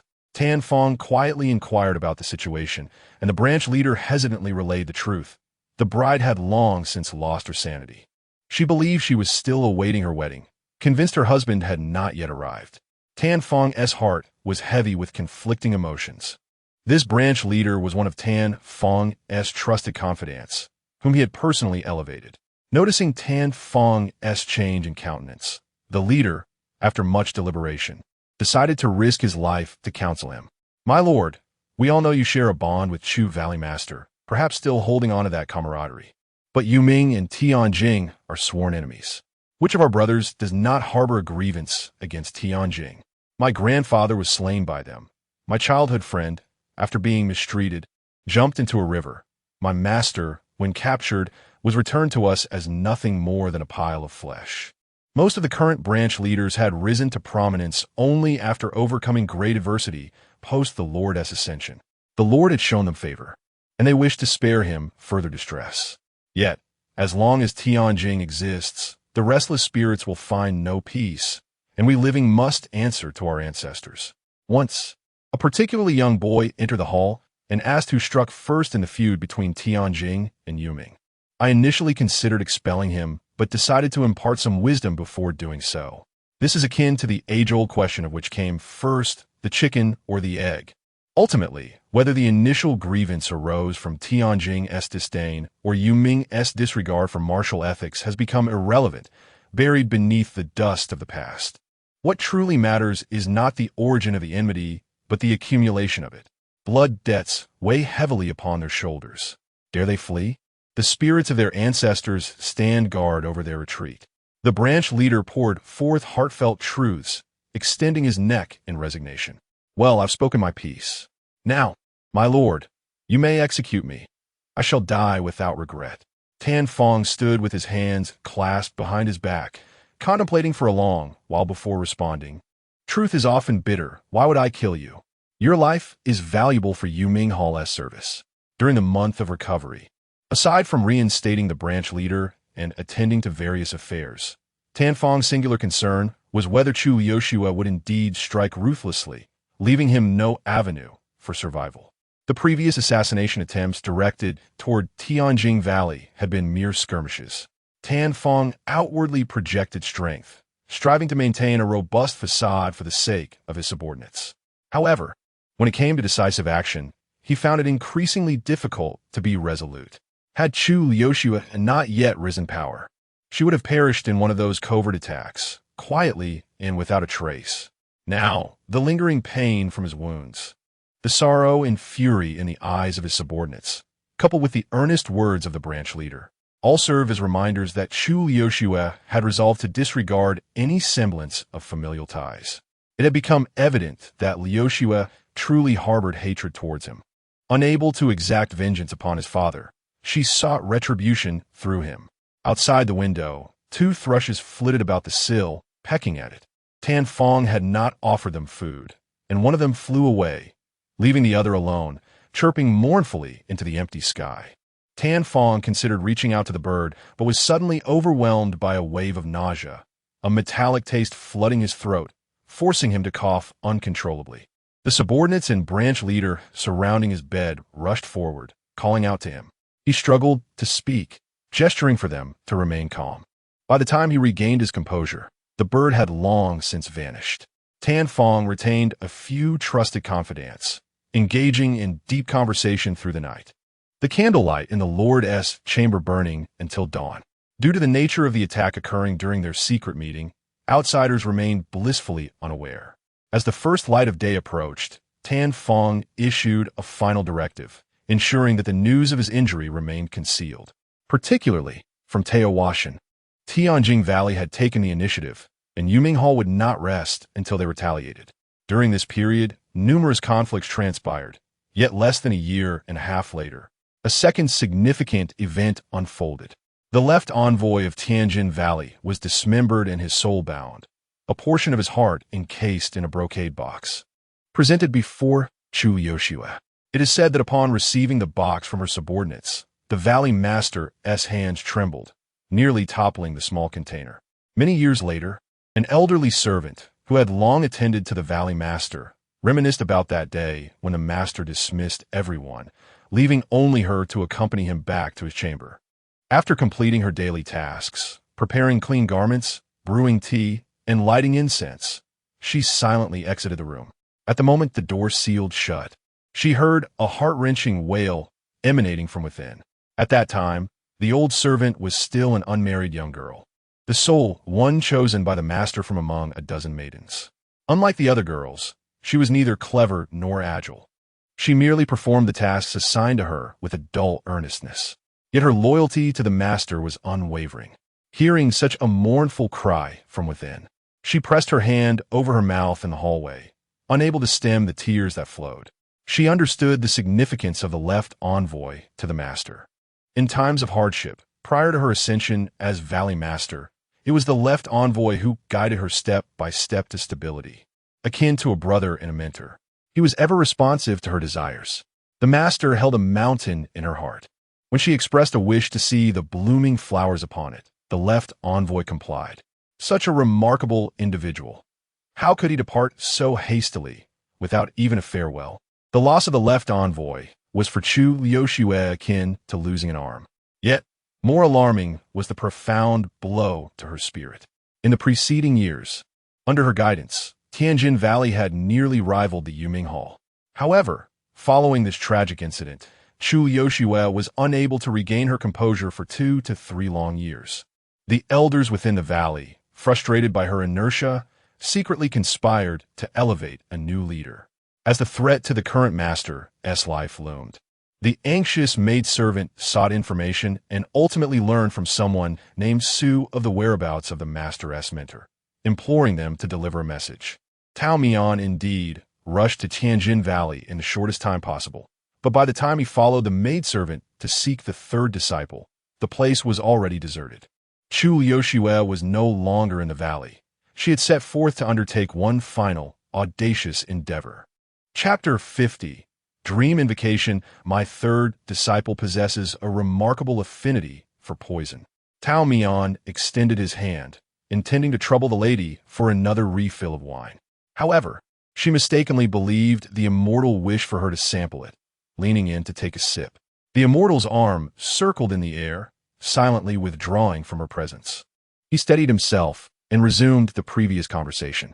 The innate talent of his third disciple was not particularly high, yet she held a unique fondness for the small patch of herbs in the courtyard.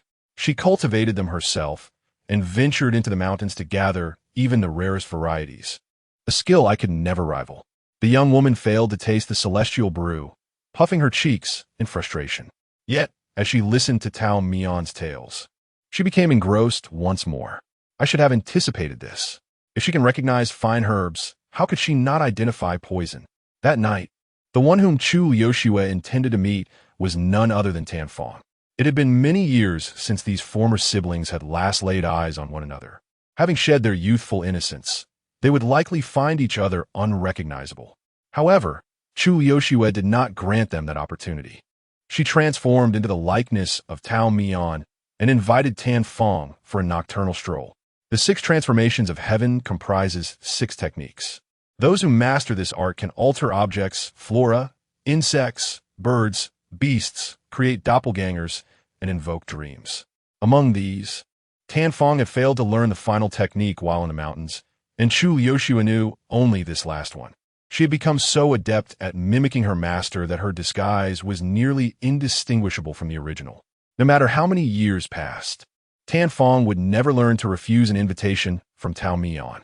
Thus, the master sent him a message the previous night, and by the following evening, he awaited her arrival in the designated courtyard.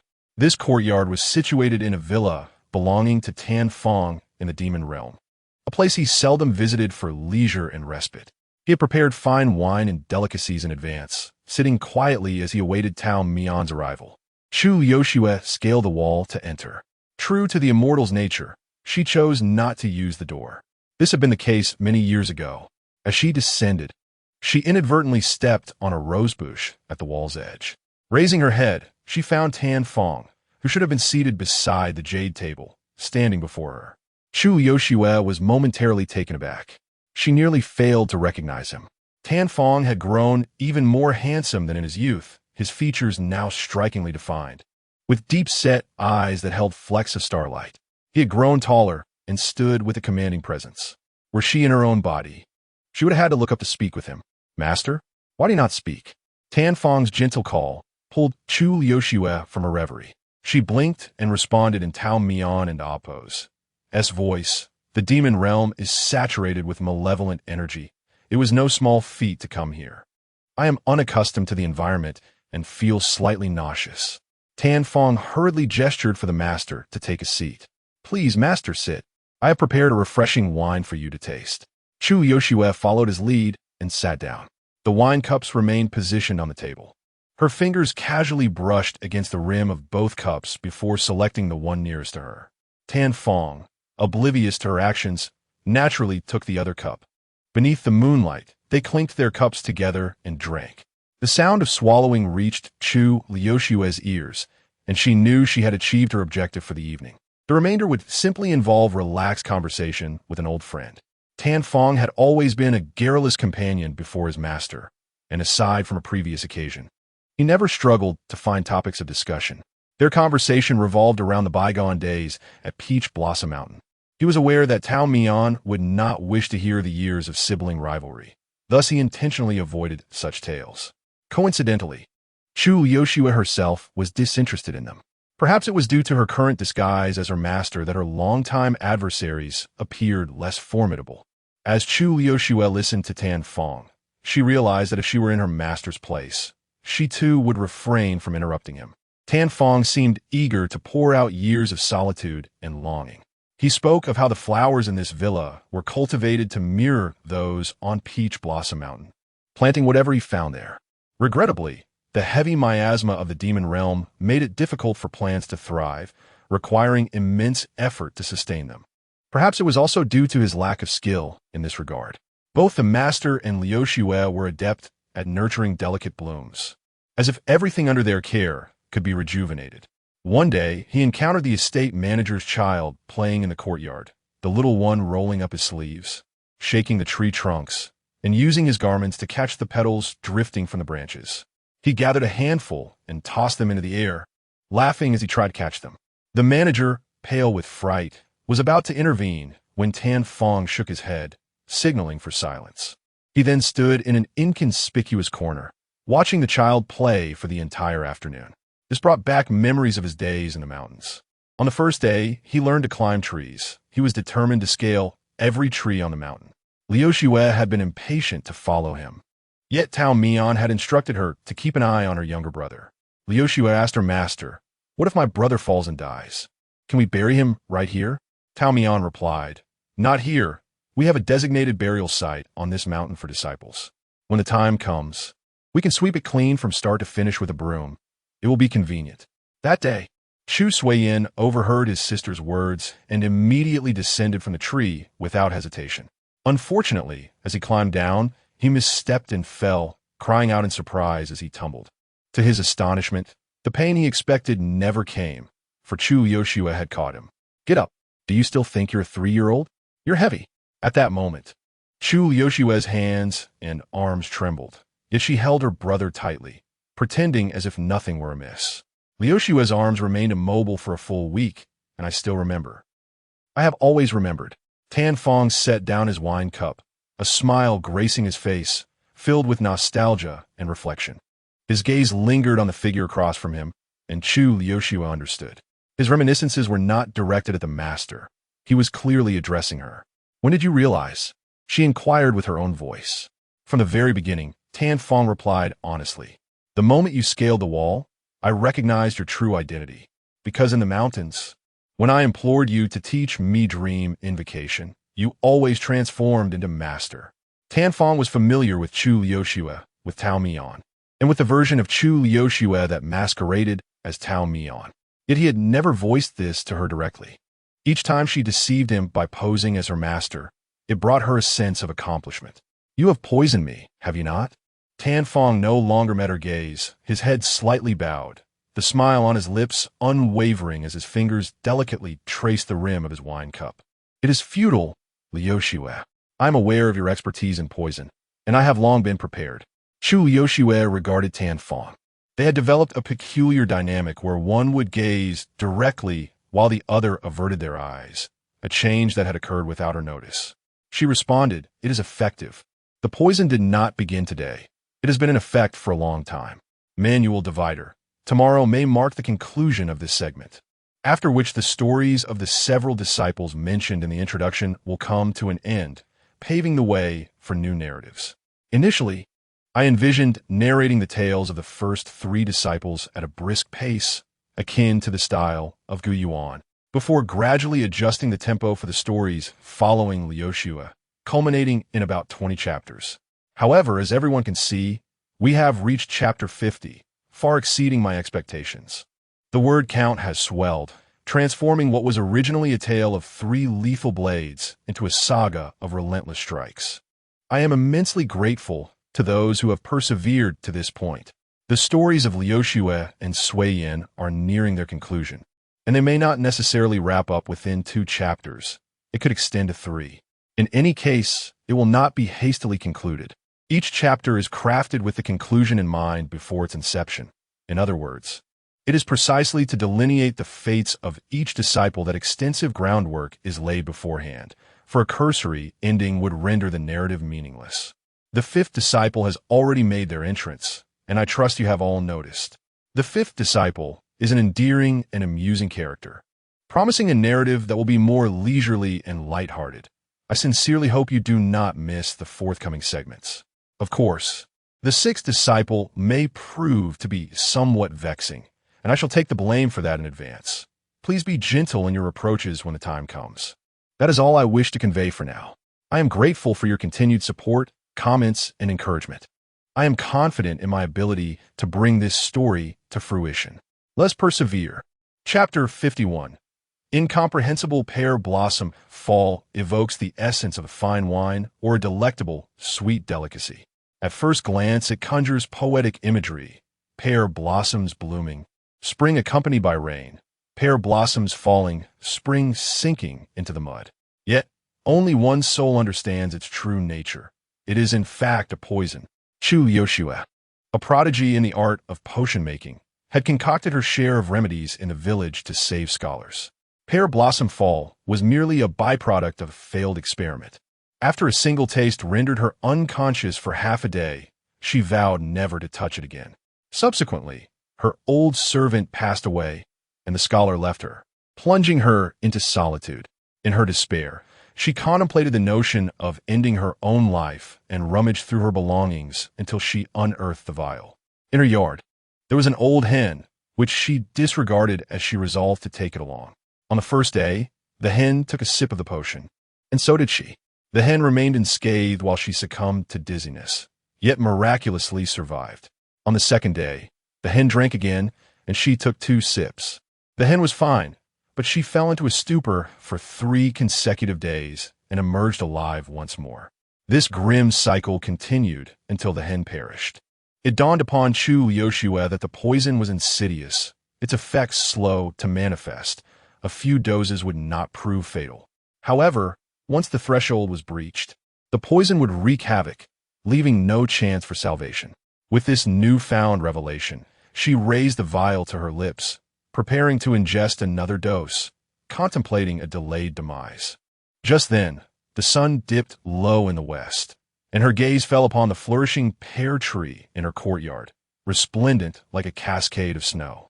In her youth, the scholar would often hold her beneath its boughs, counting the pure, white blossoms.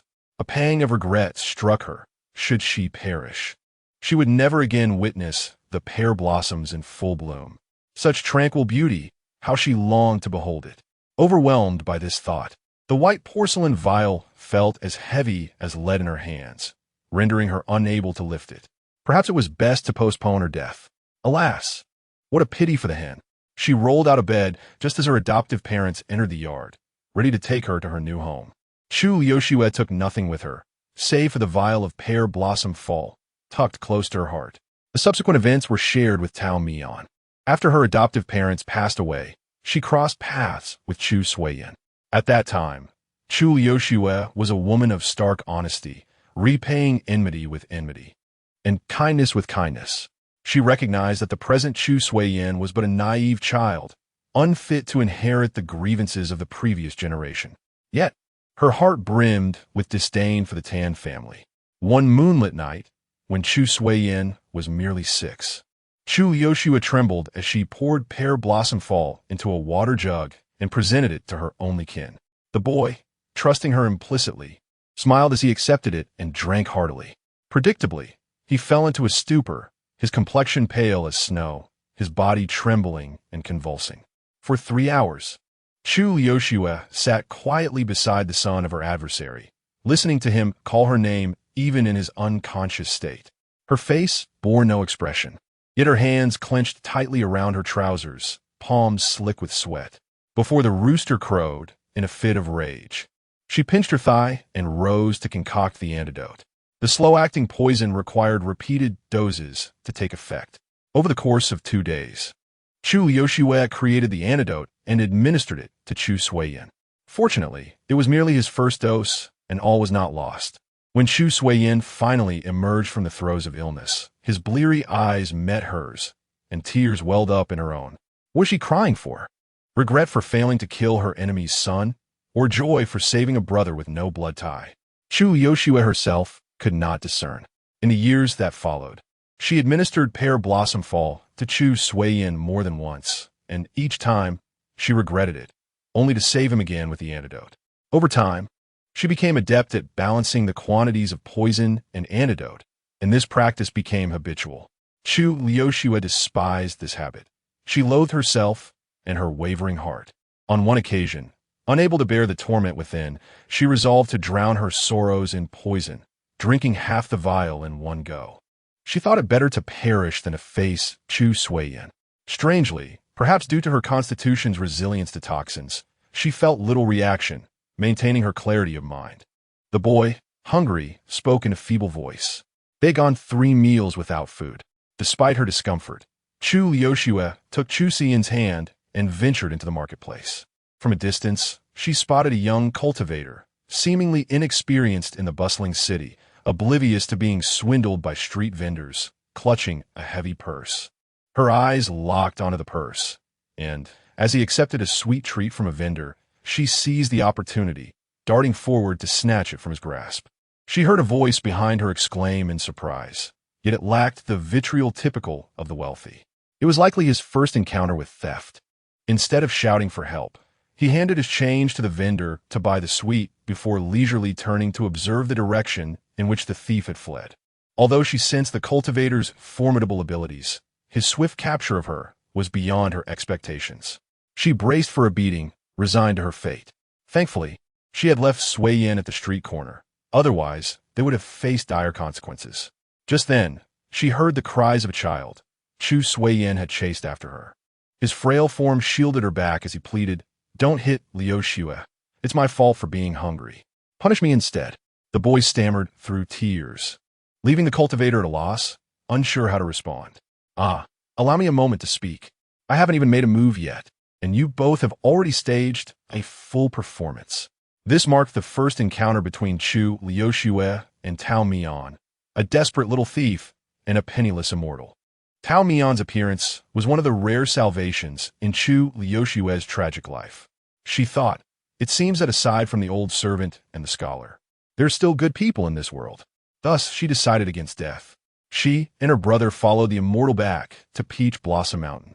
As she took her first step onto the mountain, Chu Liu Xue made a silent vow. As long as Chu Sui Yin did not descend and return to the Tan family, she would relinquish her hatred and live in harmony with the mountains. The vial of pear blossom fall was carefully tucked away, and with her promise made, her doubts began to dissipate. Chu Sui Yin, frail and oft ill since childhood, not only wandered the world but bore the weight of pear blossom fall. He fell gravely ill multiple times on Peach Blossom Mountain, prompting the immortal to seek remedies far and wide. During that period, Chu Liu Xue felt a pang of guilt. While remorseful, she also contemplated the possibility of Suyan's death, a clean break that would spare her the anguish of inner turmoil. She deemed herself a despicable and cowardly person. Later, when he decided to leave the mountain, she felt free from her vow. To confront him directly as an adversary, devoid of hesitation, was a stroke of fortune. The opportunity to avenge her grievances, to witness his demise before her eyes, was another stroke of fate. Chu Liu Xue recounted her tale with a calm demeanor, observing Tan Fong's face drain of color, transforming to a pallor reminiscent of pear blossoms. The cups and dishes on the stone table clattered to the ground, shattered. The poison surged fiercely, and Tan Fong could no longer maintain his usual tone, struggling to breathe and cough. His fingers gripped the edge of the stone table, forcing himself to remain upright, while a faint smile tugged at his lips. Liu Xue, since this is a fortunate event, why shed tears? Seated on the stone bench, Chu Liu Xue and Appo's expression remained serene, devoid of excess emotion, her demeanor tranquil. Yet, tears flowed steadily from the corners of her eyes, reminiscent of jade weeping, poignant and sorrowful. Chapter 52, Her Commitment. Chu Liu Xue silently brushed away the tears at the corners of her eyes and continued her conversation with Tan Fong. It was truly a rare occurrence. Not only towards her arch-nemesis, but even with her trusted confidants in the valley, she had not engaged in such prolonged discourse for quite some time. If she were a clever assassin, she should have taken her leave early, leaving Tan Fong to his own demise. However, it was evident that she was rather dull-witted. Upon her descent from the mountain, she had numerous matters to attend to, returning to the valley, seizing power. Even if she sought vengeance against the underworld hall, it would have to wait for the opportune moment. During that period, she would face countless visible and hidden threats, both from within and outside the valley. She was aware that several incidents involved Tan Fong, yet she could not afford to retaliate against him at the moment, especially since Tan Yuan was still alive. Once Tan Yuan perished and Tan Fong succeeded him, then she would truly equate her former brother with the underworld hall. Ultimately, she no longer needed to grapple with whom to seek revenge against. She was not permitted to dwell on it, as she wished to keep her heart steadfast. The poison of the pear blossom would be reactivated after many years. Chu Liu Xue understood that an excessively potent poison would be immediately detected by Tan Fong. Thus, she did not alter the formula, allowing it to take effect over time. This time, however, she would not administer the poison herself. She had found assistance. It was Sutian Perhaps. Before Chu Liu Xue could utter the name, Tan Fong had already deduced the identity of the other party. Who else could it be but Su Tianhe? His purpose for coming to Peach Blossom Mountain was to observe Chu Liuxue, and it was by chance that Chu Suiyin appeared in his line of sight. Chu Suiyin's heart was far more ruthless than Chu Liuxue's, which led him to choose him as his companion, and the two departed the mountain. Initially, Chu Suiyin did not comprehend Su Tianhe's intentions. The Su family had always served the Tianjin Valley. Why would Su Tianhe now assist a mortal enemy? Su Tianhe's response was that the Su family required change. He did not divulge deeper matters, but promised to help him ascend to the position of Hall Master. At that time, Chu Suiyin was isolated and helpless. Without Su Tianhe's clandestine connections, he could not possibly seize power from Tan Yuan on his own. Regardless of trust, the young Chu Suiyin had to rely on the strength of the Su family. Eventually, he successfully assumed the position of Hall Master of the Underworld Hall. When he inquired about his reward from Su Tianhe, the latter merely smiled and stated that there was no rush. Su Tianhe declared his intention to return to Tianjin Valley. Since Tan Fong had acquired the power and status he desired, it was likely he would no longer trust him in the future.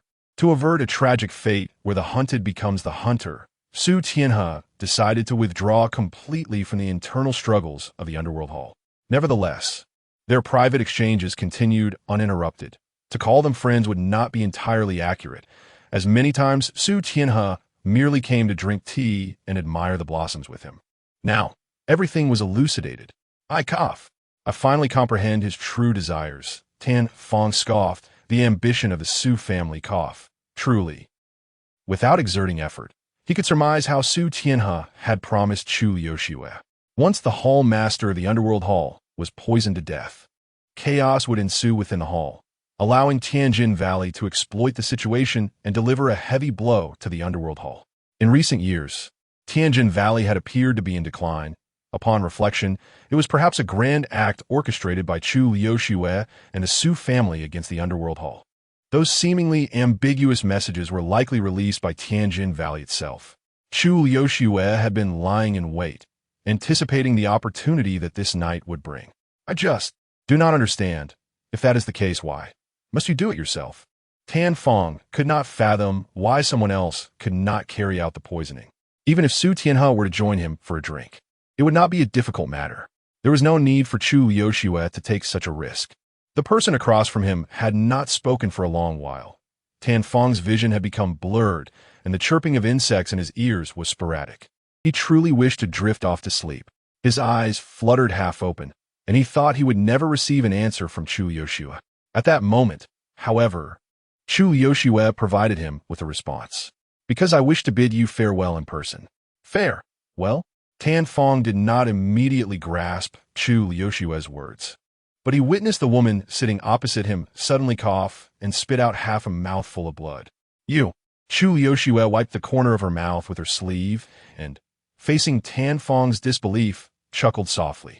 Alas, after so many years, it is truly rare to see that expression on your face again. It seems that no matter how many years pass, a brother can still be easily manipulated by his sister. I said I made a promise, one upon ascending the mountain and another upon descending. Whether it was to Tao Mian or others, Chu Liuxue only spoke of the promise made while ascending the mountain. However, some matters had been determined the moment she left the mountain. If Chu Suiyin were to descend, then she would ensure his death. If Chu Suiyin died, then she would never live alone. This was a secret Chu Liuxue had never vocalized, the only secret hidden deep within her heart. Tao Mian had been seated opposite the woman for half a day. The woman yawned, observing the immortal leisurely drinking wine, and mumbled softly, "Isn't it time to open the letter? I came to the mountain to deliver this letter to you. If you do not open it, how can I fulfill someone else's request? I do not wish to be a person who breaks promises." Before them lay a wine plate, fruits, and a meticulously sealed letter, quietly awaiting someone to unveil it. As soon as the woman's words fell, Tao Mian lowered his eyelids, gazing at the words to master inscribed on the envelope. The strokes were sharp and vigorous, unlike the delicate handwriting typically associated with the woman. Yet Tao Mian recognized it as the handwriting of his third disciple. No matter how many years passed, he could still identify it. Neither Chu Suiyin nor Chu Liuxue had returned to the mountain. Tao Mian had remained on the mountain for many years, and all he had received was this thin letter. regardless of how much he pretended to be indifferent. The letter lay before him, undeniably real, as if it had sprouted a pair of eyes from the stone table, gazing intently at him. The letter could remain there without being lost. The immortal intentionally turned his head away. The woman would not let him off easily. Really not going to open it? This is the last thing your third disciple left behind. How precious. I cannot read. I can. I'll read it to you. I can read letters now. What tone would you like to hear? Tao Mian sighed helplessly, muttering, Fine, I'll open it. The woman obediently handed him a small knife for opening the letter, and although Tao Mian feigned nonchalance, his movements were exceedingly careful. He meticulously sliced open the envelope and extracted the letter within. The first sentence of the letter sounded like a long, drawn-out sigh. I am a coward. Chapter 53. Zhuang Zhou dreams of a butterfly. I am a timid soul. My birth was the first event in my life that I could not choose. From the day I was born, I became the daughter of the Dou family. As an innocent child, I bore the weight of deep-seated enmity. Some individuals live their entire lives with a clear vision of their end. In my youth, I often pondered this. The family into which I was born, the parents I was given, these were beyond my control. Yet, the path must be traversed by oneself. I faced two choices, revenge or the forsaking of vengeance. To be like a moth to a flame, passionately perishing, or to hide my identity and quietly endure a mundane existence. My heart yearned for the latter, yet my path continually led me towards the former. Thus, I wandered aimlessly, akin to floating duckweed, battered by rain and propelled by the currents of a river. If you were to ask me if I regretted choosing the path of vengeance, I would likely respond, yes, with regret. A person's life is rarely marked by resoluteness, decisiveness, or a willingness to burn bridges and disregard everything. Most of the time, we find ourselves hesitating, wavering, looking around in uncertainty, and fearing repercussions. I'm a lucid coward, much like the multitude of beings that inhabit this world. Su Tianhe is a man of grand ambition. I perceive that he desires not only the Tianjin Valley, but also the annexation of the Underworld Hall. He covertly assisted Sui Yin in seizing the position of the Underworld Hall, a fact he did not deliberately conceal from me. Ultimately, he aimed for both factions to belong to the Su family. I discerned his intentions, but chose not to intervene. He had promised that even if the Underworld Hall were to vanish, the Tianjin Valley would endure. Thus, it did not contradict my plan for revenge. He is the final piece of the puzzle. These thoughts emerged during a clandestine conversation where he candidly spoke to me. Su Tianhe is a cautious individual, not one to easily reveal his true thoughts. It was I who approached him first, declaring my intention to perish alongside Sui Yin. Initially, he could hardly believe me, expressing that I had sacrificed much for this position, having taken countless lives. How could I simply abandon it after such arduous efforts? I replied, stating that I did not seek this position. I had never desired to possess everything. The Su family saw a change, wishing to alter the mutually destructive dynamics between Tianjin and the underworld. What I desired was an end. Love and hatred, tears and suffering, the grudges of generations, all would find resolution within me. I resolved to meet Sui Yin one last time. Prior to my departure, I consumed the poison derived from the pear blossoms. I thought to myself, if I were to die on the way, so be it. It would merely mean Sui Yin had gained another chance at life. If I were to survive, then splendidly, the plan would continue, and we would perish together. The process of poisoning went more smoothly than I had anticipated. I disguised myself as you. Yet regrettably, Sui Yin saw through my facade at once. He humorously played along with me for quite some time, reminiscent of the playful days of our childhood. Sui Yin often feigned ignorance, allowing me to bully him, leading him around in circles, believing it would bring me joy. We, two souls destined for demise, coughed and spat blood, lingering in a fragile conversation for quite a while. How many years had it been since we shared such moments? At that time, I thought it was merely ordinary. Sui Yin said, Lu Shui, I am weary. Sitting in that elevated position, the weight upon his shoulders was crushing. The sliver of sky remaining above him provided merely a breath of respite. I smiled bitterly and said nothing in reply. How could I be any different? Here we sat, appearing glamorous, yet truly two tattered puppets, hearts riddled with wounds. I asked Sui Yin if he had any regrets. After a long pause, he finally responded. He said, Lu Shui, the world is unpredictable. Initially, he descended the mountain seeking immortality to protect his sister and master. Yet, what had transpired since then?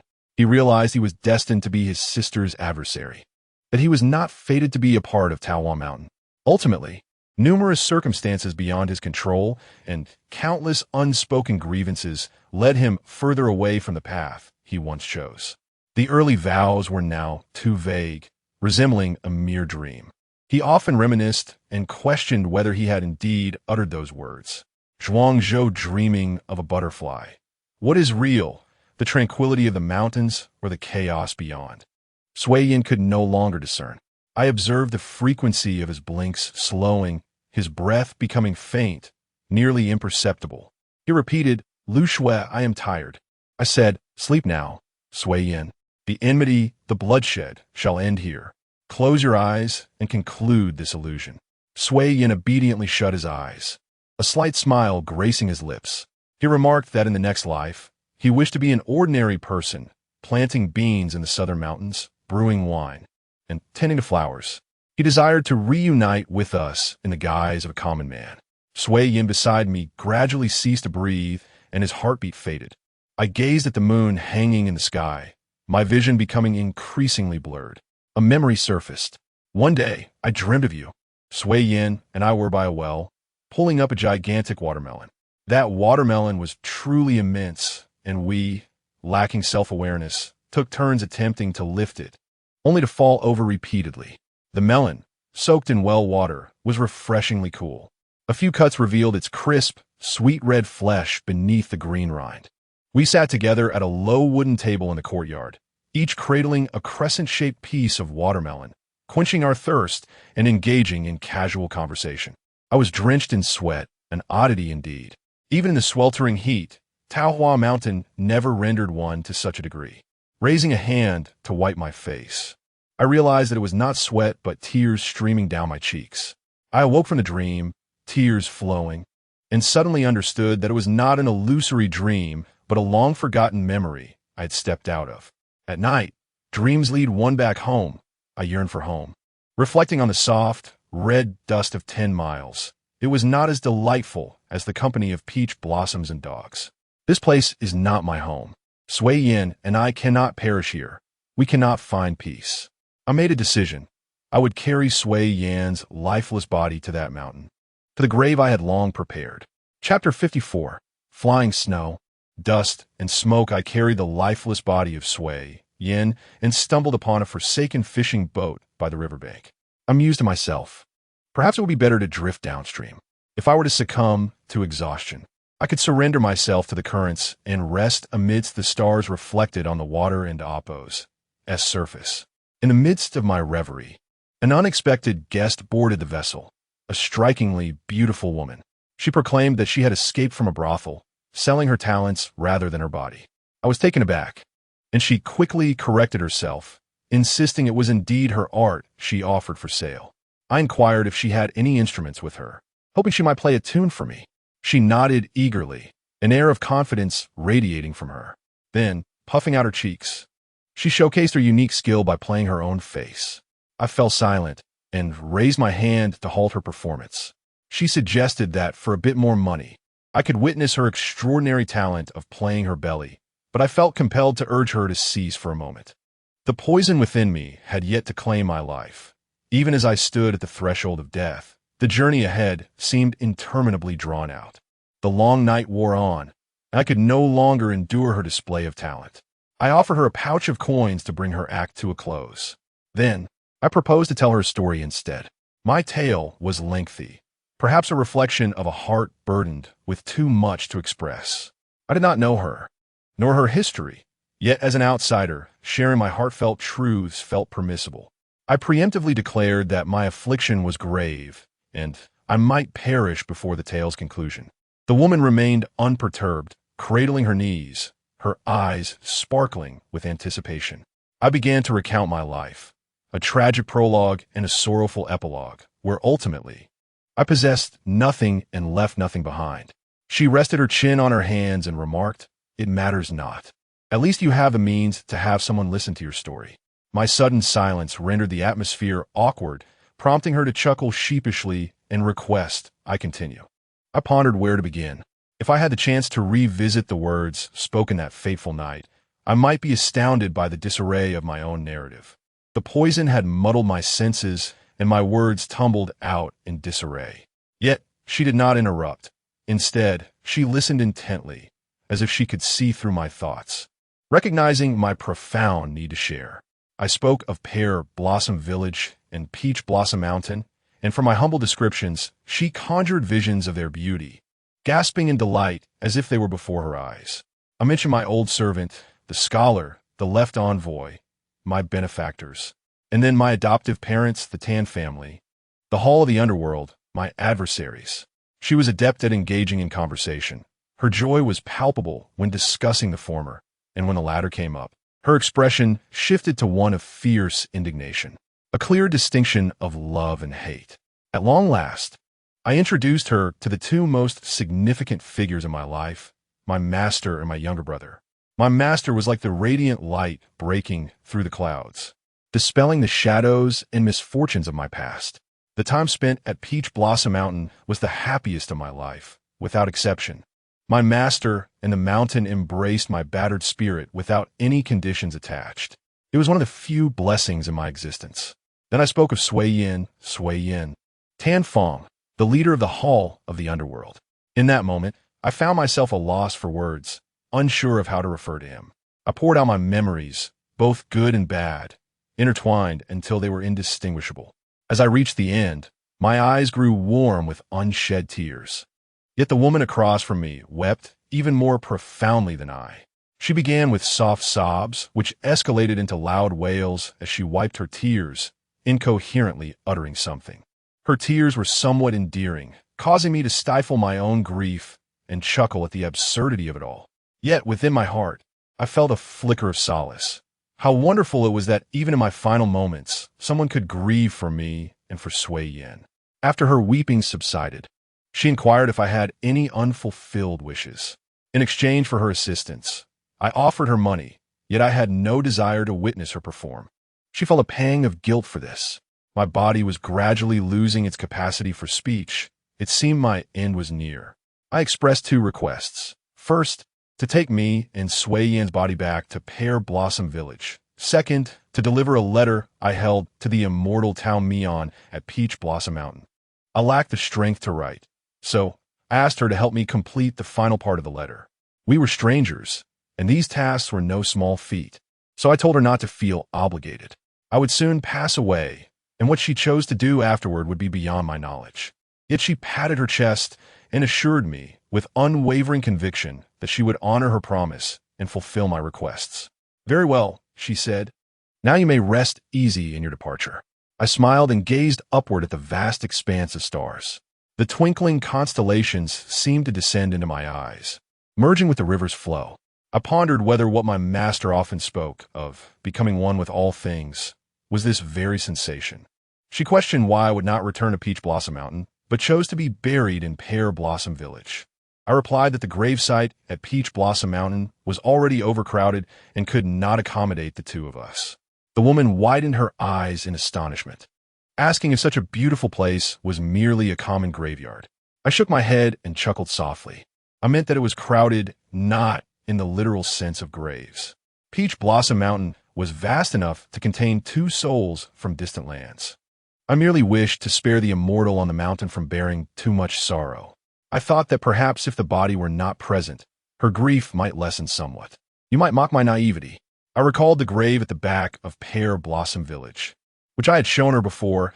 It contained an empty tomb originally intended for Sui Yin.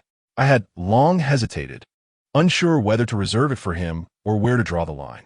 In my final moments, clarity emerged.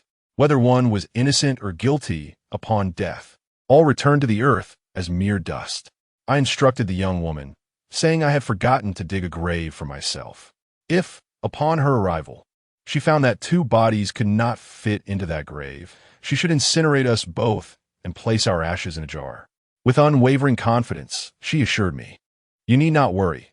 Cremation is one of my specialties. I wished to laugh at her many talents, but my lips twitched and my heart jolted within me, as if someone had struck a great bell, sending pain throughout my insides. I endured the agony, resolutely keeping my head held high. Let me fall among the stars.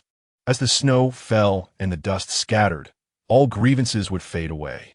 Once I had thought that this life sufficed, and I would not return the next.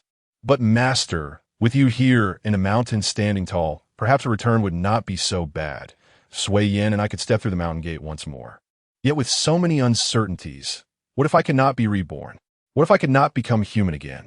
I detest uncertainties, yet I yearn for reunion. So let it be. If there is a next life, we shall meet again. If not, I shall not force it. After Sui Yin and I depart, I ask you, Master, to take care of yourself. Do not mourn excessively. We have settled our fates, and it is time to conclude this dream of life.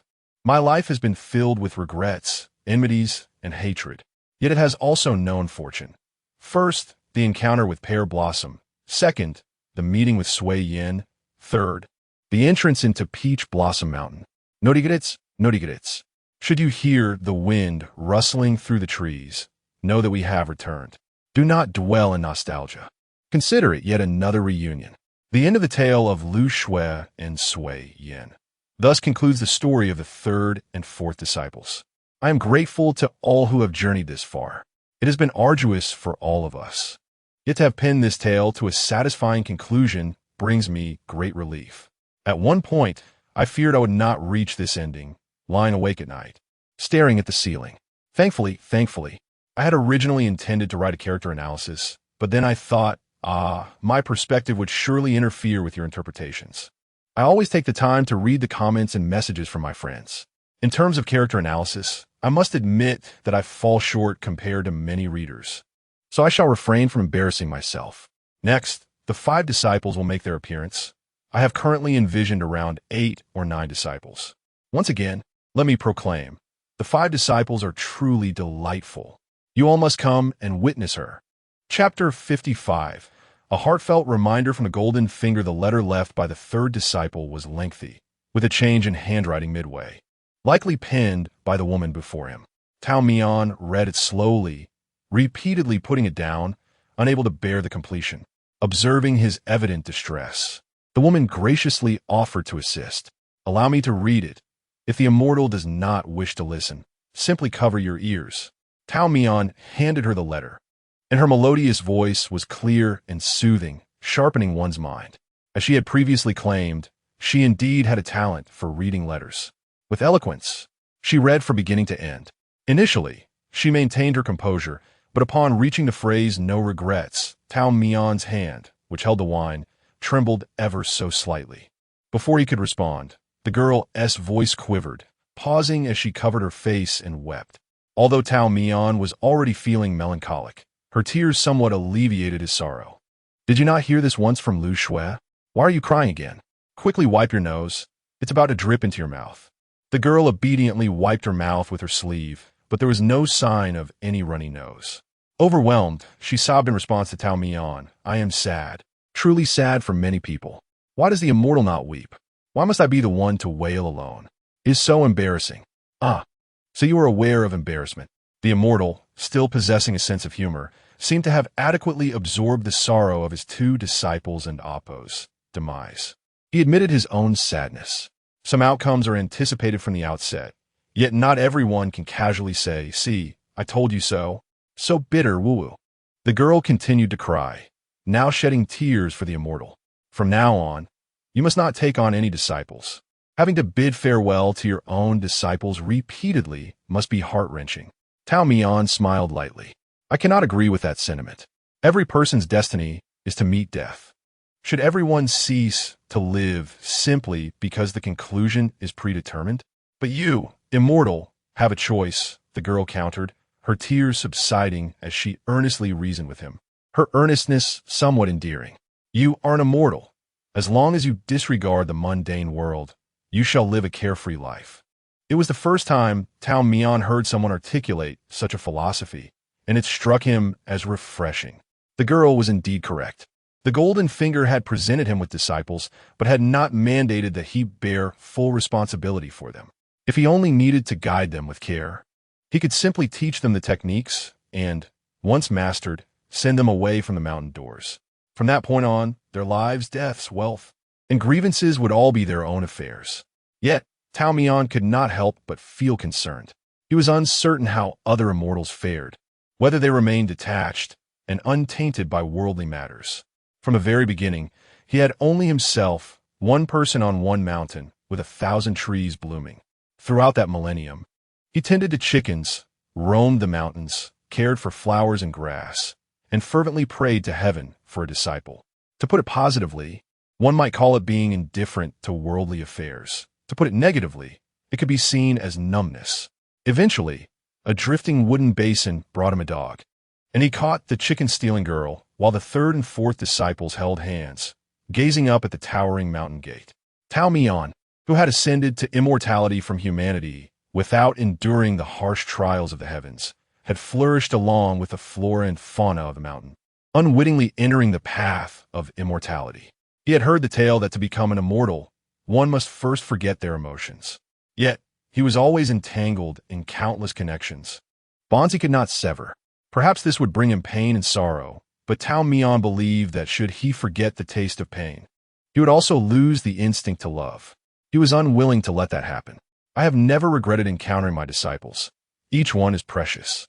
The immortal raised his hand to gently touch the drooping branches of flowers, nourished by the mountains and waters, thriving beautifully, each cluster vying for recognition of their splendor. They each walked their own paths. Despite the allure of Peach Blossom Mountain, they were all born bearing missions, and he could not forcibly retain them. He understood they harbored obsessions and desires, whether lost or wandering.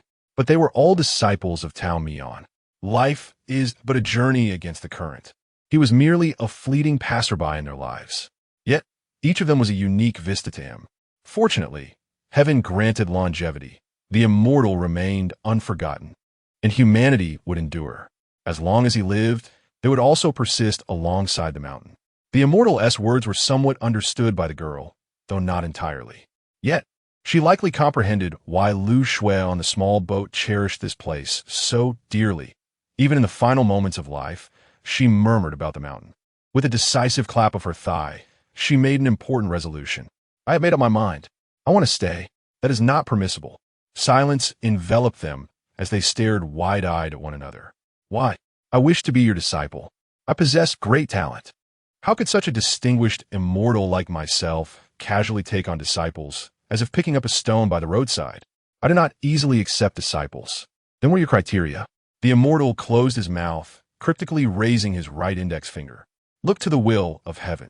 The girl, impatient, rose to dust herself off. What will of heaven? I see it as purely a matter of mood. Well then, if you want to accept me, so be it. I'm not even that eager to be your disciple. You will regret missing out on such a talented cultivator when the time comes. You will have no place to weep. Tao Mian languidly shook the fallen flowers from his robe. The mountain gate is over there. Take care on your way out. Do not underestimate the youth. There will come a day when you seek me. She huffed, storming out of the courtyard. Tao Mian had just taken a hurried sip of wine, the strong liquid burning his throat. He grasped the teapot handle, preparing to pour himself a warm cup of tea to soothe his discomfort. At that moment, the long-absent golden finger suddenly activated. Tao Mian's action of pouring tea froze mid-air, his heart sinking with foreboding. Detected a candidate meeting the qualifications for a disciple. Disciple name: Rongzheng. Background: Shadow Guard of Floating Dust Pavilion. Qualifications: Superior Fire Spiritual Root. Background: Floating Dust Pavilion is one of the major forces in the demon realm. The 12 Shadow Guards are the 12 formidable assassins who constantly protect the Pavilion Master, mysterious in identity and coming and going without a trace, obeying only the Pavilion Master's commands. Rongzheng was originally the leader of the 12 Shadow Guards, using the alias Fengzheng. Selected by the old Pavilion Master from a young age, she stood out after rigorous training and was sent to serve the young Pavilion Master, Du Hong. Rongzheng is fiercely loyal, risking her life for Du Hong. Unfortunately, during an incident, she took a lethal blow meant for Du Hong, rendering her body unable to recover its former agility and unable to use her powers for extended periods. Upon seeing Rong Zheng injured, Du Hong allowed her to withdraw from the Shadow Guards and work at the Misty Tower, tasked with gathering intelligence. The forces behind the Misty Tower are none other than the floating dust pavilion, known as a famous brothel in the demon realm. Abandoned and disheartened, Rong Zheng fled from the tower and has since wandered the world. The above is an introduction to the disciple Rong Zheng. Please nurture her with care. Congratulations on unlocking rewards. Burning Jade Sword Technique 1. Communication with spirits. Kind reminder, due to Rong Zheng's old injuries, if she becomes overly engrossed in cultivation, her lifespan will be limited to 35 years. If she moderates her use of spiritual power, her lifespan may be extended. However, Rong Zheng harbors a poison curse within her, planted many years ago at the floating dust pavilion. This curse is unsolvable. Rong Zheng's maximum lifespan is 55 years. The specific nurturing method is left to the host's discretion. Chapter 56. The fifth disciple of Peach Blossom Mountain, the immortal, received new information conveyed by the Golden Finger and promptly rose without the slightest hesitation. Just a moment ago, he was holding his own bowl of noodles, and the next moment, he was rushing down the mountain. The test lay in the swiftness of his regrets. Upon reaching the foot of the mountain, he found Rong Zheng still in a huff, squatting by the roadside, fervently tugging at the grass. Tao Mian remarked, "If you keep pulling, they'll become bald. Who has the leisure to tend to your weeding? Immortal?" To her surprise, it was Tao Mian who had followed her. Rong Zheng's mouth fell open in astonishment as she sprang up with a light bounce. "Why are you down the mountain again? I thought you." Suddenly, she recalled how he had resolutely turned her down moments ago. With her hands on her hips and her cheeks puffed up, she huffed before speaking. "Didn't you say you would rather pick up stones than take me as your disciple? Regretting it now, are we?" "This is a misunderstanding," Tao Mian earnestly corrected her. "I merely stated that I do not take on disciples lightly, but I never equated you to a mere stone. Are you implying I am inferior to a stone?" Tao Mian silently questioned the Golden Finger, wondering if this individual truly was the disciple he was meant to accept. Her credentials sounded impressive, being one of the 12 Shadow Guards. Could it be she was merely drawn by chance? Or was it that the poison had impaired her intellect?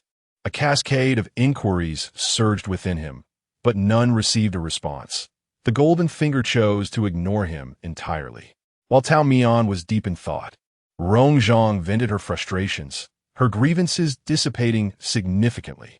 When she turned back, she noticed Tao Mian lost in contemplation, which reignited her irritation. "Immortal, did you not hear what I said?" "I did hear," he interjected. "You were lamenting, I looked down upon such an exceptionally gifted disciple, with nowhere to shed my tears. If you wish, I can weep for you right now." His willingness to comply left Rong Zheng momentarily speechless.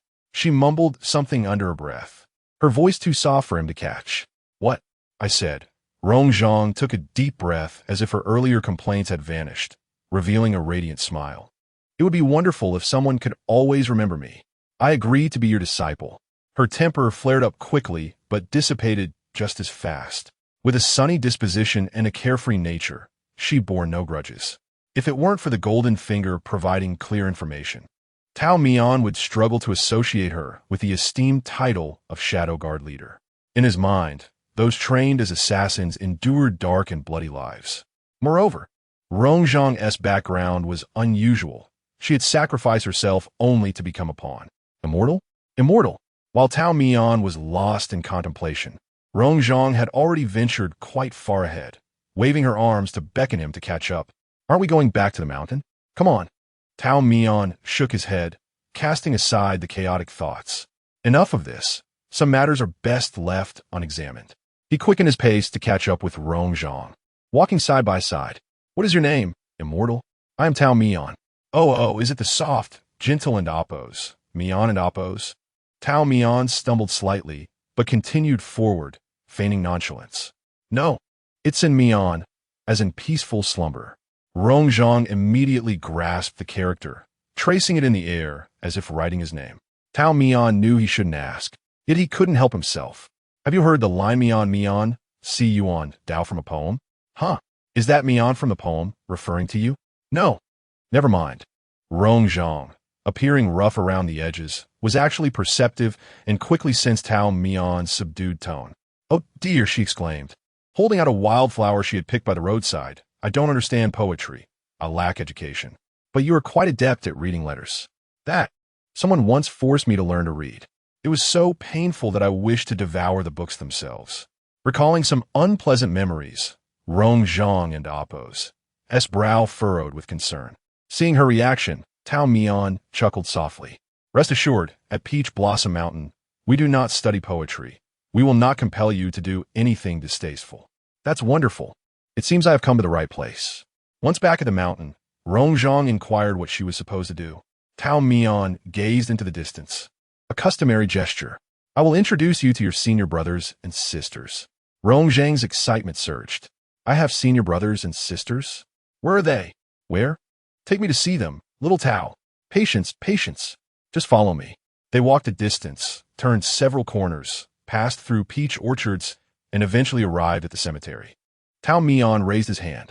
"Come, disciple, meet your senior brothers and sisters." Rong Zhang's silence was deafening. She stared at the graves before her, stepping back quietly. "Little Tao, I suddenly remembered something urgent down the mountain. I must leave first." "Leave?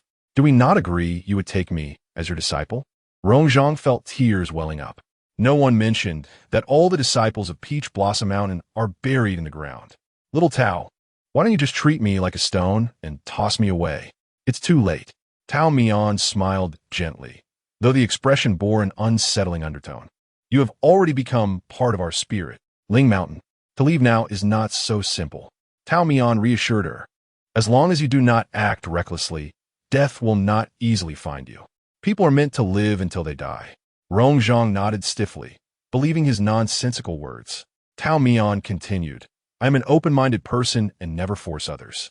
If you truly do not wish to be my disciple, I can let you go. Before we discuss letting go, can you please release my neck?" In summary, after a series of threats and temptations, Rong Zhang became the fifth disciple of Peach Blossom Mountain. As she held a small purple flower, they affectionately dubbed her Little Flower. "Come, Little Flower, greet your 4 senior brothers and sisters." Tao Mian waved, prompting the reluctant Rong Zhang to take a few steps forward. Following was a lengthy recounting of the lives of the 4 senior disciples. And just as Rong Zhang's ears began to feel calloused from the tales, Tao Mian finally decided to spare her. "You come to Peach Blossom Mountain as your master. I will not let your visit be in vain and shall naturally teach you the techniques." Tao Mian cleared his throat, addressing his 5th disciple earnestly. "However, your body is unique and you must not practice excessively. Little Flower, I have 2 techniques for you to choose from. Please decide for yourself whether to cultivate them." Chapter 57. Burial. Rong Zhang did not rush to make a choice. She first inquired of herself how much longer she had to live. Tao Mian spoke truthfully, without deception. "Within your body lies a hidden parasite. If you do not excessively deplete your spiritual energy, you may live until the age of 55. What constitutes excessive depletion? It is akin to a vat of water left exposed to the elements. Each morning, one ladles out a scoop, replenishing it by night. If you merely practice with restraint daily, all shall be well. However, should you engage in battles, sorcery, or vengeance, rapidly draining the vat's contents without timely replenishment, your lifespan shall be curtailed by several years." "Several years?" 20 years, he continued, his gaze unwavering as he observed the subtle expressions of his disciple. Based on his past experiences, it seemed improbable that someone with such a tragic background would not seek revenge.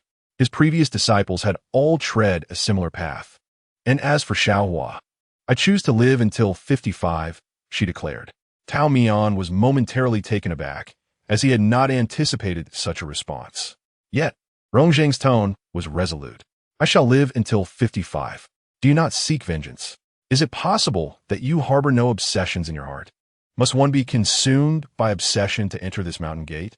Rong Zhang retorted with a smile, her voice calm and untroubled, as if she truly bore no grudge against the past, letting bygone matters dissipate like smoke. Yet, the immortal did not dare to trust her words entirely. "You all spoke so eloquently upon your ascension to the mountain. When the time is ripe, you will inevitably depart this place, and nothing can hinder that. Xiao Tao, your tone is quite melancholic. Are you suggesting that your senior brothers and sisters deceived both body and heart? Not to that extent. Very well, since this is your decision, I shall not interject further. However, there are teachings that must be imparted, and you shall learn them at your discretion. Tao Mian retrieved 2 tomes from his sleeve. Brushing off the dust. Xiaohua, listen closely. The first unparalleled swordsmanship I shall impart to you is called Burning Jade. Master, I already know this one. What did you say? I know it, she reiterated. Tao Mian's subsequent words faltered, caught in his throat. The eyes of his 5th disciple blinked rapidly. You know it well, and now you have left your master speechless. Rongzheng chuckled, stating that she possessed no other skill but this sword technique. Tao Mian pondered for a moment. She likely learned it at the floating pavilion. Since his disciple had already mastered it, he wondered why the divine fingers still urged him to teach. Perhaps out of a newfound conscience, intending to alleviate some of his burdens as a teacher. After a brief moment of contemplation, he concluded that it was indeed a good thing for Rongzheng to be self-taught. Then can you see if you know the other one? He hastily handed her the remaining tome. Spirit Communication Technique? What is this? I have not heard of it. Rongzheng flipped through the thin booklet, attempting to discern its nature. It is a technique for summoning spirits. With this skill, you can communicate with both this world and the next, commanding ghostly shadows and souls. Naturally, you may also encounter those who have departed. Upon hearing his explanation, Rongzheng's eyes brightened. Can I really meet any deceased person? Tao Mian shook his head. Those who have been reincarnated, whose souls are incomplete, and those of high rank in the underworld cannot be summoned. Oh, Rongzheng nodded. Compared to literature, her understanding of techniques seemed to belong to an entirely different realm. In other words, was it merely a matter of luck and fate? One could say that, he replied. Rongzheng weighed the technique in her hands, exclaiming, Then, Master, can you not meet senior brothers and sisters? Could you not gather for a game of mahjong in the dead of night? One could say that I am also encountering this text for the first time. Then, Master, if you learn it, will you teach me? If you learn it, then the Master shall have learned it. Rongzheng was perplexed. What reasoning was this? It is simply fate. Tao Mian had grasped the essence of the matter, attributing the inexplicable to destiny. Rongzheng shook her head. Where is there a disciple who teaches their master? How about this? Master, let's ponder this together. She opened the first page of the manual. To practice this technique, one must share a dwelling with spirits and comprehend the mysteries of heaven. As she read aloud, she asked, Master, are there spirits on Peach Blossom Mountain? Peach Blossom Mountain is replete with celestial energy. How could there be ghosts? That would render the practice impossible. What a pity. Disciple, Tao Mian hesitated, feeling a sense of regret. Unfortunately, Rongzheng did not notice the expression on his face as she continued. Do you truly wish to practice this technique? Since I have come, and if learning it allows me to command spirits, what a marvelous thing that would be. Very well, Tao Mian declared, seemingly making a momentous decision. Since you wish to learn, I shall take you away from the mountain to find a haunted place. Xiao Tao, do not feel compelled. It is not as if I must learn it. I do not feel any compulsion. The Master has connections. Once we have properly buried your 3rd sister and 4th brother, we shall set out immediately. Tao Mian spoke with conviction, never breaking his promise. He first took Rongzheng to tend to the graves of Lu Shui and Sui Yan. Just as Lu Shui had mentioned in her letter, she entrusted Rongzheng with the task of returning her and her brother and Appo's remains to Pear Blossom Village. Rongzheng fulfilled this obligation without fail. All that remained for Tao Mian was a letter. I have brought back all the senior brothers and sisters to Pear Blossom Village. Xiao Tao, what else shall we bury? Rongzheng inquired, puzzled. Tao Mian did not directly answer her question, but instead mentioned the other 2 disciples. Strictly speaking, of the graves on Peach Blossom Mountain, only your 2nd sister, Lu Yuandi, is truly interred here. What the 1st brother? In Gu Yuan's tomb. There are only the relics he left behind at Peach Blossom Mountain. Rongzheng exclaimed, seemingly taken aback. Did Xiao Tao not leave those relics outside? They are precious memories. While chatting with his disciple, Tao Mian continued his task. He placed several garments, wooden hairpins, jade pendants, and a childhood stuffed tiger toy, along with 3 or 4 skewers of candied hawthorn that had accumulated over time, in the grave. Initially, I too thought to leave a few items in the temple, to evoke memories. Rongjung nodded repeatedly. Indeed, that is what everyone does. However, after Gu Yuan's passing, I felt sorrowful looking at the traces of his life left in the house. I cried at the sight of the wooden basin, the small vase, and the kitchen knife he had used. Day after day, I mourned, and one morning I awoke feeling parched to my very core. I realized that this could not continue, so I resolved to erase Gu Yuan's shadow from the temple and bury everything here. Thus, I need only weep heartily on the day of remembrance and during Qingming, without being overly burdened by grief. This practice continued. After each disciple and Appo's demise, he followed suit, now quite accustomed to it. As the immortal recounted his past experiences, he finally placed the siblings' relics in their resting place. Rongjung approached silently to help him fill in the earth. After assisting for a while, she cautiously observed the immortal's expression. Noticing he did not appear excessively sorrowful, she ventured to ask Xiao Tao, "It seems you have become able to perform these tasks with calmness." "Oh dear, I did not mean to imply that you lack feelings for third sister and fourth brother. I am not very articulate." "Never mind, I shall refrain from speaking further." Rongjung lowered her head, slightly disappointed, yet she heard the immortal softly speak. "Do not worry, in my presence. You may say whatever you wish. The master will not impose restrictions upon you." He then sighed softly. "Become calm? The passage of time is elusive, leaving one to ponder whether it is harsh or benevolent." He sighed softly, rising gracefully to his feet, brushing off the dust from his hands. "Very well, without further ado, my master shall escort you down the mountain to introduce you to my acquaintances." Chapter 58. Xuehan's reminder, "Is this your newly accepted disciple?" Xuehan was meticulously examining accounts in his spacious study, facing a pair of uninvited guests, a master and his apprentice. He left them in silence for a while. Rongjung was fidgety. As time dragged on, she felt as if nails were pricking her from the seat, making her utterly uncomfortable. Unable to contain herself, she leaned closer to Tao Mian and whispered, "Master, are you truly good friends? What if you have crossed paths with an enemy here?" Just as Tao Mian was about to explain, he was interrupted by Xuehan. The shopkeeper looked up and smiled. This young lady certainly knows how to read people. Rongjung's mouth fell slightly agape. "So, it really is an enemy?" "Don't listen to his nonsense." Tao Mian waved his sleeve, interrupting this baseless conversation. "Qiyang, you are quite capable. I have come to request your assistance." Xuehan immediately refused without a second thought. "No," Tao Mian protested. "I haven't even stated what the matter is." "No matter the matter, the answer is still no." Their acquaintance had spanned a considerable time, and they were both aware of each other's character. Xuehan's no was not a genuine refusal. He was simply seeking to negotiate terms. However, Tao Mian dreaded the prospect of such negotiations.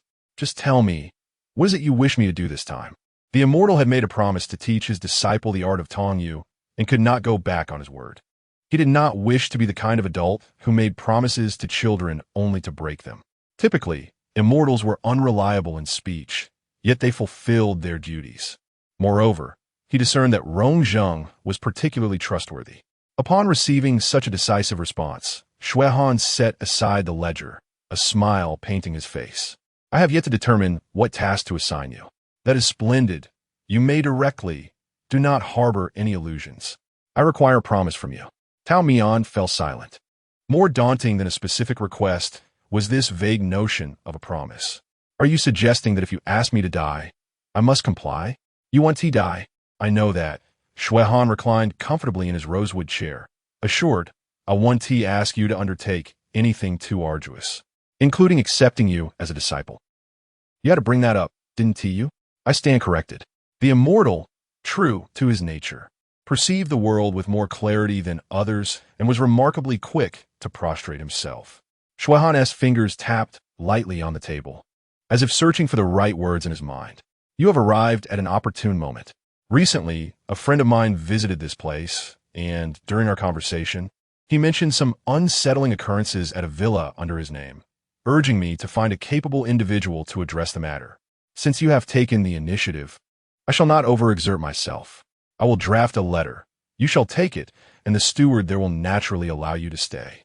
Tao Mian did not expect matters to proceed so smoothly, while Rongjung nodded enthusiastically, akin to a chick pecking at rice. Little Tao, let us go with this. Reluctantly, Tao Mian acquiesced.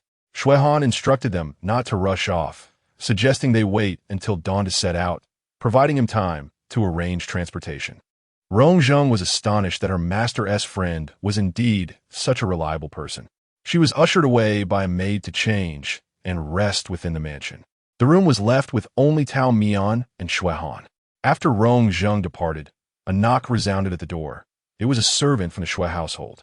Xuehan stepped out for a brief exchange, seemingly receiving something. Tao Mian heard the rustle of paper. Moments later, Xuehan returned, having dismissed the visitor, a stack of papers in hand. Tao Mian sensed that Xuehan intended to speak with him privately. Before Xuehan could utter a word, he took the initiative to speak. Let us refrain from discussing the overused topic of accepting disciples. Xuehan, rather than wasting time on that, let us converse about something else. Xuehan's smile faded, revealing his good humor. You wish to hear, but I am reluctant to speak. You are impervious to advice. What I am grateful for is that no matter what you do, you will not perish. Tao Mian shivered. Perhaps you could retract that statement? To broach such morbid topics is indeed a peculiar talent. Who knows, one day I might truly. Even if that day comes, it will be by the hand of your own disciple, Xuehan said without hesitation, unaware of his own imagination running wild, suddenly biting down with fervor. If you are truly to be harmed by your disciple, I might as well reduce you to ashes here and now. What is wrong with you? Tao Mian felt a chill run down his spine and decided to steer the conversation back to serious matters. Let us discuss your newly accepted disciple then. Why are we returning to this? Do we not agree to leave it aside? I did not imply that I would obstruct. I merely uncovered certain information and wished to alert you. With a flick of his wrist, Xuehan unfurled a fresh wanted poster from Throld State. The image depicted a face Tao Mian recognized all too well, complete with inked dimples. Rongjung's likeness. The floating depths pavilion had made a grand announcement, declaring that the foremost of the 12 shadow guards, Kite, had betrayed the pavilion master and was now a fugitive. A reward was offered for any information leading to her capture. Tao Mian, the floating depths pavilion operates within the demon realm. It would not be an exaggeration to say it moves with impunity. The newly appointed master, Du Hong, is quite a troublesome figure, not one to be trifled with. Your disciple's background is indeed formidable. Truthfully, when I heard from my subordinates that this young lady was the leader of the Shadow Guards, I was not surprised.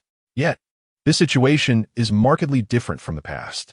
Previously, regardless of circumstances, your disciples grew up by your side, remaining steadfastly loyal and sincere. This time, however, you have taken in a traitor. Not only could she bring you trouble, but she might also betray you.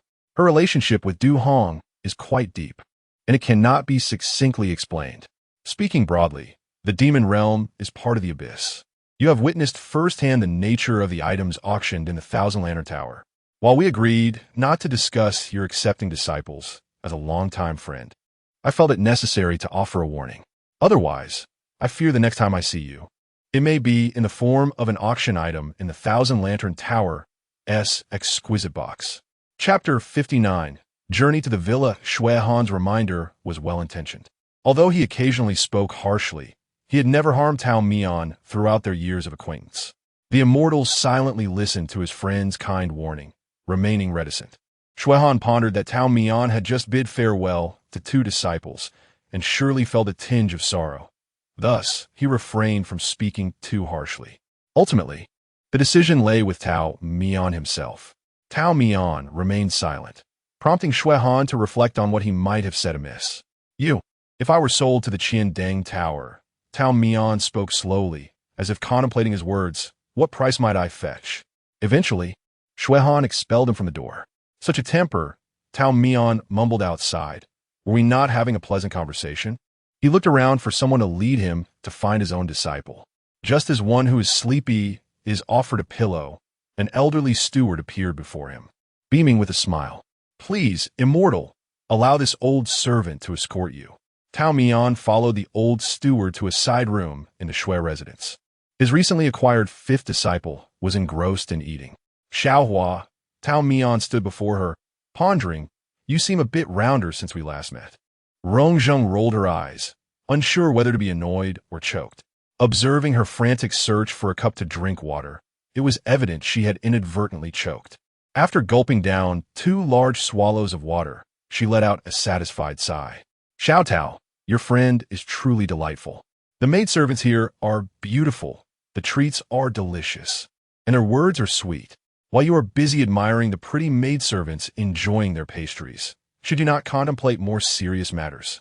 Tao Mian's gaze wandered among the vibrant pastries on the table, contemplating which was the most delectable.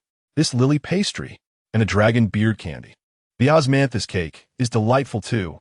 The two enjoyed a feast at the Shui residence. After sampling a couple of delicacies, Tao Mian wiped his hands with a cloth. Rongzheng continued to indulge, having consumed nearly half the pastries on the table. Unable to resist, Tao Mian urged her, Xiaohua, these pastries are sweet and rich. Gluttony may lead to discomfort. If you like them, I shall procure some for you in the future, or we can return to the Shui residence for another meal.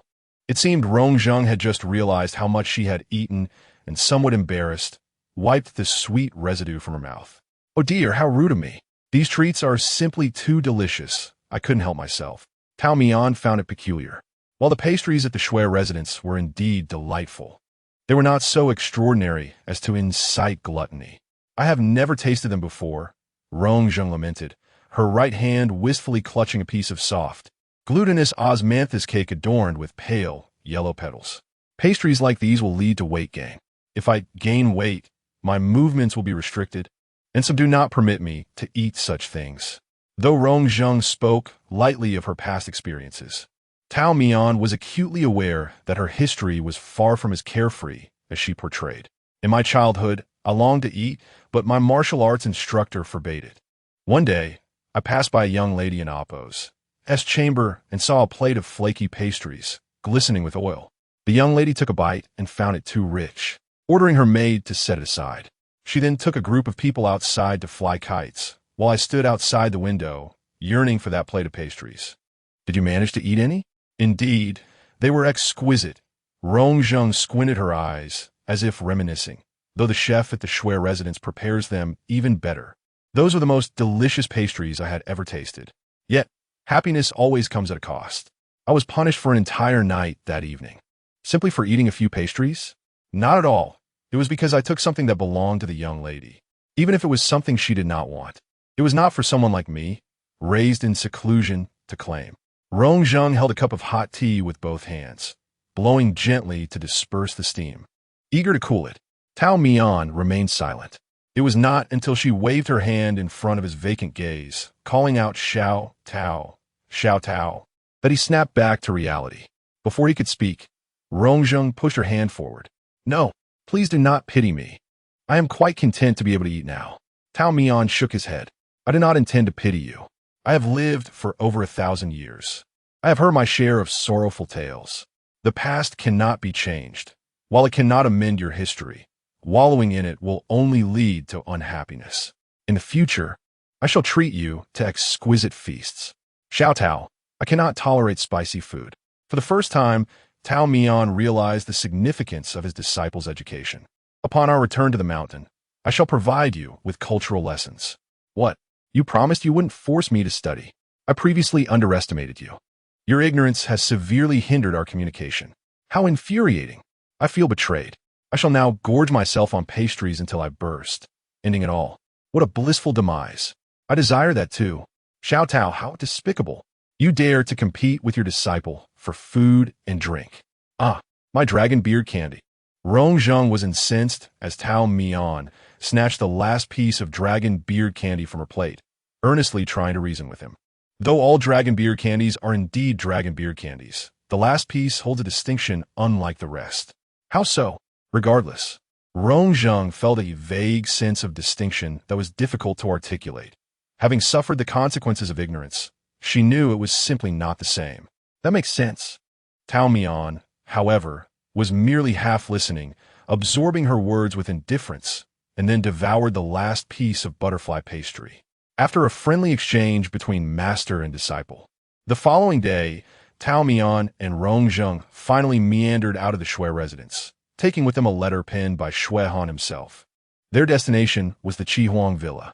The two were not in haste, enjoying the scenery and flowers from within their carriage, relishing the leisurely journey. By the time they reached Chihuang Villa, it was already twilight. The villa was built upon a mountainside, perched on a jutting cliff, resembling a crouching tiger. Tao Mian squinted at the villa. As an immortal, even without the aid of spells, he possessed an innate sensitivity to certain energies and feng shui. Whether it was his imagination or not, he felt an ominous aura emanating from that place. Prior to their arrival, Shui Han had not disclosed whether his friend was human. It was highly probable that he was not. If he were indeed non-human, would he still fear these malevolent spirits? Xiao Tao, lost in thought again. While he pondered, his disciple had already walked a few steps ahead, cupping her hands around her mouth, calling out his name. "I'm coming," Tao Mian replied, temporarily setting aside his unease. Upon reaching the entrance of the villa, his foreboding deepened, perhaps due to Shui Han's prior notice. Before Tao Mian and Rong Zheng reached the grand door, they spotted a plump steward awaiting them. He appeared to have been waiting for quite some time, beads of sweat forming on his forehead as he futilely dabbed at it with a handkerchief. The steward, with keen ears, had long heard their footsteps and greeted them with a smile. However, upon recognizing their faces, Tao Mian noticed his smile falter for a brief moment. Clearly, they were not the guests he had been anticipating. But who was he waiting for? Chapter 60. The master invites the steward, though puzzled, maintained a warm and cordial demeanor as he inquired about the identities of the two unfamiliar guests. Tao Mian retrieved a letter from his bosom. Upon seeing Shui Han and Amp, Appo's, as private seal, the steward and Amp, Appo's, as expression shifted, revealing that he had surmised their origins. After carefully reading the letter, he folded the paper neatly and returned it to Tao Mian with both hands. It turned out that they were esteemed individuals summoned by Manager Shui, and he had been remiss in not attending to them sooner. "Please, allow me to escort you both into the manor for a brief respite. The master will arrive shortly." The rotund steward's attitude was exceedingly respectful, clearly indicating a close friendship between the Shui family and the master of this estate. Tao Mian expressed his gratitude to the steward with a nod, preparing to lead his apprentice inside when the sound of a palanquin settling to the ground caught his attention. Another guest? The steward, unfazed, first directed the manor's servants to usher Tao Mian inside before attending to the new arrivals. Judging by his expression, it seemed that these guests were the ones he had truly awaited. Curiosity sparked within Tao Mian, and a sense of intrigue compelled him to glance back. However, a hand grasped his sleeve, gently tugging him downwards. It was Rong Zheng. The fifth disciple appeared flustered, her face devoid of color, and she pressed against him as if to shield her own presence. "A little Tao, let us enter quickly." Tao Mian cast a sidelong glance at his apprentice, refraining from inquiries, and quietly instructed the waiting servant, "My disciple is feeling unwell. Please expedite our passage to the guest quarters." The servant inclined slightly, gesturing with his arm to indicate the path, inviting the two to follow. Rong Zheng kept close to the wall, fearful of being seen by the outside guests. In that moment, Tao Mian overheard the steward addressing someone outside. "Master Du, after a long journey." "Master Du? Duong?" A wave of surprise washed over Tao Mian. It appeared that the proprietor of Chihuang Manor had dealings with the floating dust pavilion. This revelation was unexpected for Tao Mian, and he suspected that Shui Han was equally unaware. However, considering the vastness of the estate and the differing purposes of their visits, the likelihood of an encounter seemed minimal. Just as he contemplated offering some words of reassurance to his apprentice to ease her anxiety, he overheard the steward once more. "Master Su, you have also arrived." "Sutian." This time, Tao Mian's expression altered dramatically. He cursed under his breath, hurrying alongside his disciple. How could he be here? The name Su Tianhe was one that Tao Mian wished to avoid at all costs. The deaths of his third and fourth disciples were directly and indirectly tied to him. Yet Lu Shui, in her letter, had shown no animosity towards him, instead entrusting Tianjin Valley to his care, complicating Tao Mian's ability to take action against him. After all, Tianjin Valley was a relic of Lu Shui, and Tao Mian was loath to see it destroyed by outsiders.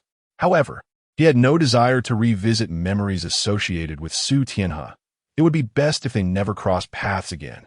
Tao Mian found it difficult to discern Su's true intentions. He was adept at concealing his motives and possessed grand ambitions. Tao Mian could hardly fathom how a chance encounter had spiraled into this current predicament. He had once regarded Su as a mere traveler who had wandered onto Peach Blossom Mountain, sharing freshly plucked peaches with him. Had he known better, he would have driven him away instead.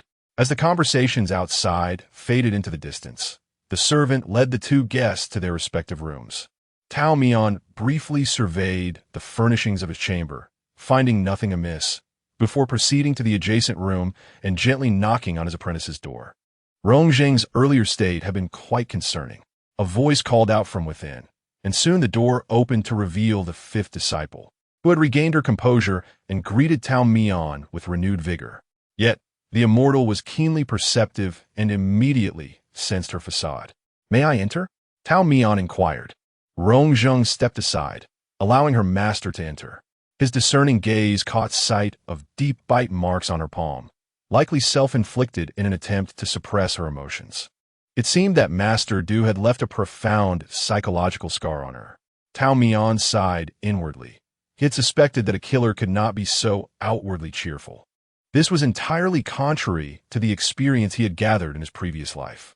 Tao Mian found a seat and gestured for Rong Zheng to sit across from him. As she seemed lost in thought, he spoke earnestly. "You know, we are both genuine deceivers. I have lived for over 1,000 years and have never encountered anything like a ghost. After all, Peach Blossom Mountain does not require me to possess such abilities. Yet, now that we are here, it is unlikely they will let us leave easily. What should we do? I have devised a plan." Tao Mian said in a serious tone reserved for significant matters. "Tonight, if we can capture the ghost, we will. If not, we shall flee over the wall."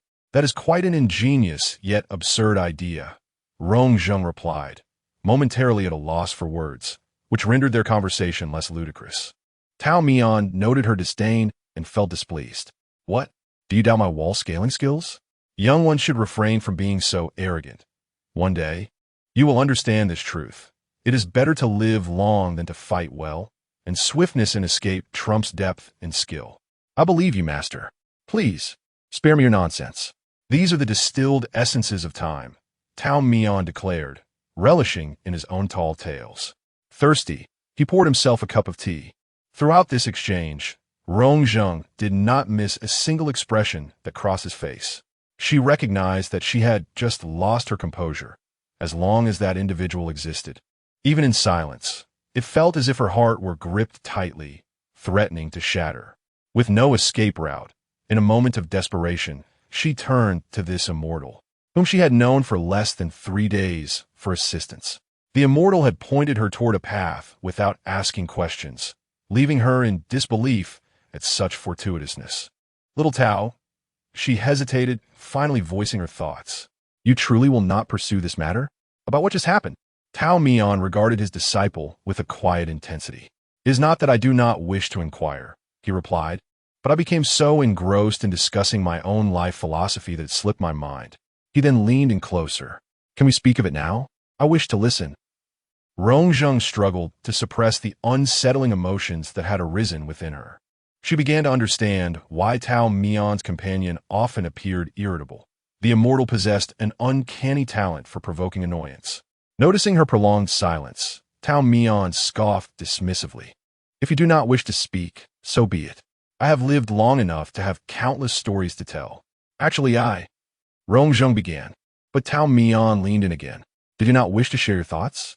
It would not hurt to listen." Thus, back and forth they went, and Rong Zheng found herself feeling somewhat helpless. Despite Tao Mian's irritating nature, her previous melancholic emotions dissipated. "Very well, let us discuss your ludicrous plan." "How can it be ludicrous? It is the most practical." As the master and disciple engaged in conversation, Tao Mian, feeling parched, reached for the tea. At that moment, a hand reached over from the side, offering to pour tea for him. Initially, he thought it was Rong Zheng finally displaying some filial piety. But upon raising his gaze, he saw her across the table, munching on tea snacks with both hands full. Whose hand was that? Just as he was about to voice his suspicion, the door was knocked upon from the outside. It was the earlier servant. Esteemed guests, my master requests your presence. Chapter 61. Candlelight Dinner. The master of Chihuang Mountain Villa is a 30-year-old gentleman with a remarkably amiable demeanor and a tranquil disposition. Moreover, since Tao Mian and his companions were invited by Shui Han, who shares a deep friendship with the villa owner, it is needless to say that they are afforded special consideration. Upon entering the main hall, Tao Mian immediately noticed a look of distress etched upon the young man's features, as if he were burdened by some troubling matter. Upon spotting their arrival, he appeared as if he had encountered a much-needed savior. Tao Mian discreetly inhaled the air. The young master seemed to be ensnared by an inexplicable aura, one that did not belong to him, which intensified as he approached, becoming almost suffocating. He endured it in silence. The master, named Qi Yun, introduced himself with courtesy, showing great respect towards Tao Mian. In response, Tao Mian politely refrained from revealing his origins, instead presenting himself as a wandering Taoist priest. Do not be modest, esteemed immortal, Qi Yun praised. Master Shui has briefly mentioned this matter, stating that he would invite a distinguished person to assist me in resolving my troubles. Anyone whom Master Shui deems distinguished is certainly no ordinary individual. Tao Mian mused that Shui Han was indeed elevating his status in the outside world. To curtail the pleasantries, he encouraged Qi Yun to directly articulate the troubles he faced. Upon broaching the subject, Qi Yun appeared overwhelmed. Here is the situation. Chihuang Mountain Villa was completed 2 years ago, while I have primarily resided in my estate in Linqing. The villa was managed by a steward until I moved here 6 months ago. The initial 2 months were relatively uneventful, but from the 3rd month onwards, every night past the midnight hour, I began to hear someone weeping beside my bed, the sound filled with profound sorrow and a sense of unjust grievance.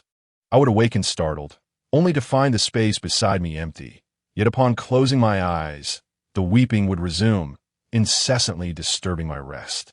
Over time, my body could no longer endure it. I became lethargic during the day and found it impossible to sleep at night. I attempted various remedies.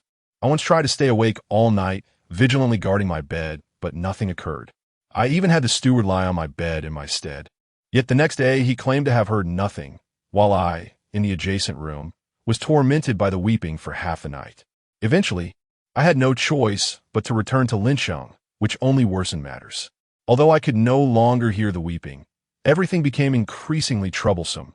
Water leaks in the house, accidents went out, and previously harmonious relatives quarreling incessantly. The most alarming development was that my business began to incur losses. Other issues were minor, but financial loss is a grave concern. With no options left, I moved back to the villa. However, the nightly weeping has been unbearable. I have consulted numerous Taoists and practitioners, but none have been able to resolve the issue, leaving me in deep distress. One day, while drinking with Master Shui at a tavern, I inadvertently mentioned this matter. He offered to help me find someone, and shortly thereafter, you, esteemed immortal, arrived.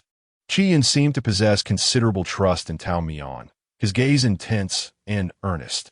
Esteemed immortal, those who came before were mere pretenders. You are undoubtedly different.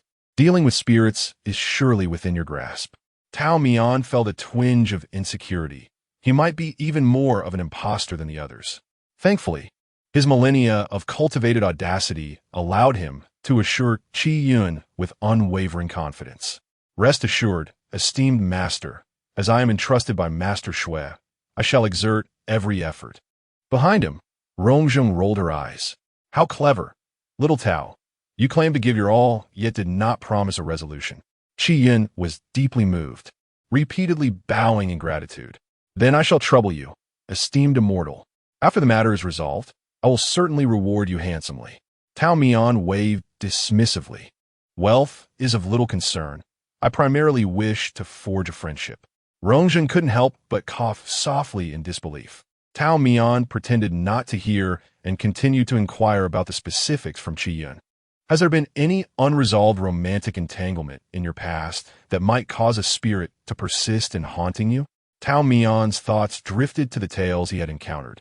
often involving unfaithful merchants and grieving female spirits. It seemed that Qi Yun might have wronged someone, thus enduring nightly torment from a restless soul. While he harbored his own suspicions, Qi Yun's expression turned pained. I understand what you wish to imply. However, the weeping is clearly that of a man. This revelation surprised Tao Mian. It appeared that the weeping was not from a spurned lover, suggesting deeper complexities. He decided to investigate further that very night. Master Qi, this evening, my disciple and I will await the wandering spirit in your chambers. However, we require some time to prepare, so I hope we can begin soon. Qi Yun nodded fervently. Of course, all shall proceed according to your wishes. The evening meal will be delivered to your room, and if you require anything else, please do not hesitate to ask. Thus, Tao Mian and Rongzheng made their way to the master's quarters. The room was spacious yet simply adorned, indicating that Qi Yun was not one to indulge in extravagance. Fortunately, they encountered neither Du Hong nor Su Tian along the way. Once inside, Rongzheng exhaled in relief. Stretching her limbs, it appeared she had been concerned that Qi Yun might recognize her, which would complicate matters. She relaxed, leaning on the four-mortal table, her arms outstretched, resting her cheek upon one. With wide-open eyes, she curiously observed Tao Mian as he moved about the room. Little Tao, what are you fussing about? Preparing the layout. As previously mentioned, Tao Mian held a palm-sized bag, its opening gaping wide. He inserted his fingers into the bag, retrieving a handful of white powder, which he sprinkled around the perimeter of the room. His demeanor was meticulously focused, as if he were undertaking an exceedingly significant task. Rongzheng squinted, and, as she discerned the nature of the substance, she found herself at a loss for words. Others ward off spirits with rice. Isn't scattering crumbs a bit excessive? Ahem. But the dinner has yet to be served, so let us make do for now. After Tao Mian finished scattering half the bag of crumbs, he proceeded to light 2 candles, each as thick as his wrist. The flickering flames emitted a greenish glow, casting an eerie atmosphere throughout the room, making Rongzheng feel as though she might lose her composure. What is this? Is it the rumored ghostly illumination? Can it reveal spirits? Not quite, Tao Mian replied, taking a seat opposite his disciple, the greenish light casting an odd hue upon his forehead, primarily to enhance the ambience. An awkward silence enveloped them as they sat in the dim glow.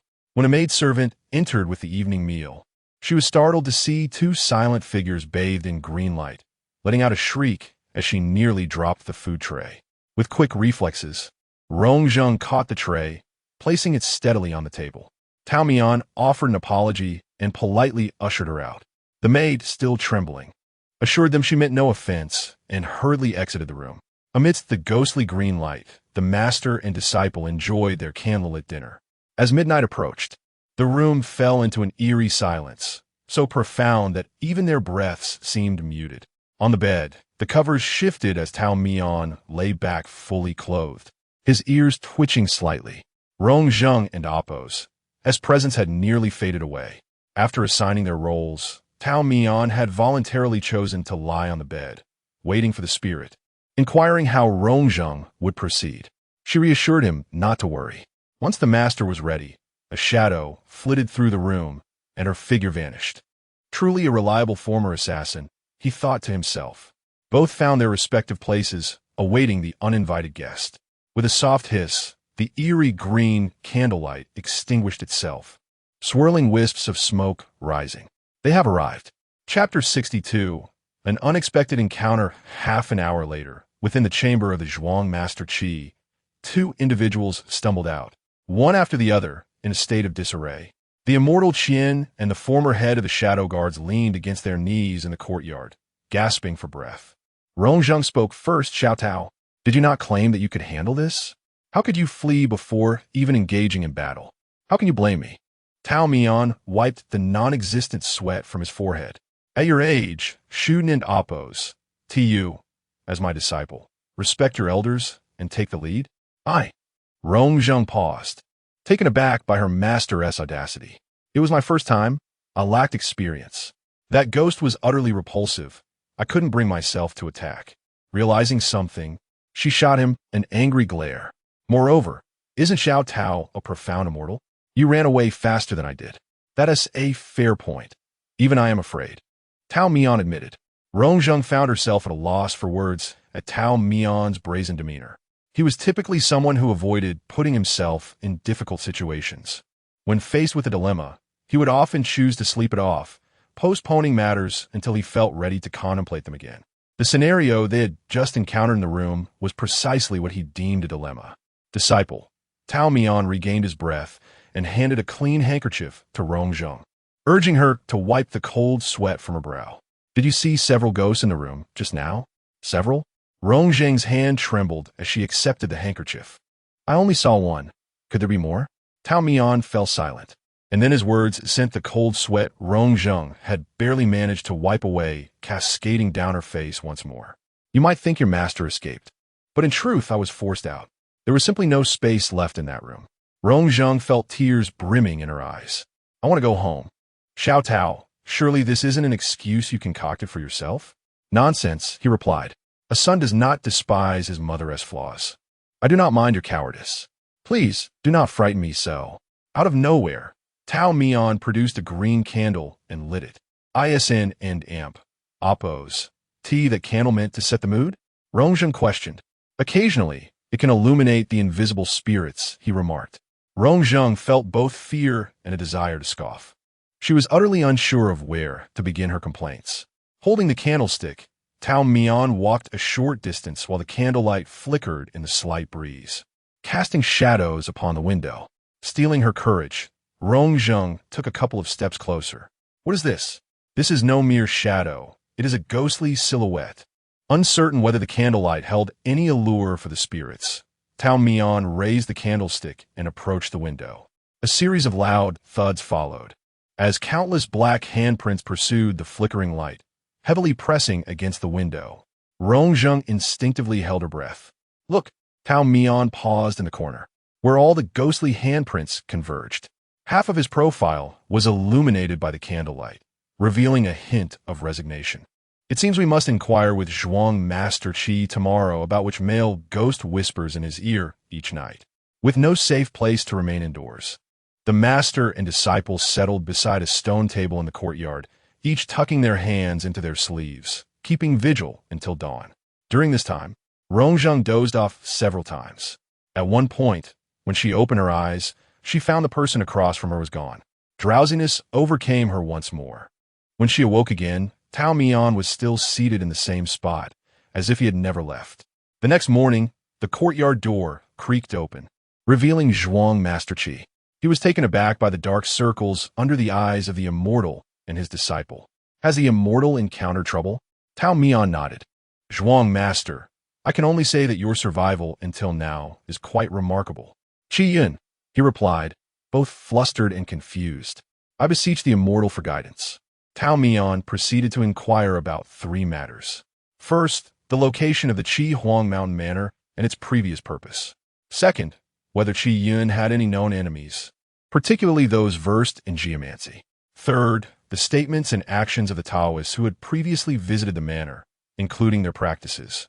Qi Yun dared not withhold any information and recounted the truth to Tao Mian. He explained that the site of Qi Huang Mountain Manor had been chosen by his ancestors, and he had followed his father's wishes to invest a considerable sum in constructing a grand manor on this perilous cliff. Originally uninhabited, he had consulted a geomancer before beginning construction, who declared it a rare blessed land that would protect future generations. As for enemies, as a merchant, he valued harmony and profit. He preferred to suffer losses rather than offend his peers. Thus he believed he had no enemies who would disturb his peace. Lastly, Qi Yun handed Tao Mian a register detailing the Taoists who had visited Qi Huang Mountain Manor, listing their names, backgrounds, duration of stay, and practices. Tao Mian swiftly scanned the first line of the register. Not a single one is familiar. Yet, one detail stirred unease within him. All these Taoists had only stayed at Qi Huang Mountain Manor for 3 days. Where did they go afterward? Did they leave alive? Qi Yun shook his head, then nodded. The Taoists wander far and wide. It would not be proper for me to inquire further. However, they all mentioned the malevolent spirits haunting the manor, advising me to seek a more capable practitioner.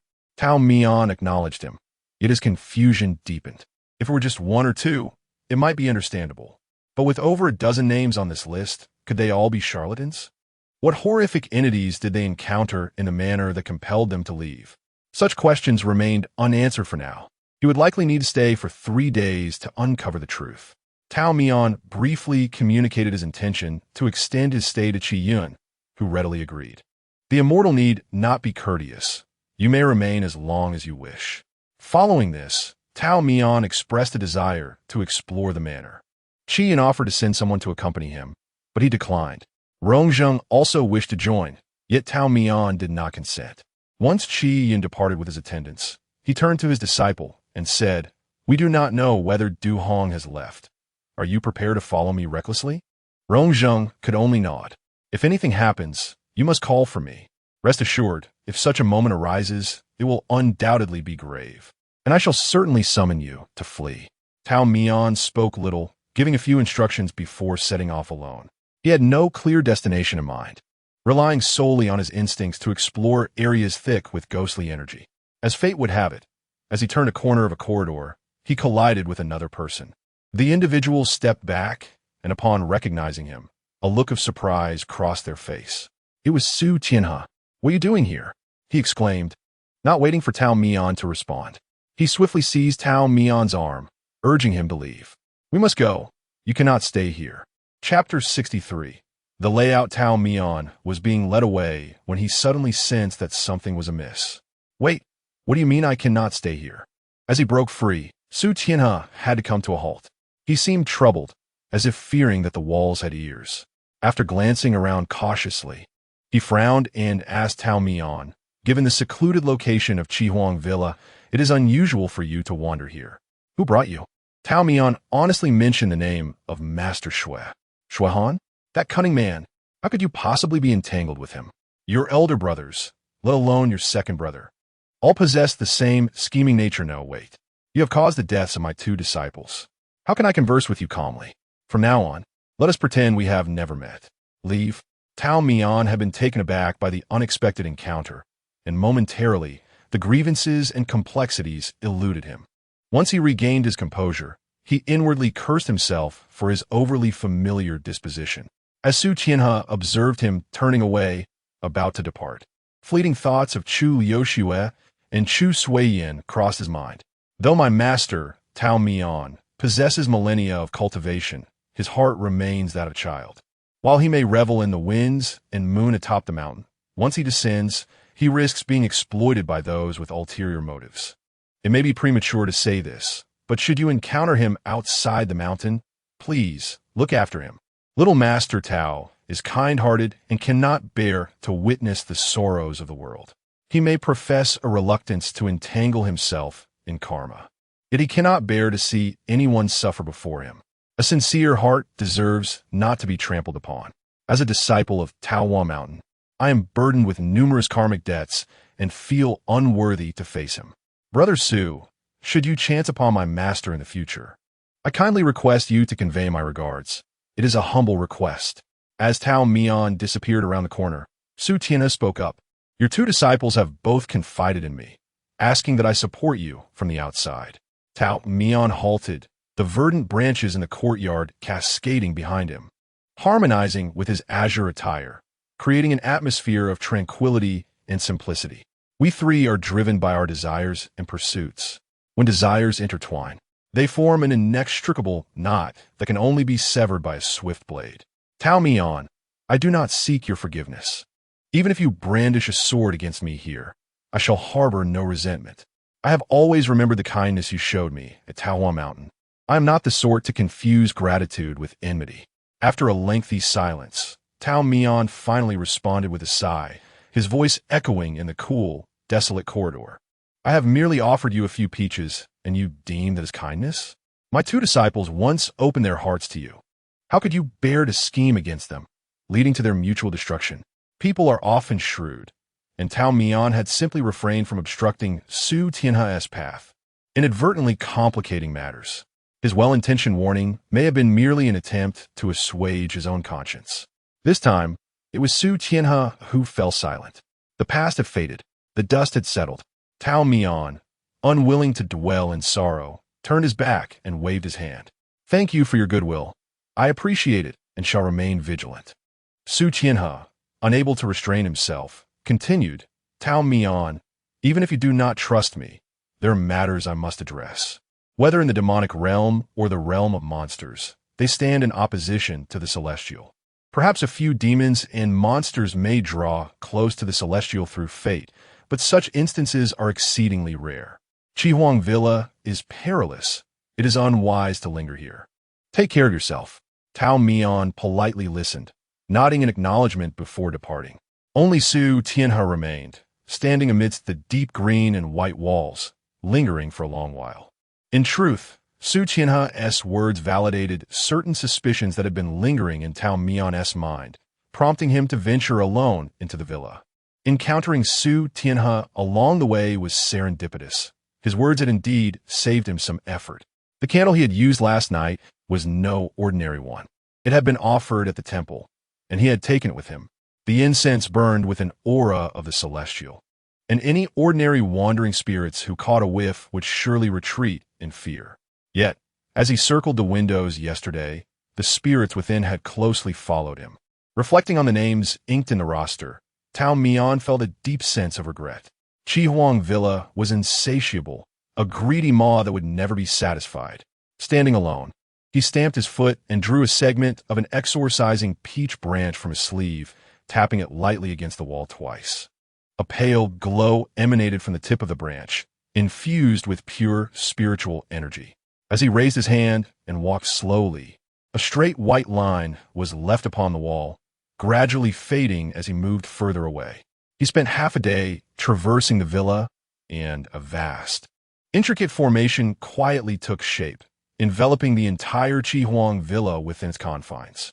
Having completed this, Tao Mian tucked the peach branch back into his sleeve, donning a relaxed expression as he set out to find his disciples. The master's courtyard was seldom frequented, save for a few strong young attendants and maidservants tidying up, leaving it almost deserted.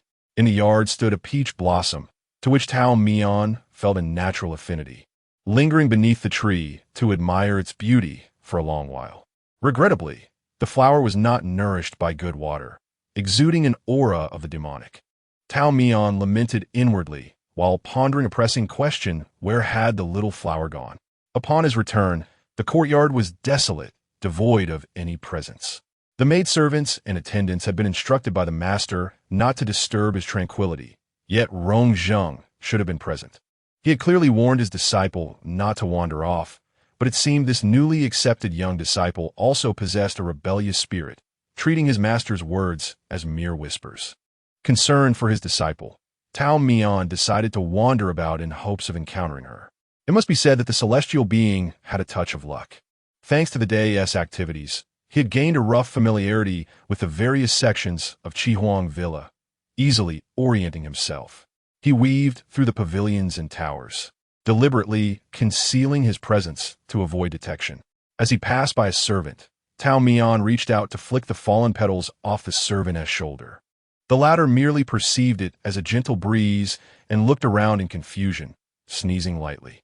After a thorough search, Tao Mian finally heard the voice of his fifth disciple emanating from an unused guest room.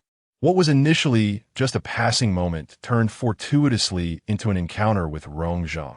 At that moment, she was inside the room, her silhouette faintly visible through the window. Tao Mian felt joy welling within. As long as she was safe, it was a relief. Just as he was about to push the door open to share his recent discoveries with her, Rong Zheng spoke first from within. Master, please grant me a little more time. Chapter 64. The sin of possessing a treasure. Who is Xiao Hua conversing with? Is it the master? Dung? Tao Mian's heart was filled with suspicion. Yet anyone with discernment understood that now was not the time to alert the snake. Standing at the door was somewhat obstructive. He nimbly leapt onto the roof, crossed his legs, and settled into a comfortable position. The sounds from within the room reached his ears as he listened attentively. Master, I have successfully infiltrated Taohua Mountain and pledged myself as Tao Mian's fifth disciple. The subordinate continued, as you foresaw, Tao Mian is rather naive. He did not inquire about my past, but is eager to impart to me two techniques, the Appos, burning jade sword technique in Appos, and in Appos, communication with the ethereal, and Appos. My visit to Chihuang Villa was facilitated by my French Huan, who sought a suitable location for my practice of the latter. Although Tao Mian is easily trusting, his cultivation is profound. A reckless attack may not yield success. In my humble opinion, we must approach him gradually, allowing him to lower his guard step by step. Rong Zheng meticulously articulated her actions and thoughts to Du Hong. She had already embedded herself within Taohua Mountain. The task was nearly complete, and only time remained. When addressing Du Hong, her tone was markedly different from usual, cold, calm, and infused with respect and submission. She had originally planned to observe from a distance, yet the situation had unexpectedly turned personal. The little peach fairy on the roof found the situation both amusing and perplexing. His expression remained unchanged, devoid of any shock or anger upon uncovering the truth. In truth, he had perceived that his initial rapport with Rongzheng was quite positive. She had fulfilled the dying wish of his third disciple and traveled great distances to deliver a letter back to Taohua Mountain. At that time, Tao Mian thought highly of her, recognizing her as a woman of her word. However, it now appeared that these laborious efforts were merely paving the way for her entry into Taohua Mountain. The fairy mused that his disciples were indeed a handful, each one a source of concern. Rongzheng continued to recount her recent endeavors, while Du Hong remained silent for an extended period. A small thrush descended from the willow branches, and the fairy opened his palm, allowing the clever creature to hop onto his hand, pecking playfully. As the birds chirped, a shift occurred within the room. Du Hong finally spoke. "Xiao Zheng, it has been a long time. You appear quite slender." He sighed as he spoke. "It is I who have caused you suffering." Rongzheng remained silent, but it was evident that she was deeply moved. As her disciple refrained from speaking, Tao Mian, bored atop the roof, playfully provided her voice. After all, his movements were inaudible to the two below. When Du Hong remarked on Rongzheng's slenderness, Tao Mian mimicked with a mock lament, "Ah, master, how could you say such a thing? If you had not sent me to the Misty Tower, how would I have endured such hardships? During that turbulent time in the hall, I had no other option but to send you to the Misty Tower to gather information." Du Hong defended himself. "You have so many shadow guards. Why must I rely on you, the leader? If necessary, let my brothers disguise themselves and infiltrate." Upon issuing that secret order, I soon regretted it. However, my confidant insisted that it was only temporary, and I would eventually bring you back from the Misty Tower myself. Strange, I haven't an Appos, even dined yet I feel quite full. Tao Mian could not help but admire Du Hong and Appos' talent for weaving grand illusions. This time, Du Hong remained silent, while Tao Mian continued to chatter away. "Master Du, why are you not speaking? Have I unmasked your hypocritical Ade, leaving you feeling guilty?" The fairy entertained himself for a while, indifferent to the others, reveling in his amusement. He could not help but mutter a quiet curse at the man. If he were in Rongzheng's position, he would have set fire to the Misty Tower and the floating pavilion without a second thought. Ultimately, was it Du Hong or his father who had saved her life? How could Rongzheng have endured such indignities for so many years? Tao Mian listened for a while, entirely forgetting that he was the central figure in this drama. With his own life at stake, he was still lost in thought. In response to Du Hong's concern, Rongzheng simply expressed her gratitude for his care and then resumed discussing Tao Mian. Du Hong desired Tao Mian, albeit in a rather peculiar sense, to be precise. He sought Tao Mian's heart for alchemical purposes, to aid him in overcoming the next heavenly tribulation. As a demon cultivator, he too faced immense tribulations during breakthroughs. The higher the realm, the more severe the tribulation. In fortunate circumstances, one might merely suffer injuries. However, if unfortunate, failing to withstand the tribulation would lead to obliteration. No hope of revival in this life or the next. Tao Mian was an exceptionally rare entity. He had ascended to immortality due to the nurturing of Taohua Mountain spirit, becoming one with the land. This unique bond allowed the mountain to shelter him from tribulations, while he reciprocated with his cultivation and virtuous deeds. His rare circumstances and immortal physique, if exposed, would attract malevolent intentions. Should someone refine his body, they could attain immortality. Through snippets of conversation between Rong Zheng and Du Hong, Tao Mian pieced together the gravity of the situation. Had he unwittingly become a walking delicacy? Initially, Tao Mian had enjoyed his reclusive existence on the mountain, unnoticed and unbothered. However, after taking on his first disciple, he found himself entangled in affairs. Gu Yuan had only sought his assistance a few times in the past, and years later, guilt had prevented any meetings, especially when Tao Mian's reputation had yet to flourish. Lu Yuandi, now an emperor, once stirred considerable waves as the imperial tutor. However, after the new emperor ascended, many facets of the previous reign were intentionally erased from history, leaving Tao Mian buried in the dust of the past.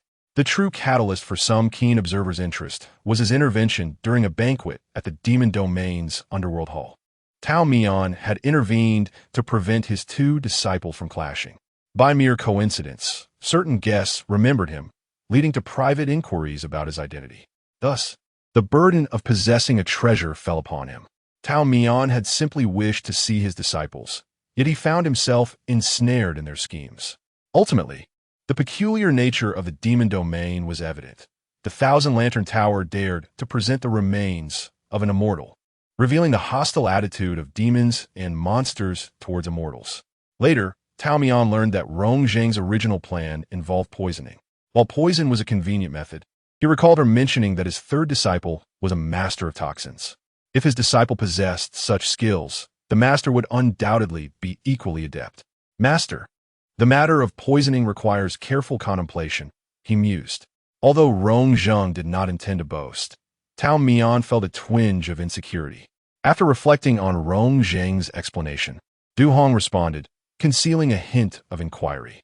Xiao Zheng, do you believe that poisoning is inappropriate, or do you simply hesitate?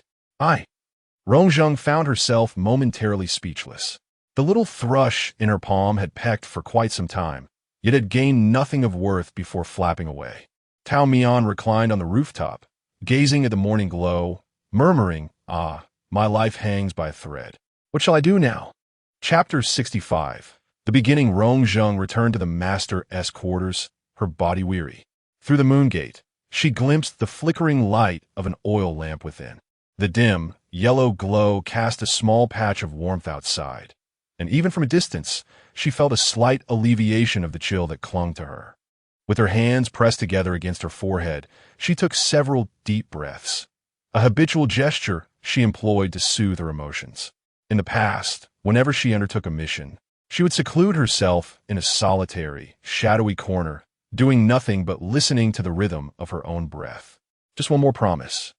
Du Hong had assured her that upon the successful completion of this task, she would receive 3 items that rightfully belonged to her, allowing her to escape and soar away. From that point on, all ties to the floating dust pavilion, the darkness, murkiness, and sordid past, would no longer concern her. She steadied her mind and regained her composure. When Tao Mian heard the knock at the door, the lively little flower had returned. Little Tao, I've brought dinner from the kitchen. It's still warm, come quickly. Tao Mian sat on a high stool, legs apart, bending forward with a particularly stout peach branch in hand. He was sharpening one end of the branch into a point with a dagger. What are you busy with? Rong Zheng set the food box aside, curious, and leaned in to take a look. Tao Mian blew on the branch and closed one eye to inspect his work. I'm preparing in advance. In case those vengeful spirits in the room suddenly become unruly, we'll have a means of defense, so you and I won't be drained here. Are the things in this house really that formidable? Let us just say, if we can't fight back, we'll have no choice but to join them. Rong Zheng shivered at the thought, unwilling to ponder further. Tao Mian gestured for her to bring over a stool to sit on, urging her to eat first if she was hungry without waiting for him. His meticulousness and patience were evident as he carefully whittled away the small, unnecessary branches of the peach twig, smoothing over the scars left behind until they became rounded and polished. The only sound in the room was the gentle scraping of wood. Rong Zheng found herself absorbed by his focused demeanor, resting her chin in her hands as she admired his every movement. The immortal was always serene, his robes flowing around him, his posture relaxed, reminiscent of tranquil mountains merging with water. As she watched, she became entranced, gazing at Tao Mian while seemingly peering through him into a more distant past. Little Tao, how do you live alone on a mountain? Rongzheng pondered, struggling to envision such a life. Her own existence was a perpetual tumult, yet, amidst the surging waves, she busied herself, unaware of the desolation. In stark contrast, Tao Mian thrived in solitude, content with any patch of ground, whether in a bustling market or a secluded mountain, unfazed by the absence of tea, wine, or flowers, finding peace in his own company. Before witnessing it firsthand, Rongzheng had found it nearly inconceivable that such a person existed in the world. The world is bustling, all for profit. The throngs are restless, all for gain. Rongzheng, having read little, recalled Du Hong frequently uttering this phrase. Little Zheng, observe, whether among the high-ranking officials or the common folk, the bustling crowd is inescapably driven by profit. He had often claimed, I am but a mundane individual in this transient world, far inferior to the ideals you envision. At that time, Du Hong was the sole name inscribed in her life. She understood well that Du Hong was not a paragon. He harbored desires for plunder and immense ambition. Years ago, in his quest to inherit the position of the old pavilion master, he had employed poison to eliminate the rightful heir, usurping everything in his stead. The true young pavilion master met a tragic end in the wilderness, while the returned illegitimate son brazenly claimed what rightfully belonged to the latter. As for Rongzheng's role in this affair, she was the executioner accompanying him, delivering the fatal blow herself. Du Hong's hands were meant to remain bloodless. Thus, she bore the burden of these sordid deeds alone. The final gaze of the young man as he faced her lingered in her heart, one of sorrow and nostalgia directed at an executioner. Kite, who will cut your string and return your freedom. Having removed the greatest obstacle for Du Hong, she naturally became the most trusted person of the new pavilion master. He personally elevated her to the position of the head of the 12 shadow guards, regardless of where they went or how important the matter. The first name that came to mind was always Rongzheng. Du Hong often jested without little Zheng. I would be akin to a man without arms or legs, merely a thinking husk. Such praise was seldom given by the pavilion master, even for Rongzheng, who executed every task flawlessly. He would only offer a few words of commendation here and there. She treasured those few remarks, hoarding them like currency within her heart. This accumulation of praise instilled in her a fearless resolve, a thirst for more, sharpening her into a keen blade. If not for the upheaval at the Smoke and Haze Pavilion, if such events had never transpired, Rongzheng tightly shut her eyes, her lips twitching slightly. When she averted her gaze from the immortal, he quietly regarded her. The sound of the peach branch being whittled had ceased at some point. Little flower, Tao Mian did not inquire why Rongzheng had returned late or where she had been, nor did he question her pained expression. Instead, he simply made a promise with his disciple. Once we resolve the matters at Chihuang Mountain Manor and return to Peach Blossom Mountain, I will make a promise with you. Promise? Rongzheng was perplexed. What could little Tao possibly need her help with? Just tell me what you need. I will fulfill my promise. A promise is one-sided, while an agreement involves two parties. The master has tasks for you to undertake, as well as things to do for you. Rongzheng felt at a loss. In the past, she had only acted unilaterally for Du Hong, receiving rewards in return. Those rewards were merely treasures or gold. Insignificant in Du Hong's eyes. The pavilion master would never do anything for her. Quickly agree. Once this opportunity passes, it may not return. I am getting old and forgetful. I might forget by tomorrow. All right. Under Tao Mian's urging, Rongzheng reluctantly nodded. Seeing her agreement, the immortal beamed. As for the question you asked me, when you return to the mountain, you will naturally have your answer. There is no need for me to elaborate. Now, night is falling. First, enjoy your dinner, and rest well tonight. Rest? Rongzheng regained her vigor. Little Tao, the things in this house are not easy to deal with. How can I rest? I'm scared to death. Besides, what is your plan? Share it. I'll help you. Tao Mian lightly tapped the edge of the table with the peach branch. The mountain man has his own clever schemes. Just wait and see. Though she did not understand the immortal's intentions, Rongzheng obediently complied. eating her dinner before leaning back in her chair to wait. Tao Mian remained in meditation, legs crossed, seated in the center of the bed. He did not touch his meal, and when Rongzheng urged him to eat a little to stave off hunger, he politely declined. As night enveloped the surroundings, Rongzheng yawned, her head bobbing with fatigue. Perhaps the exertion spent in her dealings with Du Hong during the day had drained her. She felt particularly weary tonight.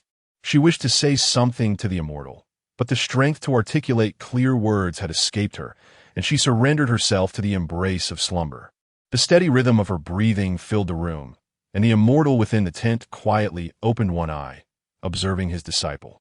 Once he confirmed she had fallen asleep, he opened his mustard seed pouch, gently placing the slumbering fifth disciple inside, tightening the pouch's opening until it returned to its original size, and securely stowed it back in his sleeve. Thus, regardless of the commotion outside, Rongzheng would not suffer a scratch. After completing this task, Tao Mian brought out all the incense candles he had prepared beforehand, placing one at intervals to form a circle around the room. He lightly tapped the ground with the peach branch, igniting all the candles simultaneously. In the chilling luminescence of the forest, behind each flickering candle stood the spirit of a monk, all specters gazing intently at the figure of Tao Mian, who occupied the foremost position. Tao Mian exuded a demeanor of unrestrained confidence, his brow and eyes radiating tranquility. Facing the assembled monks, he adjusted his sleeves, inclined his body slightly, and offered a modest salute. I appreciate your presence, esteemed friends. Today, the Chihuang Mountain Manor faces a trial. We shall not return until it is resolved. The gathered souls reciprocated the gesture, enveloping the scene in a solemn silence. Once the formalities were complete, the monks gracefully knelt and entered meditation, fingers deftly forming various seals as they silently chanted their incantations. Tao Mian cast a glance at the moonlight streaming through the window, as the peach branch once again made contact with the ground. This time, it was no longer as delicate as the caress of a swallow skimming the water. The first strike resonated like the tolling of a mountain bell, fissures appearing on the ground. The second blow thundered like a celestial rift, shattering the interior decor, tiles plummeting to the earth as the structure trembled precariously. The third impact surged forth like a dragon emerging from the sea, engulfing the entire manor in a colossal net seemingly cast from the heavens, sending a violent tremor through its very foundation. A barrier emanating from the master's quarters clashed with another that converged upon the manor from all sides, two forces of a shared origin yet opposing in direction, threatening to obliterate the estate entirely. Amidst the relentless cacophony of shattering and collapse, a piercing cry cleaved through the air. The building had succumbed to destruction, and through the barren ceiling, Tao Mian glimpsed a dark crimson giant phoenix flapping its wings above him. Though it bore the visage of a phoenix, its wings were stained with blood, its eyes clouded, and heavy shackles bound its talons, ensnaring it within the manor, rendering it incapable of escape. Tao Mian, a celestial being, felt a pang of sorrow witnessing the divine bird reduced to such a state. Both man and bird, it seemed, were destined to be ensnared. With a sigh of lament, he raised his gaze to the figure perched upon the back of the phoenix. Chapter 66. The Mayfly. The Chihuang Villa, as its name suggests, is a place where the phoenix once alighted. The fleeting attention of the divine bird was originally a bestowed blessing, yet it was exploited by those with ulterior motives, forcefully confining it here. Tao Mian emerged from the dilapidated house, tilting his head to shout at the figure atop the bird. "How are you, my friend up there?" The figure above remained silent, whether it was due to the distance or the belief that shouting across such space appeared somewhat foolish. The aloofness of this companion was palpable. Tao Mian mumbled to himself, yet he gripped the peach branch tightly, his hand never loosening despite the outward appearance of ease. Since the distant figure was not forthcoming, he resolved to approach instead. Just as Tao Mian prepared to move, it seemed the other had anticipated his actions. The phoenix let out a hoarse cry, unfurling its massive wings and charging towards him. Even after years of confinement, the oppressive aura of the great phoenix had not diminished significantly. Without employing any other means, the spiritual energy attached to each feather could easily extinguish a life. Tao Mian bent low, narrowly evading the onslaught, appearing remarkably composed as he expelled the sand he had inadvertently swallowed. Cough, how rude! He waved away the dirt before him, attempting to discern the position of his adversary. Suddenly, a gust of wind surged from behind. The divine bird rose again, aiming to slam him into the ground. This time, as the colossal bird swept past, much of the house collapsed, leaving behind a scene of ruin. Yet amidst the debris, there was no sign of Tao Mian. The figure atop the great phoenix scanned the surroundings, searching for the immortal's trace. "Are you looking for me?"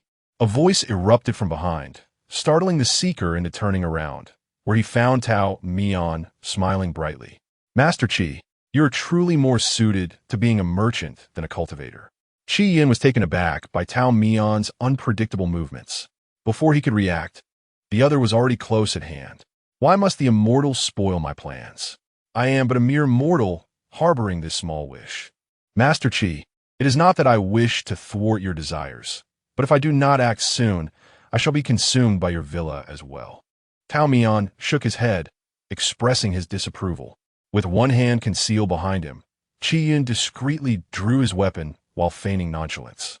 The immortal, being an eternal being, could never comprehend the wishes of us mortals. It is precisely because life is brief that some matters must be pursued with urgency, unlike immortals who have endless time to squander. "Squander, you say?" Tao Mian chuckled lightly, more like to merely pass the time. The great phoenix emitted another cry, seemingly sensing the additional presence on its back, becoming increasingly agitated. It flapped its wings, striving to ascend higher, yet the shackles on its feet restrained it, causing it to tumble helplessly, a pitiful sight. Tao Mian crouched down, gently stroking its feathers. Alas, it had been force-fed the blood and flesh of cultivators, its spirit stifled. Unable to perceive the pure spiritual energy Tao Mian attempted to convey, only struggling more fiercely in response. Tao Mian felt a pang of sorrow. "Master Qi, the phoenix is the king of birds, possessing both spirituality and divine stature. To offend a deity invites retribution from the heavenly path, leading to an eternal torment of soul fragmentation, never to reincarnate." Qi Yin sneered. "I desire only to exist in this life. I seek not rebirth." "Such arrogance in youth," Tao Mian remarked. "Since you persist in your ignorance, there is no need for further words." The immortal from Peach Blossom Mountain was like a gentle breeze, disinclined to conflict. Yet, his disciples were unparalleled, and thus he could not be weak himself, having acquired the divine power of the phoenix through dubious means. Qi Yun had established his own sect. He wielded a sword imbued with a chilling intent, suffused with an endless array of vengeful spirits. Conversely, Tao Mian relied solely on a peach branch. 3 moves. The first to shatter Qi Yun's protective miasma, rendering him vulnerable. The second to disrupt Qi Yun's sword intent, breaking his rhythm and revealing his flaws. The final move saw the sword clattering to the ground, the peach branch poised at Qi Yun's heart, ready to strike. Tao Mian's gaze was cold and serene. "I do not wish to increase the cycle of killing, but your errors are too numerous. This strike serves both the phoenix and my fellow beings. Master Qi, longevity is not mere fortune. It is the blessing of tranquility. The cruel means by which you seek immortality will ultimately rebound upon you." With empty hands, Qi Yin forced a smile. "Immortal, you are not a fish. How can you know the joy of the fish? You stand high above, viewing me merely as a mayfly in a pond, struggling through life."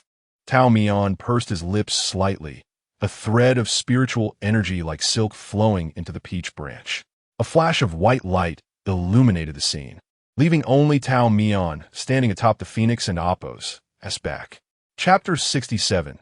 Aftermath. Despite the myriad of schemes employed by Qi Yun, he was ultimately but a mortal. Engaging with an immortal was a fleeting affair. Defeat was but a moment away.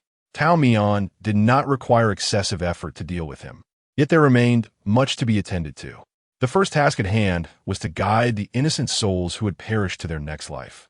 In his possession was a slender register, and he felt fortunate to still have it. The incident had unfolded unexpectedly, leaving little time for preparation. He could only utilize the items already present in his mustard seed bag to arrange the necessary rites. He established an altar, hung banners, chanted incantations, and summoned the wandering souls. All things are interconnected. Life and death are but two sides of the same coin. Life is the start of death, and death is the beginning of life. The immortal, with closed eyes reciting spells, gradually opened them to find those wrongfully deceased spirits standing before him. These fellow disciples had cultivated virtue in their lifetimes, their deeds complete. They could now proceed to the pure land of eternal bliss, free from suffering. The multitude of souls bowed in unison, bidding farewell to Tao Mian, transforming into stardust and scattering into the celestial expanse. After sending off the souls, Tao Mian turned to observe the phoenix prostrated on the ground. The magnificent bird lay there in disarray, its body rising and falling weakly, evidently at the end of its strength. Sensing the approach of another, it struggled to flee, but faltered midway and collapsed heavily, showering the immortal with dirt. Tao Mian spat a couple of times, shaking the sand from his hair. He extended a hand cautiously, attempting to touch the phoenix's head. "Please do not bite. If you harm me, there will be no one to rescue you." Perhaps due to exhaustion, the phoenix glanced at him before ceasing its struggles. Tao Mian gently smoothed its feathers, a rather novel sensation, albeit somewhat prickly. After calming the divine bird's distress, he moved closer to its talons, which were tightly bound by heavy chains of ice, the shackles digging painfully into its flesh. Bruises encircled the area, continuously oozing blood. "It will hurt. Bear with it." Tao Mian placed his hand lightly upon the shackles, an icy chill instantaneously transmitting from his palm to his heart. He furrowed his brow, channeling his spiritual energy to create a fissure in the chains, which then fell to the ground with a clatter. The phoenix emitted a low moan, its eyelids growing heavy, nearly fusing together in exhaustion. Having liberated the divine bird from its long-held shackles, Tao Mian stepped back 2 paces, clasping his hands behind his back as he assessed the creature that resembled a small hill. Such a large being would be difficult to transport. Leaving it here would render it incapable of flight. Perhaps it could be reduced in size? Tao Mian patted the phoenix's wings, to which it responded with a soft cry. Suddenly, before the immortal's eyes, the grand bird vanished, replaced by a small chicken. The immortal was momentarily speechless. To be honest, he had considered the possibility, yet he had not anticipated it would be so strikingly similar. He carefully lifted the chicken from the ground. "Well, it seems you will have a companion in my yellow chick. From this day forth, you shall be called Lady Exine." Exine, meaning dawn, heralding the rise of the sun. Tao Mian bestowed upon it a beautiful hope. "You must recover swiftly, then soar high, carrying the weight of the heavens. Return to where you belong." Lady Exine nestled in the immortal's arms, drifting into a deep slumber. The last thing Tao Mian gazed upon was the lifeless form of Qian. As he had previously stated, those who defy the natural order of life and death and offend the deities shall face divine retribution. Qiju's spirit was likely already enduring punishment. What remained was merely an empty shell. After a moment of contemplation, Tao Mian enacted a spell to construct a modest grave for him. The immortal was adept in such matters, completing the task swiftly. Though this act bore little significance, Qian's final words had stirred something within him. "Are we but mayflies in a pond? Born in the morning and perishing by dusk, fleeting in existence." Qian claimed to be an immortal standing beyond the pond, possessing a life of greater duration, able to look down upon the struggles of mortals from a lofty perch. Yet, what thoughts occupied Tao Mian's mind? He mused that beyond the pond lay lakes, and beyond the lakes, mountains beyond the mountains. There existed a vast expanse of heaven and earth. Viewed from a broader perspective, he had no right to look down upon others. He too was merely a mayfly in the cosmos. Rongzheng had the rare fortune of a sound sleep. She dreamt for an extended period, the content of which she could not recall, yet it was no nightmare. She felt as though she were cradled by a small boat, drifting upon the mirror-like waters of a river, moving downstream without a destination.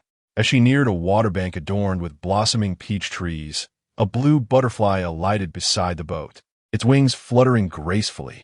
The moment she reached out to touch the butterfly's wing, her dream dissipated. Upon opening her eyes, she found herself gazing at a person and a chicken. Xiaohua, are you awake? Tao Mian cradled a frail hen, both pairs of eyes fixed upon the fifth disciple, who lay dressed on the bed. Xiao Tao, why did you steal someone's chicken? Rongzheng initially struggled to comprehend, but upon recognizing the chicken, something within her triggered an immediate awakening. Tao Mian stepped back a couple of paces. I did not steal it. It wandered to my doorstep, and I merely brought it in. Isn't that still theft? Wipe your drool before casting accusations at me. Is it edible? Not at all. As soon as Rongzheng opened her eyes, Tao Mian urged her to pack her belongings. They needed to leave Qi Huang Mountain Manor promptly. Are we supposed to eliminate the ghosts? Did we fail? Xiao Tao, hurry, we must flee quickly, or we shall face the consequences when they come to settle the score.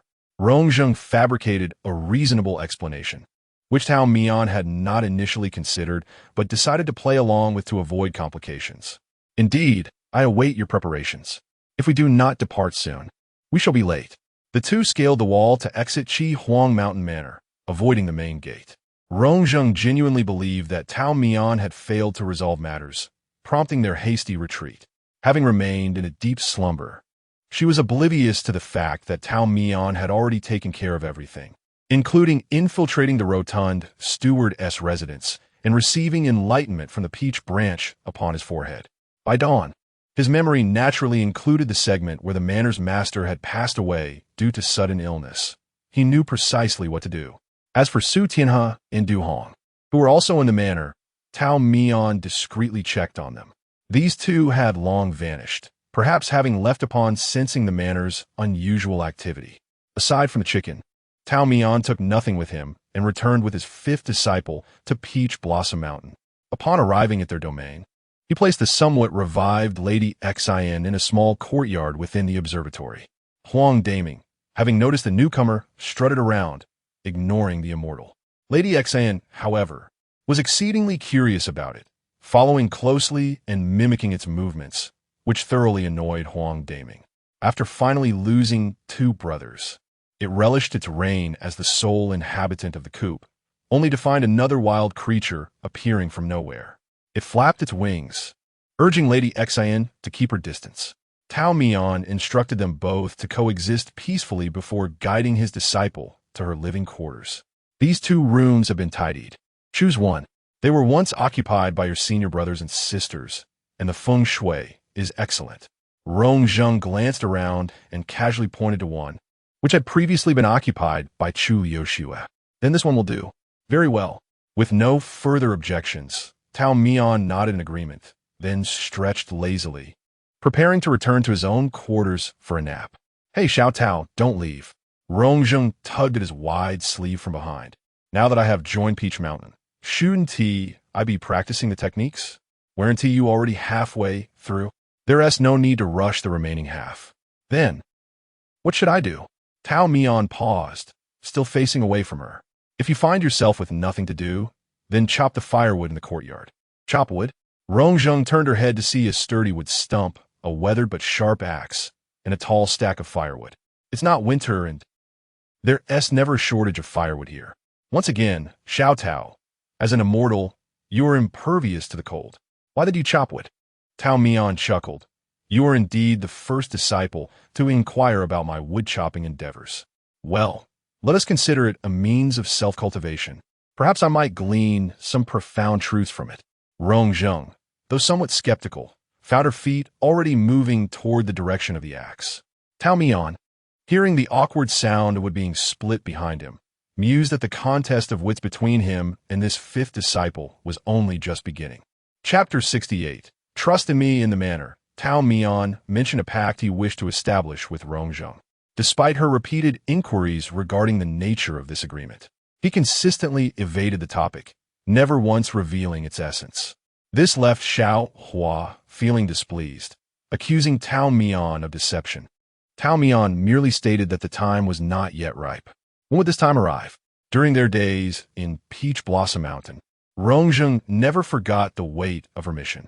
She engaged in light-hearted banter with the immortal, discussing trivial matters while chopping wood and preparing meals.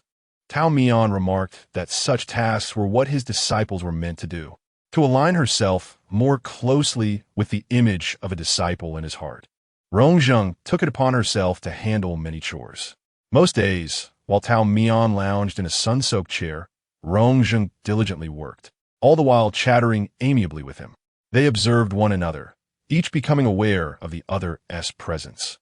As time passed, Rongzheng began to believe that Tao Mian held little suspicion towards his disciples.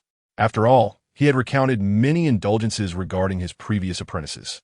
Perhaps, in his mind, they were not indulgences at all.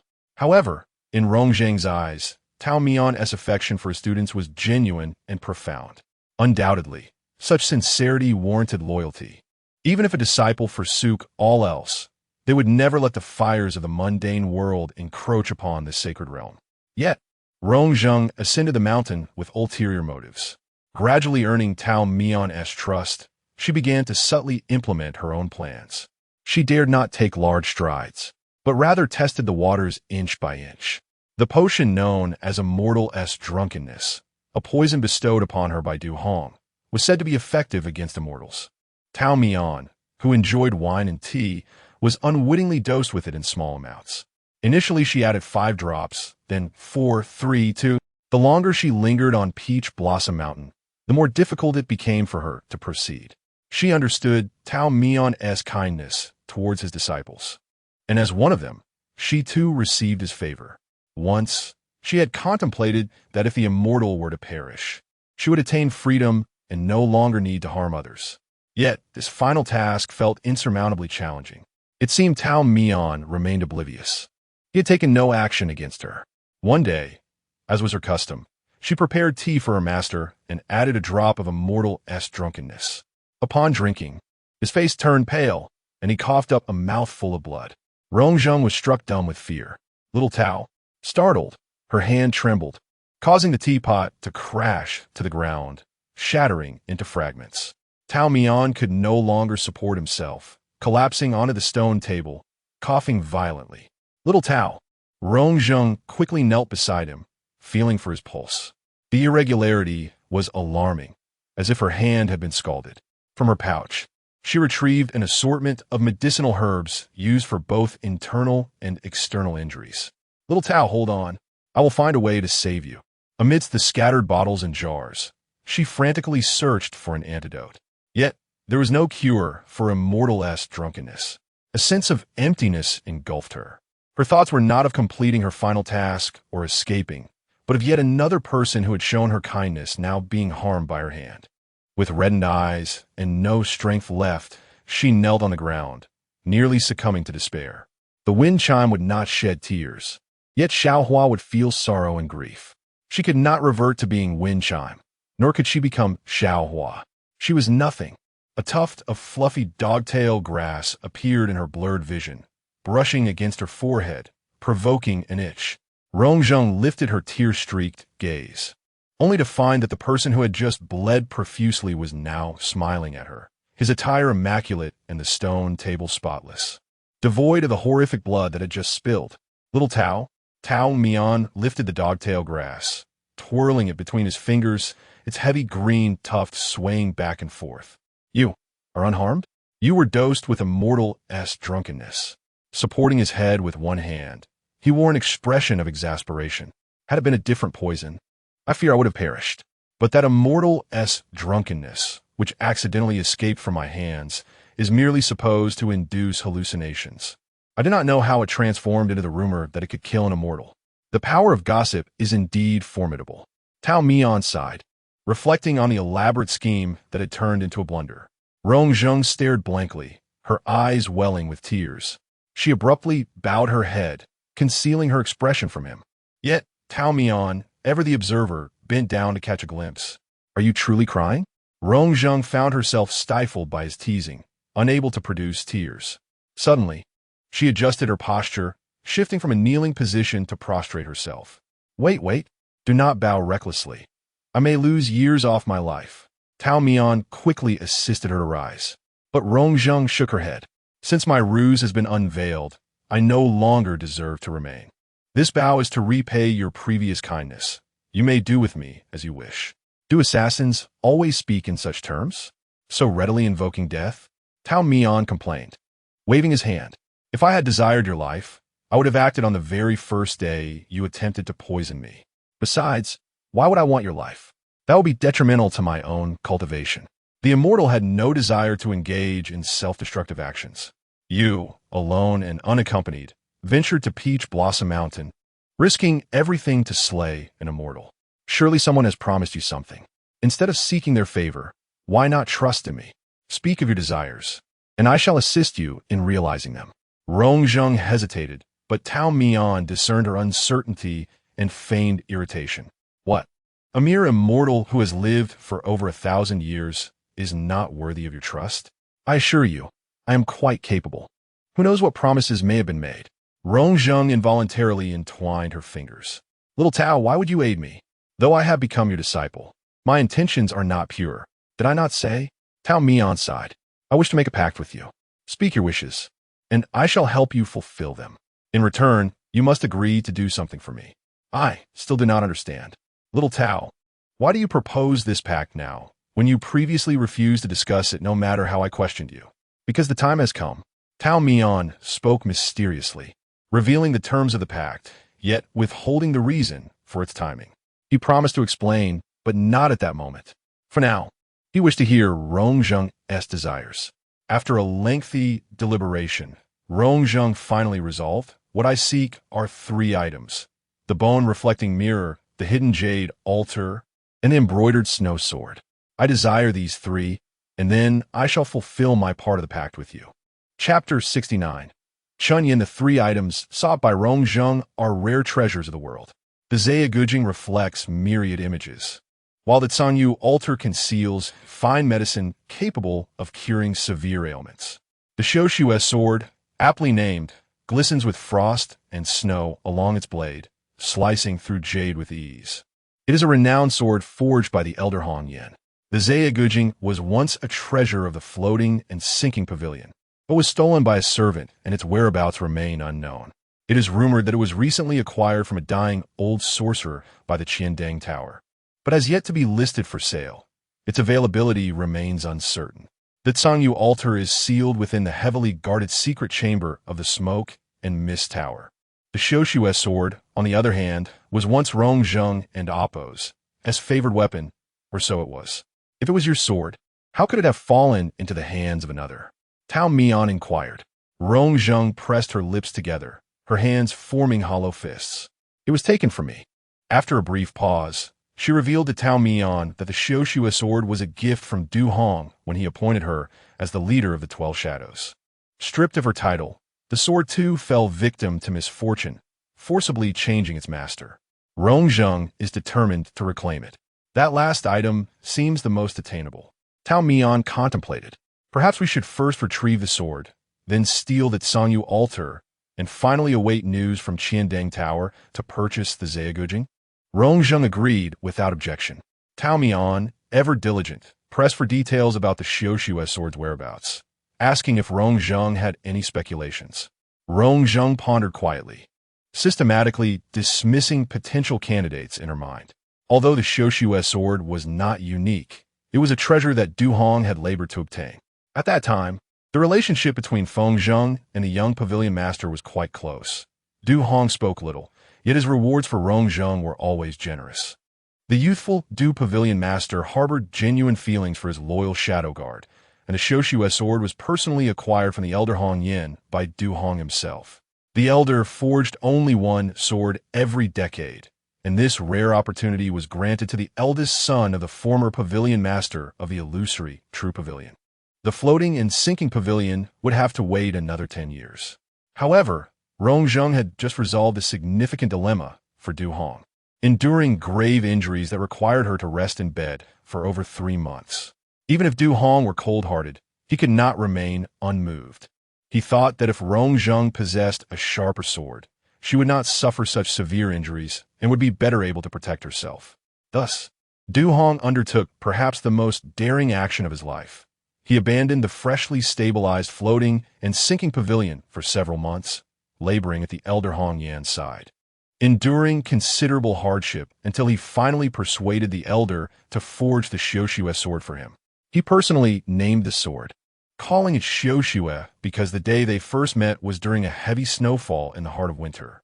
On that day, the delicate girl, as slender as paper, turned back amidst the swirling snow, clad in white garments and boots, her dark hair adorned with large snowflakes, her skin the color of the snow itself, save for the tip of her nose, which was a rosy red.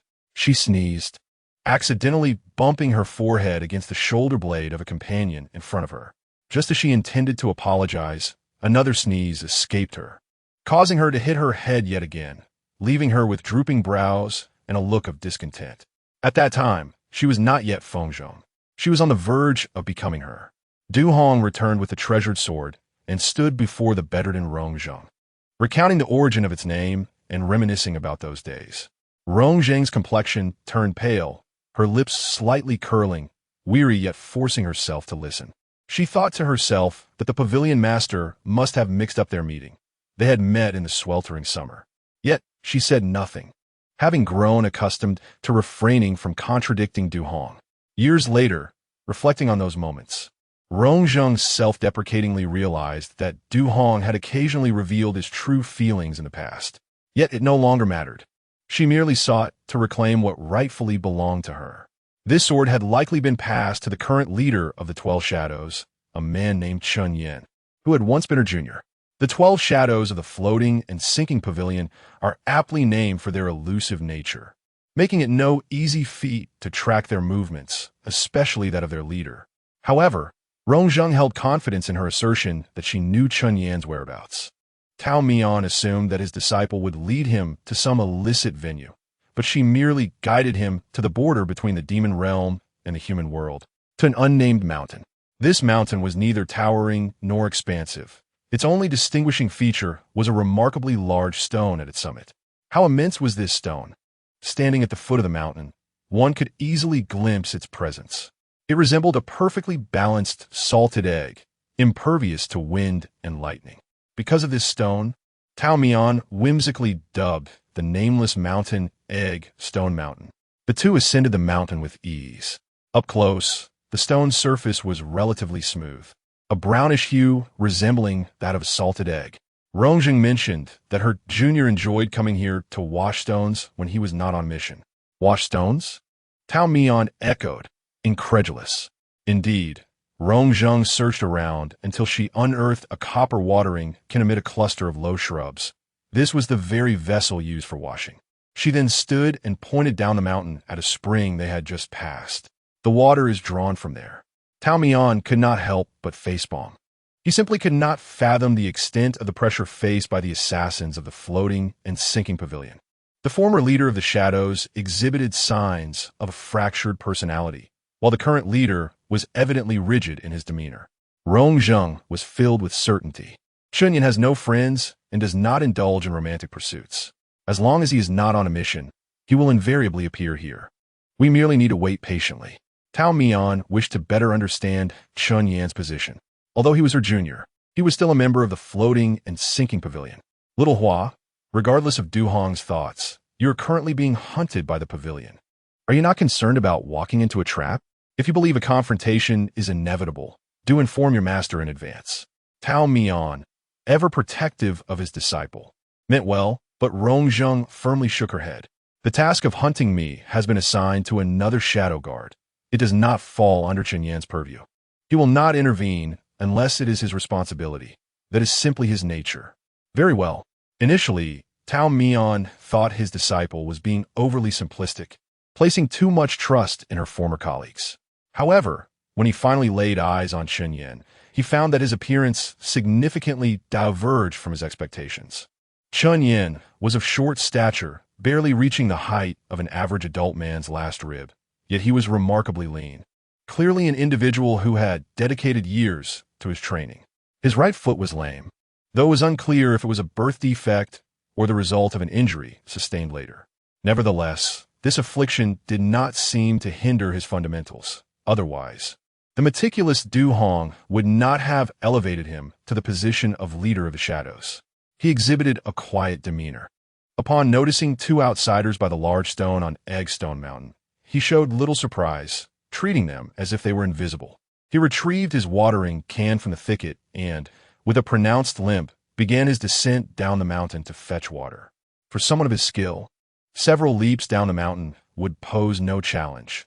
Yet he seemed intent on making it difficult for himself, stubbornly adhering to the uneven path. Tao Mian exchanged glances with Rong Zheng, who shook her head and placed a finger to her lips, signaling him to remain silent. Once Chen Yan's figure disappeared from view, Rong Zheng explained, "Little Tao, do not rush. We need not declare our intentions. Chen Yan will reveal the answers to us once he has pondered them himself." In that instant, Tao Mian understood the essence of Chen Yan's character. He was methodical in his approach, choosing to walk down the mountain to fetch water, disregarding the tasks of others, which indicated he adhered strictly to his own principles, executing them with unwavering resolve. Although directly questioning him might yield clearer answers, such an action would likely disrupt Chen Yan's routine, causing him to withhold information. Thus, Rong Zheng wanted to give him the time to contemplate at his own pace. If one were to strip away the identity of an assassin from the floating and sinking pavilion, Chen Yan resembled a solitary ascetic born upon this mountain. He followed a precise routine, fetching water, ascending, washing stones, and returning to fetch more water. The capacity of the watering can was limited, only able to moisten a small patch at a time. As the wind blew, the sandy soil quickly covered the stones, rendering the washing efforts futile. Yet, Chen Yan is indifferent to any outcomes or significance of his endeavor. He merely engages in the act. The gentle stream washes away, while the gravel envelopes. Again it washes, and again it covers. Chen Yan's soul, akin to the stone, acquires texture through this process. This is his personal cultivation. As two unwelcome intruders, they cannot recklessly disrupt another Namp, Oppos, as practice. After several cycles of ascent and descent, the stone has been alternately drenched and dried until a roughly human-sized area has been cleared. Tao Mian, on the other hand, is busy destroying the flora around him, having left patches of grass barren. Rong Zheng's section has become completely bare. Time flows silently between the two. As dusk approaches, Chen Yan finally utters his first words. "Sister Zheng, the Xiuxua sword is not in my hands, nor in the hands of the other 11 brothers. It has been bestowed upon another by the pavilion master."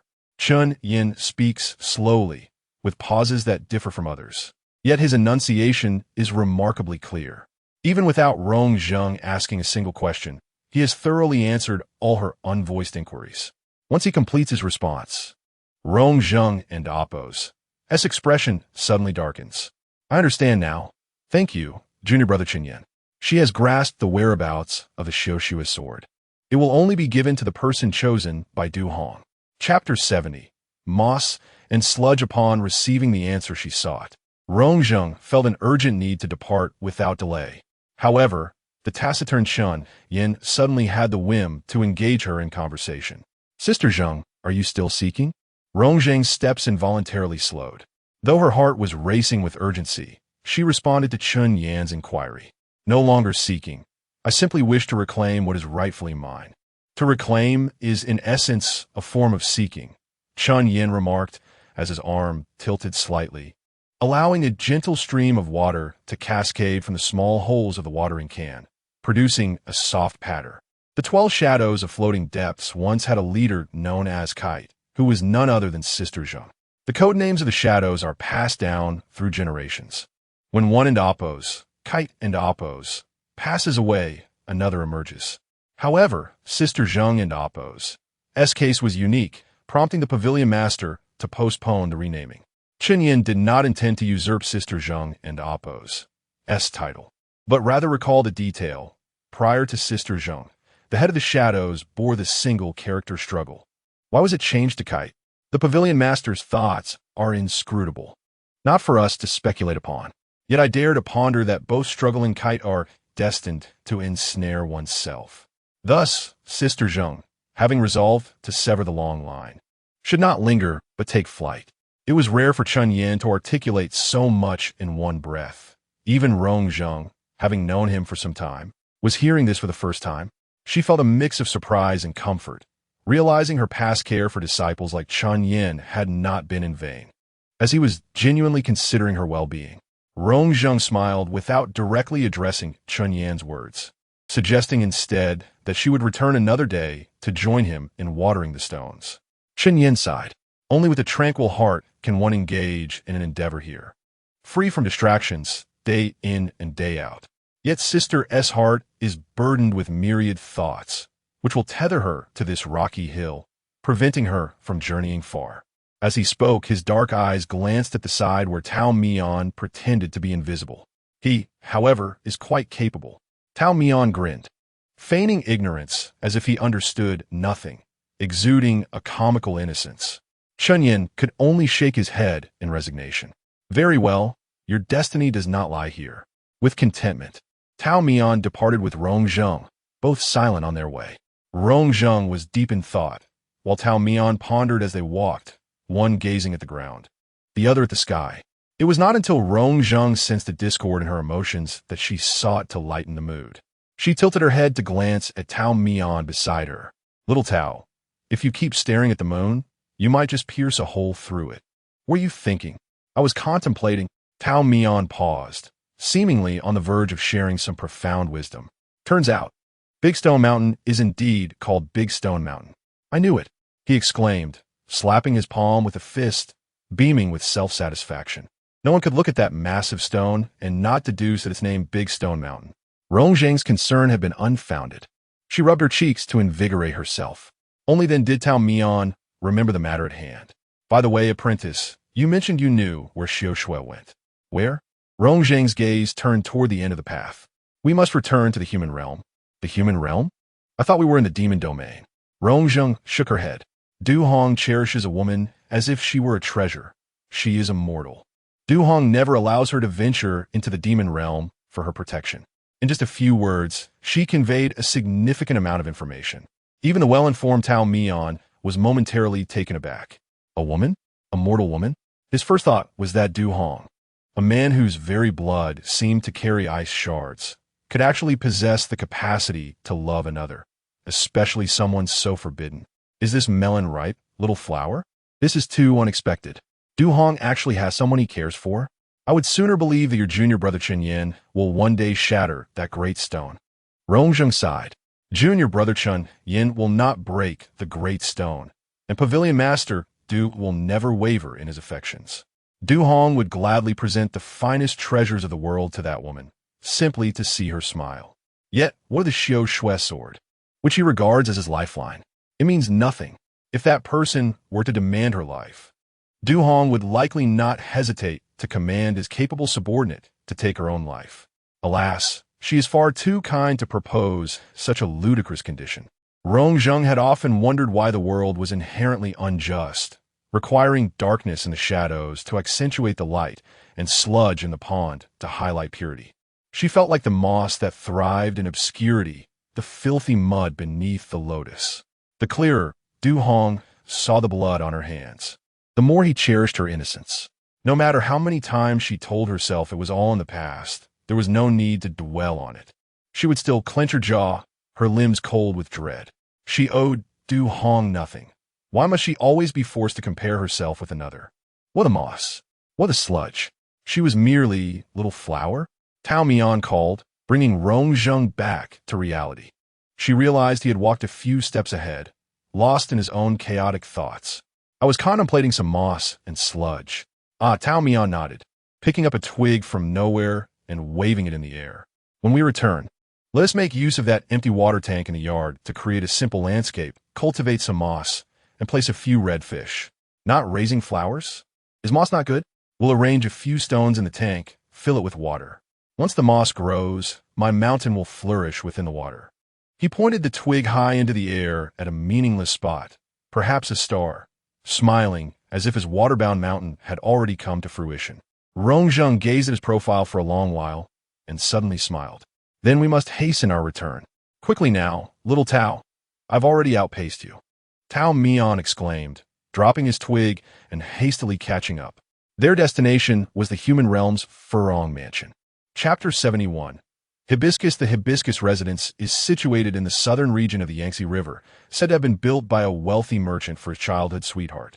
The estate, though modest in size, is replete with intricate details. Pavilions and corridors are meticulously carved, while painted galleries and stone statues abound with hidden meanings. In every visible corner, by the eaves, alongside the pond, and upon the courtyard walls, blooming hibiscus flowers catch the eye, like pearls adorning delicate branches and verdant leaves.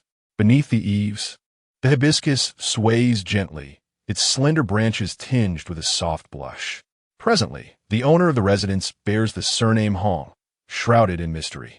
However, Rongzheng reveals to Tao Mian that it was indeed Du Hong who purchased this estate for his beloved Ming Fu, motivated solely by her name, which contains Fu, and her fondness for hibiscus flowers. When Rongzheng speaks of the house's origins, her expression remains neutral, concealing her true thoughts. Tao Mian, however, stands beside a cluster of hibiscus that has grown in the wrong place, sneering in disdain. Is a hibiscus flower gifted simply because the name contains Fu? If one's name contains star, shall they be presented with a celestial palace? How utterly mundane. Rongzheng, momentarily interrupted, chuckles softly. And what of that peach blossom mountain and your fellow Taoist with the surname Tao? You find them mundane too? If I don't need gifts, I can procure my own. Tao Mian pouts, bending down to tighten her pant legs, her hands resting on the wall as she prepares to leap. What are you doing?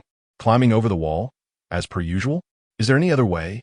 The owner won't let me in, nor allow me to scale the wall. What sense does that make? She grumbles, passing the blame onto others. Don't climb here. I'll take you to a better spot. Is it not said that those who are not of the same family should not enter the same door?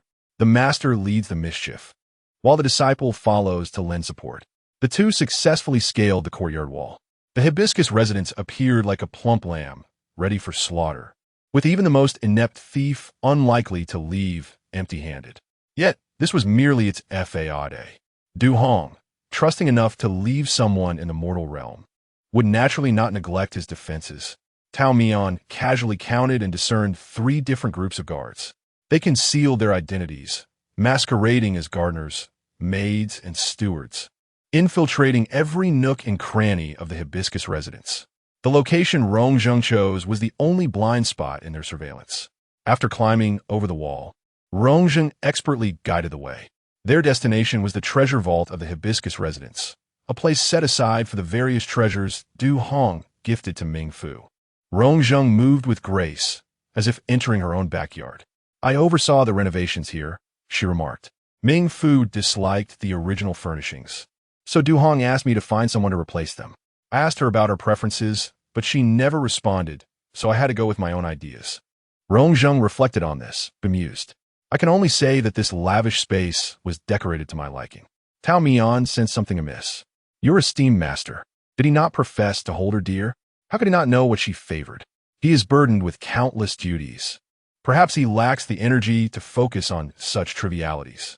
Mention of his overwhelming responsibilities sparked a flicker of discontent in Rongzheng. But where do I find the energy for such matters? I toil relentlessly to meet my deadlines and still find myself squabbling with carpenters and masons. Little Tao, you still find this amusing? Tao Mian stifled her laughter, clearing her throat. Little flower, you have changed considerably.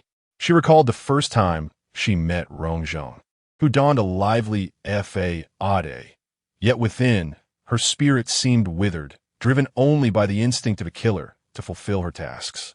Now, as she followed the immortal, her heart gradually found peace, though it had yet to fully land. It brushed against the soft, grassy surface of the earth. Little flower, your master may not teach you much, but she can show you how to live with ease. Little Tao, you may deceive me, but do not deceive yourself. Your tranquil existence is only possible because I have labored tirelessly beside you. As the two interlopers reveled in their conversation, they deftly evaded several guards and finally arrived at the treasure vault. The 2-story chamber brimmed with opulence, treasures nearly spilling from the cracks in the walls. Through the windows, they could see a chaotic array of priceless artifacts piled high. Du Hong had truly spared no expense for his soul beloved. The care bestowed upon these gifts was palpable. They seemed to flow effortlessly towards Ming Fu, while Rongzheng's rewards were hard-earned. Reflecting on her past efforts, Rongzheng felt an impulse to chastise her former self. Yet, it mattered little. She could now face Ming Fu and Du Hong with equanimity. Any lingering sense of injustice was directed towards her past self, for she had finally found someone who would remember her name long after her demise. Perhaps this was the person she had sought all along. Trained harshly since childhood at the floating pavilion, she emerged as a kite, believing that aside from Du Hong, no one would recall her name. She had known from the very first day that her life would be short. She merely wished for someone to remember her, even if just once a year. As Rongzheng's mind wandered, Tao Mian, lacking a key, surprisingly unlocked the intricate series of locks guarding the treasure vault. Rongzheng nearly halted her thoughts. You, an immortal, how do you manage to climb walls and pick locks? Are you truly a serious immortal? I live long, so I must learn some skills to pass the time. Dare I ask, what other illicit skills do you possess? Well, I learned by self-study, following the methods I found. The two entered the treasure vault, finding their endeavor far more successful than Rongzheng had anticipated. They rummaged through the heaps of gold and silver, expending considerable effort. Rongzheng discovered several separate cabinets, showcasing various exquisite bronze vessels and jade artifacts, as well as renowned weapons. She beckoned Tao Mian over to inspect. The items within the cabinet appeared the most valuable, their surfaces free of dust, likely because their owner frequently admired them. Rongzheng casually lifted a jade bracelet to the light, its sheen reminiscent of the snowflake pattern. Tao Mian nodded in agreement. Yet, after meticulously searching 3 times, they found no trace of the snowflake pattern. Strange, Tao Mian remarked, returning a large open antique vase to its place. How could a flower vase be here, but not the snowflake? Little flower, what do you find? Rongzheng stood with her back to Tao Mian, hands clenched at her sides, neck bent, her back arched as she seemed to fixate on something. Noticing the oddity, Tao Mian rose to investigate. They spotted a famed sword, once wielded in life-or-death battles, carelessly discarded in the corner. They had missed it earlier due to the clutter obscuring it. The sword, Snowflake, was slender, barely wider than 2 fingers gap. Covered in dust, it was nearly impossible to locate. It lay forgotten and buried in solitude, evoking disbelief that it had once been cradled in a warm embrace, enduring countless long and bitter nights. The sorrow reflected in Rongzheng's demeanor transcended mere sentiment for a sword. It resembled a lament for a singular companion. Chapter 72. Run in a fleeting moment. The eloquent Tao Xianren found himself at a loss on how to console his disciple. At that instant, Rongzheng inhaled deeply, the corners of her mouth lifting high. Her eyes transformed into 2 crescent moons by her flushed cheeks. A forced smile graced her lips as she half-squatted, one knee resting on the ground, undeterred by the dirt. As she unearthed the sword Xiao Shui from beneath a thick layer of dust, she positioned the blade upright and delicately wiped away the remaining grime with her sleeve. The crevices of the hilt proved difficult to clean. She blew gently and used her nails to scrape at it. Every detail of this sword was etched in her memory. The scratches, the wear, the spots prone to dullness, and those that wore down quickly. Such intricacies flowed through her heart like lifeblood, which is why parting from the sword inflicted such pain. In her naivety, she had once believed that, even if separated from her, Xiao Shui would find a worthy owner, passing on to one of the other 11 assassins. Yet, she never anticipated that Xiao Shui would be forgotten in a corner, gathering dust. To abandon a sword is the surest way to kill it. Once she had cleaned the blade, she realized the scabbard was still missing. Unable to sheath the sword, she cradled Xiao Shui in her arms. "It's enough that you are back," she whispered, repeating the sentiment like a mantra. Turning to face Tao Mian, she said, "Let us depart, Xiao Tao." Tao Mian gazed at the mask of calm on his 5th disciple's face, feeling a pang of unease. "Xiao Hua, there is no need for words." Rongzheng shook her head, signaling that she required no consolation. "I did not foresee this outcome, but I can accept it. I have grown accustomed to it. Besides, this spares us some effort. If Ming Fu truly cherishes it, reclaiming it will demand considerable exertion." Rongzheng rarely allowed her emotions to dictate her actions. Perhaps there had been moments of rebellion in the past, but they had been worn away by Du Hong's repeated pull and avoidance. Now, she simply wished to engage in endeavors that benefited her. The two could not linger. With Rong Zheng's decision made, they promptly departed. However, as they descended the stairs, they unexpectedly encountered Ming Fu arriving with a maid. Tao Mian reacted swiftly, pulling his disciple into the shadows. Ming Fu appeared to be a rather temperamental young lady, sharply commanding her guards to halt, petulantly insisting they keep their distance before slamming the door behind her and her maid with a resounding bang. Tao Mian was taken aback by the stark contrast between Ming Fu's demeanor and the gentle, graceful beauty he had imagined. Perhaps it was Du Hong's own reticent nature that drew him to such an unruly, headstrong woman. Regardless, Tao Mian found her utterly unappealing. No matter how one looked at it, his capable and witty disciple was far more vibrant. After Ming Fu shut the door, she began to throw things around in a fit of rage, which explained the disarray Tao Mian had observed upon entering. She seemed to specifically target the fragile jade and glass items, shattering them with a cacophony of crashing sounds. The collection of treasures Du Hong had gifted her was evidently a means of venting her frustrations. After a prolonged outburst, she had smashed several antique vases and broken numerous jade bangles and hairpins before she finally caught her breath. The maid dared not intervene, waiting for the tempest to subside before offering a handkerchief for her to clean her hands. "Miss, do not be upset. Master Du is simply preoccupied. When he finds a time, he always comes to Furong Mansion first." "Do I care for that?" Ming Fu's voice was sharp. He purchased an extravagant Furong Mansion, appearing to be solely enamored with me. Yet, what about his affections for Yulan Mansion and Mudan Mansion? He favors everyone, which means he loves no one.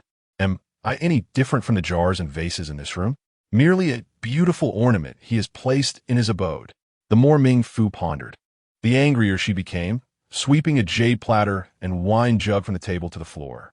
The maid remained silent, holding her breath. Ming Fu, still not satiated, continued her tirade. "Where is his heart for me? I truly do not understand.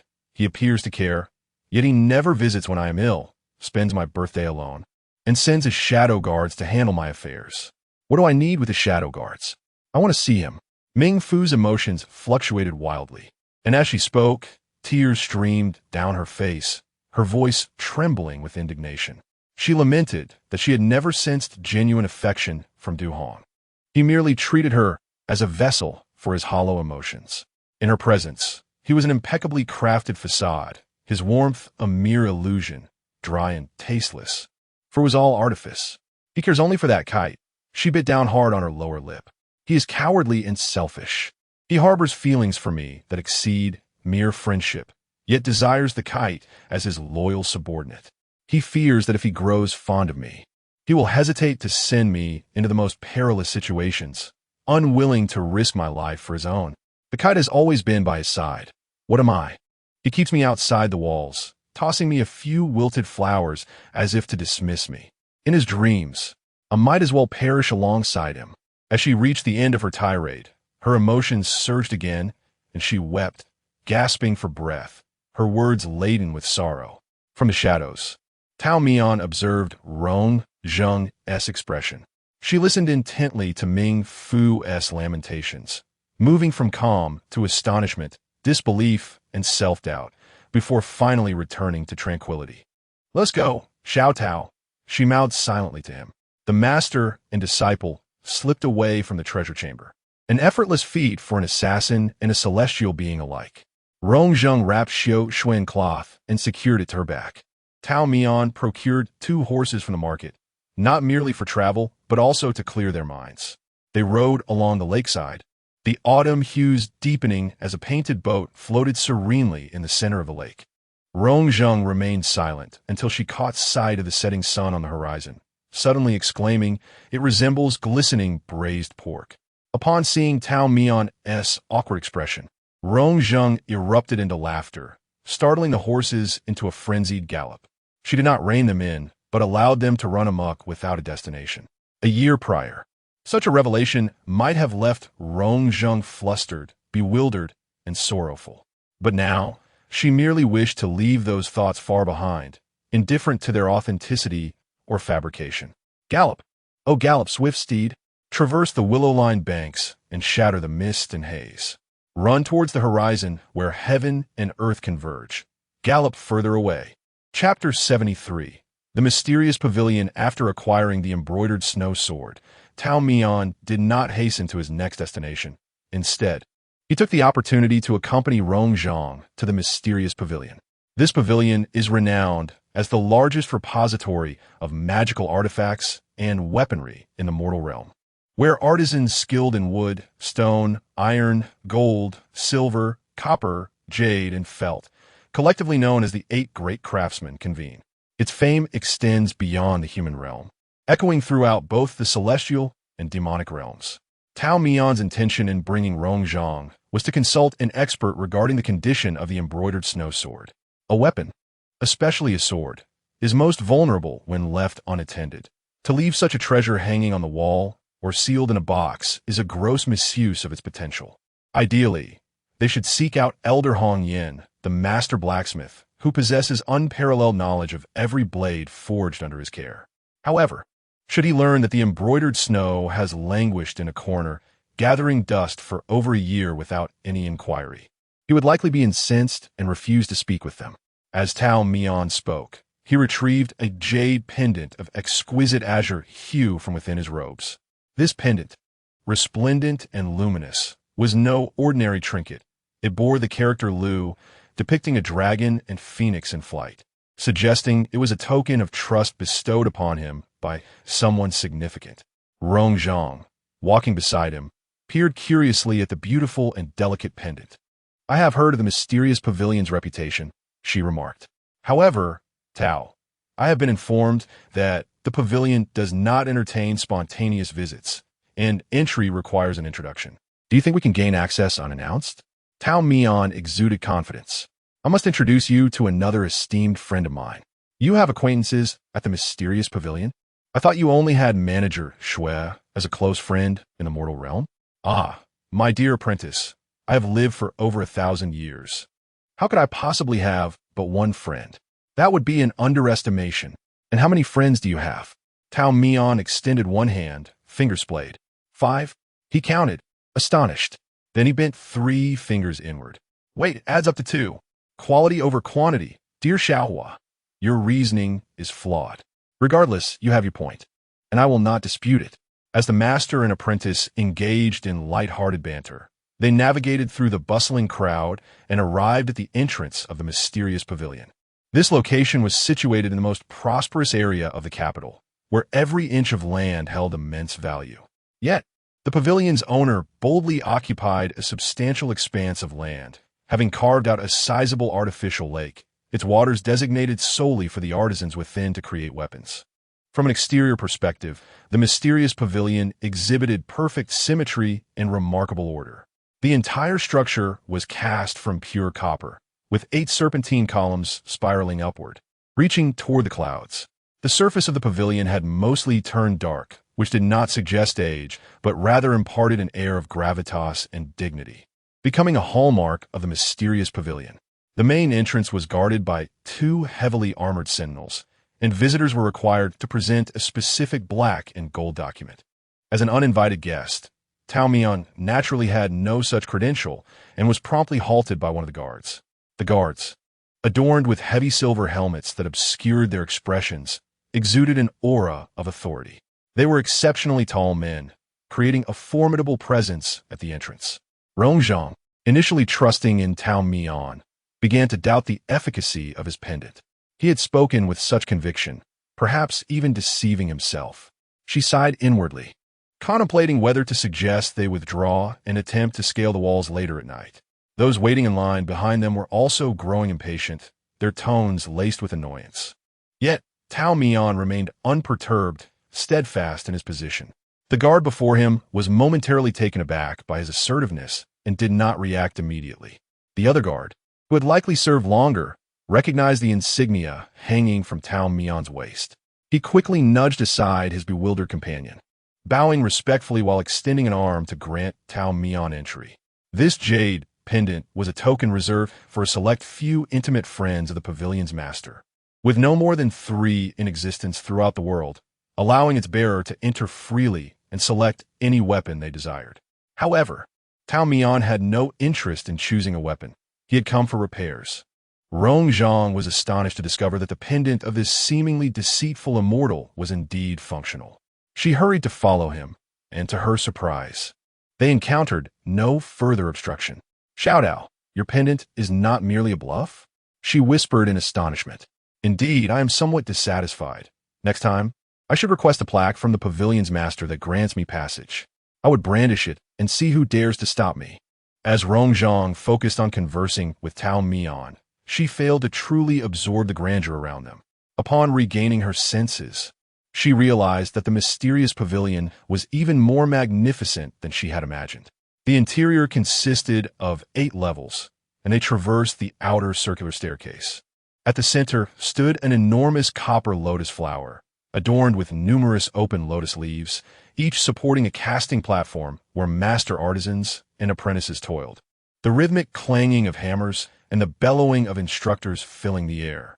More intriguingly, the casting platforms were not fixed. They operated through gears and chains, capable of moving within a certain range, resembling a real lotus blossoming amidst molten metal and copper. Rong Zhang could not help but ponder the identity of the pavilion's master. A figure capable of harmonizing strength and delicacy so seamlessly. Under the guidance of the attendant, the enigma in her mind was soon unraveled. The master of the mysterious pavilion was, in fact, a stunning woman. The place they were led to was not a lavish chamber, but a simple casting platform. An elderly blacksmith was hammering away at a glowing red sword while a modestly dressed individual, whose garments bore patches, stood with their back to them, observing the master at work. Initially, Rong Zhang assumed this person was merely an apprentice and paid little attention. However, when the attendant announced the arrival of guests, she was taken aback. The seemingly unremarkable and somewhat impoverished apprentice was, astonishingly, the master of the mysterious pavilion. To add to her surprise, as the figure turned slightly, a graceful profile emerged. The master was indeed a woman, exuding an ageless beauty and captivating charm. Her allure was not crafted through sheer fabric or ostentatious makeup.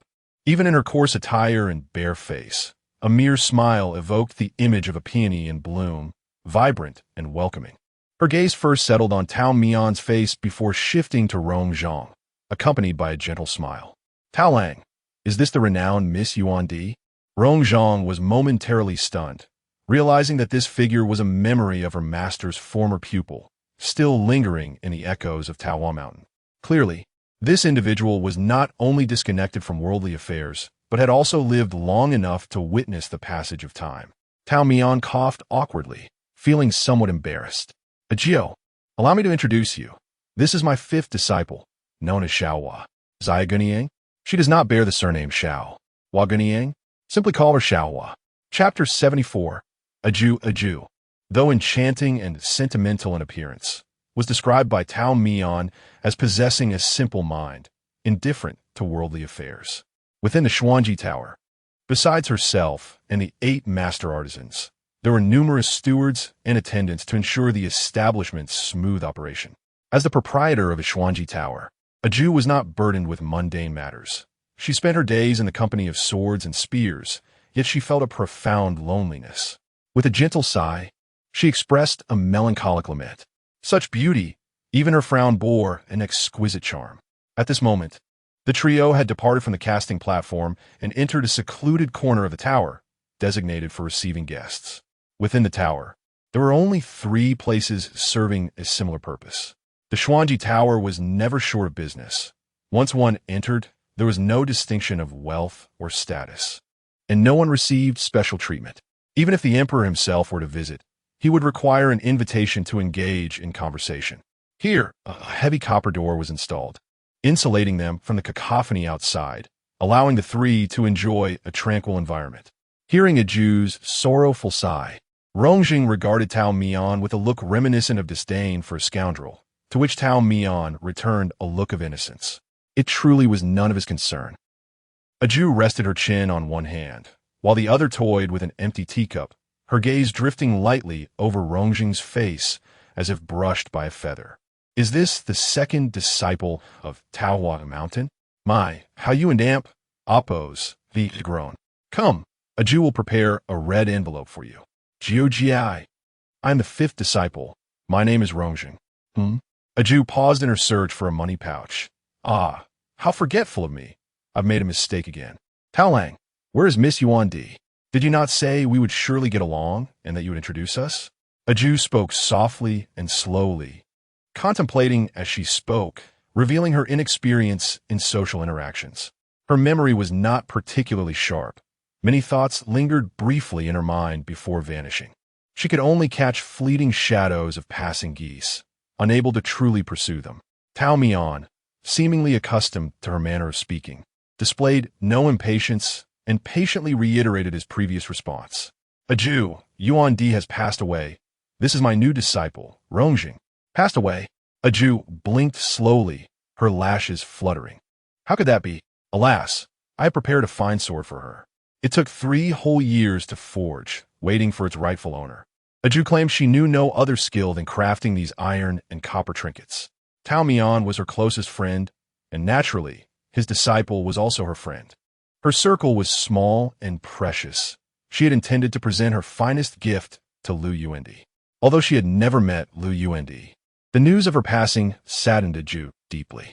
Each sword she forged was imbued with her spirit and dedication. Thus, even without a personal encounter, she felt a long-standing connection with the woman. Witnessing her dear friend in such sorrow, Tao Mian felt a pang of sadness himself. How could he not? They both possessed sincere hearts. A Jew mourned for his disciple, and he had shared countless years with her, naturally cherishing those memories. Yet, Tao Mian could not allow himself to succumb to despair.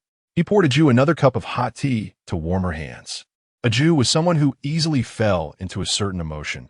Perhaps that was what granted her unparalleled talent in sword forging. Yuan Di had finally returned to Taohua Mountain. She was at peace.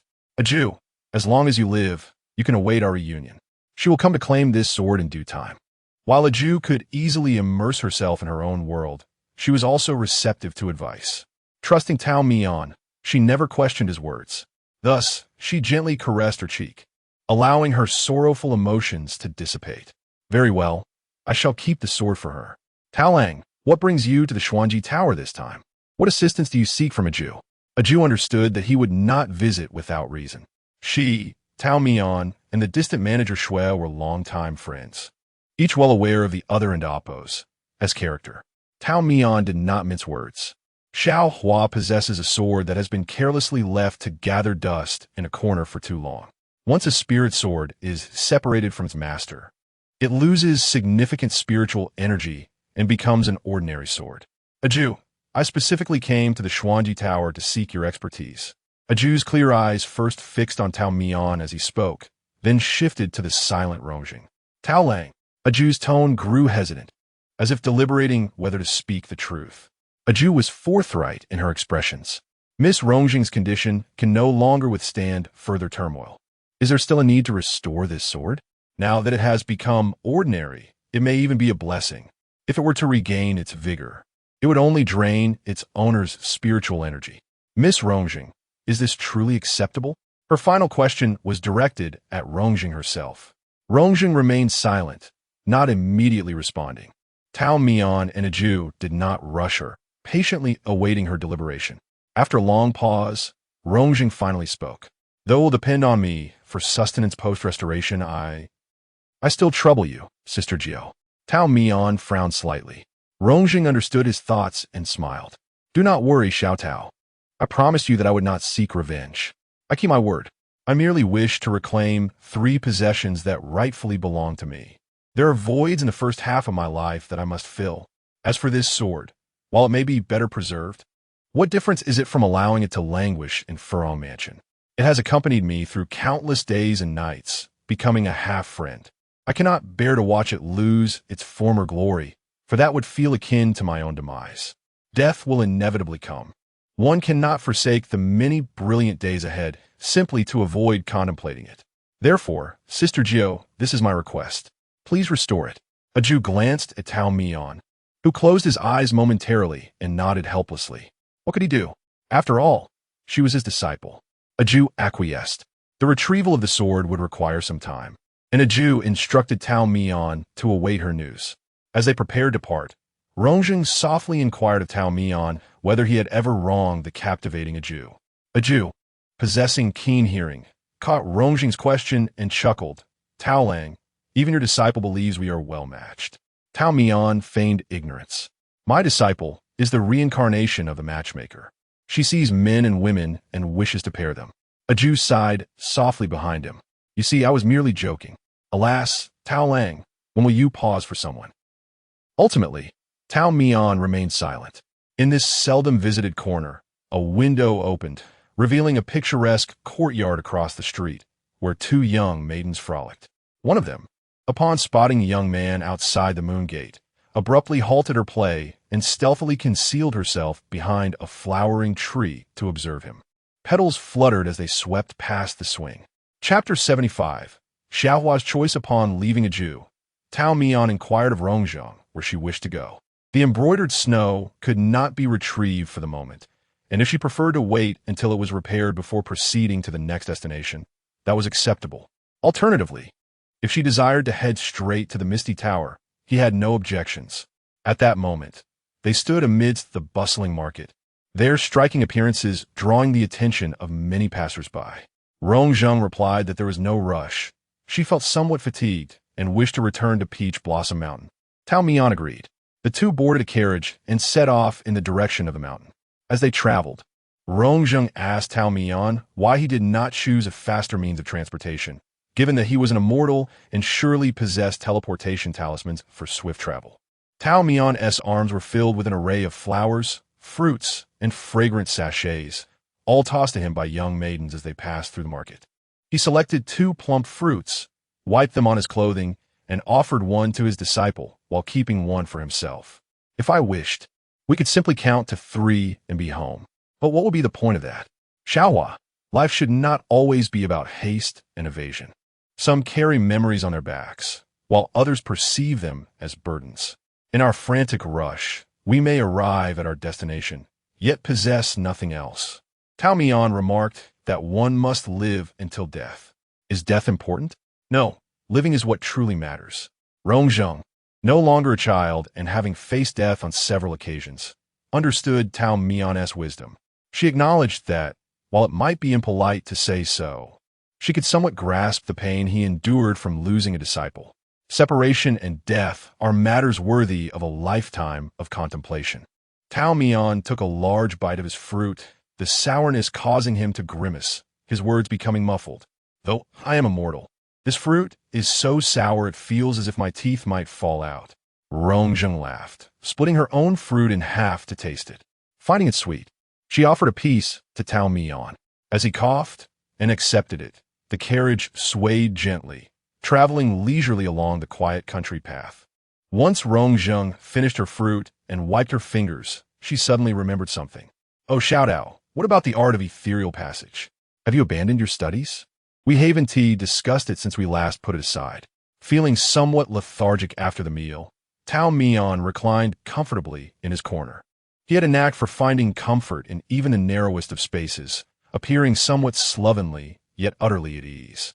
Upon hearing his disciple mention the art of ethereal passage, Tao Mian seemed to recall its existence. That? It's quite simple. If you wish to learn, I can instruct the coachman to change direction now, and we shall have you proficient by nightfall. Rongjung gazed at him skeptically. Xiaodao, is your promise of a quick mastery truly reliable? Absolutely. Look to the next 1,000 years, and you shall find no one more dependable than your master. They could never outlive you. Rongjung murmured under her breath. But Tao Mian pretended not to hear. Disciple, do you truly wish to learn? I must forewarn you, your body cannot endure excessive strain. Then I shall learn it with moderation, she replied candidly. Xiaodao, I have someone I need to meet. Just then, a gust of wind swept through, lifting the carriage curtain briefly. Rongjung caught a glimpse of a circular tattoo on the nape of the coachman's neck, her expression immediately tensing. Tao Mian sensed something amiss. The coachman was problematic. Rongjung subtly signaled to Tao Mian. As the sun climbed high and the air grew warm, the coachman wiped the sweat from his brow with his sleeve. His ears were attuned to the sounds within the carriage, and upon hearing Tao Mian and Damp, Appo's intent to turn back, he shouted, "Esteemed guests, where are you headed? The road ahead is treacherous. We must take a detour. If you wish to turn back, now is your only chance." Silence enveloped the carriage, no reply forthcoming. Guests? The coachman pulled aside the curtain, revealing an empty interior, save for two discarded fruit pits rolling onto the ground with the carriage's movement. His expression changed dramatically as he tightened the reins. The horses neighed and came to a sudden halt. A small mechanical bird was released from his grasp, circling twice before soaring off towards the demon realm. Tao Mian and Rongzheng used their magical abilities to arrive at the foot of an unfamiliar hill. Following Rongzheng's warning, they had departed the carriage silently. Tao Mian did not question her. He trusted her judgment. Rongzheng proactively explained, "It is someone from the floating and sinking pavilion. That tattoo is their mark." Her complexion paled as she continued, "Shout out. Du Hong is a meticulous individual. After I escaped from the Misty Tower, he no longer trusted me. Therefore, he will certainly dispatch other shadow guards to monitor you. What treasure could I possibly possess that he covets? There is no enmity between us. Why pursue me relentlessly?" Tao Mian pondered, still perplexed. Rongzheng shook her head. "Little Tao, you might not be aware. Immortals are exceedingly rare, and most remain hidden, elusive. The Thousand Lantern Tower dares to auction items at such exorbitant prices because they possess the means. Demons and monsters despise immortals, yet pursue them precisely because they have their own calamities, needing to refine the immortal essence to successfully transcend their tribulations." After her explanation, Tao Mian began to understand Du Hong's intentions, yet another question lingered in his mind. Most immortals have already attained heavenly laws. To offend an immortal invites heavenly retribution. How could the demon realm and the monster domain, both within the three realms, escape the watchful gaze of heavenly laws so easily? That is because, Rongzheng bit her lip, they have mastered methods to conceal the presence of immortals, evading heavenly punishment. When an immortal is captured, they are often first drained of their essence, then subjected to mutilation, and ultimately their souls are refined. Immortals possess formidable self-healing abilities. Thus, the torment they endure is often prolonged. Some demons and monsters do not complete all these stages at once, but rather prolong the immortal's suffering, nurturing them slowly. Moreover, until the final step, the immortal remains alive. Tao Mian involuntarily held his breath. He was not concerned about his own fate. Rather, he contemplated the countless immortals who had been forced into sacrifice before these demons and monsters had devised such a clear and secure method. Shout out. Do not be disheartened," Rongzheng said, somewhat flustered. "Rest assured, true immortals are exceedingly difficult for demons and monsters to capture. After all, they are immortals. How could they be so easily defeated? The ones they can seize are merely fallen immortals punished by heavenly laws. These immortals are not like you. Fear not. As long as I am here, I will ensure that the floating and sinking pavilion does not harm you." Truly. Rongzheng reiterated her sincerity. Wanting to reassure Tao Mian, she feared he might doubt her, so she elaborated on her reasons for fleeing the Misty Tower. "Though I was raised in the floating and sinking pavilion and spent years following Du Hong in peril, those sacrifices ended the moment he sent me to the Misty Tower. I'm a person of my word. I promised Du Hong to assist him, and I fulfilled that promise. However, he failed to uphold his end. Placing me in the Misty Tower was ostensibly for me to continue my mission, but in truth, it was a means of abandoning me. My body cannot wield a sword for long, and he intended for me to find another way. I escaped from the Misty Tower, yet he holds something of great importance that I need to retrieve. Thus, I made a deal with him, coming to Peach Blossom Mountain. You know how the story unfolds from there. Shout out. I'm not one to misjudge right from wrong. I can differentiate between those who treat me well and those who do not. I promised you that I would no longer put my fragile body through turmoil. However, if Du Hong dares to harm you, or if anyone else threatens you, I will risk everything to ensure they meet a dire fate." At this point, Rongzheng smiled, her expression bright as the spring sun. The immortals of Peach Blossom Mountain are indeed formidable, yet Kite is by no means a name devoid of merit. Though I desire to live a long and enduring life, I shall never forsake you, Xiao Tao, to merely survive in a compromised manner. Between floating and sinking pavilion and Peach Blossom Mountain, I would unequivocally choose the latter. Therefore, Xiao Tao, I shall not place you in a difficult position. Rongzheng had only encountered her third senior sister, Chu Yoshua, and had not met her elder brother, second sister, or fourth brother. However, she believed that if her senior siblings were present, they too would make a similar choice. Perhaps, among them, some have already made analogous decisions. Aboard the small boat, the regret of her third senior sister weighed heavily on her heart. She thought, if only it were possible, let the grievances from beyond the mountains be carried away by the wind. She is willing to venture into the mountains, ready to cherish one person, one mountain, and one tree in bloom. Chapter 76. Perhaps you should just bury me. Rongzheng exerted all her effort to console her master. Tao Mian finally emerged from the oppressive atmosphere, offering a gentle smile to her disciple. With her own troubles piling up, she still thought of rescuing her master. Rongzheng puffed out her cheeks. I've come to a realization. The bone mirror and the hidden jade platform can be sought gradually, but I cannot allow Du Hong to bully us at her doorstep. I am currently vexed by him and do not wish to see his face. She began counting on her fingers.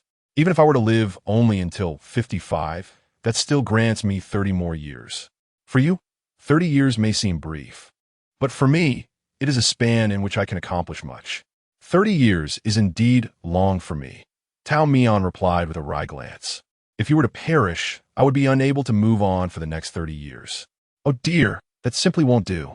Rongzheng waved her hand dismissively. Why not consider me dead from this moment on?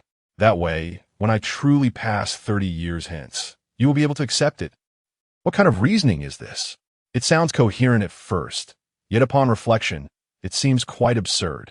Stop thinking about it, she urged. Where exactly have you brought me? Little Tao. Rongzheng began to assess the unremarkable mountain before them. The sparse vegetation and lack of spiritual presence rendered it a mere bald hill. And she could not fathom why Tao Mian had brought her all this way. Because Tao Mian stepped aside, raising her arm to showcase. This is a grave mountain that I painstakingly discovered after much inquiry, a most suitable place for your cultivation. Rongzheng took a step back, coldly turning away. When Tao Mian grasped her collar, her legs continued to move in the opposite direction aimlessly. Little Hua, Wherein and Oppos, do you suppose to protect me? Master is quite heartbroken. Little Tao, it was just a strong wind. You must have misheard. We won't linger. We shall stay here for 3 nights. Is it an outer or inner room? Are there any vacant spaces? It seems quite crowded here. Perhaps we should leave, Little Tao. Stop. What a splendid place this is. Do not squander Master's efforts. Rongzheng felt tears welling up. She was truly terrified. Resistance was futile as Tao Mian eagerly led her to the most impressive grave in this desolate area. This grave appeared the largest. The occupant surely had a formidable presence, even after death. Tao Mian was quite satisfied, envisioning that when the time came, the two of them could practice before him. And should he gain enlightenment, it would signify their mastery of the art. Rongzheng was a loss for words. This mad fairy, Little Tao, intended to impart spiritual wisdom to a vengeful spirit. What if he is particularly ferocious? What if he does not heed our words? Rongzheng's heart raced, and she could not help but voice her concerns. At that moment, Tao Mian replied earnestly, Then we shall simply have to perform a preemptive exorcism. As dusk fell, the sky gradually darkened, signaling the commencement of the nocturnal activities of this desolate mountain. Tao Mian's eyes sparkled with an almost ethereal light in the encroaching darkness. Meanwhile, Rongzheng wished fervently to bury herself on the spot. Soon, the last vestiges of twilight faded, and night enveloped them entirely. That was when Rongzheng experienced a night she would never forget. Once the darkness descended, the two sat facing each other amidst the howling winds. Rongzheng trembled in anticipation of the unknown. After half an hour, Tao Mian grew impatient. Why can't we even see a ghost? You should consider your own identity. Does an ordinary little ghost dare to show itself? Tao Mian complained for a moment before suddenly falling silent. In that stillness, Rongzheng's foreboding intuition peaked. He is surely up to something. As expected, Seeing no specter emerge, Tao Mian produced a long spirit-calling banner from seemingly nowhere and struck the ground thrice with it. The reverberation summoned all spirits, both lingering and restless, compelling them from their repose to toil. The moment Rong Zheng spotted the first ghostly silhouette, she bolted. The spirits, fearing Tao Mian's celestial authority, ignored him and instead pursued Rong Zheng. Little Tao, quickly retract your powers. Why are they all chasing after me? Tao Mian sat cross-legged, leisurely calling out to her. Little Hua, don't just run. You must reason with them. Reason with them? Rong Zheng exclaimed, her frustration boiling over. How could I possibly think straight at a time like this? What could I say that they would comprehend? That is why you must devise a plan, Tao Mian replied, shifting her posture to observe her disciple's frantic flight. Little Hua, you need not learn my light-footedness again. What I wish to teach is the understanding of the ethereal. Well, never mind.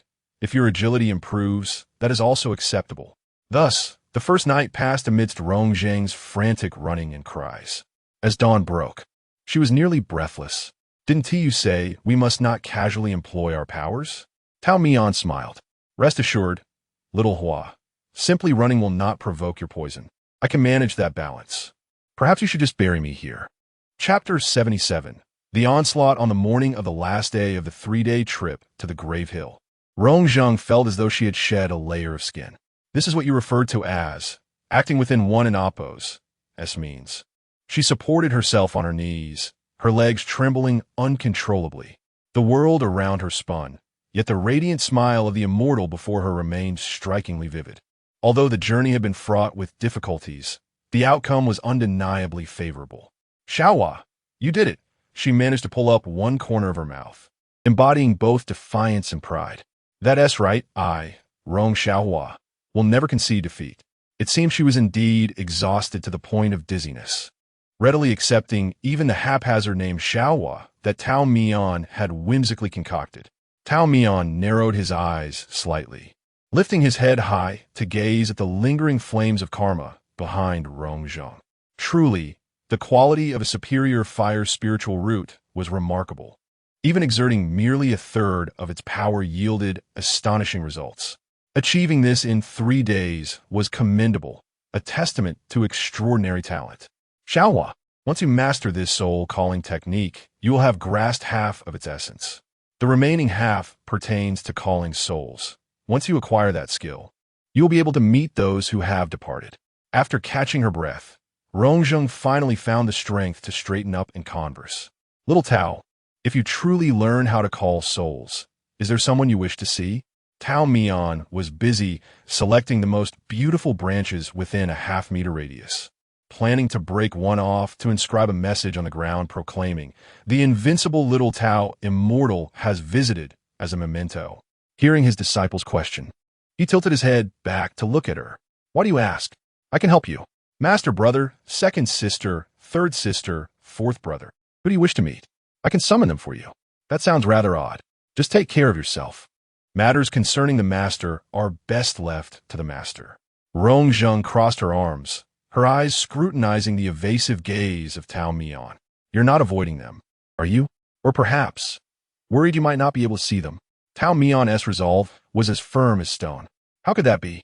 I, the brave and fearless Taoist of Peach Blossom Mountain, have lived for over 1,000 years. What experiences have I not endured? Then why not give it a try? Rong Zheng pressed closer, her hands clasped behind her back, her smile radiant. The brave and fearless little Tao immortal, why are you afraid now? It's all right. I have someone I wish to see as well. If I meet them, that's wonderful. If not, it simply means they have reincarnated. They need not wander this world. Adrift and alone, would that not be better? Tao Mian's lips moved, ultimately conceding to her argument. All right then, let us give it a try. Let us agree in advance that if we do not meet them, neither of us shall be disappointed. What kind of reasoning is that? No disappointment allowed? Oh, come now. Cheer up. Rong Zheng playfully tugged at her own cheeks, making a silly face. I wish for little Tao to be happy every day. You aren't immortal. If you can find joy and contentment each day, you will possess far more than we limited mortals ever could. It was the first time Tao Mian had heard someone interpret his immortality in such a manner, and he found it both intriguing and somewhat touching. Even after many years, long after Rong Zheng and her fellow disciples were laid to rest in the same peach grove, as the peach blossoms bloomed and withered through several seasons, he would vividly recall the moment at dawn when his fifth disciple told him, "Little Tao, you must find happiness." Her earlier life was laden with regrets, and she only hoped that the last cherished individual she encountered in this life would not be ensnared in an endless abyss, nor trapped by memories of this world. The burdens and regrets in her heart were countless, yet outside the window, the green mountains remained unchanged, the waters flowed freely. "Perhaps you should not confine yourself to the mountains, either," Rong Zheng suggested, rubbing her flushed cheeks. "You should venture out more often." Previously, she had been shackled in the floating pavilion, diligently working as an assassin. Rising earlier than the roosters and retiring later than the dogs, she toiled incessantly, her heart far removed from the worldly pleasures. Now, she was finally willing to sever the ties that bound her ankles, intending to live freely and unrestrained. At that moment, the master and disciple had resolved to embark on their journey, with Tao Mian leading the way, glancing back with a smile. "All right. However, as an immortal, I require a certain level of entourage wherever I go. Xiaohua, take care of yourself. Let's explore together." Rong Zheng's eyes lit up as she quickened her pace to keep up. "That's wonderful. Do you spend money?" "I have no money." "Not a problem. We can mooch off Master Shui." "Is Master Shui really that generous?" "A wealthy man, though somewhat stingy. However, he won't be too harsh. At worst, he'll make you work at his shop for 2 or 3 years. Little Tao, are you really going to treat me like this?" "Nonsense.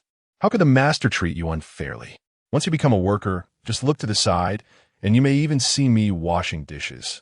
As they exited the boundary of the Grave Hill, Rong Zheng complained of exhaustion, prompting Tao Mian to take her back to Peach Blossom Mountain for a few days of rest. The phoenix known as Xingwen recognized his footsteps, flapping its wings and flying out from the courtyard, reluctantly followed by the unwilling Huang Dang. "Oh my Xingwen, have you grown chubbier since we last met?" Tao Mian cradled the approaching bird in his arms, weighing it in his hands. Indeed, the fruits of Peach Blossom Mountain are nourishing. In just a few days, Xingwen has gained some weight. As for its injuries, under the nurturing aura of the mountain, they were visibly healing.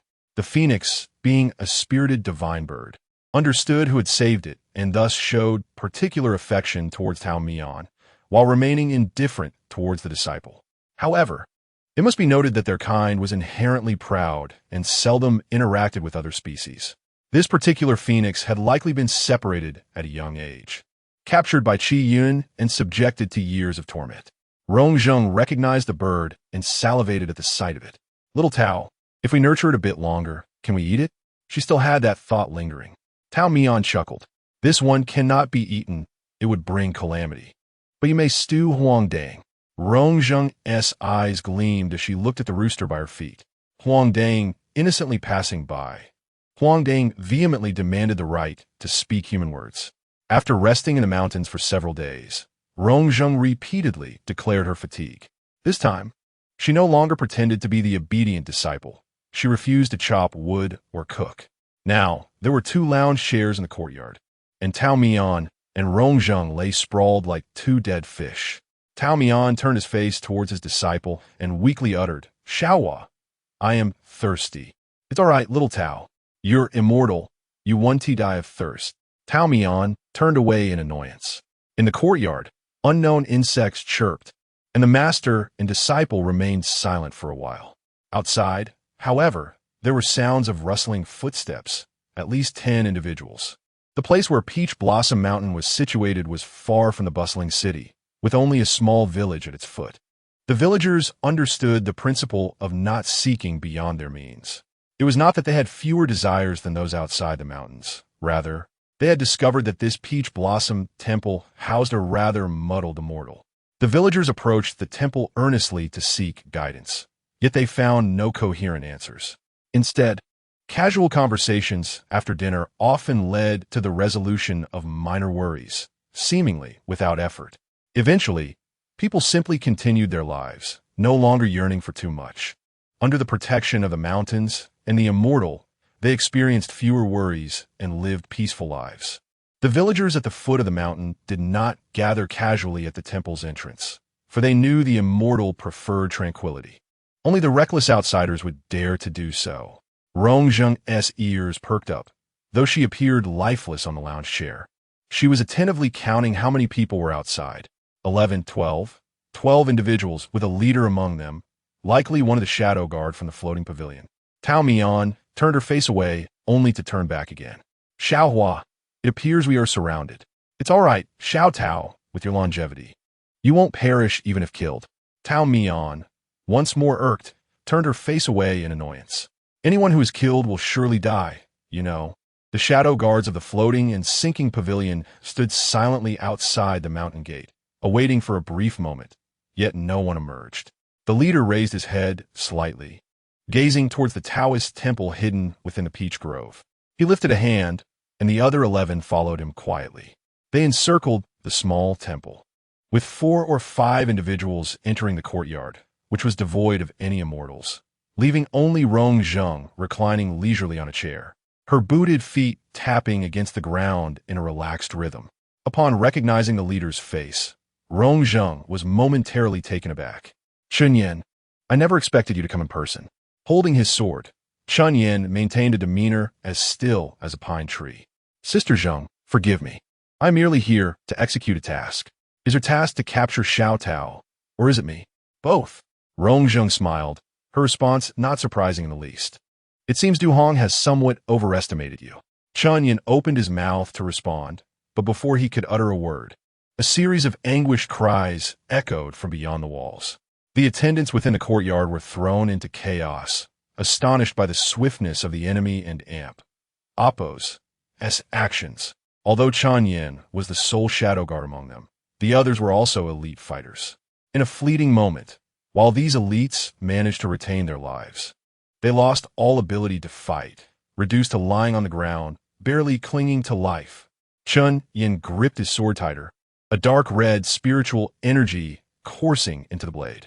A gust of wind brushed past his ear, and drawing upon years of accumulated experience, he swiftly turned to defend himself.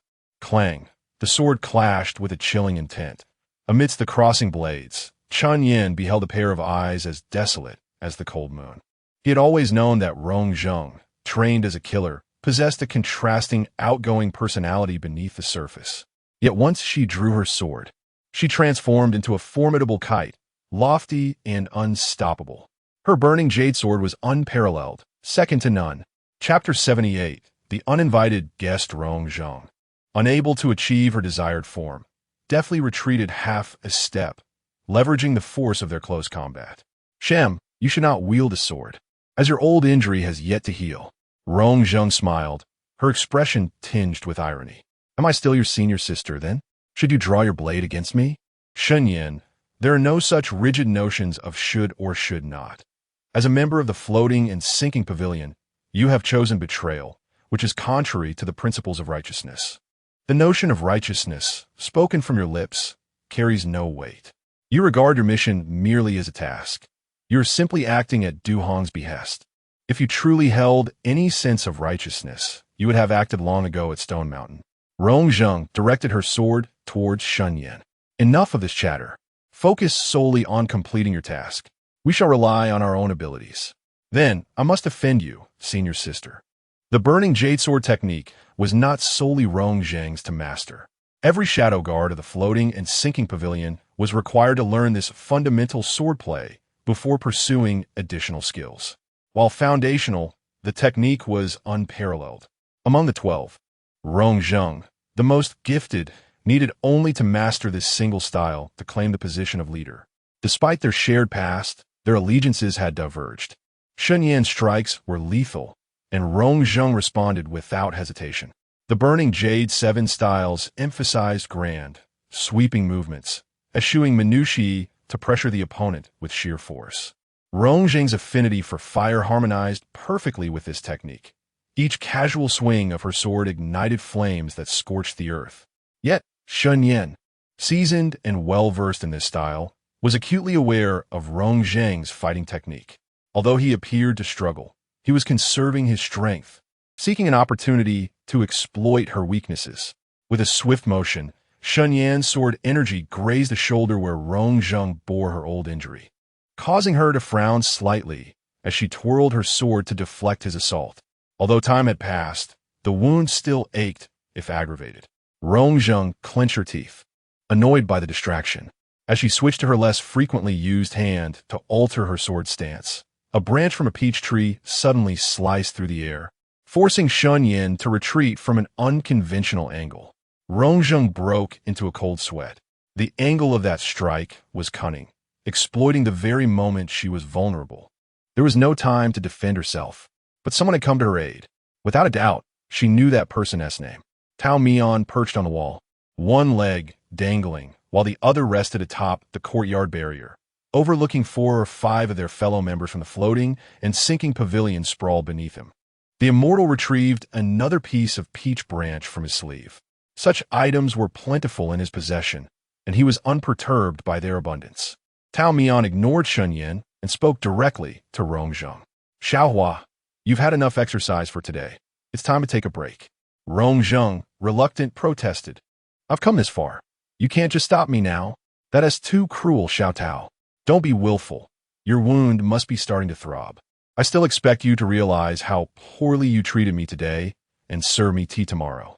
Tao Mian tapped the wall lightly with a peach branch. Reluctantly, Rong Zheng sheathed her sword. Fine.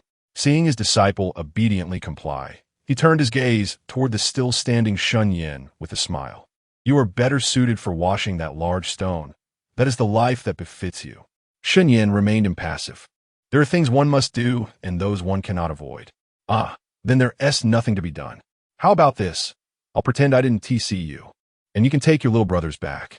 Tao Mian seemed unwilling to waste further energy on the confrontation, covering his eyes to avert his gaze.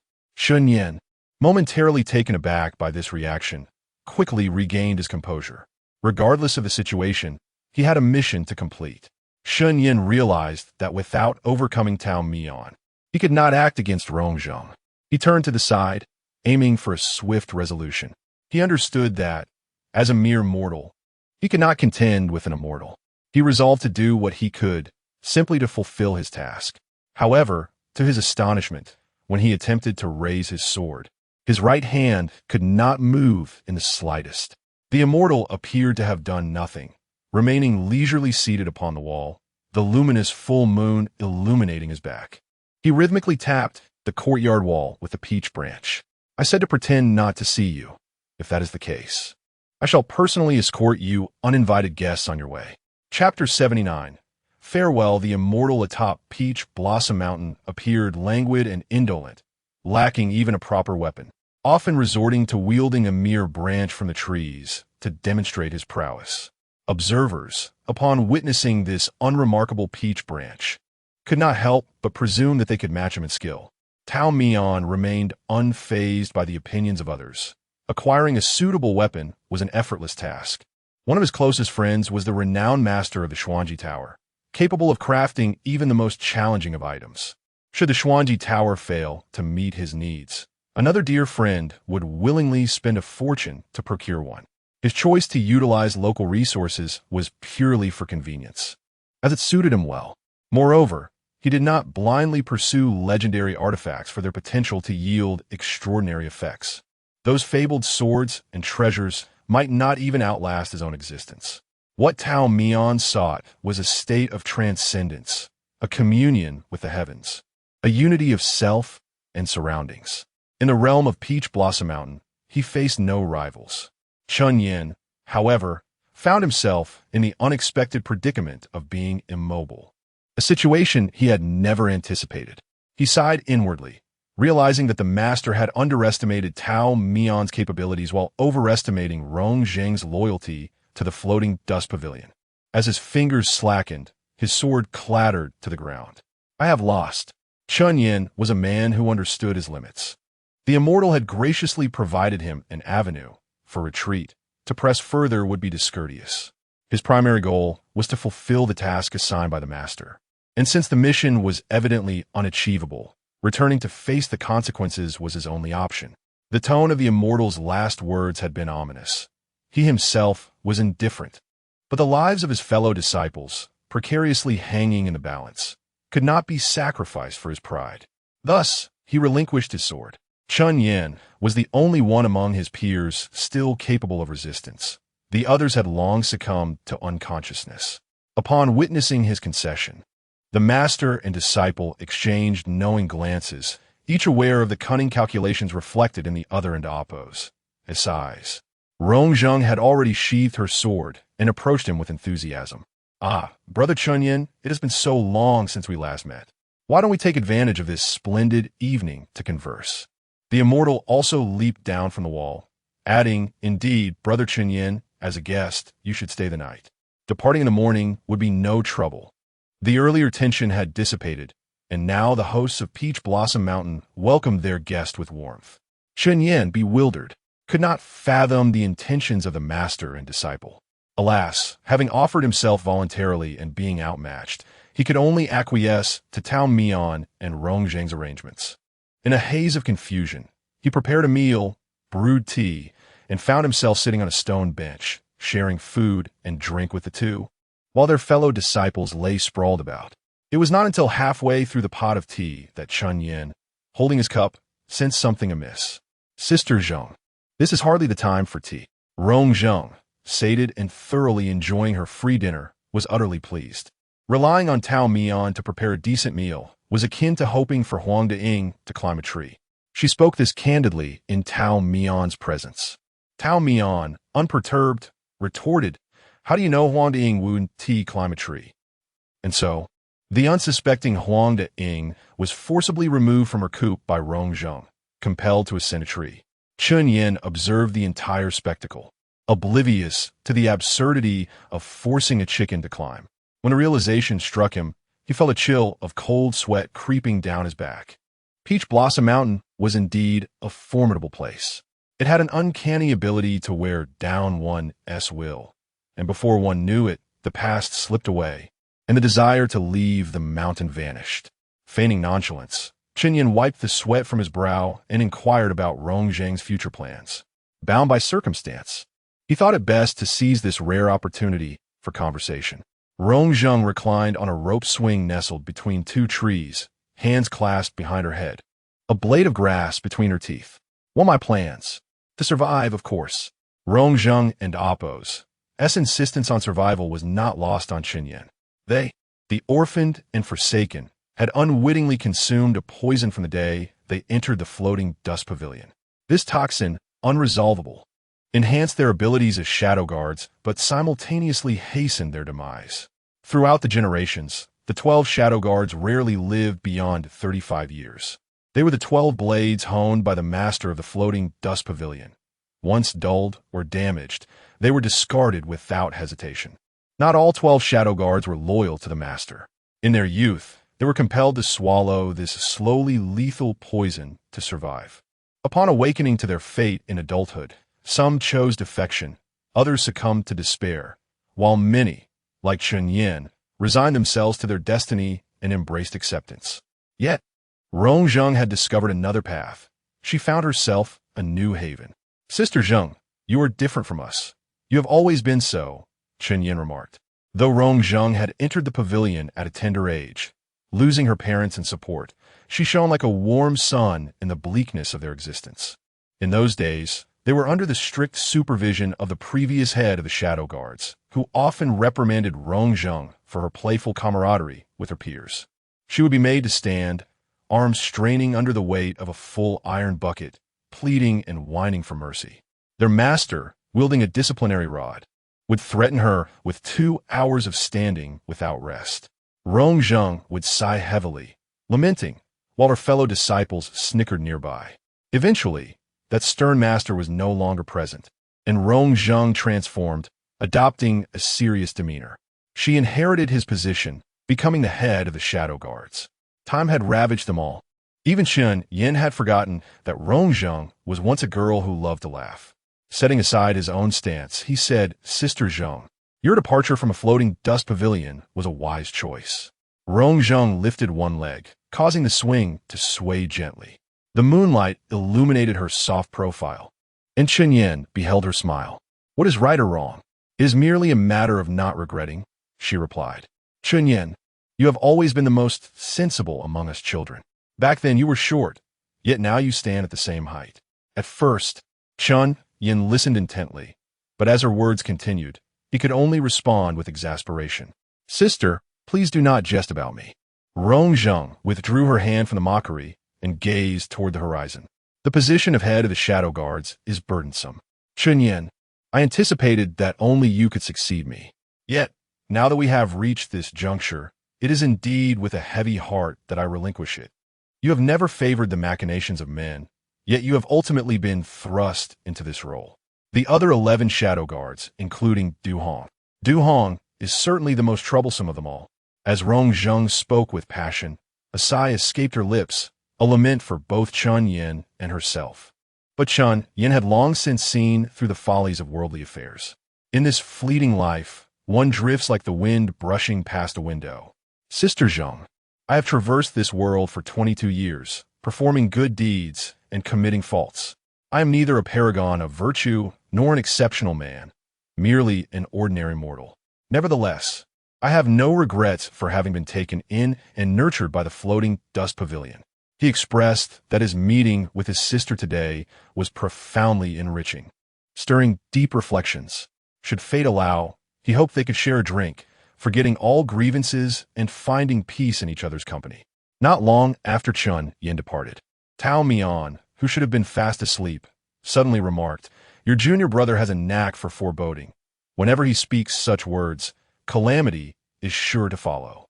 True to form, shortly after Chen Yin reported back, Rong Zheng learned of her junior brother in damp, Appos, estimized due to a grievous illness.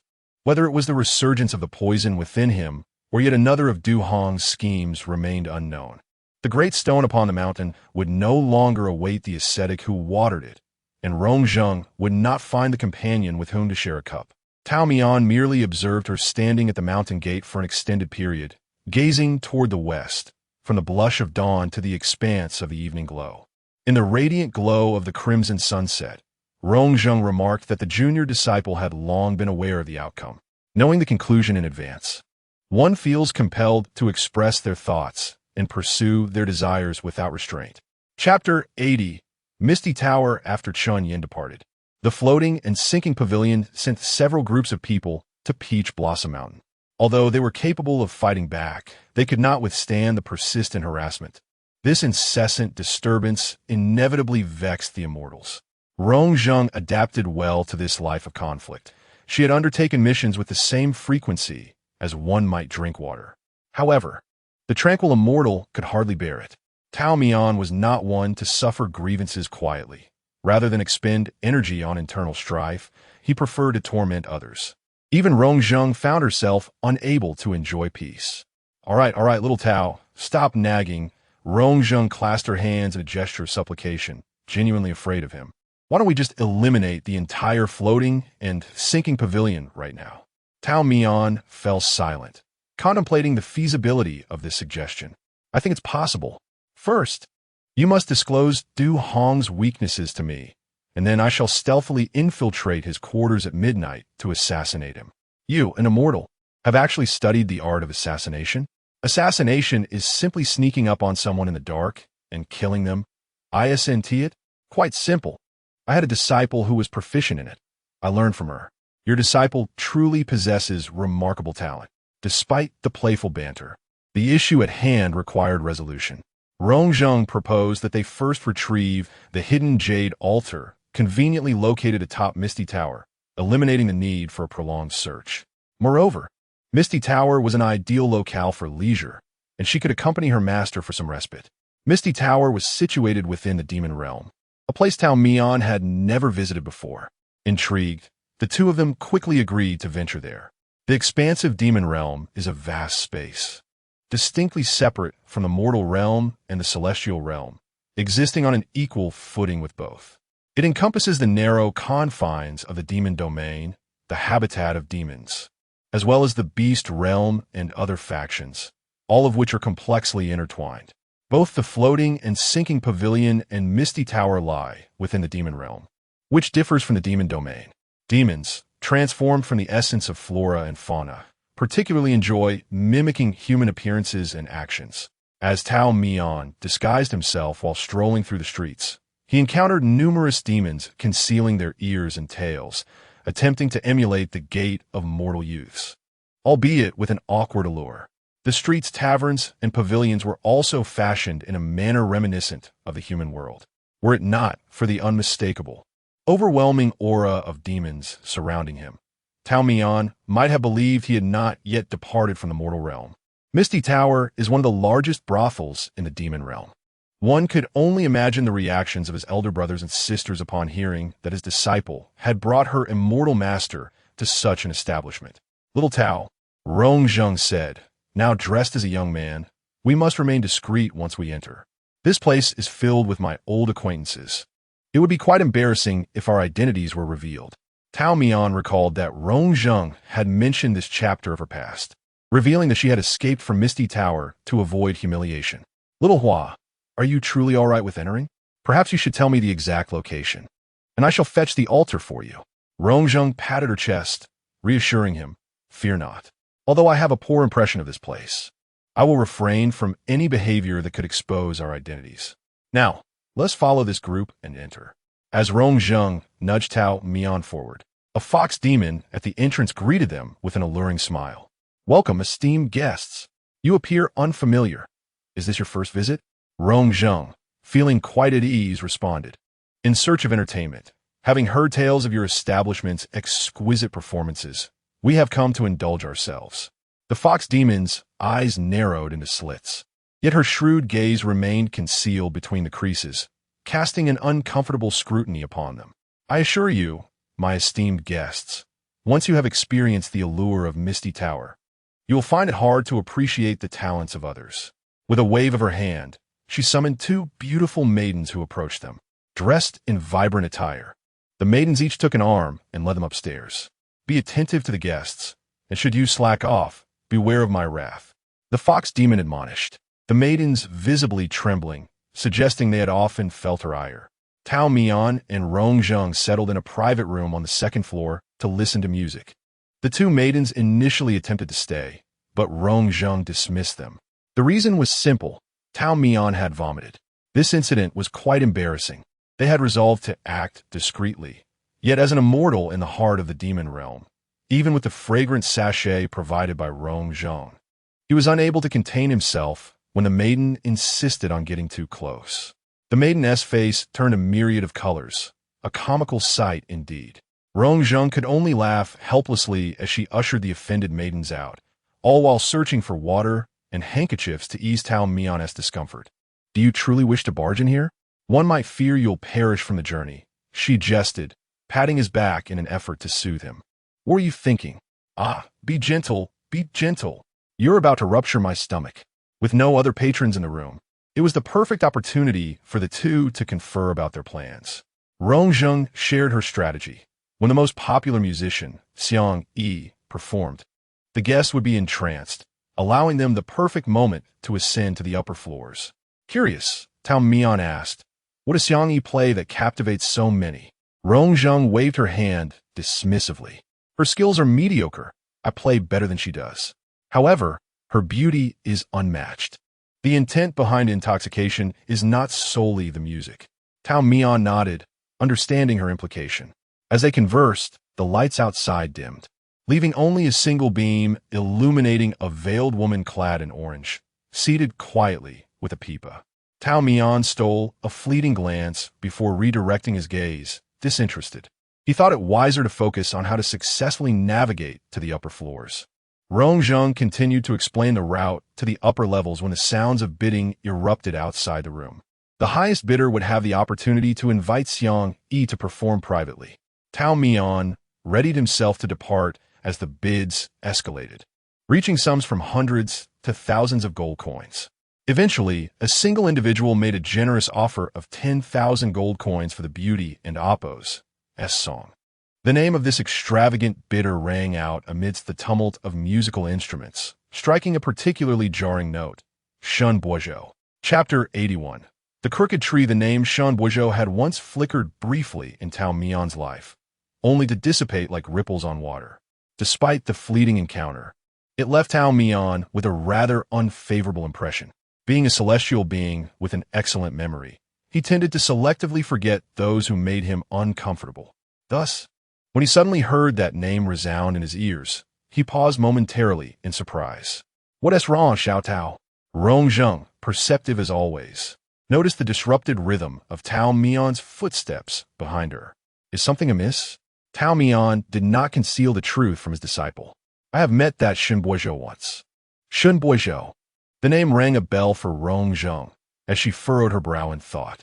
The names that lingered in her mind were typically those of her assassination targets. "Ah, I remember. I encountered his elder brother, Shun Qinglin, a good man, albeit one I was tasked to kill at the time." "How did your mission fail?" "The assassination order was overridden. Someone offered a higher price for Shun Qinglin's life." Rong Zheng tightened her sleeves and pant legs as they exited the elegant room, bracing for potential conflict.